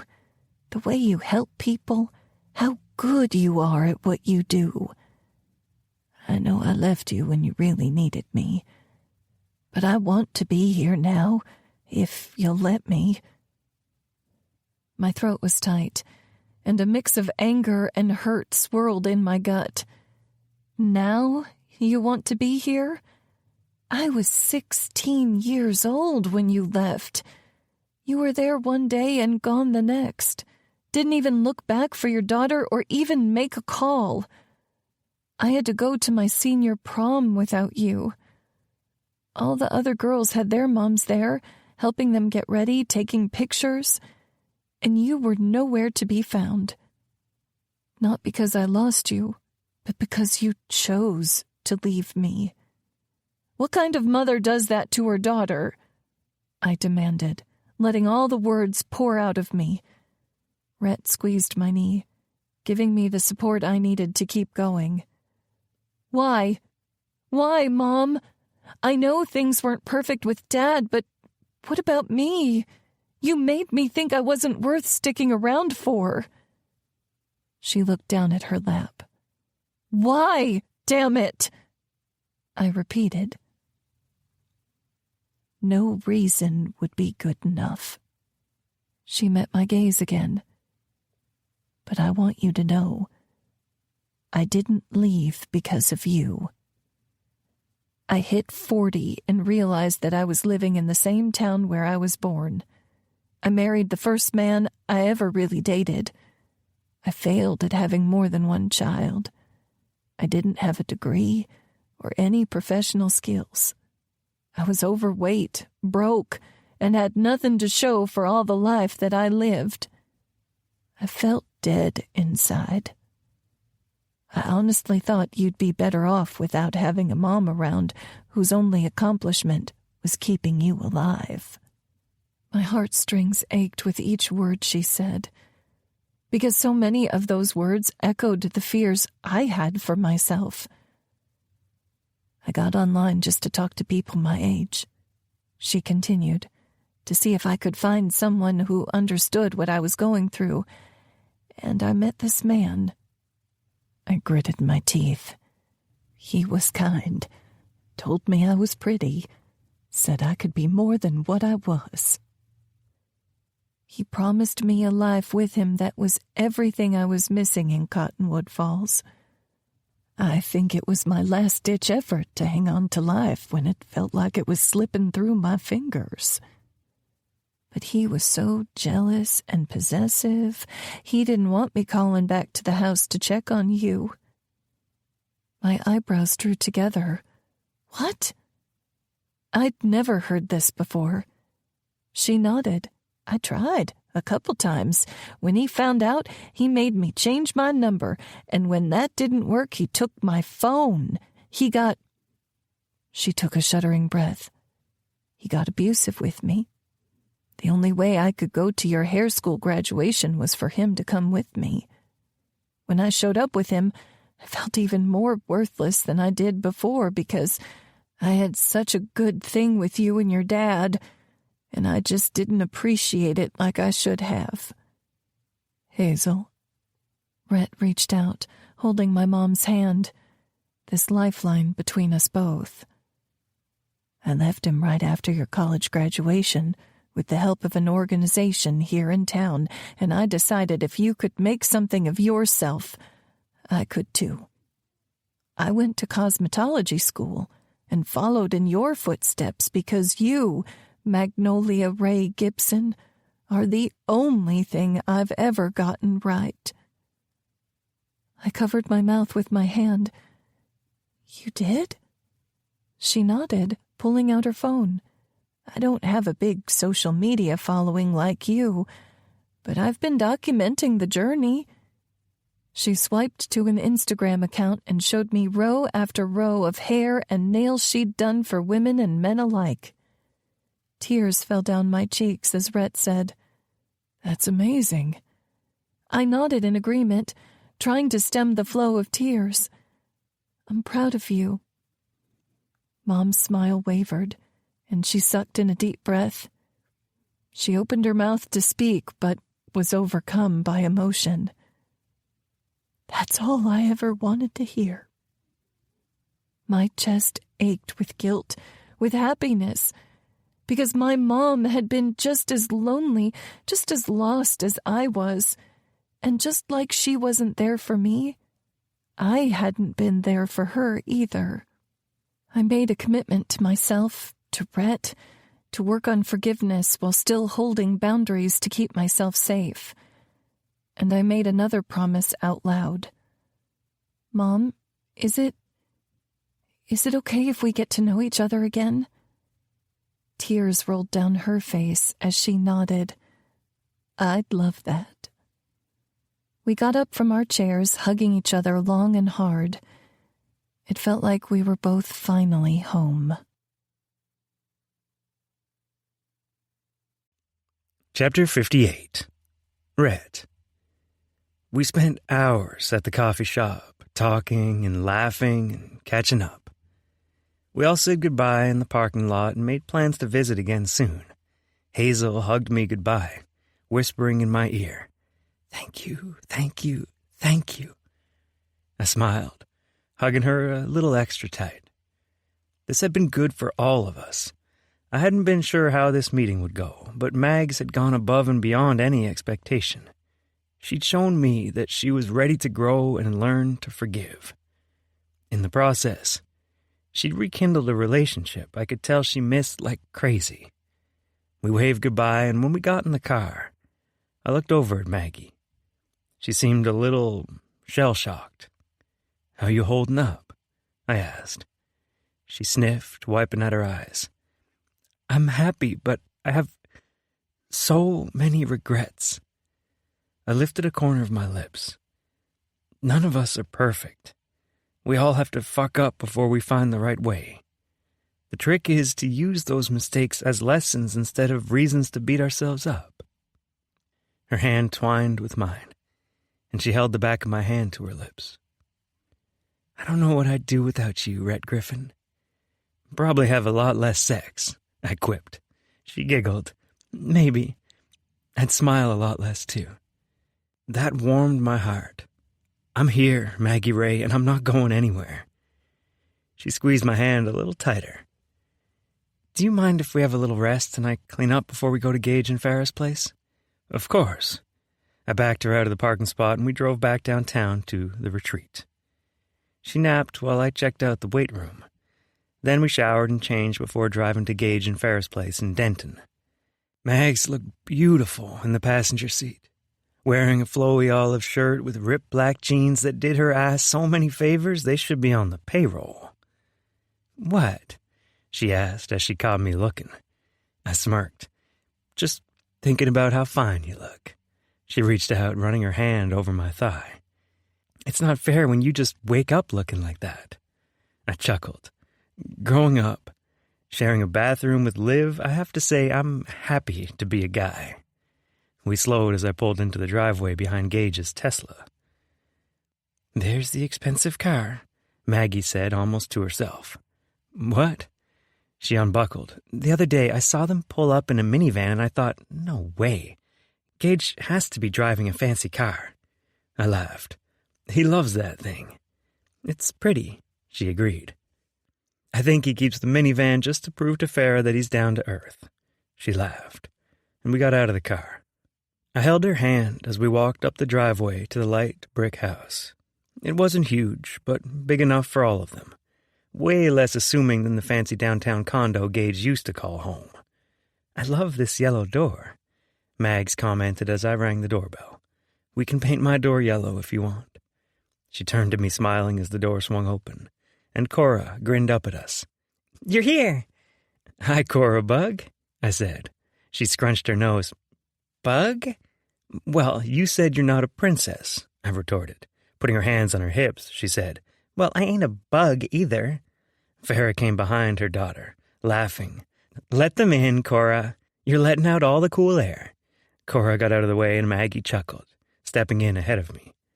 When we were inside, I noticed the boys lying out on the living room floor playing video games. "Where's Gage?"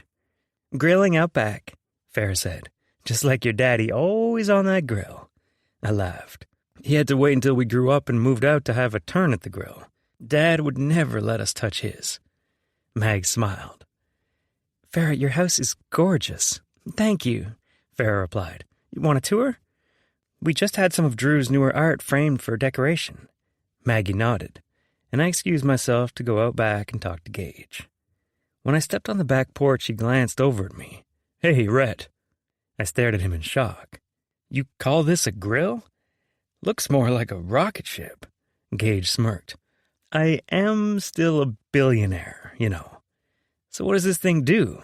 I asked, going to a cooler in the corner of the patio and pulling out a beer. "For what I'm assuming it costs, tell me it blows you." Gage chuckled as he closed the lid. "It grills, smokes, and there's a griddle inside if I wanted to cook that way. Best meat you've ever tasted, and you can tell Dad I said so." "Yeah, you know the whole kill the messenger thing?" I teased. He took a swig from his beer. "True. Hey, there's something I've been meaning to talk to you about." "Shoot." He went to the patio table and sat, gesturing I should do the same. "Shit.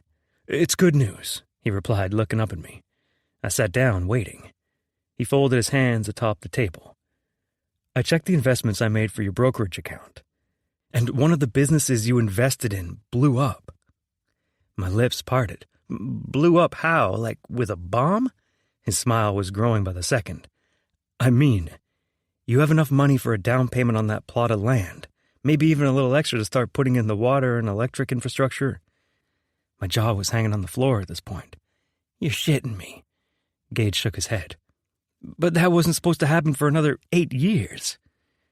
Caught a lucky break, he said with a shrug. My throat felt tight. You know, you work towards something so long you start to wonder if it's ever going to happen. Gage said, I never had a doubt. I had doubts, a lot of doubts, especially last year when I found out. My throat closed up, and I absently rubbed the place on the back of my neck where the last spot had been removed. Gage held his hand out for me to shake. Congratulations, Red. You did it. I gripped his hand, giving him a hug. Thank you, brother. After we hugged, he shook his head at me. You fucker. I told you I would have bought it for you 5 years ago. I had the money. Still do. Yeah, but then it wouldn't have felt like mine. I glanced through the screen door where I saw Mags, Cora, and Farah chatting at the kitchen table. And now it can be ours. 59. Magnolia. I fell asleep on the way home Sunday, feeling more at peace than I had in a really long time. I remembered living in Austin, going to work, taking courses, and still feeling like I'd never get any closer to my dream of owning my own salon, much less having a family of my own. Now, all within a few months, my life was falling together in a way I'd never even hoped or dreamed, but there was still something missing. My best friend. When the car slowed at the city limits, I woke from dozing, seeing the streetlights that lined Main Street. We're home, I said. Just 10 more minutes till we get to my place, he said. But I shook my head as I sat up straight. Can you take me to my house? He looked over at me, studying me with dark hazel eyes. Are you sure? I nodded. I'm so fucking proud of you. I grinned. You make me better, Rhett Griffin. He smiled back at me, turning off Main Street to go toward my place. Cooper's truck was there, but it was still too early for them to have gone to bed. Can you wait for me, just in case? I asked. He nodded. I'll be here. I took a deep breath, getting out of the car and smoothing my cotton dress over my legs. The closer I got to the front door, the more nervous I got. Cam and I had never gone a week without talking, but she'd also never said anything as hurtful as she had last week. I hoped we could move forward as friends, even if that relationship was changing. When I got to the door, I realized it didn't feel like my home, even with all my decorations on the walls and most of my stuff inside. My sense of home, my life, was changing too. I lifted my hand, knocking on the door, and when it opened, I saw Cooper standing there. He looked from me to the driveway and said, I'm gonna wait with Rhett. I let out a small laugh as he beelined past me to my car. But when I looked back to the house, I saw Cam standing in the living room in her light blue pajamas and gray slippers, her arms folded across her chest. You didn't have to knock. It's your house, too. The hurt in her voice, the anger, almost made me want to turn around and hide. I hated this fighting, hated worrying about what she'd say next to hurt me, but I needed to be brave too. We need to talk. She nodded, stepping aside, and went to sit on our couch in the living room. We'd found it by a dumpster 5 years ago and bought curtains at the thrift store to reupholster it. It actually looked really cool, even for a dumpster couch.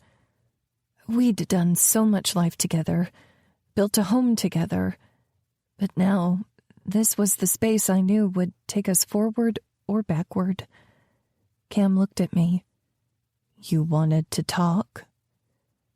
I nodded, swirling my ring around my thumb. It's been a hard week after what happened. You ran away, Cam said. I haven't heard from you, haven't seen you in a week. The only reason I knew you were okay was because Rhett told Cooper you were staying with him. I ran my hand over the back of my neck.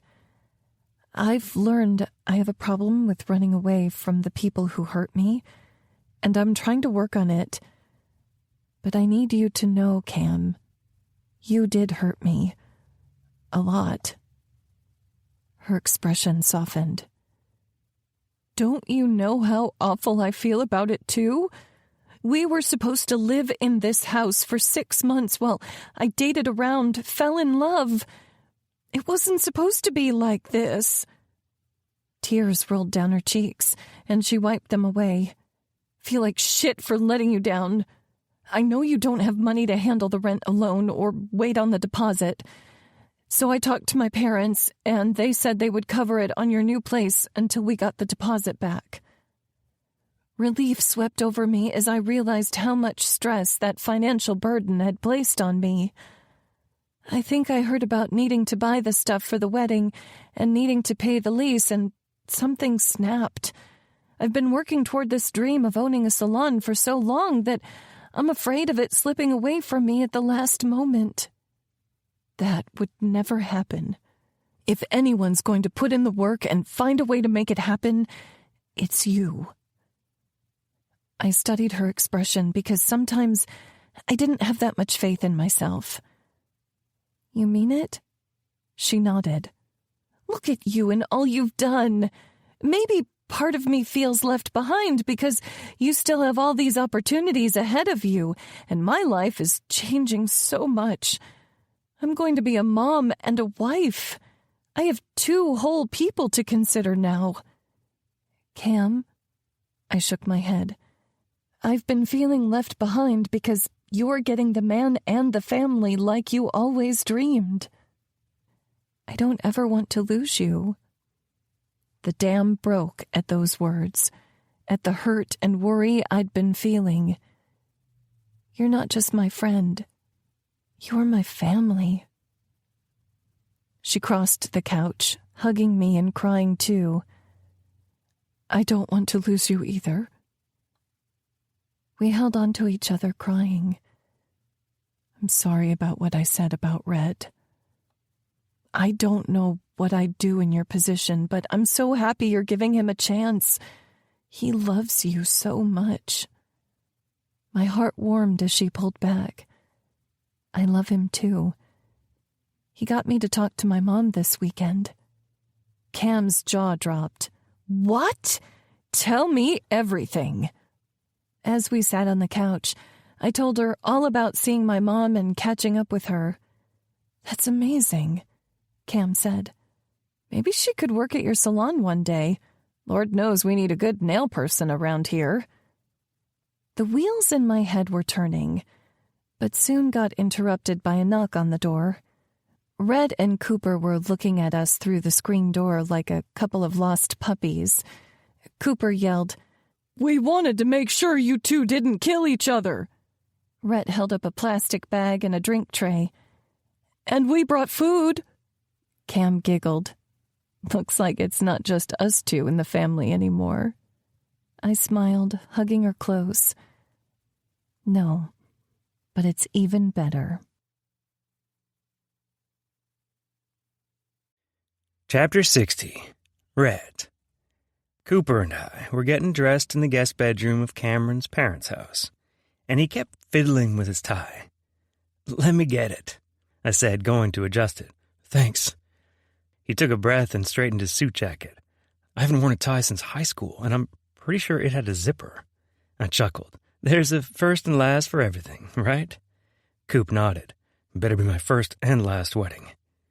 From the bedroom door, Cameron's dad said, "Agree." We both looked over our shoulders at him, leaning against the frame. "It's about that time," he said. "Ready to go?" Cooper nodded, adjusting his cowboy hat. "Yes, sir. Been ready since I first laid eyes on your daughter." Cam's dad chuckled. "Right answer. Let's get you two married." I followed the two of them out to the back door. Coop had to go out first and walk his mom and dad to their chairs. Then Mags and Cam came out from Cam's old bedroom. Mags had on this pretty blue sleeveless dress that brushed the floor and showed just the right amount of cleavage. Beautiful. I breathed. Then I remembered Cam was there, too. She looked gorgeous in a two-piece white dress, the top all lacy and the bottom flowing around her legs in gold sandals. "You're a beautiful bride, Cameron," I said and went to give her a hug. She hugged me back. "Thank you, Red." I stepped back and looked around. "Is it our time to go?" Dina said, "It sure is. Let me get out there first." Dina gave Cameron a long hug, then patted my shoulder before going out the back door. As it opened, I could hear soft guitar strings playing. Maggie turned, facing her friend. "The last time we're both single girls." Cam's face softened. "We haven't been single girls since that first rodeo. We just didn't know it then." Maggie smiled and hugged her friend tight. "I'm so happy for you." Cam squeezed her back, her eyes closed in the embrace. My heart warmed at the sight of the two of them. There were so many kinds of love in this world, and friendship had to be one of the best ways to experience love. They let go of each other, and I extended my arm for Maggie. She easily slipped her hand through the crook of my elbow, holding a white and blue bouquet in the other hand. We stepped outside together, going down the short aisle where a small group of family and friends had gathered for the wedding. Guitar strings played as we walked together, and when we reached the end, Mags and I parted ways, me going to stand next to Cooper, her on the opposite side. Cooper had his hands linked in front of him, and I patted his shoulder. "This is it." His smile wobbled. "It sure is." The back door opened, and Cam and her dad stepped out. Everyone turned to watch her walk the aisle, but my eyes were on my best friend. His jaw shook, and his eyes filled with moisture. I don't think any of us imagined it going this way for him or Cameron. But seeing the way he looked at her right now, the way she smiled back at him, tears falling down her cheeks, I knew it couldn't have happened any other way. Just like it had to happen this way with Maggie and me. We had to go through all those hardships, all this growth, to be ready for each other, to start a life together on solid ground we'd leveled and fertilized throughout the years. I glanced over at her, seeing how beautiful she was watching our friends with tears in her eyes. If there was a more perfect moment, I didn't know it could exist. That is, until I watched Cam and Cooper say, "I do." We went to the township hall for a reception with more guests than were invited to the ceremony. Music played over the speakers, and Mags came with me to the dance floor so I could spin her around. So much had changed since our first dance after the rodeo. But I'd yet to tell her about the biggest change, that I was finally buying the land I already saw as ours. "What are you thinking about?" she asked, looking up at me. I held our intertwined hands to my chest. "I'm thinking about our life together. And there's news I've been wanting to tell you once I had some details in place. Now feels like the perfect time." She gave me a curious look. "What is it?" I couldn't help the grin sliding across my lips. "I'm buying my grandpa's land. The sale will be final a month from Monday." Her mouth fell open. "What? I thought you needed longer to save." "One of my investments did well enough to move up the timeline." I held her closer to me, just bursting with happiness. "I talked with the banker and we can start moving forward with infrastructure, too. A few years from now, we'll have enough saved to build a home. Picture it. A 3-bedroom wraparound porch, a picture window overlooking our magnolia tree, a yellow door just like you like." Her eyes filled with moisture as I spoke each word. "Our magnolia tree?" I nodded. "It was always for you, Mags. A piece of me always knew it had to be you." She leaned her head into my chest, holding me tighter while we swayed. "It sounds like a dream." "Open your eyes, baby. It's all real." She grinned up at me. "I love you, Rhett Griffin, and I can't wait to see our home come to life." I kissed her lips until the song closed. As we broke apart, I saw her dad on the dance floor a few feet from us. "Mind if I cut in?" he asked. I nodded, "Of course," and he swirled Maggie away. I stood to the side watching them for a moment. But Maggie wasn't smiling like before. In fact, it looked like something was really, really wrong. 61. Maggie. Dad smiled down at me. That was a beautiful ceremony. I nodded in agreement. I liked the smaller group, made it feel even more special. He agreed. Tell me you'll give me more than 2 weeks' warning for your wedding. I laughed. I promise. It's moving that direction, but I think it's still too soon for us to move in together. His eyebrows drew together. Why would you move in when you have the rental? It struck me that so much had passed that I still hadn't told him about losing the rental house. Cam's wedding and reuniting with my mom seemed like such bigger topics, but I might as well ask now. Our landlord is ending our lease early. Think I can stay in my old bedroom until I find a place? Now his lips pulled down. I don't think that's a good idea. Seriously? I asked, confused. I can chip in for groceries and stuff. It's not that. You got the electric fixed, didn't you? I asked. His frown grew deeper. Dad, what is it? You always said I was welcome at home. He glanced down. It's Cam's night. Let's just enjoy the music. Dad, I can't just enjoy the music now. I can tell something's wrong. What's going on? He shook his head, letting out a long breath. It's embarrassing to say. Tell me, I urged him, forgetting about the music altogether. The house is going into foreclosure.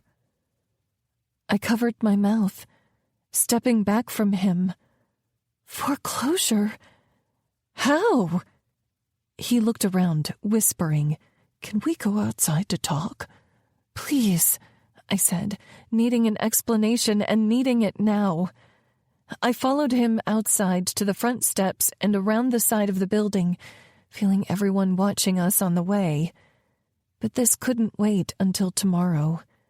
"Dad," I said when we had a semblance of privacy, "tell me what's going on."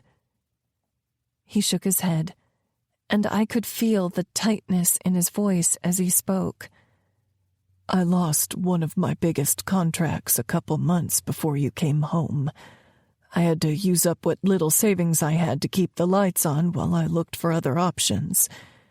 And then the electrical issue came up, and I had to file a home insurance claim on it.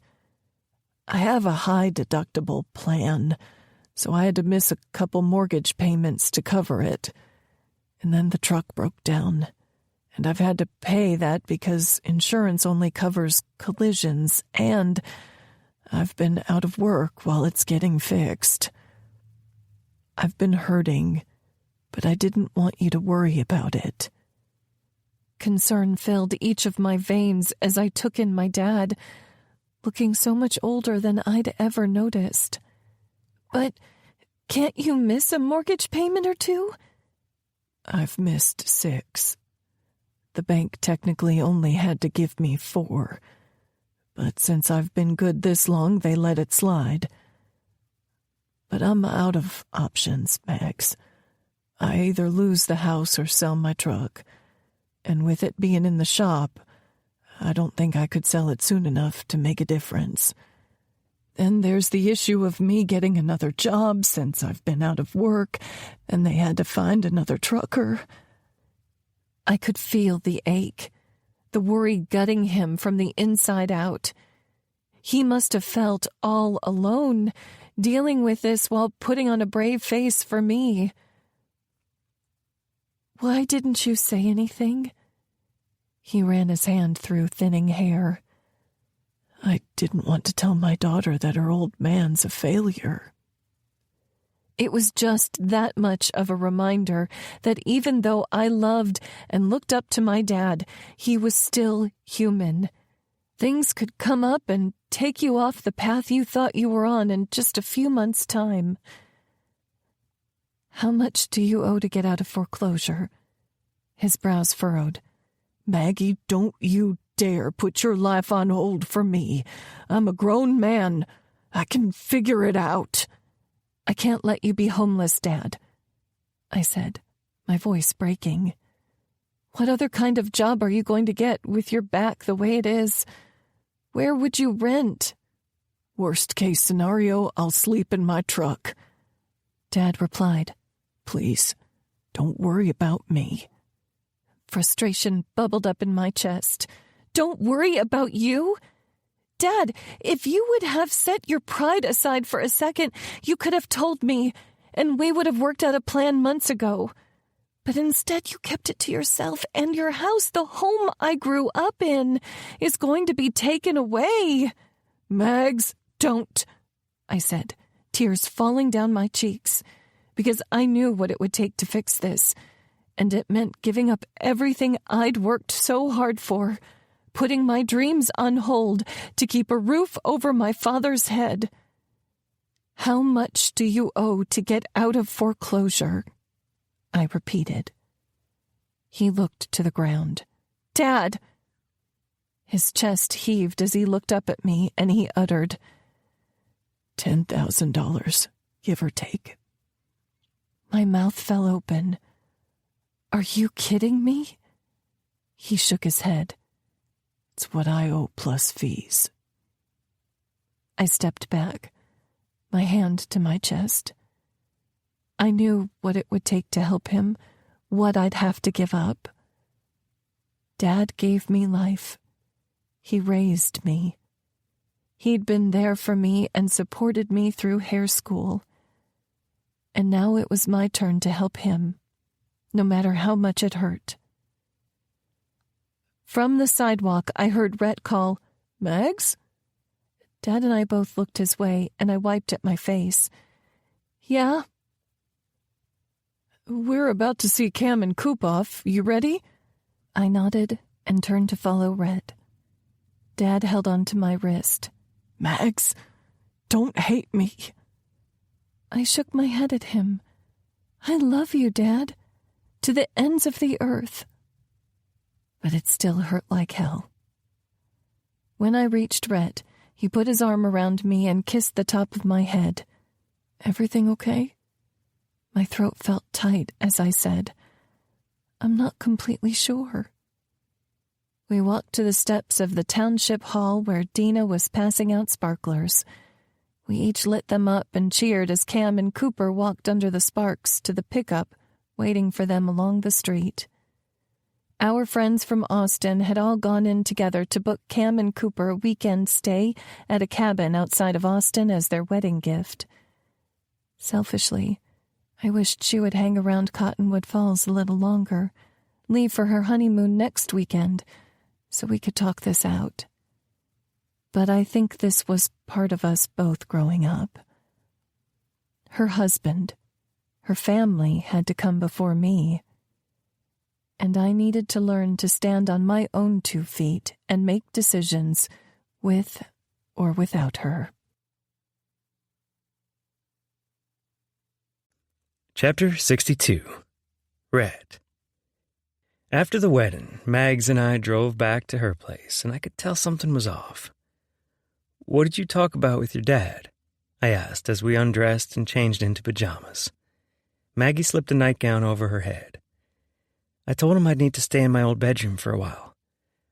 You know you can stay with me, I offered. I kind of thought it was a given. She looked up at me, blinking quickly. Dad said I couldn't stay with him because his house is in foreclosure. My jaw dropped. What? She nodded. Sounds like it was a case of one thing after another and not being able to catch up or humble himself enough to ask for help before things got dire. Is he declaring bankruptcy? I asked. She wrapped her arms around herself and shrugged. I don't know.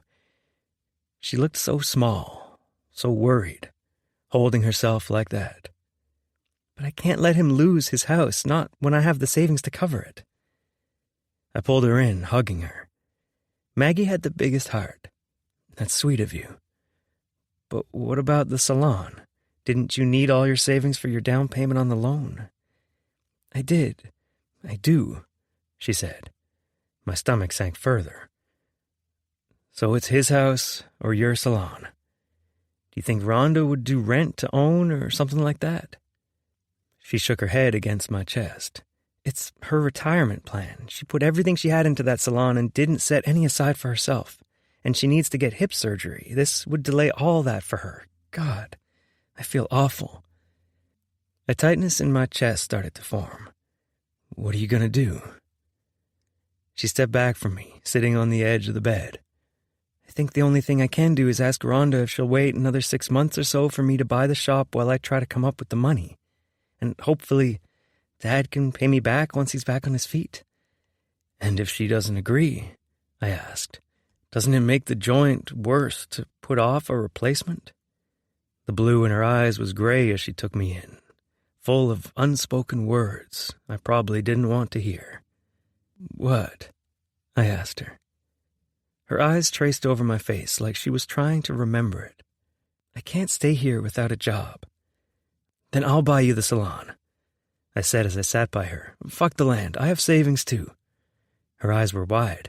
I wouldn't let you do that, Rhett. I saw how excited you were about that land. I'd never be the one to take that look away from you. I leaned my head against hers. I knew we would have struggles come up that we'd have to face in life. But everything had just been going so well. I hadn't imagined that things would change so quickly. But you can't take yourself away from me either, Maggie. She held the back of my neck, kissing me softly. I love you, Rhett Griffin. We're going to figure this out, right? I asked. You can't leave me. Not again. But instead of answering, she kissed me again and again. I held on to her, hearing her message without any words. She didn't know how things would go, so we needed to savor this moment we had with each other, even if the thought of losing her had my throat tightening in my chest and my eyes stinging with unshed tears, my future unraveling before it even had a chance to begin. I laid her back on the bed, kissing her and savoring everything about her, the pillowy softness of her lips, the soft scent of her perfume, the way her hair tickled my cheeks as I nipped at her ear, her neck, the way she held onto my neck and shoulders like if she didn't, she'd simply float away. I etched into my memory the feel of her full chest under mine, the softness of her stomach, contrasting my hard core. How every time I swirled my fingers around her clit, she let out a soft whimper. Her voice touched every part of my soul as she said, Rhett, I need you closer. Feeling desperate to fulfill her wishes, I undid my pants and slid them off as I crawled over her on the bed. I didn't bother with a condom, knowing I would be closer with Maggie than I ever had or ever would be with another person. Her eyes were wide as she looked up at me. You need a condom. I shook my head. It's you, Maggie.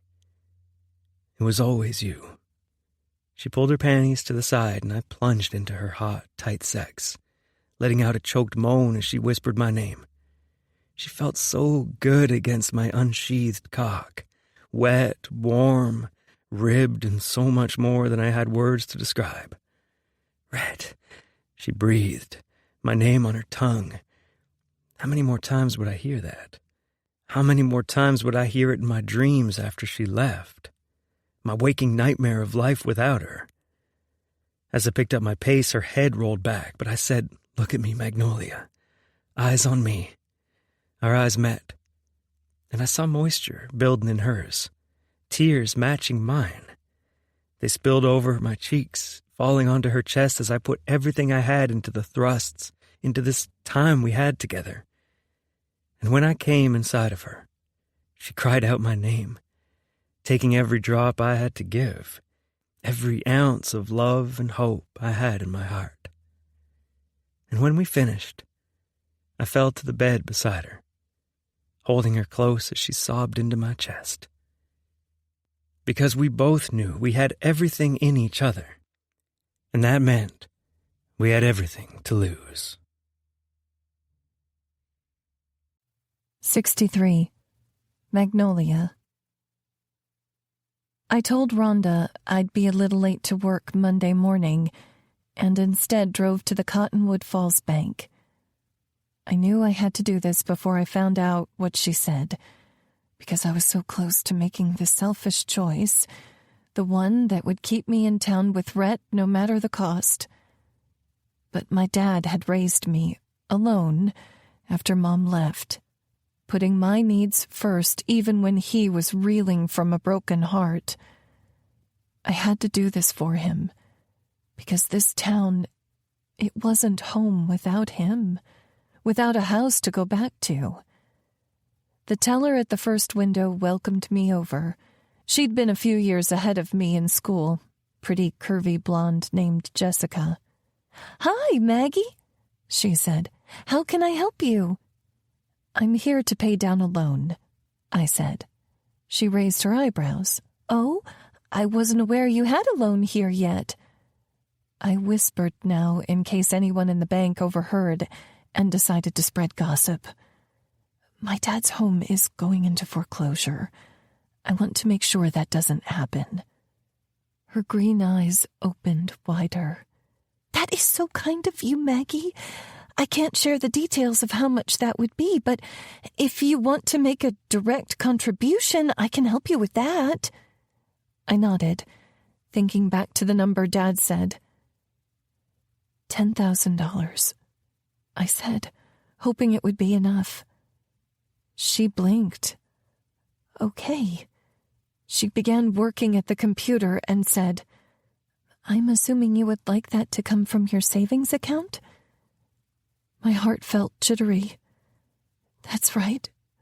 I laid my hands on the laminate countertop, trying to steady myself. From my savings account. She looked at me over the computer. "Are you sure about this, Maggie?" Was I sure? Yes. Did it feel good? Hell fucking no. But I knew my dad would do the same for me if it ever came down to it. He'd sell everything, give me the shirt off his back if I asked. That's what family did. That's what we did for each other, just the two of us against the world after Mom left. "Yes, I'm sure," I said. She printed out a slip and said, "Sign this. I want you to know once this is done, it can't be reversed."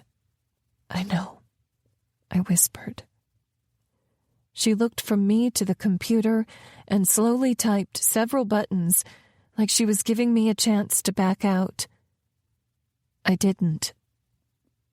"The transfer is complete, and between the two of us," she leaned forward, lowering her voice, "your dad is officially out of foreclosure." I let out a teary sigh. "Thank you, Jess." She smiled at me. "You're welcome, Max." I walked out of the bank feeling the weight of what I'd just done. Sitting in my car, I had to take a few minutes to decompress, to tell myself that it would be okay, that I would figure out a way to own the salon and be with Rhett, even if it didn't seem possible right now, even if all the odds seemed to be stacked against us. Because the odds had already been stacked against us before. I came back to this town hating and hurting, and Rhett had patiently turned around my hardened heart. I had to believe we could make this work too, because if I couldn't believe, I'd be unable to move right now, take one step in front of the other. But first, I needed to see my dad. I drove a few minutes from the bank to my childhood home, and for a moment, I just sat outside taking it in. The tan hardy board siding, the lilac bushes on either side of the front door, and the lawn that liked to grow through all the cracks in the sidewalk. It wasn't a mansion by any means. It really wasn't that different from the houses on either side. But this house had always been home. I didn't have a memory in my life where it wasn't a safe place for me to rest my head at night, or bring a friend over, or just hang out with my family. It housed all the good times before Mom left, where it was the three of us, one happy family. It was the place where Dad and I recovered, made new memories, just the two of us. And it was the place I could come back to, no matter how far I moved away. This was our windmill. A commercial came over the radio, and I shut the car off, opening the door and getting out. The walk down the sidewalk felt normal and heavy at the same time. I'd done this a million times before, but always as the child who needed to be rescued, never as the one who helped my dad. Maybe this was the lesson I needed to learn from all of this, the fact that I didn't need to be saved. I could figure things out, no matter how hard they got. I could survive the lows and hold out hope for the highs. I usually walked right into the house, but today felt different, especially seeing his pickup out front. Dad was out of work until his semi got fixed, and grappling with the disappointment of not being where he thought he'd be in life. I knocked on the door. Eileen let out a warning bark. "Come in," he yelled through the door. I walked inside, noticing his Gibson trucking hat hanging on the rack at the entrance. He usually wore it all day, every day. I picked it up, holding the bill in my hands. A few steps into the house, I saw my dad sitting in his recliner watching TV, still in a pair of shorts and an old t-shirt, unshaven, depressed. "Dad?" I said, looking at him. He turned his head toward me, and I noticed the redness in his eyes before he looked back to the TV. "I know I need to get up and do something, but I need a day to wallow, okay?" I looked down at the hat in my hands and then back to my dad. This wasn't him. This wasn't how the Gibsons did life. I walked to the TV and turned it off. "Get up." He studied me. "Why? What's the freaking point?" I shook my head at him. "Do you remember when Mom left and I was losing all my hair and I told you I wanted to do school online? Just stop showing up?" His jaw tensed. "You told me that Gibsons don't quit. We might not be the best at something. We might not be the most popular or the most attractive. But we're going to show up. For each other. For our commitments. Every goddamned day. Because that's who we are.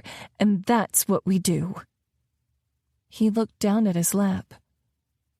"I know you weren't lying then, and I'm reminding you now.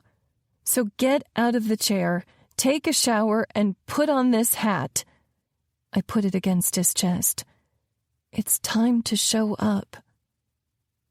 Tears fell down his cheeks. "I messed up everything." I shook my head at him, feeling so sorry to see him this low. "Stand up, Dad."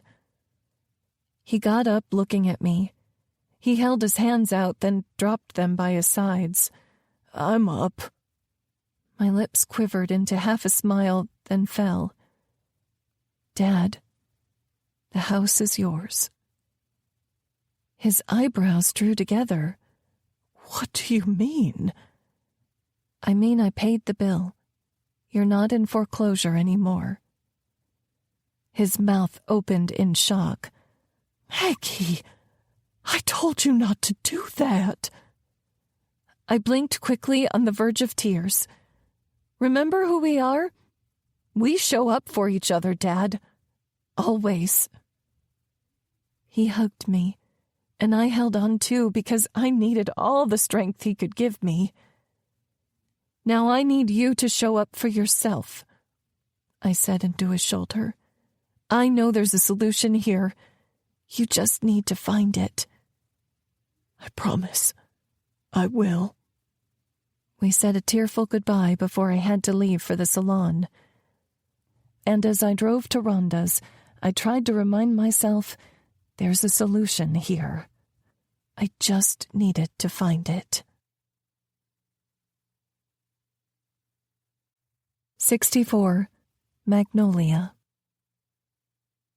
I went to work, determined to talk with Rhonda about my options now that my financial situation had changed.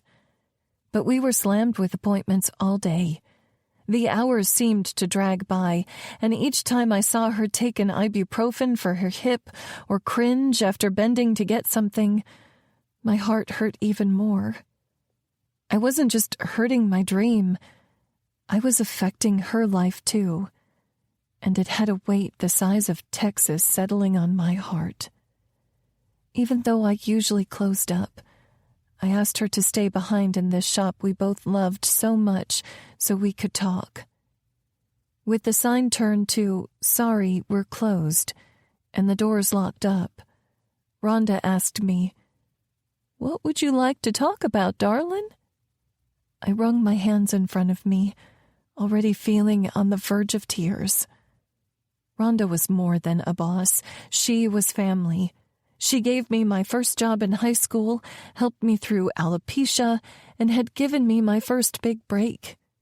I didn't want to disappoint her any more than I wanted to leave this town.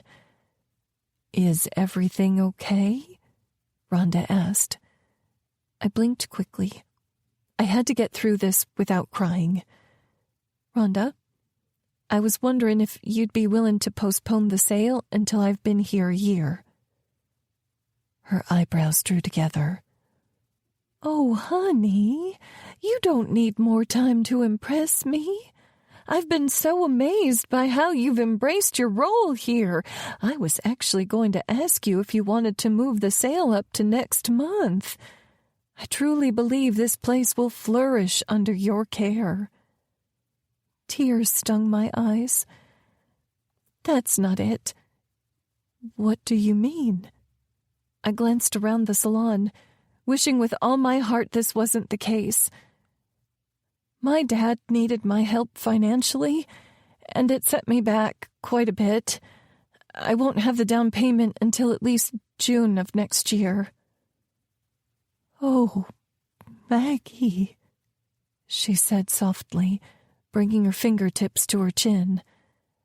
I waited, holding my breath for her answer. "I wish I could, but my doctor is saying I really need hip replacement surgery." Now she was blinking quickly.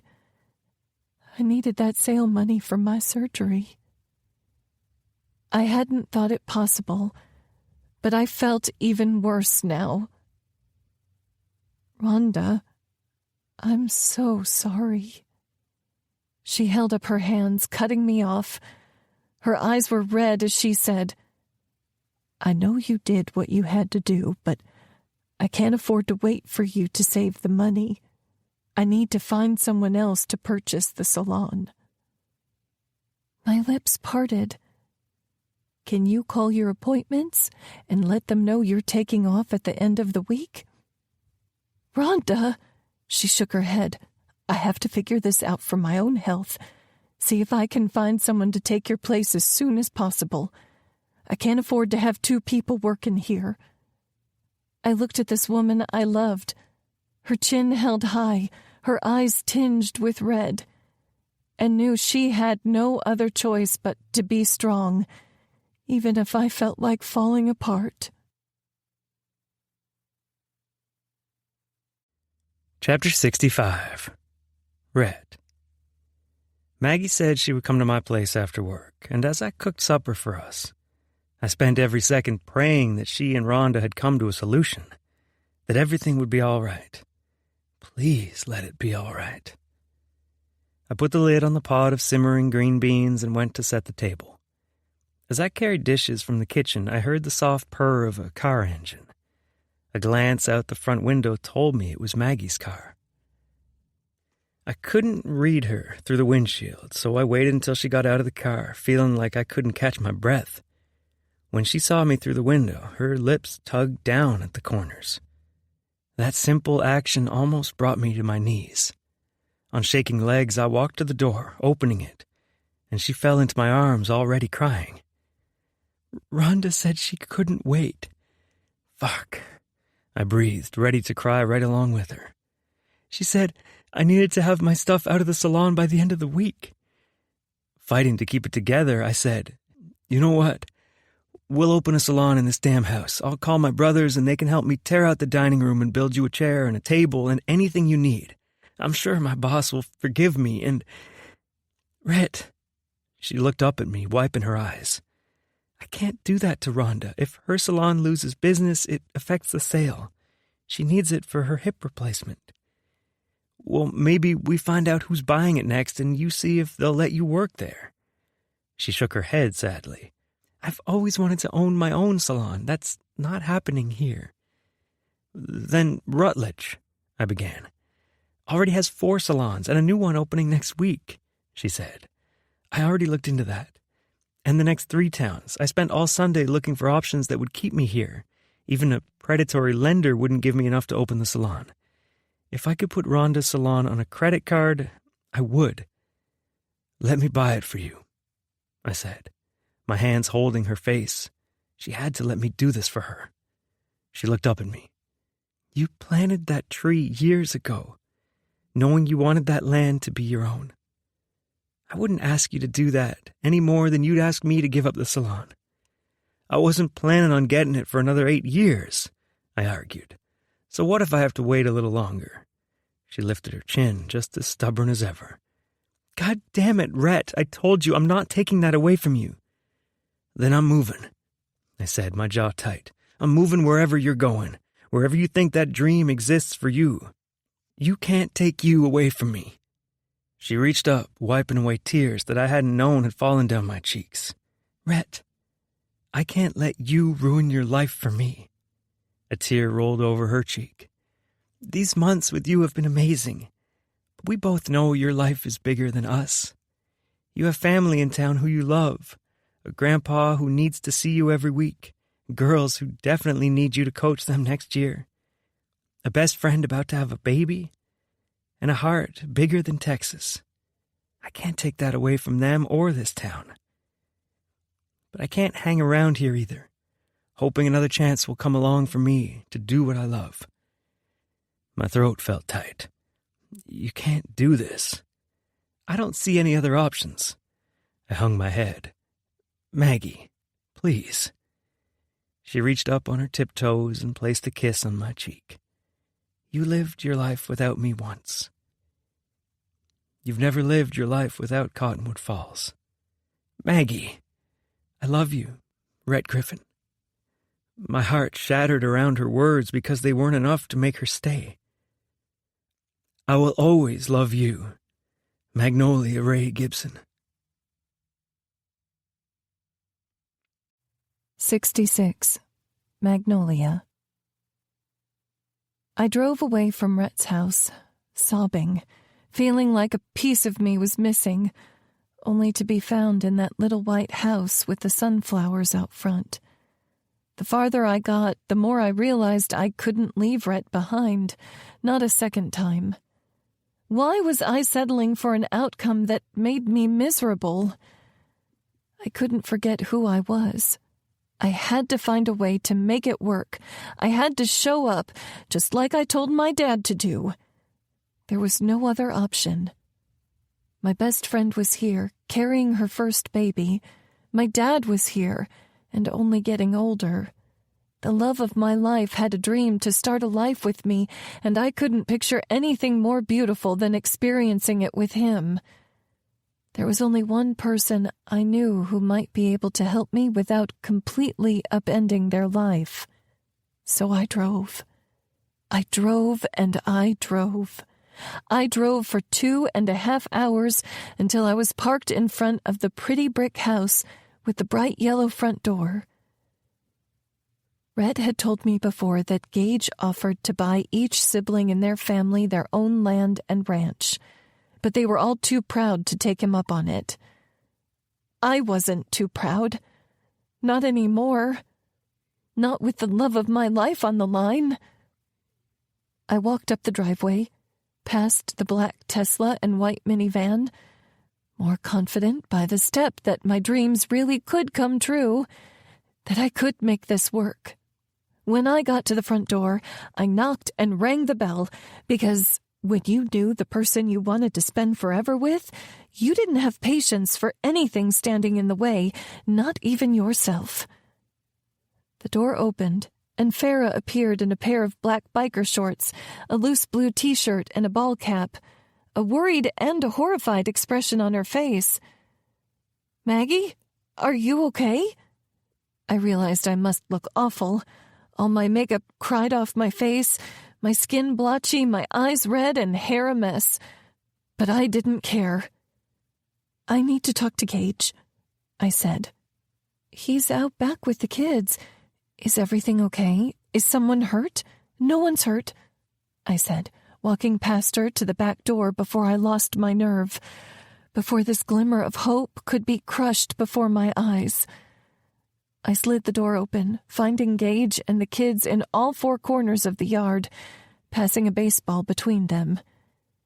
He had his arm pulled back for a throw when he caught sight of me, and the baseball came flying my way, nailing me right in the head. I saw stars, wobbling and falling to the ground. There was a rush of noise around me and a splitting pain in my head as I blinked to clear my vision. "Oh my God, Maggie, are you okay?" Gage asked, kneeling over me. "Back up, kids, give her some space." They maybe moved an inch, but I looked up at him, pressing my hand to the lump growing on my forehead, determined to get this out. "Gage, can I borrow $10,000 to buy the salon? I have a great business plan." "Maggie," he said, but I wouldn't let him finish. I had to make my pitch, even if it was while lying here on the ground. "The salon already does well financially, but I think I can bring in nail care to really up our bottom line. I expect with some careful saving, I could pay you back in a year, maybe even less if I could live with Rhett. And I don't want to give you a sob story because I'm sure you hear them all the time, but I will if I have to because, Maggie, I really need the money. Because my dad's house went into foreclosure, and Rhett offered to buy the salon for me, but I can't let him do that because then he can't afford the land, and, oh my God, Maggie, I will pay you $10,000 to shut up.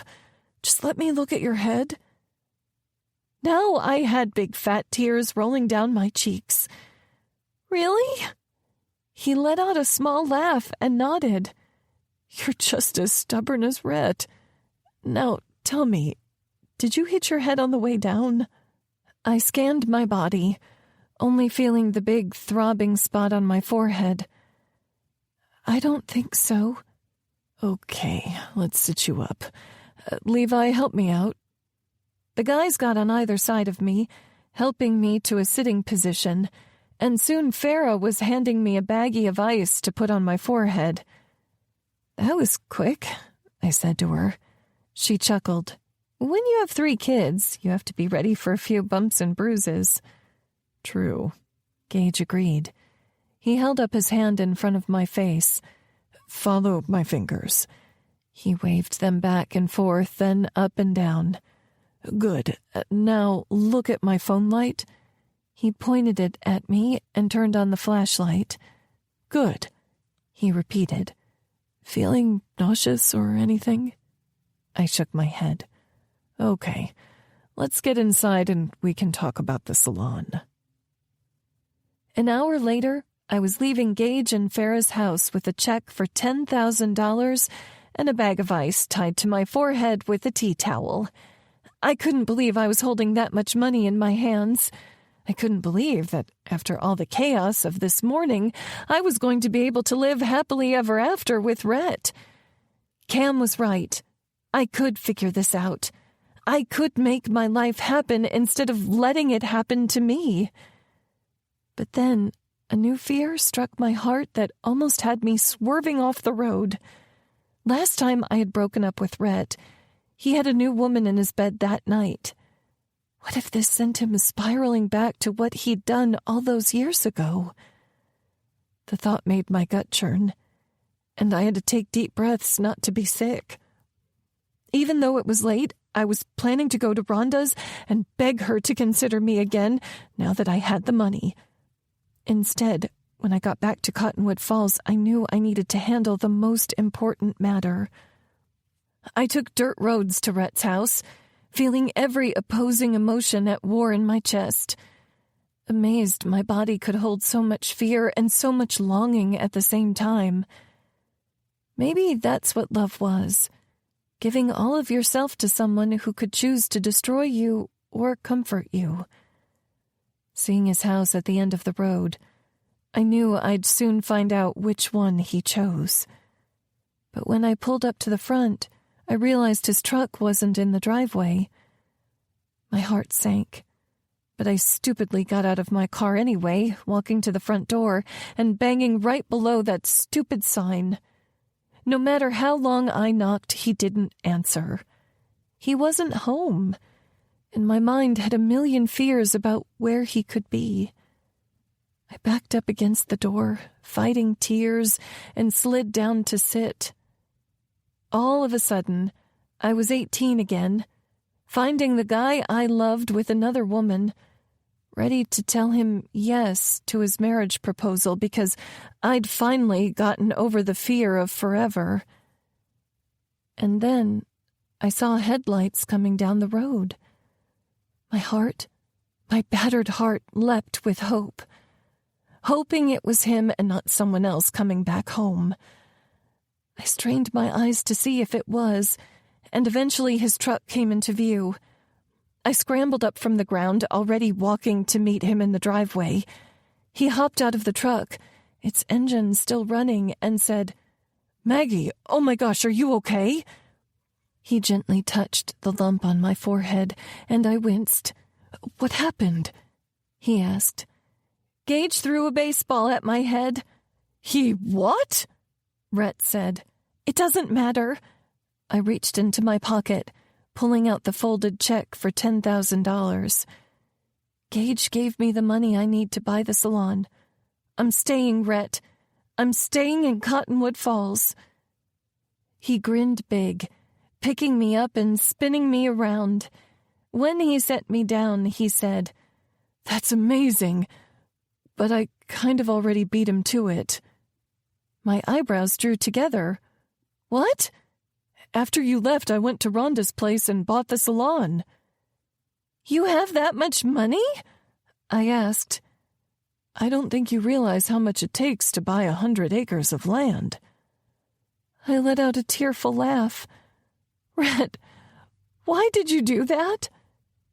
He shook his head at me, brushing my hair away from my forehead. "Maggie, I know you thought owning that land was my dream, but it was never about the land. My real dream was the life I'd get to share with you there." Overcome with emotion, I fell into his arms, letting him hold me as I cried it out.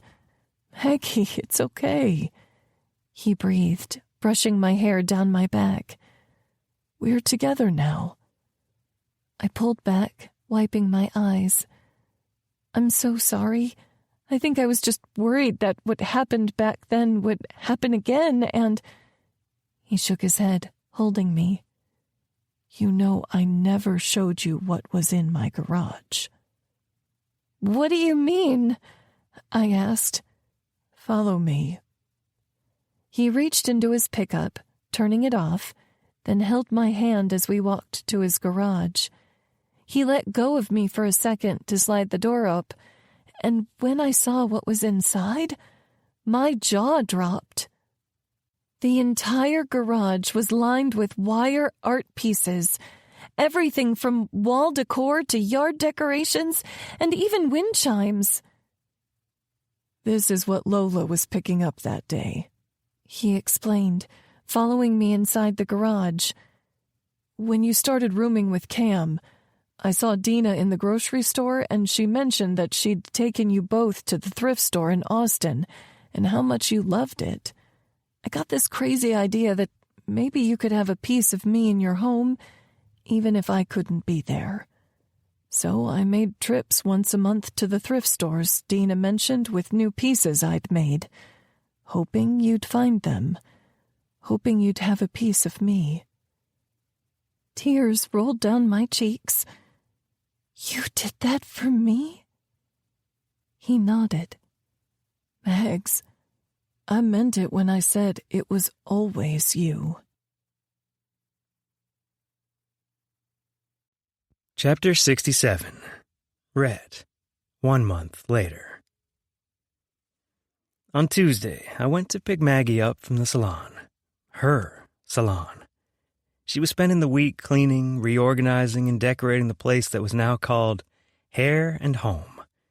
She was now selling my wire art and even bringing in a pedicure chair and added a space to do nails. Her mom happily agreed to start coming 1 day a week, and if there was enough demand for her services, she wanted to move back to Cottonwood Falls, too. She came to a Sunday night dinner with Maggie's dad, and I swore there were some sparks between the two of them. Maybe Maggie and I weren't the only couple who would get a second chance. When I pulled up along the curb, she came running to the truck, looking adorable in her Farley trucking cap, courtesy of the trucking company where her dad worked now. Paint-stained jeans and a white t-shirt. I got out of the pickup to meet her, hugging her tight and dropping a kiss on her pretty pink lips. After knowing I could lose her, I was never taking a second for granted. "Good to see you, too," she said sweetly, smiling up at me from under her cap.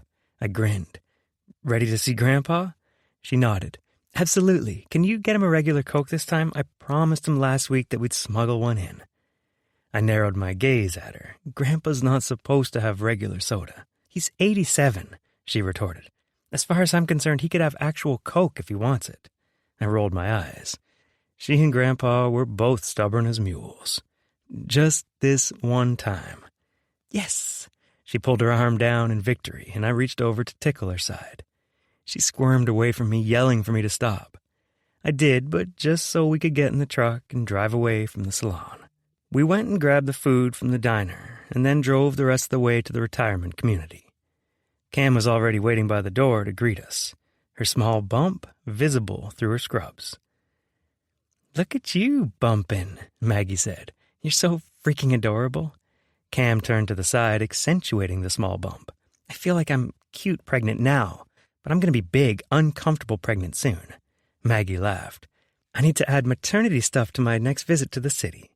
Lord knows I already have tons of cute outfits for my future niece or nephew." I nodded. "It's taken over the house. Maybe I should put a baby in you for all the clothes we have left over." Cam and Mags both rolled their eyes at me. "What?" Cam answered.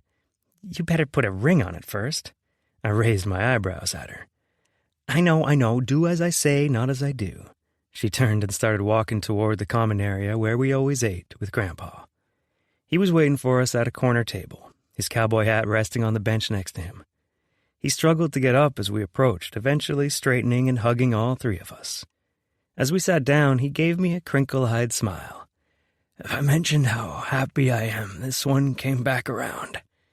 I chuckled. "You and me both." Maggie hugged him and then started passing out the takeout containers. "I got you regular Coke," she whispered. His eyes lit up. "That's it. I'm writing all the grandkids out of my will and putting you in it instead." She laughed. "My evil plan is working." I rolled my eyes at her, and Grandpa only chuckled. Then his face grew serious, and he grunted. I looked up at him, confused by the change in attitude. "What gives?" I asked. He shook his head. "Too damn bad you two couldn't be living out on the land. We were supposed to close on it today, you know." "I know." I pointed my gaze toward the table, not wanting him to see how disappointed I was about that. It was the one fly in the ointment. I had everything I wanted, but I still had to wonder, what next? Would Maggie and I ever be able to afford that land and a new build? Grandpa said, "You should just take it." All three of us swiveled our heads, staring at him. "What?" He raised his hands. "I already have it in the will to go to you when I die. Seems stupid to wait until then. This way I could actually see you enjoy it." My eyebrows went up. "Grandpa," You don't have to do that. I can save the money. He narrowed his gaze at me. You know you're not supposed to argue with an old guy. Cam held up her French fry as she spoke. I thought it was you're not supposed to argue with a drunk. Same difference, Grandpa muttered. Have you seen the people around here? Cam covered her mouth as she laughed, and Mags admonished, Grandpa Griffin. He gave her a side-eye. You know it's true. But then he looked at me. When I look at you, I see myself. Same sense of humor, same determination. Same stubborn pride always getting in the way. All the smoke he'd blown quickly deflated. Because he was right. I had pride in spades. You want to do everything yourself. But look around. Grandpa gestured at the four of us sitting here. You're never alone, Rhett Griffin. You need to let your family help you. And you can bless them in return by enjoying the blessings they bring to you. I tilted my head. I don't feel like I deserve it. I admitted. I'd messed up so much in life. Working hard made me feel like I'd earned what I had. Well, I'm pretty fucking sure you won't look at the lawyer when I'm dead and tell him to give it back to a corpse. Grandpa, I said, half laughing. Mags put her hand on my leg. He wants you to be happy. We all do. Grandpa tapped his nose. I want you two to start a life together like Jane and I had. And I want to be here to see it all unfold. He brushed his hand over his hair. With a real good haircut, of course. Haircut, Maggie corrected. He gave her a look like she was loopy. You know I have more than one hair on my head, right? I chuckled and pointed at Mags. He has a good point. Maggie only shook her head at us. Are you sure about the land, Grandpa Griffin? He nodded. If Rhett doesn't take it, I'm giving it to you. Her laugh warmed my heart. You've got yourself a deal. Chapter 68. Rhett, 9 months later. I greeted friends and family as they pulled up to our homestead. I wore a tux Maggie had picked out and a magnolia boutonniere made from flowers on the tree in our new backyard. Someone patted my shoulder from behind, and I turned to see Cooper, holding baby Cadence in his arm. She was our flower girl at 3 months old, and my nieces Maya and Cora would be walking her down the aisle in a little stroller decorated with our wedding colors, cream and deep green. It's time to go, Cooper said. I nodded, my stomach full of flutters. Still hadn't come up with a more manly description for butterflies. I was still working on my pride. You ready? He asked. Remembering his words from his wedding day, I said, Been ready since I first laid eyes on her. He grinned. Right answer. We walked back around the house, and he passed baby Cadence to his mom, who was helping keep the flower girls on track. Then, as guitar music started playing, I held out my arm for my mom and walked her down the aisle with everyone watching. She looked up at me as we walked and said, I thought this day might never come. I laughed. A gentleman never comes first, Mother. She hit my arm. Rhett! Everyone around us laughed, even though they hadn't heard my first comment. The laughter died down as we reached the end of the aisle.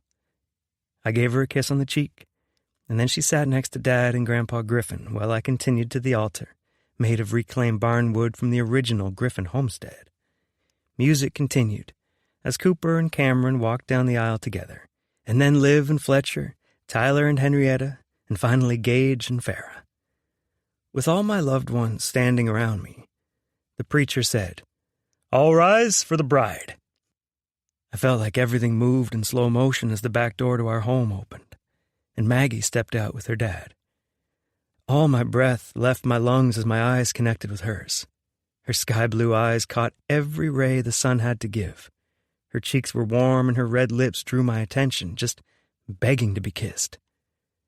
My eyes slid over her curves, noticing her dress with loose lace sleeves and a flowing tulle gown. It moved and swayed with every step. But so much more than her personality and her looks was the woman behind it all. This woman had enough spark to light the night sky. She had enough heart to put the ones she loved ahead of herself. She had enough bravery to forgive and give second chances to people who might not deserve them. And she had the drive and vision to create a business and a home that were safe havens to everyone who came in. I knew with her by my side, I would always be home. I sniffed in a deep, shaky breath and wiped at my eyes because the future with her was so damn beautiful I couldn't hold it in. I saw her in this beautiful house we'd built, adding art and personal touches to every room. Saw her carrying a child of our own. Saw dance parties in the kitchen, cartoons on Saturday mornings, and nights full of passion where we got to choose each other over and over again. So when the preacher asked me that question, it was so damn easy to say, I do. After the ceremony, but before the reception in our shop building, we were mingling with all the guests. Grandpa came up to me, leaning on his cane. Kid, I'm happy for you. I grinned at him and gave him a hug. This wouldn't be here without you, Grandpa. He clapped my shoulder, and when I stepped back, he said, It's damn good, getting to see this while I'm still here. My lips lifted because he was right. Even though he gave this to me, he was getting something as well. The opportunity to see his grandson and his wife start their life together. I didn't need to be so independent, so proud, because we were truly all in this together. I love you, Gramps.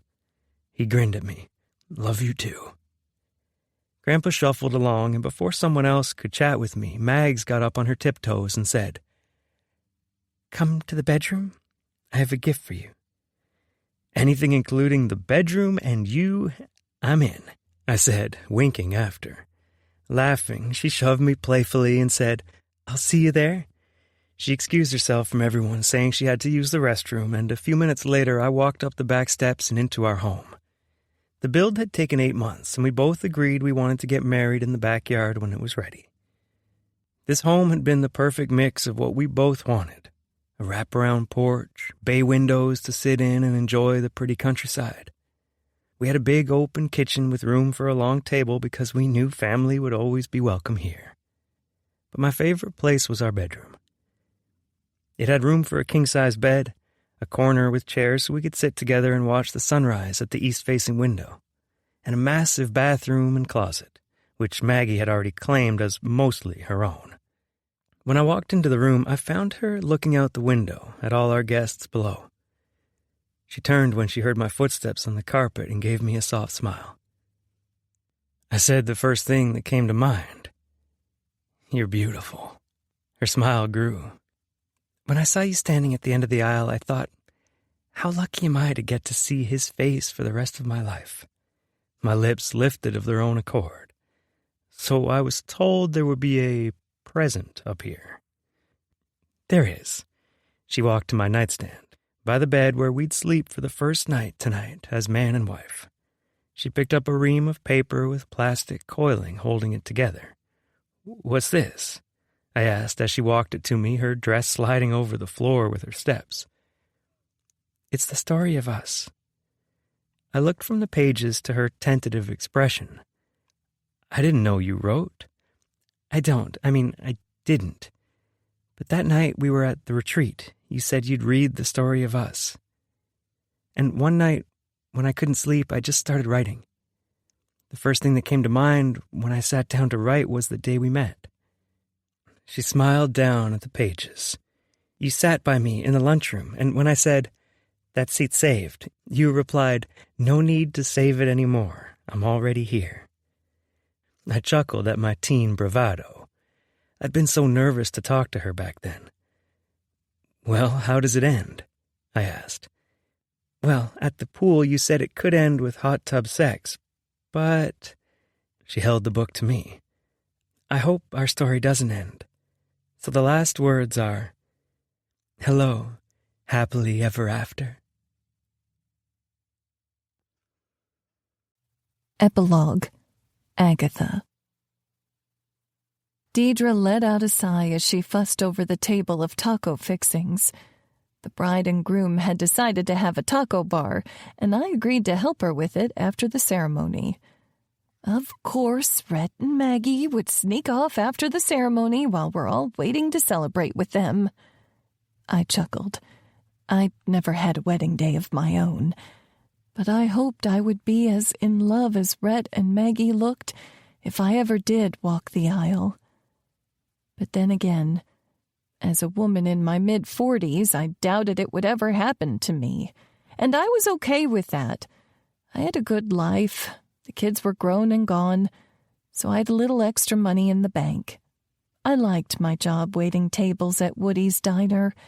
It could be so much worse. Had been in the past. "Aggie?" Deidre said. I turned my head. "Sorry, what did I miss?" Sometimes I got lost thinking and didn't remember to pay attention to what was in front of me. She smiled at me. I said I need to go check on the catering. Would you mind telling Rhett and Maggie to speed it up? I chuckled. Sure thing. That seemed like a bad idea, though as I walked into their pretty house, there were nice wood floors on the main level, and they had new-looking furniture and pictures of them and their families hanging on the walls. It was so much nicer than the little house I lived in with its constant drips and leaks and settling foundation. It used to be my mama's, the same house I grew up in, and probably the house I'd die in, if I was being honest. I checked around the kitchen and the living rooms, but when I didn't see them, I started upstairs, except, a few stairs up, I saw someone already walking up in a suit. "Is that you, Rhett?" I asked. I couldn't really tell in the dim lighting. But the man who turned around was Grayson Madigan. My heart instantly started beating faster. This man was the definition of a silver fox, still fit from work on the farm, with a warm, friendly smile and a thick head of gray hair. He said, "Sorry, Jack sent me inside to look for Maggie and Rhett." I chuckled. Deidre sent me inside for the same reason. He shook his head. "Must have ESP. They've been together so long." I nodded, secretly wishing I could have the same thing with someone one day. "Do you think they're upstairs?" A loud moan echoed through the upstairs, and both our cheeks flushed red. "Maybe we should." He stepped down the stairs, but I moved up, trying to get out of his way, and now we were on the staircase, chest to chest. Parts of me I'd long since forgotten, fired back to life this close to his strong chest, and the earthy smell of his cologne. I swore I saw his eyes flick down to my chest, my lips. I had to be dreaming. He was 15 years older than me, and I was never known for being the most desirable woman in town. A curvy single mom with 2 kids and hardly 2 pennies to rub together most of my life. He seemed to realize we were both still standing there and stepped past me. "Why don't we turn back and say we tried?" I smiled, barely catching my breath as I gained some space. That sounds like a plan to me. Epilogue. Knox. I came out of the bathroom to see Dad and Agatha coming downstairs. Dad saw her almost every day at the diner, but as far as I knew, they were only friendly acquaintances. Except the flush on her cheeks told a different story. What would be the odds that my dad got remarried before I even had a serious girlfriend in Cottonwood Falls? I tried not to think about that as I walked outside to the makeshift parking lot in the pasture. A couple country kids were waiting for me in their truck, holding a pig between them with a ring of flowers around its neck and a blanket over its back that said, "Congratulations." "Thank you, gentlemen," I told them, passing them a 50. "You'll come get it in 10 minutes. They nodded. "Follow me." I picked up the pig, holding the squirming, oinking thing in my arms, and walked to the shop where the reception was taking place. Rhett and Maggie shared their first dance on the cement floor, eyes only for each other. They looked so happy together, and it had me thinking, would that ever happen for me in this small town? I wasn't so sure. The song closed to an end, and the kid on my right said, "Now?" I shook my head out of those thoughts, usually brought on by weddings, and said, "Now." I bent, letting the pig on the ground, and it instantly darted around ankles of wedding-goers. People shuffled, screamed, and laughed as they realized there was a pig running around the shop building. I saw Rhett's gaze follow the noise until he spotted the animal, and when he did, a grin spread on his lips. He yelled, "Knox, I'm getting you back for this!" Chuckling, I called back, "I'd like to see you try." Start reading Knox's story today in Hello Tease. Want more Maggie and Rhett?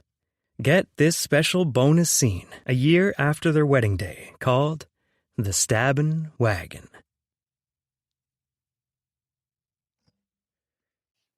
Hi, this is Kelsie Haas, author of Hello, Heartbreaker. Thank you so much for listening to this story. To learn more about me and sign up for my newsletter to get info about new releases, visit kelsiehaas.com. Author's note. When I was little, my aunt used to let me visit her for a week every summer. As one of 4 children, it felt so fun for me to go and get pampered by myself and feel so cool with my aunt. To me, she was living the life. She had her own house, a successful job, a closet full of beautiful clothes, and great friends. When I started visiting, she was single, and then she had a boyfriend, and then she had a new boyfriend, and then she got married. As I grew older and got into high school, we talked a bunch, and one topic we covered extensively was love and relationships. At one point, I can't remember when, she said to me, "The person you marry is going to break your heart, but you love them and you stay with them anyway." I didn't really understand at the time. In fact, I thought it was a little crazy. Wasn't a good marriage supposed to be the pinnacle, a relationship with your soulmate where you had each other's backs, loved each other, and lived happily ever after? That's certainly what I was dreaming of when I was younger. I wanted a soulmate, happily ever after love. I just didn't understand what that looked like, or that, yes, my husband would break my heart, and that I would still love him and be with him after. We would still share a bed, still go out on dates and talk about our dreams for the future, still make love and fight and make up again. It doesn't mean that we weren't meant to be together, if that really is a thing designed by the universe. And it doesn't mean that our marriage is horrible. It means we're human. We both come from different families. We have different experiences of life, and we have different pain points and triggers and ways of handling things. Those very human experiences make us who we are, but sometimes cause us to wound ourselves and others as well. And when we're in a relationship, we get to decide, do we want more of this or less of this in our lives? In some cases, we decide we want none of it in our lives. We have to cut off a spouse, a boyfriend or girlfriend, a parent or sibling because they're not healthy to be around and have no interest in healing a relationship. Sometimes we say, sure, that's a 5-minute friend. I'll stop and talk to you at the grocery store or send you a text to see if you're okay, but that's it. 5 minutes tops. Sometimes we realize that's a person we love. We want them in our life, and we have to learn to forgive and accept them for the person they are and the person they can't be. I think that's one of the hardest things to do in life. Like Maggie, I have a tendency to wall myself off. After a harder upbringing, I don't want to invite people into my life who hurt me. And like Maggie, I've had to learn how to keep my heart open to forgiving and loving people who are flawed, just like I'm flawed. But I also believe that people can change and grow. I know I'm not the person that my husband married. I've been to way too much therapy for that. And letting go of old hurts and moving on to a new future can be really freaking hard. But I think it's important to remember, too, that change comes slowly. Rhett and Maggie got to see big changes because they'd been apart for so long. When we live with someone, those changes come so slowly, day by day, that they can be hard to recognize until enough time has passed. Sometimes people don't change. Sometimes they can't or aren't willing to. But the amazing thing is that it doesn't matter so much what they do. You have the power. You have the power to forgive, to hold boundaries, to keep distance, to draw closer, to grow and adapt. And I think that's an amazing place to be. Acknowledgements. Oh my gosh, Rhett's book is done! I've been thinking about this story for a long time, like ever since Confessions of the Funny Fat Friend. So many amazing people have helped me get this story out into the world.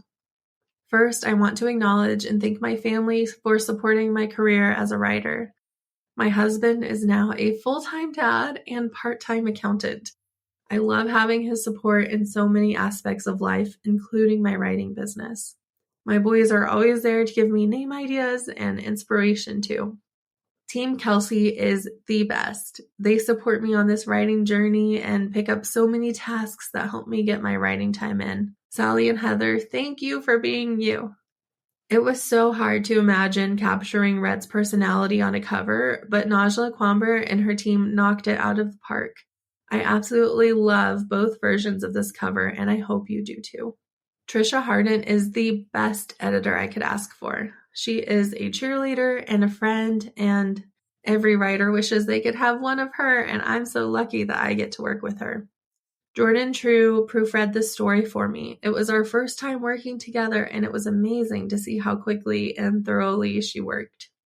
Luke Welland and Allison Voller signed on to narrate this book while I was still writing it, and I loved creating this story knowing the audiobook would be in their capable hands.